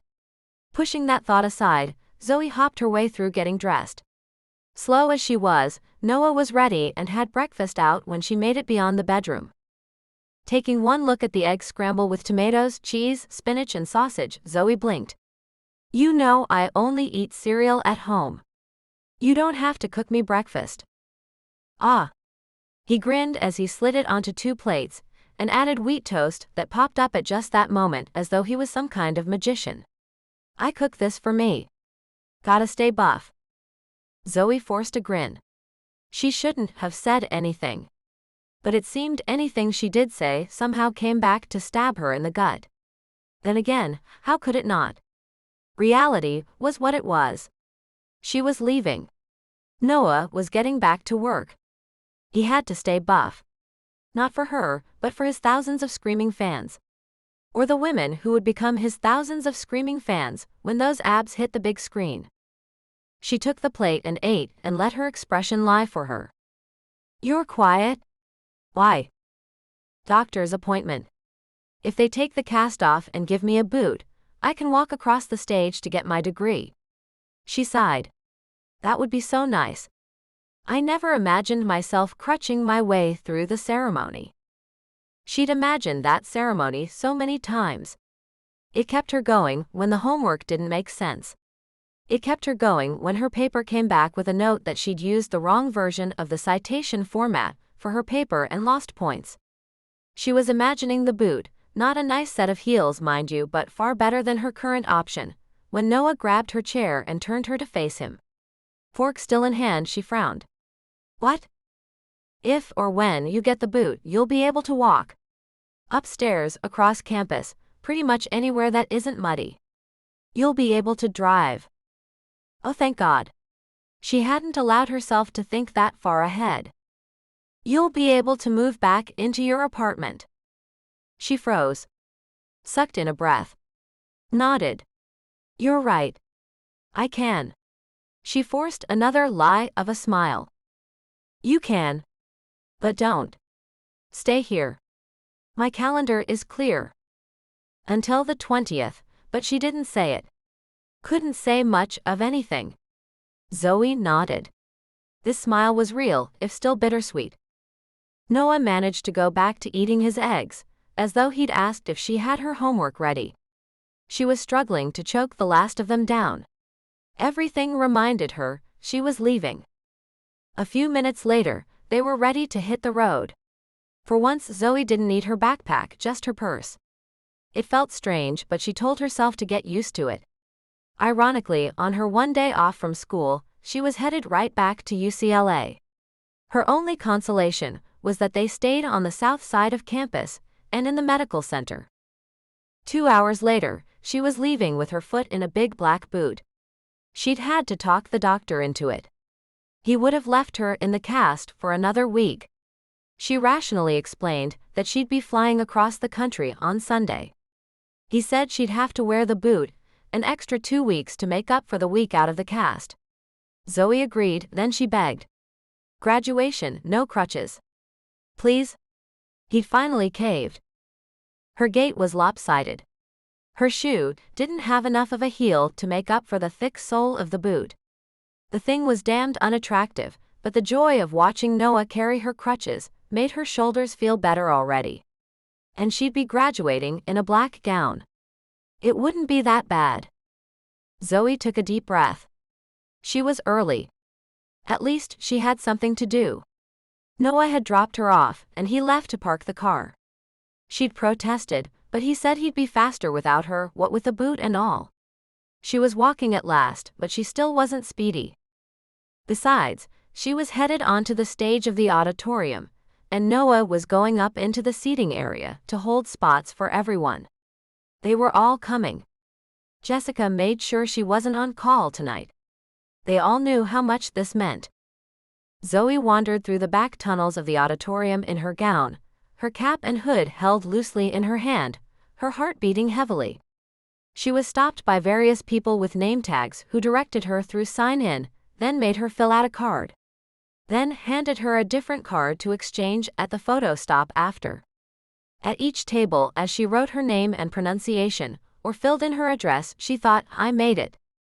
After what felt like a zillion stops, she was directed out to where the School of Chemical Engineering was sitting. This particular ceremony was only for the Graduate School of Engineering, and it still filled the floor. For a moment, she thought she should have graduated in the winter, when it was smaller. Then she squashed that thought like a pesky bug. There were 17 rows of graduates, and Zoe searched for her friends. She found Beth rather quickly. Or maybe Beth found her. Zoe? Her friend nearly squealed. Holy crap. We're here. Zoe was hugging her back, about to answer when Beth went on. And you don't have your hood on. I don't know how to do it. It was a drape of fabric with some black, then a wide band of orange for the engineering school and a thin blue stripe for UCLA. It was far more attractive to her for what it represented than for any design quality. Zoe was putting her hat on her head when Beth motioned to her. Hat off. Then Beth draped the thing over her head, found hidden buttons on her gown and pieced her all together, the hood draped just so. As Zoe was standing there getting outfitted, she looked up and saw Noah in the stands. Bree and Kevin had joined him. As Zoe waved, she saw Jessica coming down the steps. She waved that direction too, but Jessica didn't see her. Luckily, it was UCLA. Probably Noah Preston sitting in the stands wasn't that big a deal. Zoe had barely gotten her hand in the air to get Jessica's attention when she was hugged again from another angle. Kate and Priyanka had arrived. They, of course, were already put together. The four of them held hands in a chain. It had been a long journey. Beth had been beside her since day one of undergraduate class. Zoe squeezed her hand. They sat with their name cards clutched as the auditorium settled down, though Zoe's pulse didn't. They would be the last four to graduate, but that was okay. She sat through the ceremony and 2 speeches, then the parade of professors. She waited while the PhD students each got their hood put on by their sponsors. Some of the slip UPS would have been hysterical, but Zoe was too excited for herself. The stands had filled in. Kara and Walker had shown up. Beth had family in town, as did Kate and Priyanka. Zoe had her own version of family, and they were all here. They would go out afterward. Then suddenly, the rows in front of her started standing and filing out. Kate squeezed her hand, then it was their turn. Zoe handed over her card and waited while Kate, Priyanka, and then Beth went before her. She walked slowly in the boot, taking measured steps and wanting to remember this. After she was handed her degree on stage and shook the hands of the professors down the line, Zoe was ushered into an area backstage. Kate, Priyanka, and Beth all waited. Get your picture by yourself, Priyanka told her, then we'll do a group shot. Zoe stood and smiled, held up her degree, Then the four of them crowded around, laughing, smiling, and mugging for the camera. As she headed back to her seat, it hit Zoe that this was the last time the four of them would be together. In fact, it might be the last time she saw them, ever. Chapter 42. Noah watched her through the late dinner. She'd been too excited to eat much earlier, and now she was too something else to eat much now. He didn't know what it was, only that he had a knot in his stomach that matched the look on her face. Zoe managed to appear both thrilled and sad at the same time. She'd said something about Beth spending the evening with her family, who had all flown in from Idaho. He'd laced his fingers through Zoe's and asked, "Are you okay without your family here?" She shrugged, resigned. "The only real family I have is Shay. And I didn't even have her for a long time. I guess I don't fully trust it yet." Then she'd looked resolute. "My family is here. I wish Shay was here, but I understand. And the rest of you made it." That had been it. He'd wondered why she was going back to Shay, if Shay wasn't a steady family member. Zoe had once told him that if things ever went horribly awry for him, he had a place to go. His family would take him in. They might not be the nicest about it, they might smother him in "I told you so's," but they'd feed and shelter him. For a while she hadn't had that. Her mother wasn't stable enough to provide anything. And when Zoe asked for help early on, Shay had turned her away. Zoe had later found out exactly what Shay's husband was doing to her, and was grateful that she hadn't been in that house, but at the time it had been a huge slap in the face. Now she didn't look slapped so much as resigned. Bree asked her about the job market in Nashville. Jessica said she'd never asked exactly what one did with a chemical engineering degree. "I mean, I know what chemicals are, and I know what engineering is, and I never stopped and tried to put it together, you know?" Zoe had laughed and tried to explain. Noah told them about her textbooks and the equations he'd seen her working. Some of them didn't have numbers, just letters. "Those are chemical equations." She'd elbowed him. "Don't you remember the letters for chemicals from high school, at least?" "I never had chemistry. I was a theater kid."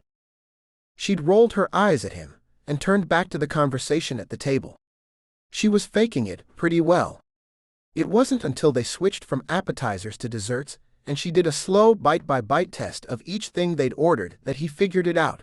Zoe was cataloging everything. It was her very last day of school. It was the last time out with her friends. It was the last time out at Rory's Grill. Her last night in Hollywood. Later, when they were home, exhausted and slinking into his bed, he wondered if she was cataloging everything with him too. He didn't worry. He found himself cataloging all of it too. The slip of her skin under his fingers. The way she breathed out, tired but still wanting him. The heat of her next to him.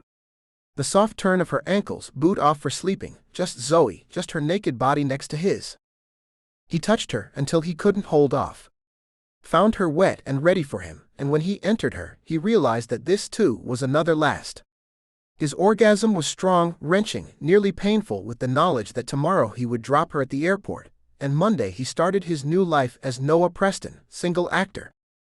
Though they weren't officially together, hadn't been for a long time, he'd always thought of them that way. She was his and he was hers.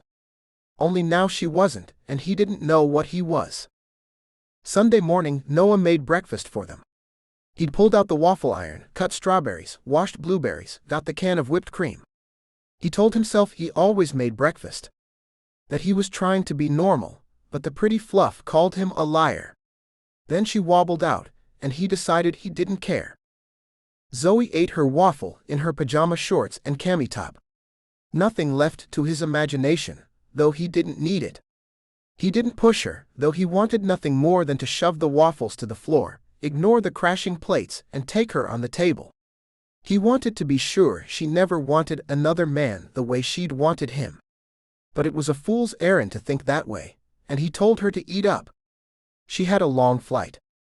They dressed, packed her suitcase, and headed to her apartment for a last-minute check. Shay was sending a mover to get Zoe's things and put them in storage. They'd sorted what she wanted to keep: kitchen things, clothes, books, and personal items. They set aside things she didn't, the desk made of a discarded countertop and plastic crates, the futon, the cheap table and equally cheap chairs. She'd already sold her car and designated many of her things as donations for a battered women's shelter, a choice Noah found a bit poignant. She packed some of the things she'd had at his apartment into the box labeled clothes, and her shoes into another box. She repacked the big suitcase that was the only thing going directly with her. Zoe was smoother on her feet now, though still not quite symmetrical in her walk. The boot was a huge improvement. As much as he was glad he didn't have to worry about her on the plane with crutches, he'd had to let go of his harbored hope that she'd declare it too difficult to fly like that and stay another week. She stood up in the middle of the room, comfy jeans and t-shirt on, ready for the plane. She checked her carry-on more times than he could count. Her phone held her ticket. She had her confirmation code to check her bag. Her e-reader was in the front pocket, jacket in the middle. She had 2 tiny presents for the twins, outfits he'd helped select, a present from both of them.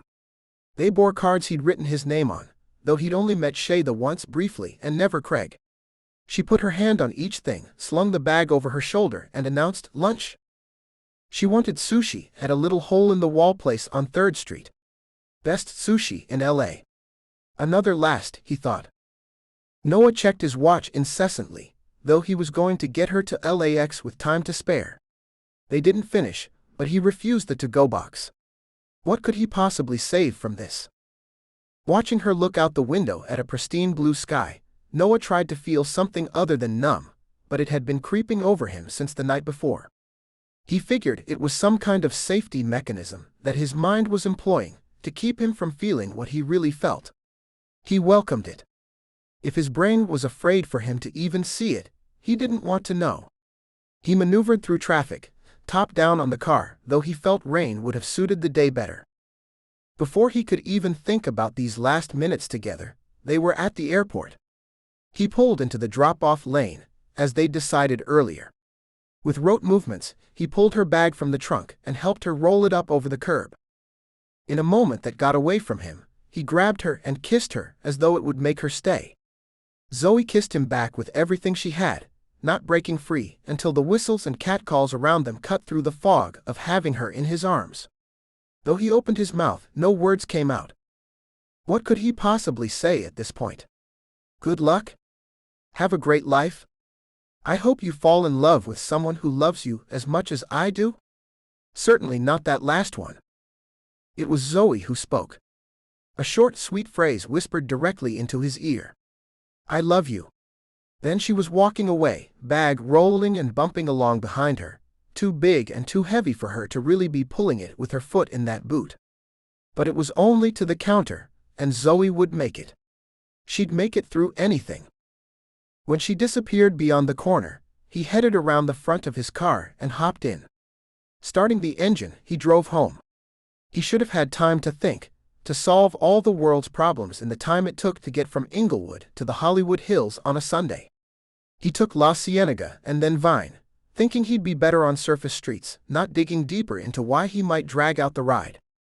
He even slammed on the brakes as he approached Hollywood Boulevard, for the first time noticing a witchcraft shop on the west side of the street. He considered going in, seeing if they had a spell he could cast. Not his thing at all.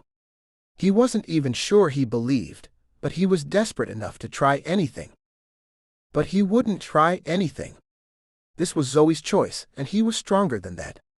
He'd seen this day coming from miles and miles away.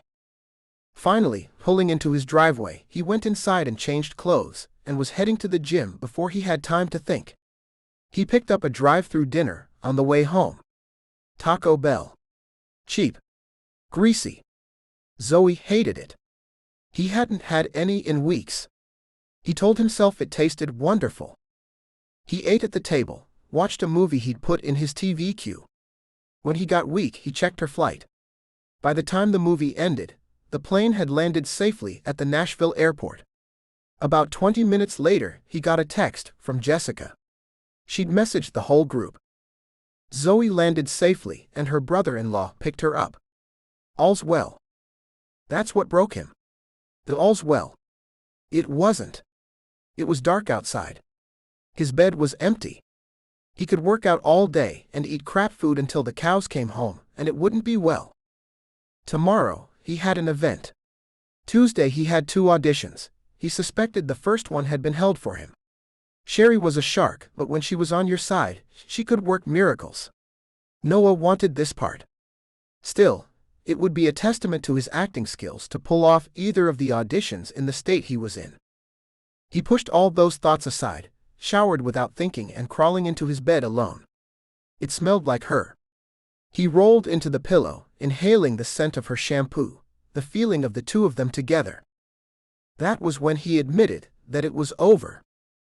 She hadn't turned around at the airport. She hadn't hopped on a plane and come back. She hadn't even let him know she'd landed safely. Zoe was gone. Noah pulled his knees to his chest and bawled like a baby. Chapter 43. Zoe held her tiny niece to her chest, the feeling having become more comfortable in the last few weeks. At first, she'd thought she'd dropped the baby, and she'd been petrified every time she held one of them. Zoe had arrived on Sunday evening. By Monday night, Shay was in full-blown labor, and by Tuesday morning, Zoe was an aunt again. Twice over. She'd been staying in the waiting room with the boys. Then she'd ferried them back and forth from the house to the hospital as needed. Shay had been in for 3 days, the babies for 5. Her sister had been a wreck, coming home without her daughters. Craig had been a rock until Shay was comfortably asleep. Then he'd taken a deep breath and told Zoe he was afraid to bring them home. The girls were so small. "I never had a baby before. I wouldn't have ever held one if Kelsey hadn't made me." He paced the living room while Zoe sat on the couch watching him, wondering what she could do with all this new parent anxiety. Kelsey and JD's babies were actual size. "You mean bigger?" Zoe had asked. These girls were actual size. They were small but not horridly tiny. They were in preemie diapers, which she thought was pretty okay. She'd gotten on the internet to check. If she believed half the sites, the girls were fine. If she believed the other half, the girls were doomed to half a life, probably stolen by the nurses at the hospital administering the wrong drugs. Zoe shut down the computer. She'd placated Craig, reminding him the doctors had given them a good bill of health. The girls were in the hospital to gain weight and hold their body temperature, that's all. Zoe was surprised her little pep talk worked, since it was basically the same one he'd given Shay. 2 days later, the girls had come home. Owen was enamored. He'd suggested the names Arwen and Eowyn. His parents had agreed, and only after saying yes had they learned they'd agreed to name their daughters after characters in the Lord of the Rings trilogy. Aaron, on the other hand, was not amused. He needed attention. Zoe understood, it was just the way the 2 boys had always been. Now with 2 babies eating up all the grown-up time around the house, it was hard to be a kid. Probably harder to be a middle child. She worked to give them each the attention they needed, and to take the babies so Shay and Craig could get some time with the boys, and then some time alone. She sat on the couch with Arwen finally sleeping across her chest. Eowyn had conked out in her swing. The boys were out with friends, and Shay and Craig had gone out on a real date. It was the middle of the afternoon, and everything was scheduled around the babies' feeding times, but it was as close to a real date as the 2 were going to get anytime soon. Zoe's current dilemma came from the fact that Arwen was asleep on her chest. She was not able to move without likely waking the baby. Eowyn was going to wake up screaming as soon as the swing stopped. The clock said that was going to happen sooner rather than later, and definitely before her sister got home. Shay was a whiz with the girls. Somehow, she was a natural mother, despite the upbringing they had. Zoe, meanwhile, was clearly a second-rate substitute. She lay back slowly on the couch, figuring she'd wait out the swing. Stuck as she was left contemplating the state of things. She'd been here 3 weeks now. There hadn't been time for job hunting. There were 4 kids in the house and only 3 adults. Even with her here, they were outnumbered. She'd gotten her resume together and felt like it was a huge accomplishment. Then she checked the calendar and realized it had taken her 2 weeks just to do that. She was in as much of a personal bind as she was here with the babies. Her new catch-22 was that she was never going to get out and get job interviews with 2 babies needing everything from everyone all the time. But she couldn't get an apartment and get any time to herself until she got a job. She stayed on the couch, stuck, eyelids drifting shut until she heard the last click of the swing and the intake of breath as Eowyn realized she'd been stopped. Zoe flew into motion, grabbing bottles, bouncing one baby in her arms and turning the timer on again for the swing. She checked buckles, changed Arwen, traded her spot for her sister and changed Eowyn. One or the other of them screamed the whole time. Craig could make them quiet.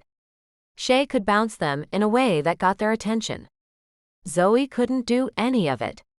She settled for done and tried not to die of an overdose of stress hormones while she set them up side by side and stuck bottles in their mouths. Finally, the noise stopped. She knew babies were designed to elicit a reaction. Knowing that didn't change that she fell prey to it every time. She became a bit of a clown around the girls, though she didn't mind. Like her sister, she kept a running monologue going, telling them where Mommy and Daddy were, what they were drinking, what colors they were looking at and more.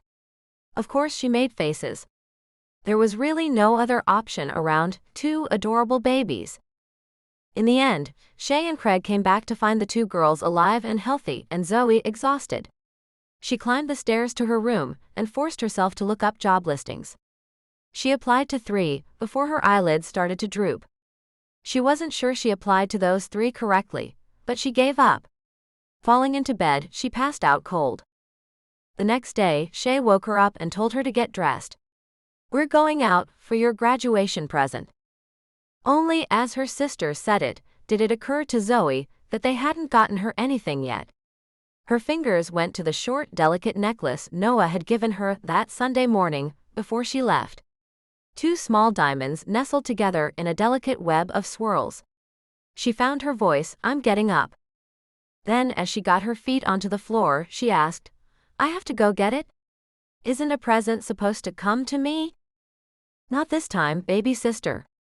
Shay was out the door, leaving Zoe to wonder where she'd found this sudden energy.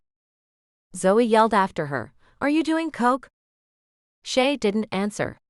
The woman had twins a few weeks ago. She was often exhausted, and sometimes had baby vomit on her shirt. Today, she was put together and putting Zoe to shame. Zoe squinted, as though that would make the early morning better.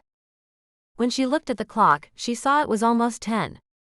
Well, She made it downstairs in 30 minutes and watched Craig kiss his wife goodbye. The man who'd been afraid to bring his daughters home sat at his table, bouncing seats, pointing out homework problems to Aaron, and chatting with Owen about the latest book he'd read. Anything could happen. Zoe offered to drive, but Shay pulled out her key and grinned. 3 weeks, baby. I can drive. They headed out for crepes for breakfast. As Zoe watched her sister savor them, she frowned. "This isn't for me, this is a present for you." She wasn't going to complain about crepes, but, "Don't you go telling your husband I'm responsible for us out without him." "Nope. This is for both of us." "So this isn't my graduation present?" Shay shook her head and scooped up her last bite. "I'm still eating like I'm pregnant." "Good God." "Meh. You're nursing, it's pretty much the same calorie-wise." Zoe waved her off. When Shay raised her eyebrows, Zoe shrugged. "I'm reading up." "I've noticed. You're always helping out, or reading up or something. If you're not going, you're dead asleep. You have no settings in between." Zoe only nodded and finished her own breakfast. Shay was right, though her sister seemed to think it was something about Zoe herself. Zoe thought it was about being in a house with 2 kids and 2 infants, and being the de facto nanny. Shay, happy as a little clam to be out and about, paid the bill and shuttled them into the car. A light drizzle started outside, and Zoe watched it mist in the air as they headed farther into town.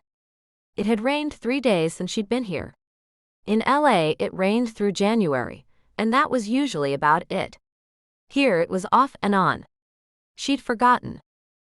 Zoe was still looking out the window, when they pulled up to a series of high-end shops in the middle of town.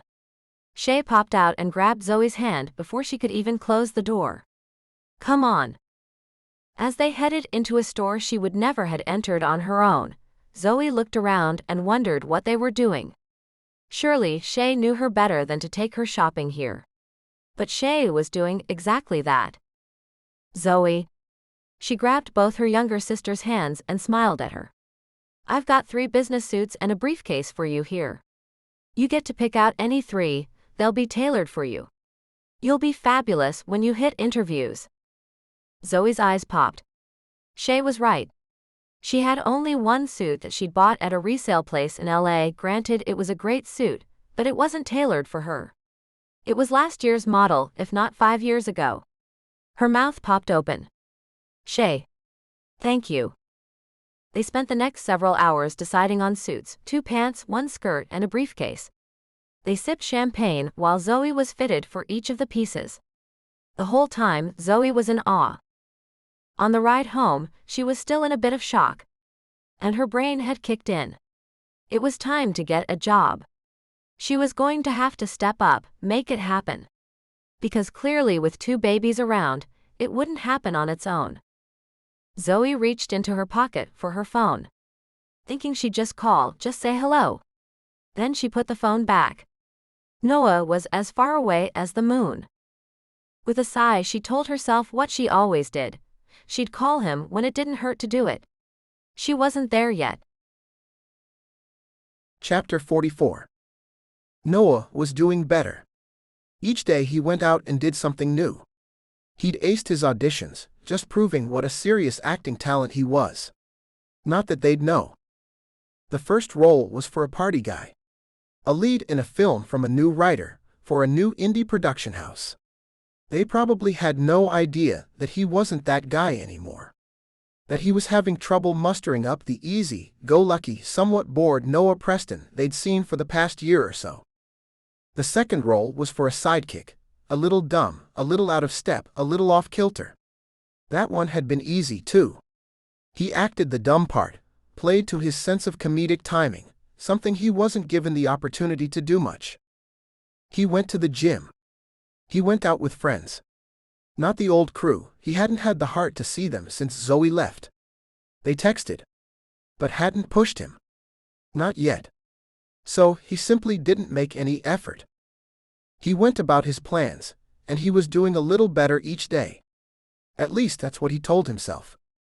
It was a Monday, when he admitted he had a problem. When he thought for a few minutes, he picked up the phone and called Tyler. It wasn't that he wanted to talk to his brother.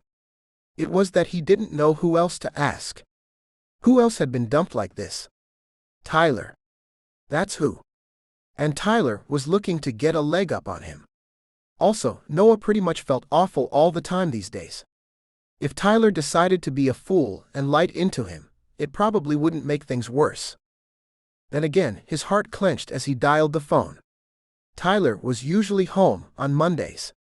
He worked Saturday, then had Sunday and Monday off. At least that was the case if Tyler was still at the same job, still on the same schedule. It bothered Noah that he didn't know. The gruff voice answered the phone in a tone that let him know his call was not the most welcome. "What's up, little brother?" Had to rub in the little brother part, didn't he? But Noah didn't comment. Just calling for some advice. Might as well dig in, he thought. Advice? Want to know what colored Porsche to get?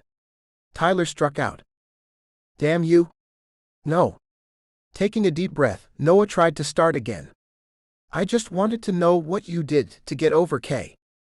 In high school, then in college, Tyler had been with Kay Dietz. They'd been mad about each other. But when Ty didn't make the NFL draft, she'd left. Noah wasn't sure if Kay was a bitch who'd latched onto Tyler as her ticket out of their small town, or if Tyler had been so bitter he'd driven her away. His older brother had been heartbroken, regardless. Noah heard a sigh on the other end of the line, and footsteps as Tyler probably walked around his house. He may have been looking for the right words or the right swear words. Noah didn't know. No one ever talked about Kay. Finally, his brother spoke. You calling to rub it in, or did you get yourself in trouble? Neither. Just fell in love and she left. As if Zoe could be summed up in that one sentence. How in the hell did you fall in love? It wasn't a full jab. Tyler wasn't aiming for the jugular, but he wasn't hugging it out yet either. I thought you were too busy jet-setting around, and being bored with all the cool people to fall in love with anyone. Ouch. Though he delivered the line with the cool detachment Tyler accused him of, he felt the accurate hit. One of my friends. Amazing, smart, driven. Driven away from you? At hole. Even so, he'd take this tie over the one he got most days. Yeah. Pretty much exactly that. She graduated and moved to Nashville. Graduated? You dating high school girls? You sick fool. No. She graduated UCLA. With her master's. In chemical engineering. Noah let that sink in. As though Tyler might appreciate the finer points of the master's program. No crap? Told you she was smart. Noah countered. But Tyler struck back hard and swift. Yeah, clearly. She left you. Fighting with Ty had almost been fun. Almost like being the little brother again, but Noah was tapping out. He took the hit and steered the conversation back around. So, how did you get over Kay? You really want to know? This time Tyler's voice was somber too. I called, didn't I? Noah was frustrated and getting angry. He wanted help, not hits. Then Tyler spoke, and Noah deflated like a balloon. I didn't. What? You asked. I didn't. She married some guy in Springville. They have 2 kids, Barrett and Bella. Damn. His brother had been keeping tabs on Kay. How long had it been? Noah didn't ask. Didn't get a chance. You're not the only actor in the family, Tyler said. The silence hung between them for a while, before they said a few more trite things and hung up.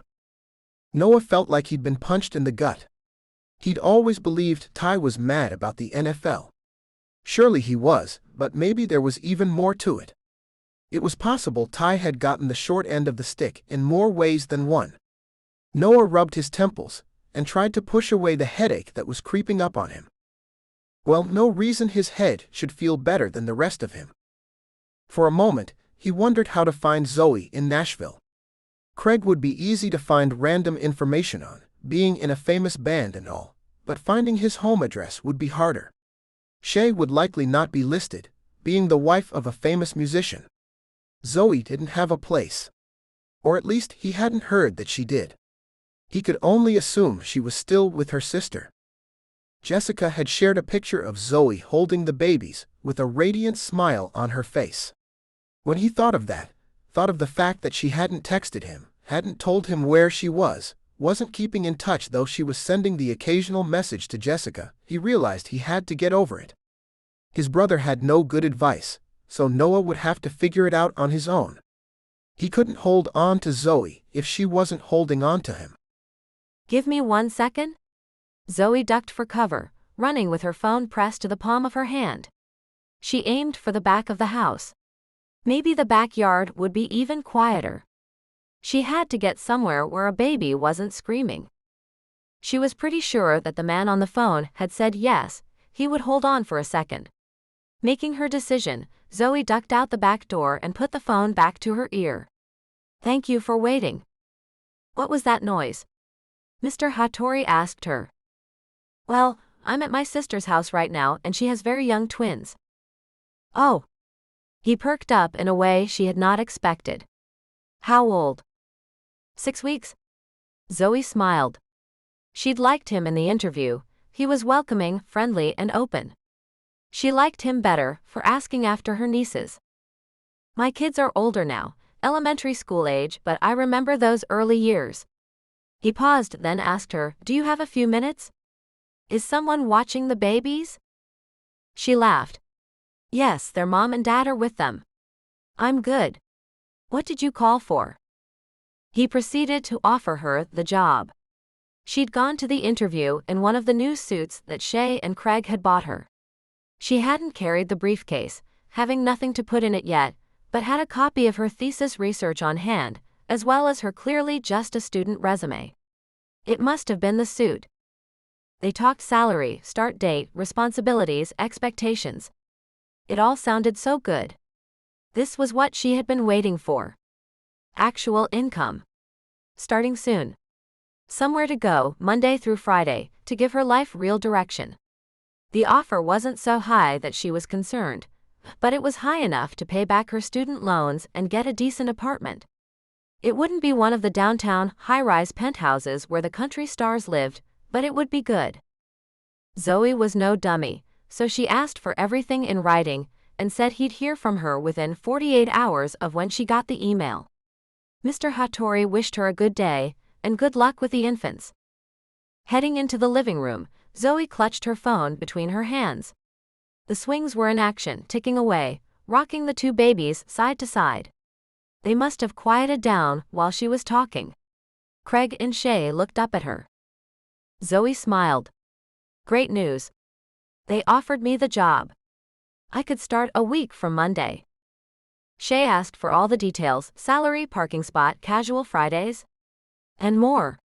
Zoe answered everything she could, but Shay didn't quit. It's a good job, Shay. Why are you asking so many questions? What's wrong with the job? Her sister looked at her as though she were a puzzle. Nothing. Then why aren't you happier? Zoe sucked in a breath. Before she could begin to answer that question, Shay took Zoe's hand in hers. Using her other hand, she pulled the cell phone away and handed it to Craig. Zoe watched as her big sister told her husband the two women were going for a walk around the block. She had her phone if there was an emergency. Then she dragged Zoe out the front door. Shay was quiet until they hit the sidewalk. For such a nice neighborhood, the sidewalks were relatively unused. Zoe counted it as a design flaw, but Shay started talking. It's Noah, isn't it? What does that even mean? She shrugged, shoved her hands down in her pockets and hunched over. She hadn't gotten anything resembling a psychology degree, and even she could tell her posture was defensive. I loved him.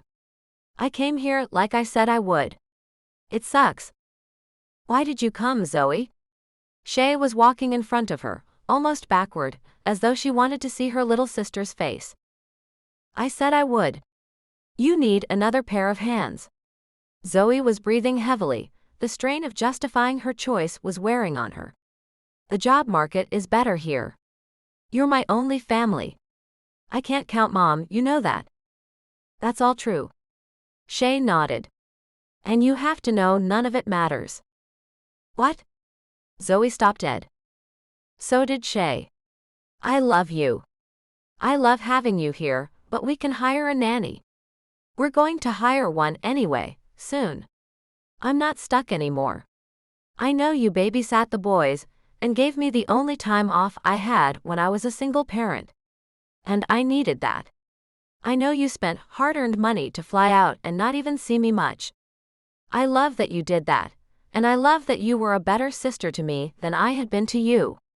You made a world of difference in my life. Zoe grinned. You met Craig? I did. Shay smiled through a look of contentment, then turned back to Zoe. You can get a job in LA too. You have family in LA, they all came to your graduation when I couldn't. I saw the pictures. That's family too, Zoe, and you miss them. Terribly. I can see it. I don't want to miss you. Or the boys. Or the babies. I already missed so much. It was just a harsh whisper now. It was all she could muster. I know, and in 2 months we'll be able to fly out to see you. We'll do video chat like we did before in between visits. And you can come visit us. I'm still your family. Shay looked Zoe in the eyes. But I can see you miss Hollywood. And even more so, you miss Noah. You shouldn't be here. You should have picked Noah. Are you saying I made the wrong choice? That I shouldn't have finished my degree? Zoe sucked in air. No.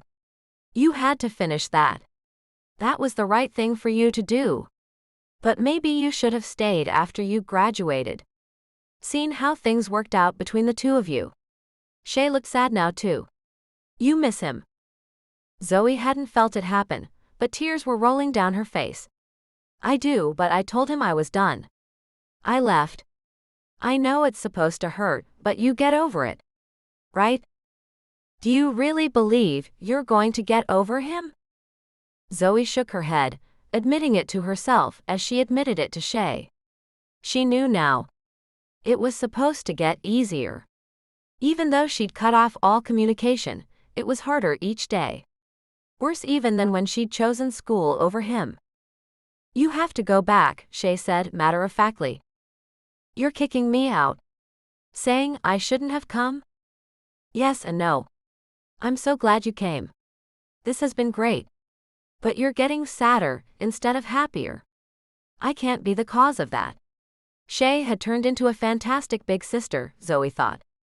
They had some rough years behind them, but this was worth the work. Shay continued, look at you. You got everything here that you wanted, but it isn't what you want anymore, is it? Zoe shook her head. The words seeped out of her, barely a whisper. No. When you get a man that loves you that much, you hold on to him. I know. Zoe nodded. This finally felt right. It felt crazy and wild and reckless. She had no idea what she would be walking into, yet it still felt better than the idea of staying. Shay hugged her hard. If the worst happens, you can always come back. Zoe nodded. Shay was right. She had to try. Chapter 45. Zoe put the top down on her rental car. She'd splurged. Shay had loaded a Visa card for her, and so Zoe had gone a little overboard. LAX had been crazy, despite the fact that she just had a carry-on bag this time. She'd borrowed Shay's just fits the requirements travel bag and stuffed it to the gills. Though she'd wanted to drive in, sight unseen and surprise Noah, she found she wasn't that brave. She'd called Jessica, told her she was coming back for a visit. They'd chatted for a while when Zoe finally worked up the nerve to ask. Is Noah seeing anyone? Should I not go see him? Jessica had sucked in a breath. If I had to guess, I'd say he's been seeing the bottom of several bottles of Jack. But I can't say for sure. I've been working my butt off. They chatted more. The feeling of talking to her friend seeped into her bones. Zoe had thought she could put it all behind her. That had been her original plan, go to school, move elsewhere, start her life. But maybe her life had started while she hadn't been looking. Palm trees lined the sides of the road. Warm air washed over her. Horns honked and bumpers rode precariously close. Not like Nashville. Zoe loved it. She'd taken surface streets in an attempt to avoid congestion on the 405 freeway. She knew all the turns by heart. Which roads clogged at which times of day. The sun was setting out beyond the buildings, somewhere over the beach. She'd have to go watch the sunset over the water, no matter how things turned out. She headed north. Red lights held her up. Potholes plagued her car. She didn't care. Zoe took a route that led her down Hollywood Boulevard and up the little side street she'd lived on. Seeing the apartment building she used to call home made her more than a little nostalgic. This was Southern California. They'd probably had her unit rented out before her flight had touched down in Nashville. It was gone and she couldn't go back. She took a deep breath in. The sky was getting dark and she was close enough to taste it. She could no longer sightsee, and she took the turn that would lead her up the hill. Past the small apartment buildings, past Bree and Marco's house. She didn't stop. A few turns later, she pulled up in front of Noah's home. For a moment, she sat there. Several cars lined the street, but she didn't see a party. She futzed around. Put the top up. Locked all the doors. Then she ran out of things to do. If she sat here too long, he'd see her. He'd realize she was a fool. So she popped out of the car and approached Noah's front door. Not because she was brave, but because she was too scared not to. She knocked. Noise told her he was inside. Or someone was. She waited, then knocked again. This time voices leaked out through the space. Had he seen her, and decided not to answer? Knowing she was made of sterner stuff, Zoe tried the knob, her heart pounding as the door pushed open. The sound of talking grew louder, and she was afraid she was walking into an orgy. What would she say? Just make an O out of her mouth and walk away? Probably. Reminding herself that anything less than an orgy would be good, she turned the corner. A new table nestled in the area where Noah had put his desk when she'd stayed here. He must have put it back. And why wouldn't he? She was gone. The table was semicircular with a green felt surface, with cards outlined at various positions. Noah had his back to her but seemed to feel her presence. He went stock still. "Zoe?" He asked it, with a tinge of disbelief. All her bravado fled. "I can see you're busy. I can come back." She tried to turn away as he was rotating to look at her, his eyes unreadable. "It's okay, we were just finishing up here." The other guys at the table protested, but Noah reiterated his statement in a very firm voice. "We were finished." One by one they stood, but Zoe made excuses. "I can go. You can continue your game. It's okay." He was standing now, looking at her. This time she could see at least one of his emotions was anger. "If you go, do not ever come back." She sucked in a breath and planted her feet. "Good night, gentlemen." But she never took her eyes off his. Only after the guys had grumbled their way out the door did he speak again. "What did you come back for?" Before she could answer, he started in with a barrage of accusations. "You didn't call, you didn't email, you didn't even tell me you'd gotten in safe. I saw pictures of you with your sister's babies, from Jessica." "From Jessica." "I know." She ate the words. This would be hard. It probably wasn't going to work. He'd wring it all out of her, only to tell her he was seeing someone else. She deserved it. Noah waited now. "I knew if I talked to you I'd break down. I kept telling myself I'd get over you. That I just needed time." And this time, he showed no emotion at all. He'd bottled the anger and stuffed it somewhere she couldn't see. "I was wrong. I'm sorry. I don't know if you can forgive me." She was a millimeter away from crying, but she tried to hold it together. "Are you visiting? Are you here to see if I want to hook up during the few hours you're available?" She deserved that. "No. I'm here to stay." Those words at least felt good on her tongue. This was the home she'd made. This was her city. She didn't know how she'd survive in it if Noah turned her away, but she was back. And she was staying. Her brain had churned with ideas. She'd get that referral from Dr. Acharya if she still could. When she turned down Mr. Hattori, she'd joked about wanting to work in their LA branch. It turned out they had one.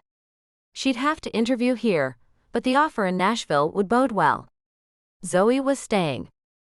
"Where are you staying?" he asked her, the house oddly still around them as though it too were waiting for an answer.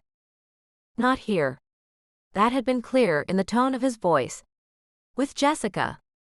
Noah nodded once. "What do you want?" Now was the time.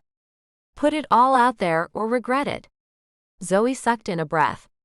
But she was too slow. "Never mind." He turned, walking away. Zoe didn't let him faze her. "In my wishes, I'm with you. I can't change what I did, and I wouldn't change finishing school. I couldn't have done it if we'd really been together. It would have been horribly unfair for you to have 1/5 of a girlfriend. And I would have felt even guiltier than I did. But I should have stayed after I graduated. I should have gone to Nashville to see the twins born, and I should have come right back here and said, let's make this work." Noah was still facing away from her. "But we don't work, Zoe." Her heart twisted, but he kept talking. "You'll have a Monday through Friday job, a steady paycheck. I'm all over the place. I'm high and low, and I'm about to leave town for almost a month for a shoot." "Good for you." He wanted to say they didn't work. She sighed. "When two people want to be together, they'll make it work." From the back she saw him nod. Well, you didn't, did you? Crap. What more was there to say? He wasn't even looking at her. She sucked in a breath and found some dignity. I'm here now. Maybe I'll see you around. I'll let myself out. She turned and walked out the front door, closing it softly behind her. Fighting tears, because she couldn't drive if she was bawling and shaking like she wanted to, Zoe held her head high. She pulled out the keys, clicked the button to start the car, and climbed in. For a moment, she looked at the front of the house, but the door didn't move. Well, she could say she tried. It wasn't much consolation. In fact, it sucked. It sucked worse than being at Shay's. At least then she'd been lying to herself, and mostly believing the lie. It had grown darker on the drive up, but all sunlight had fled in the short time she'd been inside. She backed slowly out of the driveway again, not out of bravery but out of cowardice that he might find her sitting there. She aimed down the hill, only to realize that she needed to call Jessica to meet her at the apartment. Jessica was on shift and would have to let Zoe into the apartment. Zoe was glad she'd have the place to herself for a while. Surely Jessica would see Zoe's red-rimmed and puffy eyes in the morning, but at least she wouldn't have to listen to the all-out bawling Zoe was sure she was going to do. She could not work the phone and drive through the neighborhood. Not with her hands shaking at the letdown she was feeling. Whatever had kept her upright was deserting her, and she pulled to the side just out of sight of Noah's house. Though it only required 2 touches to call Jessica, she screwed it up 3 times before finally getting it right. She was borderline not even safe to drive. It rang through to voicemail, and Zoe almost beat the phone on the steering wheel. Jessica had told her to call right back if that happened. So Zoe dialed again, this time only 1 button, and she managed to slow herself down and get it the first time. Zoe? Jessica answered. No. It was all she said. Jessica knew what Zoe had gone to do. Even that one word was too hard. The dam started to break. She couldn't speak, so Jessica gave her instructions, how long it would take her to come around, where to park. Trying to calm herself, she thought it through. Home was where you came to lick your wounds. That was here. She'd get a job and an apartment. Right now, she'd stay at Jessica's, which meant keeping at least a clear enough head to follow the instructions she was getting. Zoe was nodding into the dark of the car, knowing Jessica couldn't see her, when something smacked the car. She jumped. Screamed. Zoe? Jessica yelled through the phone. Someone had hit her car, though the car hadn't jolted. Someone was outside her car. Moving. Only when he got into the headlights, hands planted on the hood, as though he could stop the car if she decided to move, did she realize it was Noah. Noah, she whispered. Are you okay? Jessica the cop came through the line. Yes, Zoe whispered, though she was still shaking. She was anything but all right. Noah looked mad. He'd slice her to emotional ribbons, but he wouldn't hurt her. I'm okay. It's Noah, she said into the phone and hung up. He was around the driver's side, yanking open the door and pulling her out. But he stepped back. You left. You told me to. He yelled at her. You left me. You went to Nashville. You don't get to decide other things are more important than me. That was wrong of me, she admitted, still not sure she could untangle his anger. He'd run down here, but he was yelling at her. You don't get to leave. He was standing under the streetlight, as angry as she'd ever seen him. Only then did it hit her, how much she'd truly hurt him. They'd been good together, having fun at first. Then when they'd had a problem, she'd walked out. It had turned into something so much more while she hadn't even been looking. Then she'd left again. I'm so sorry. She hadn't just hurt herself. She'd thought he'd get over her, but instead she'd cut him. Deep. That was the worst thing she could do. Don't be sorry, he yelled it at her. The neighbors were going to come out any moment. She walked up to him and put her arms around him. I won't leave this time. I promise. Noah, I can't live without you. It was true, she realized it as she said it. It paralyzed her then, the fear that she might have to go on without him. Even him rejecting her wasn't the heart of it. The fear that one day he might not be there. She held on tight while he stood there in the streetlight. His hair was blonde again. She'd hardly noticed it until now. He didn't hug her back. "I don't trust you not to leave." He bit the words out raw. Zoe only nodded. "I understand. I'll prove to you that I'm not going anywhere. You could do so much better than me, but I'll be here if you decide to try again. I never deserved you, but I'm going to try to." His arms came around her then, his face buried in her neck, and he held her so tight she almost couldn't breathe. Zoe didn't complain. He didn't move. She stroked his hair, the feel of him under her fingers like coming home. The hold he had on her steadied her. This was where she belonged. Wherever he was. She had not understood what they had before, but she did now. He might let go, but she wouldn't. Finally, he squeezed her tight, took a deep breath, and closed the car door behind her. He took the keys from her hand and hit the lock button. "Prove that you're staying. Prove that you're all in." She nodded. "I will." He tugged her up the hill. "Prove it from my house." Chapter 46. 6 weeks later, Zoe sat in the cell phone waiting area at LAX. She was on video chat with Shay and the babies. To be fair, the babies sucked at video chat. They wouldn't look at the camera unless she made silly noises. The cars parked beside her probably thought she was on something. The boys asked for their turn, then Aaron ran off with his mother's tablet, trying to show Zoe his new toy but never quite getting it in the frame. Zoe told him how cool it was, even though she wasn't quite sure what it was. Her phone dinged in her hand. "Hey bud. I've got to hop off. Noah has his bags." "Okay, bye Aunt Zoe." The screen went blank. Well, at least the kid understood on and off. She put the car in gear and headed around the loop. Noah insisted he stand at the curb like always. Her heart skipped when she saw him, and she was out of the car almost before she had it in park. He'd been gone too long. He kissed her until the people nearby started catcalling.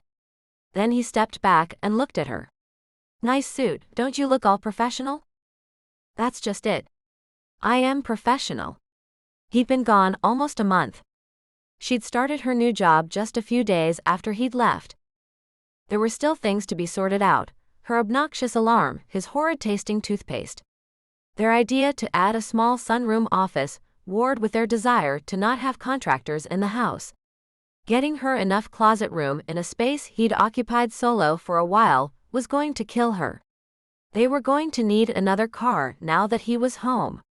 And none of it truly mattered. It could all be sorted out. He slid into the passenger seat, taking her hand as she settled in behind the wheel. His sigh of contentment mirrored hers. He asked what was going on. Zoe laughed. "Bree and Kevin are back from their trip.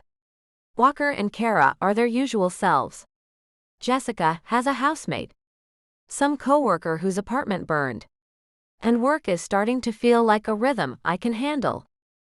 "That's really good to hear." He leaned his head back against the seat, clearly tired from travel. "Do you need something to eat? Should we stop on the way back?" Noah shook his head. "Good God, no. I've missed you so much. Take me home so I can make you look decidedly unprofessional." "That sounds like a plan I can live with." She turned the wheel and headed for home.